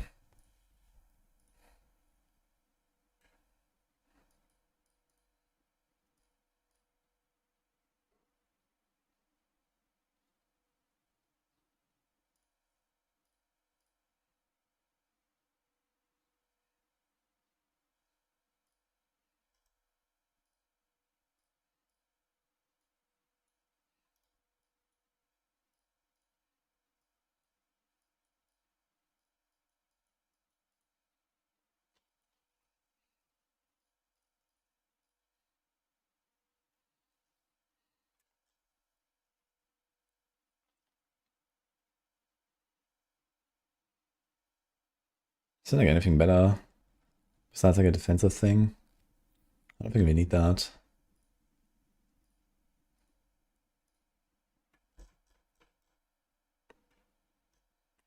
We can do Hectic now to get cooldown. This actually doesn't sound so bad. Hectic with advance. Might be neat.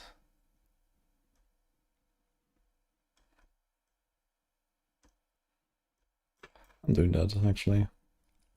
For starter as well.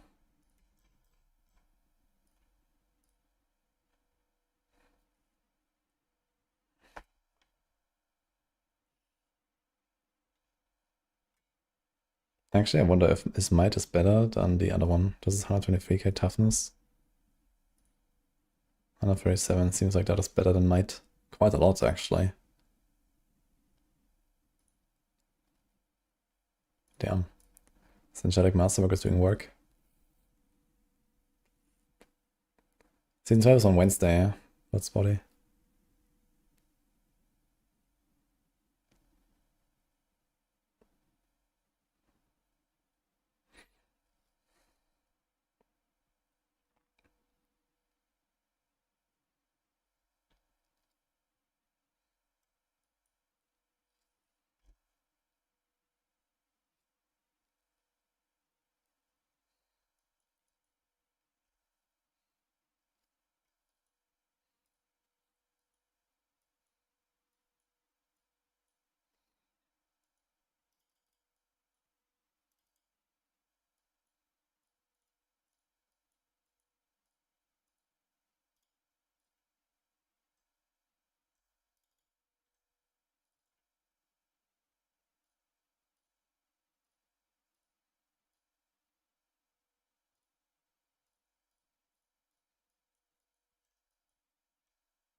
Yeah, this is 10% damage, and there's like the healing. Maybe the healing would be better early game. Nah. We just do this, yeah, so it's like one less thing to worry about and change. If you have life on hit and the wolves, you're gonna be chilling.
How much cooldown does this have?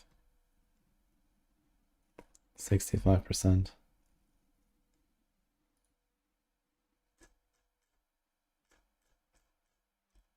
I think I want to put like one armor duration here. Just to like make this a bit more comfy with the stacks. Because you're gonna lose them too easily otherwise. It's only 4.5 seconds baseline.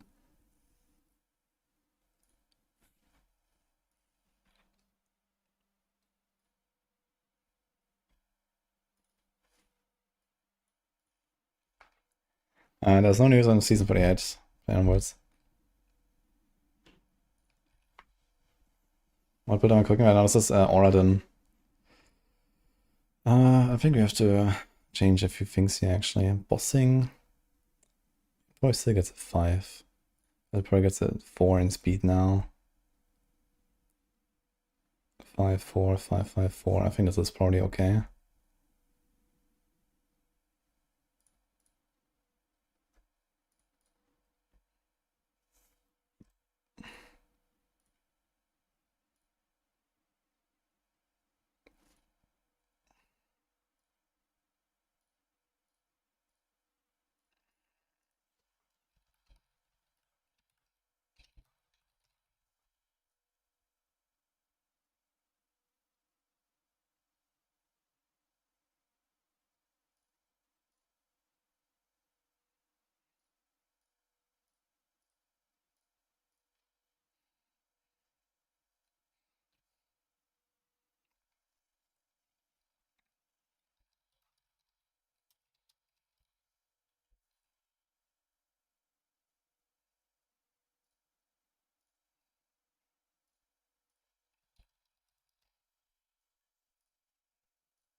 Oh shit. Okay, they can't be synced.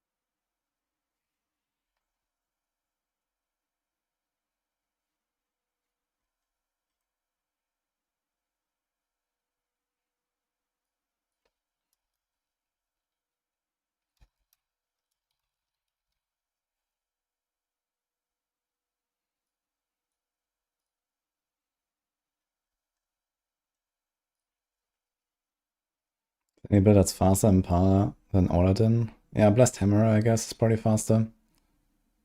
Blessed Hammer is pretty fast. With like Argent Veil and this kind of stuff. I think that probably beats Paladin in speed now. Wing Strike's also really fast. I'm not sure how this compares exactly though. I think I have some Wing Strikes footage. Let me see. No, I did 108. I'm not sure if I did like a speed run. Okay, here. This is like 2.5, 100. So that's pretty similar to what I was doing on the Paladin there. And then I did higher.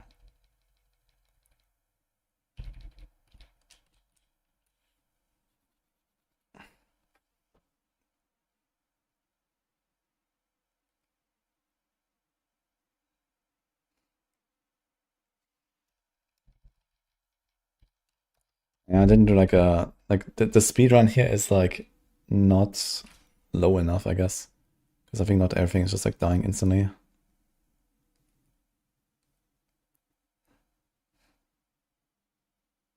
Yeah, this guy lives way too long, for example. So I should be speedrunning on like 95s maybe or something. How's the boss?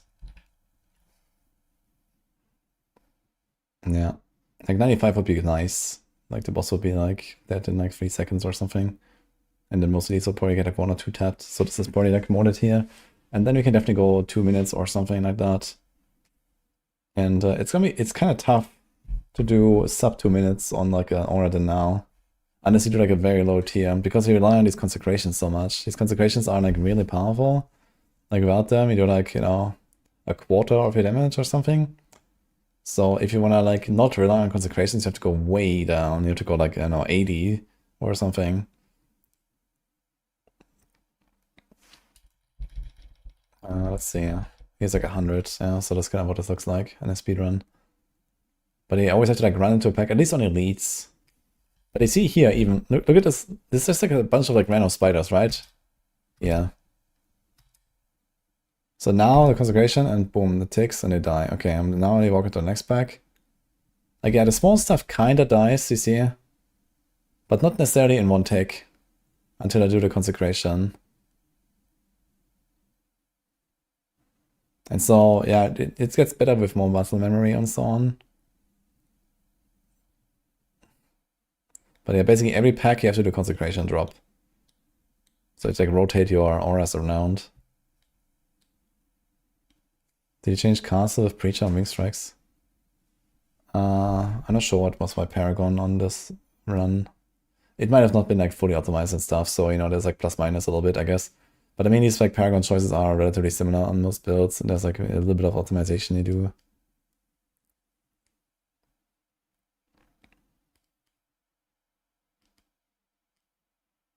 I think for speedrun use Griswold. Yeah, this might still be like for like T4 farming and stuff. But the thing is that if you then want to randomly jump into like lair bosses or T5 lair bosses, yeah, T4 might be fine. But T5 lair bosses, you're not just gonna like kill them instantly when you don't have Standard Knight equipped. So that's another problem.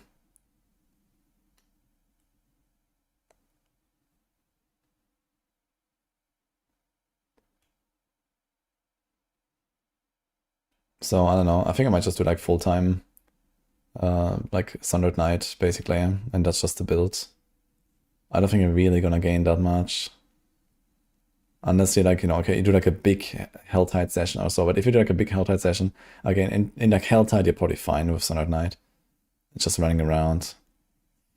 I mean, you get 10 ranks to your auras, right? So that alone is it's 240 instead of 140. The 71% upgrade. Griswold is like a ×3 roughly. But you also lose the offend aspect, I guess, right? So Griswold is like a 3, and then you have like a 60% aspect. 4.8. Okay. It is kind of noticeable, like a third, or maybe half or so, when you don't have Consecration up.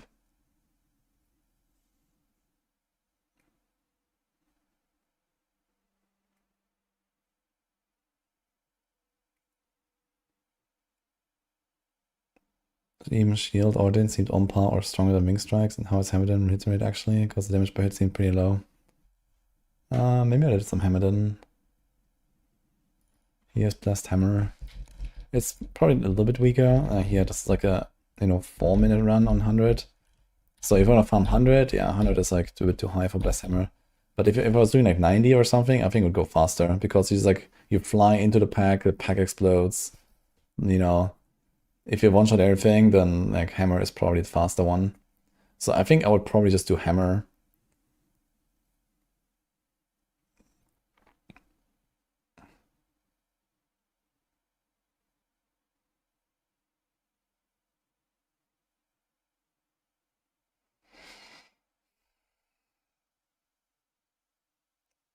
And then yeah, for Wing Strikes, I guess you probably wouldn't run Preacher anymore. Do the Wing Strikes even scale with attack speed at all? I guess not, right? The Aura does, but Wing Strikes don't, I think. So I guess you wouldn't run like any attack speed at all on Wing Strike. Yeah. So no Preacher, no attack speed, you're just like chilling. And then you can do like another board.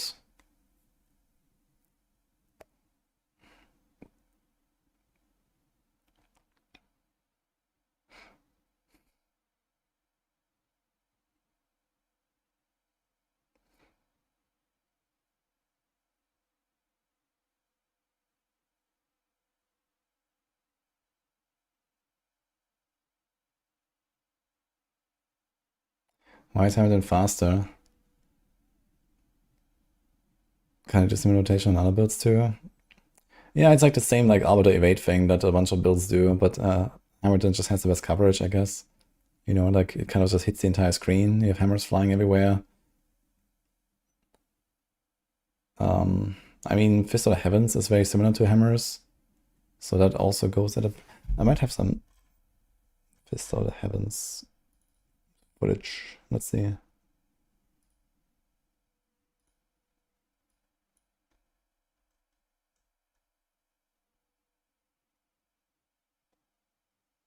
Here, this is from season 11 live server. So let's see it.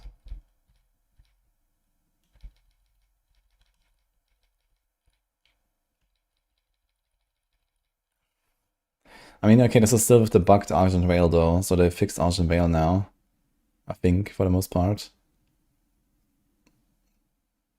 And also, like, another thing to keep in mind is that the pits were bugged on the PTR as well. There was like way too little progression.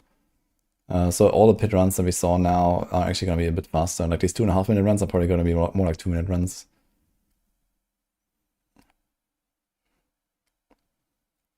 And here on the live, this is like live server right now where we had like working pits, right? So this was like a one.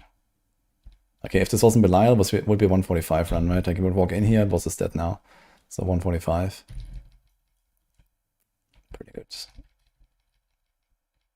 And here is another, yeah, 150, I guess. 140, 148, yeah, so similar time again. It's pretty fast, this build.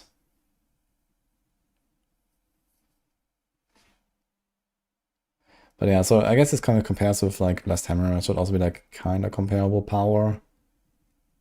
They kind of go to similar tiers and so on, Fist of the Heavens and Blast Hammer.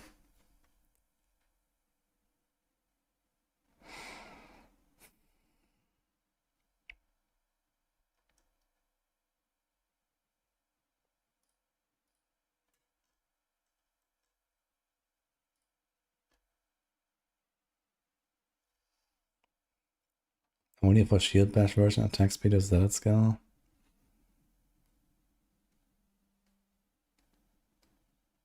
What do you mean? Shield bash version of Wing Strikes or what?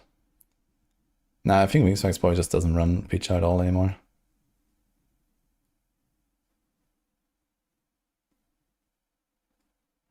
And I don't think it would even run necessarily Shield Bash anymore. Maybe because you can proc like Starless and stuff. But it was also there for like Juggernaut Oath, which now... No, not a Wing Strikes build, I guess. That was like an Ordin thing though. On Ordin you had like the option to do Shield Bash. Yeah, maybe you just do Shield Bash anyway. But you can also just do Advance. If you don't have Starless at least. Like without Preacher, you don't need Starless that much because you don't care about the attack speed, your crit should be fine. And then you have like aspects that are just like stronger. You can put a temper on a normal ring and so on. So I don't think that you would do something like Shield Bash necessarily. You can just do Advance as well.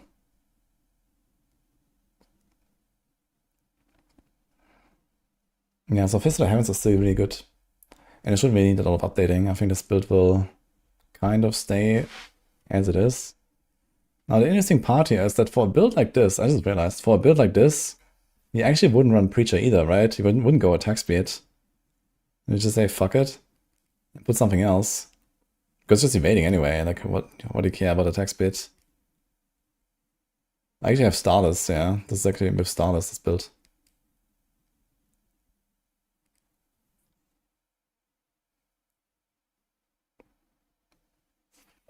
I don't think I played it on the PTR. But it should be like the same as Blessed Hammer, basically.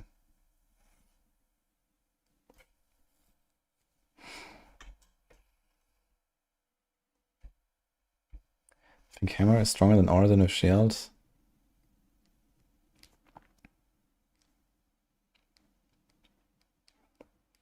Probably. I don't know, it's hard to say. Actually, okay, we can see, okay, what did I do on Blessed Hammer again? Blessed Hammer 100. Yeah, so this was like a 4-minute run with Blessed Hammer. And like Ordin at its full power is like a 2.5-minute run or 3-minute run. I mean, okay, that's like one data point, right? It's like not super accurate, but it gives us an idea. This is like 2.5 minutes here. So how much do you lose from going not Sundered Knight, going Griswold? That's like, I guess, a big question. Like, what is the difference actually?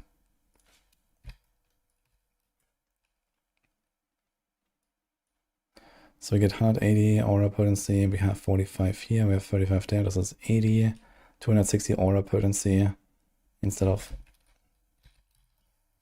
okay, 360 I guess. So it's actually exactly times 2, I just realized. The 180 extra, so you have 100 base, 80 here, and then 180 there. Okay, so it's exactly times 2 that you get from this. So it's 2, and then earlier we calculated the skill ranks are 71.8%, 3.4, and now it's a question of what do we get from the other benefits, right? So we get 28 there, that's 1.28 divided by 1.1, because normally get 10 on the Rite of Might. Okay, then we have this,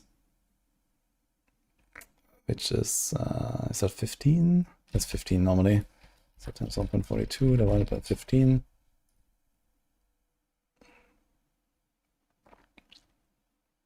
There's a bunch of resource, a bunch of life, a bunch of res. And then there's the crit. It's a lot of crit actually. It's like 45% crit chance instead of like, I don't know, 15 or something. So I would say we're just gonna add like 15% for the crit chance because we have to get it somewhere else. And then we have the attack speed thing, and the attack speed thing is a lot because it caps attack speed cap 2 entirely. So this makes our Preacher 130. And then an alternative board would be like 90 So times 2.3 divided by 1.9. Okay, so Sundered Knight is responsible for something like a 6.8 multiplier, or 7, roughly. It also gives a bunch of cooldown, which is nice, which is more than you normally have on a shield. So Griswold is roughly times 3. And then... So you have 3, and then you would have like a holy light potency temper on the shield. That, let's say, could be like 45%. So we had 180, 220 times 2.25 divided by 1.8. So we have this. Then we have an aspect, let's say 65%, proselytizing or so. No, that's 60, but let's just say 65. Okay. It's actually pretty close. It's actually pretty close.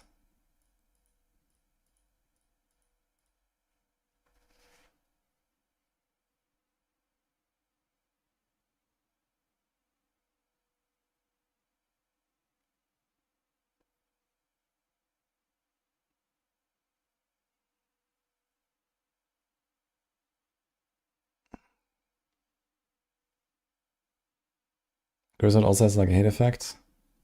I mean, yeah, but the individual ticks of Holy Light Aura are not that crazy. And Dawnfire cannot benefit from it, which is like almost all of hit damage. But I guess there's like some slight benefit from it, I guess. From the Griswold lucky hit thing. Yeah, Dawnfire is like a proc. It shouldn't have any lucky hit chance.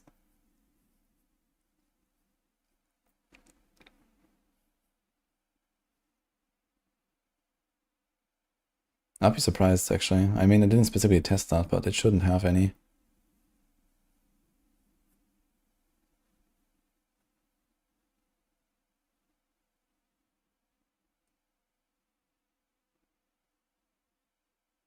Maybe I just make like a speed farm version where we go Griswold again.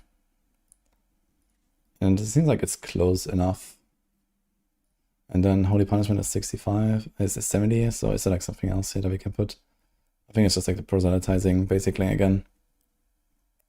This one here, and this is 60%.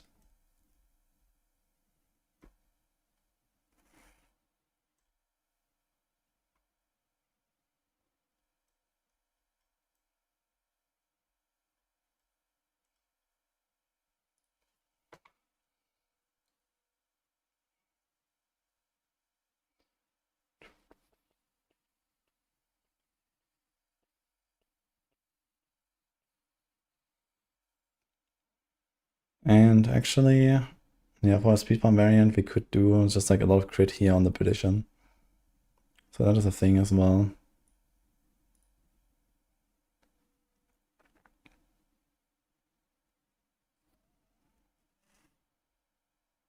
I guess the bigger problem is we would have to like change our preacher board if you really want to do this.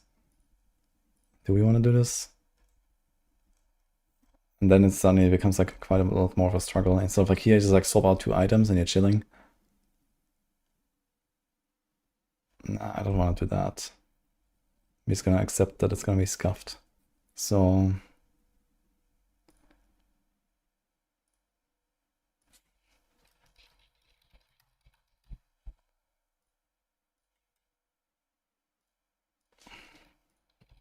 maybe keep the Aho Quacks, cause why not? Griswold.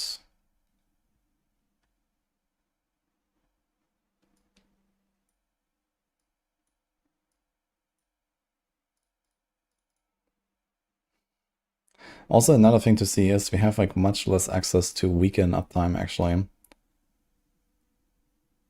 Like we have only Fanaticism Aura, so this will basically not be up at all. So that's actually kind of like a big change here.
Okay, so something like this basically.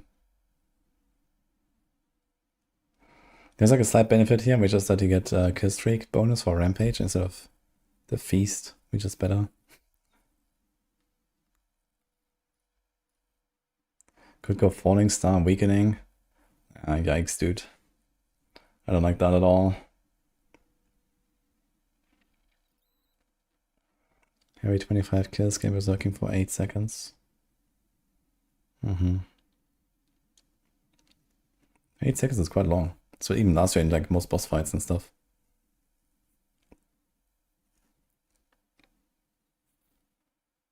I mean, it's also not bad here. Every 40 kills, we set 3 random cooldowns. So when you're really speeding, you can actually kind of amp up the speed like this as well. Just like, you know, press all of your auras all the time, kind of. I mean, 40 kills. This was 10, this was like 20. Boom. So this room is 20. This room was 15.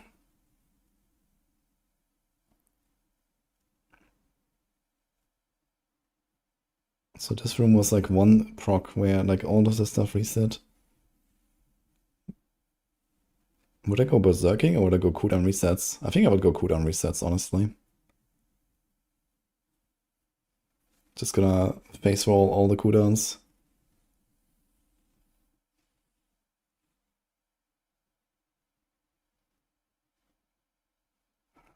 You can use shield bash for block chance.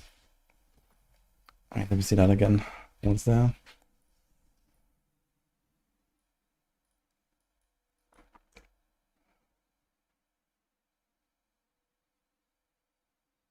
There's retribution chance, not block chance.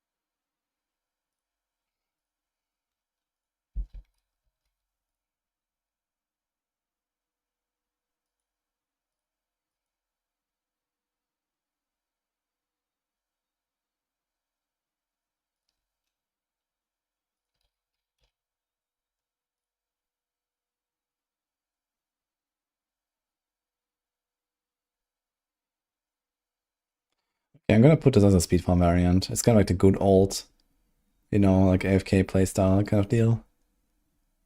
Neo say, don't even have to press anything.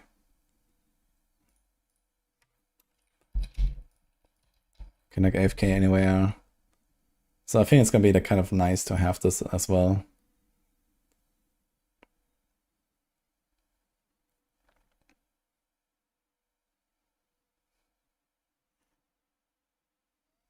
And then speed is 5 again, maybe. But our ranking is based on like kind of the like kind of standard variant. And you know, you wouldn't take this into like T5 layer bosses and stuff. So I think this is probably like what will be more important. That people can like reliably do the T5 bosses and stuff.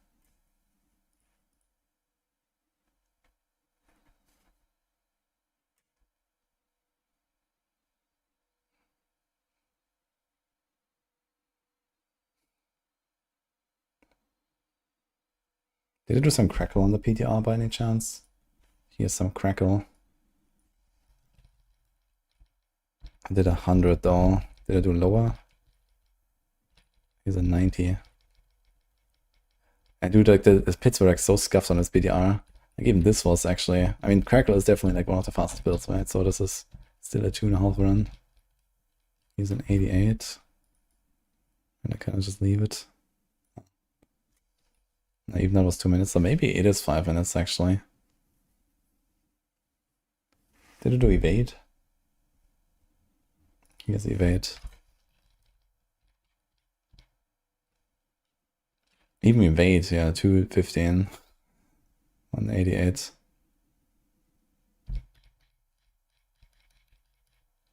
Okay, here we go though. 90 seconds.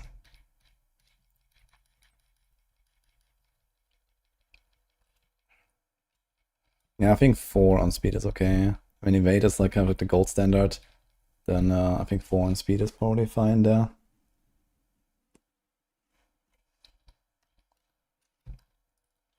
So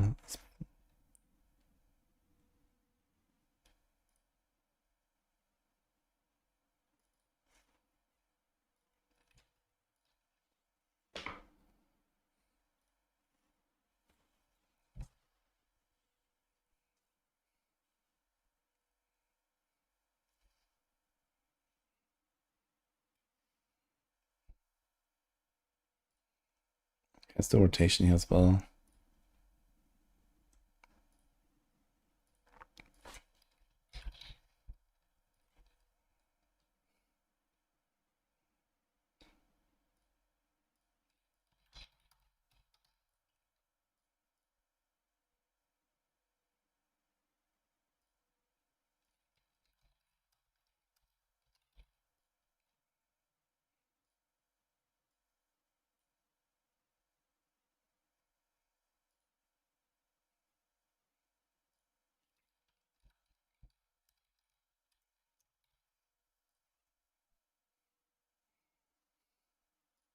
Actually, I could do something like this, yeah. How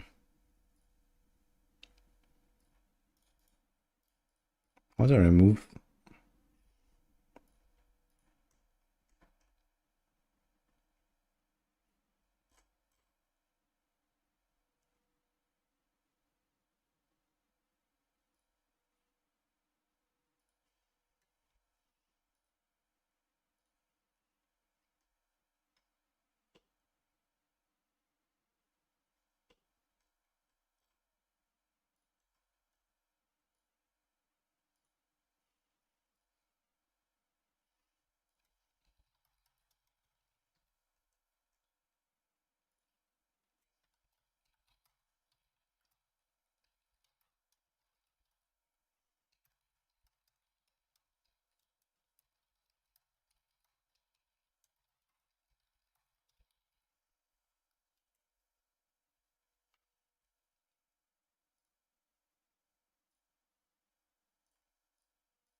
I see in your skill here on the bar, right?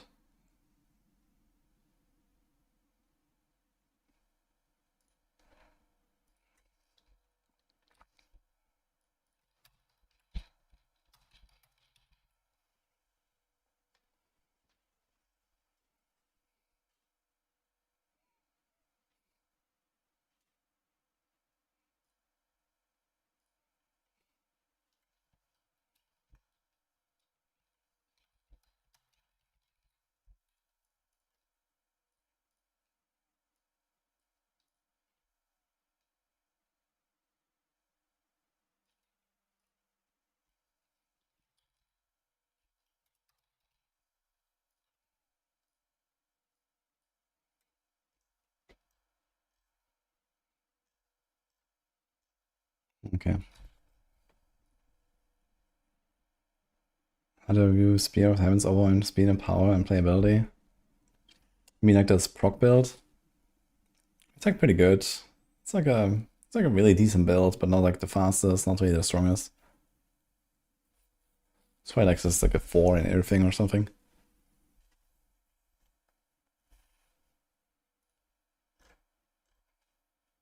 Nah, I mean maybe it's Maybe gets like a 5 on push or something. I'm not sure what is gonna be our like benchmark for that, but I have done 110 here with this build. Spear.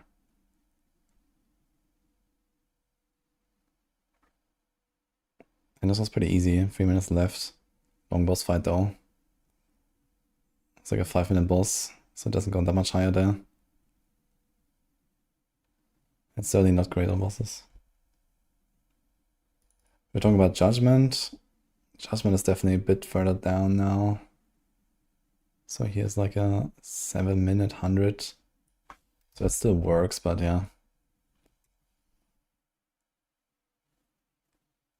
You can still play Judgement. It's not like unplayable. But yeah, there's Order, there's Wing Strikes, there's Blast Hammer, there's Fist of the Heavens. Even the Spear is like, it also looks kind of better. And honestly, I just don't like Judgement. I don't think it's a fun build compared to some of the others.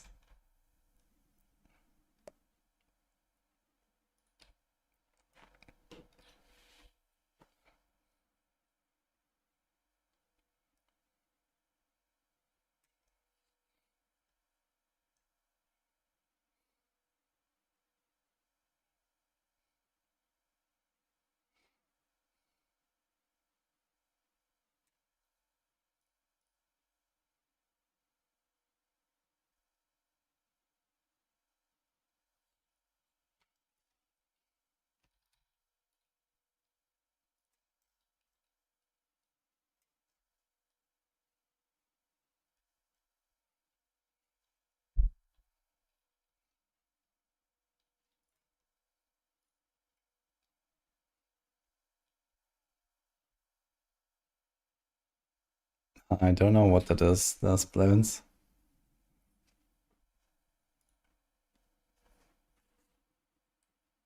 You have Napkin and Exile build, could be something in theory for push. Interesting. I'm not holding my breath for Exile right now.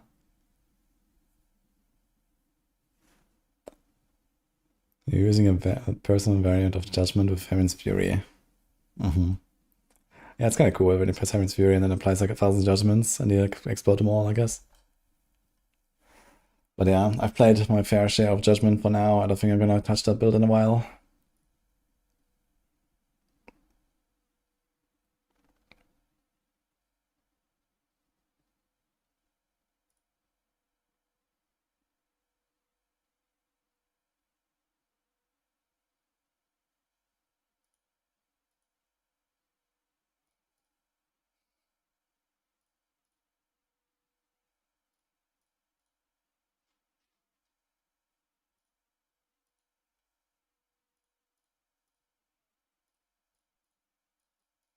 Okay, I think I'm kind of happy with the stuff here.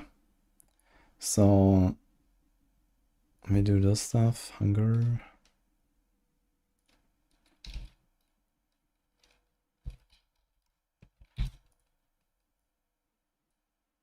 God, these things are too large, man. What the fuck?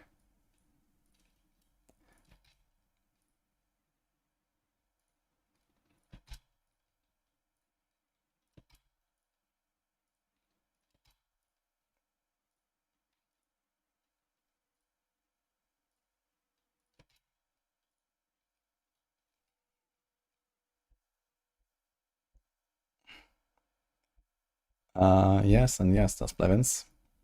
It's very good right now. It's about to get a lot better.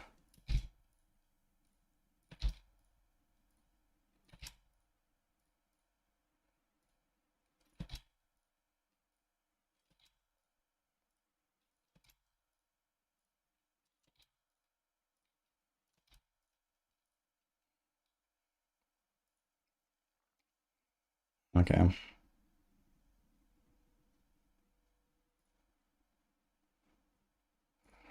Okay, the feast thing, I think it's gonna do the cooldown. We said 3 random cooldowns.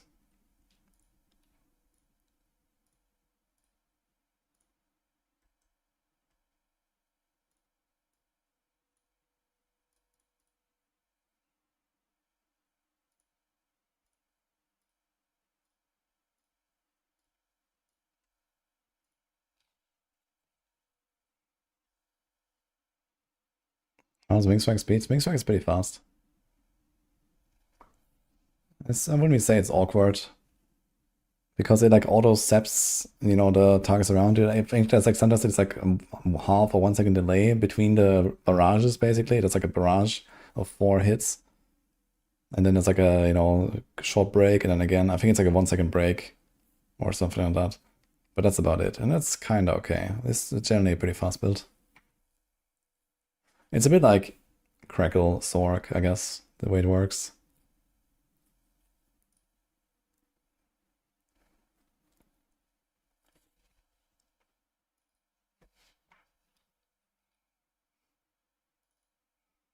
Anything with Zeal?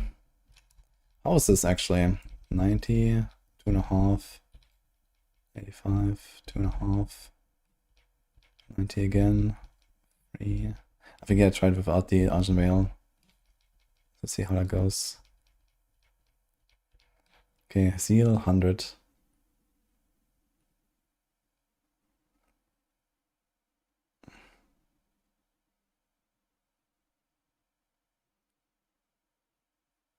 It's like 7 minutes. I'm not doing the Zeal guide anyway, but it's interesting to see.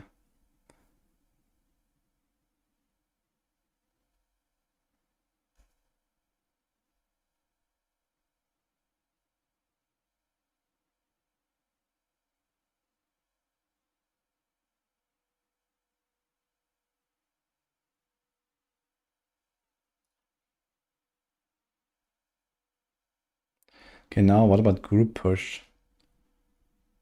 I'm not sure if group is gonna be a thing. Group Oradin anymore. Now there's one, okay, there's one thing here, which is support Paladin is very close to Oradin now, since they already have Son of Night anyway.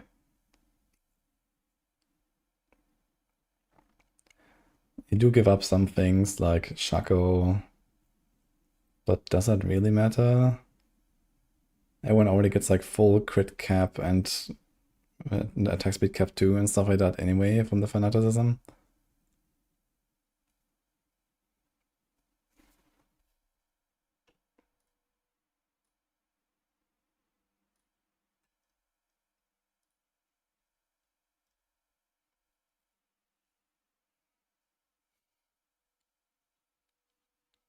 Okay, this one is missing. This could be included potentially, to be fair. I think a ref is conceivable.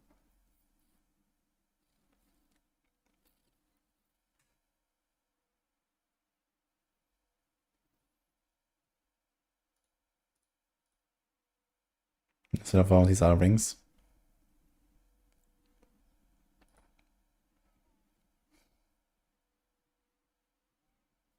There's execute, but another support can bring that too.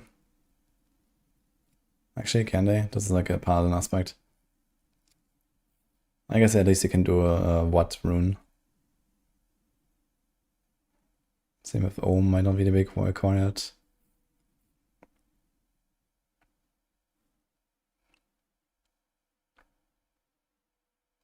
Yeah, I mean, to be honest, this doesn't work for party members either. You have this. You can definitely throw in a Oradin into like a random party. And it's like close enough to just being support paladin. So that's kind of interesting. I think I might just make a variant where I have the Wrath. Can I fit this instead of what though? I guess instead of Condemn. I think this is probably it.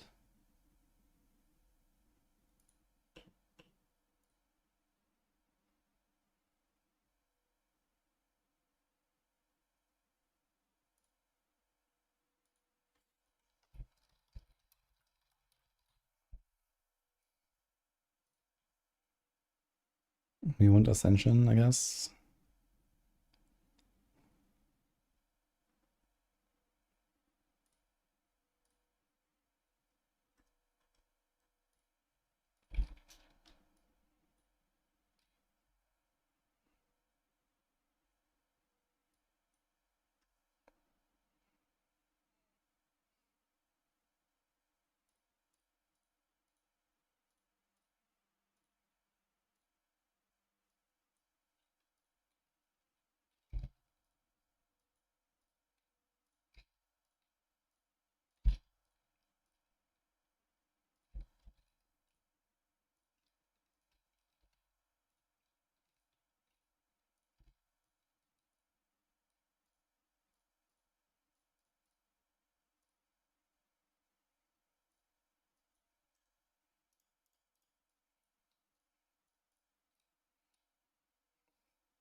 That's actually kind of interesting. So just take this ring, put in Purify. You're gonna have a pretty slow ascension ramp though, I guess.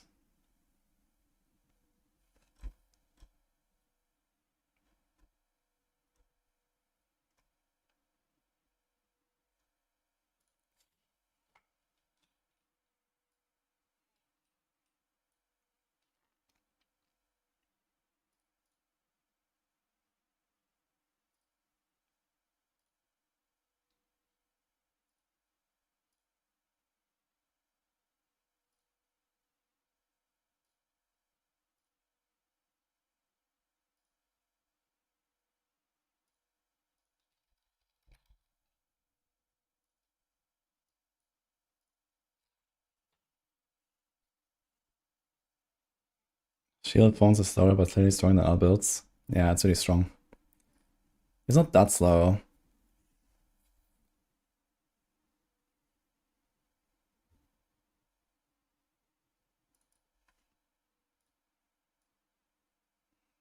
So he's like 115.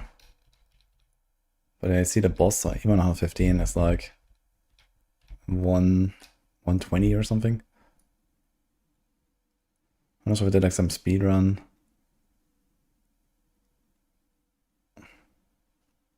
Did like any solo run here?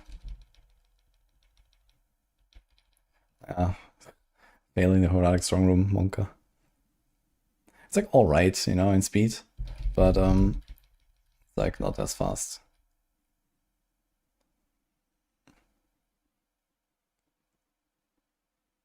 Problem is I always have to do a clash every 6 seconds. And then like, you know, it has like this kind of like slow moving projectile and it's not very big coverage.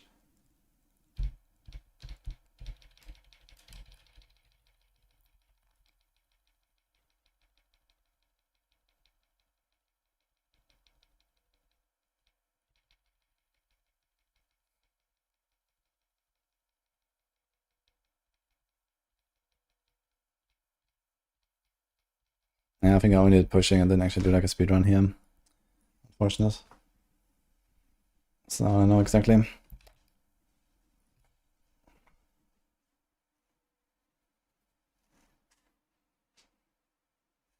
I guess we can check like the live server footage. I might have something there.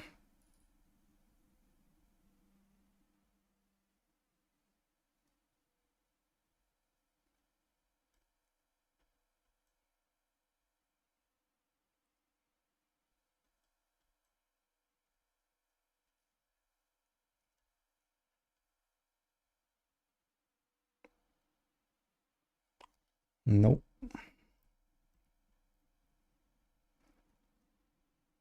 I only have to push there as well. I mean, I did 129 with Shield of Retribution.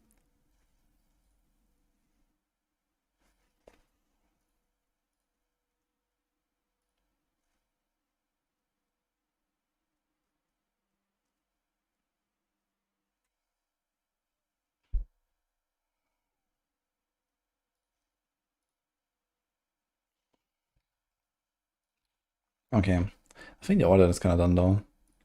I don't think I missed anything. Skill tree looks fine. This looks fine. Okay, so speed farm, we don't need this really. But we don't even want to like go that far, right? We just want to like equip ding ding and then go. So this is kind of like this, the point of the setup, just like you do the 2 swaps.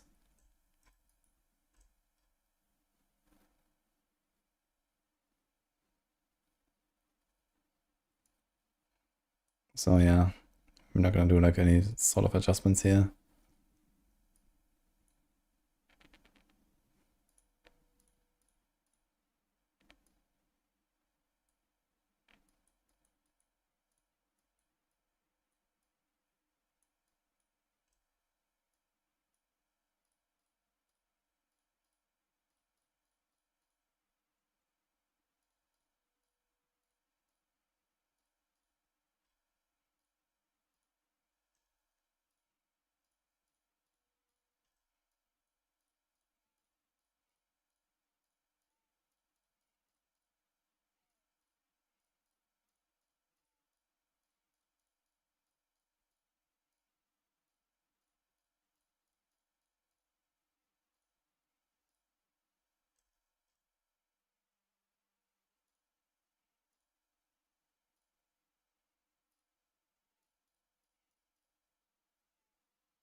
Okay.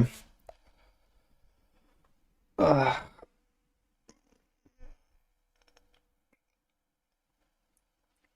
think I'm gonna go, guys.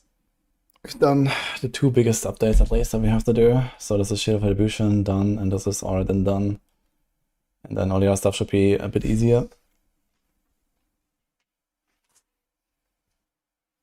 So, hope you enjoy the stream, everyone.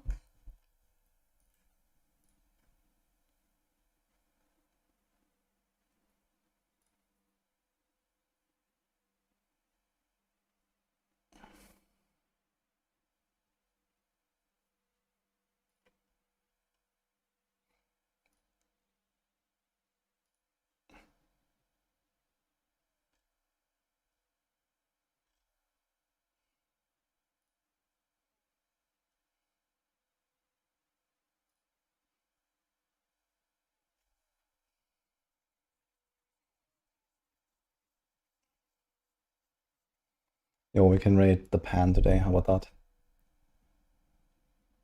One day necro for fun. Alright, let's do that.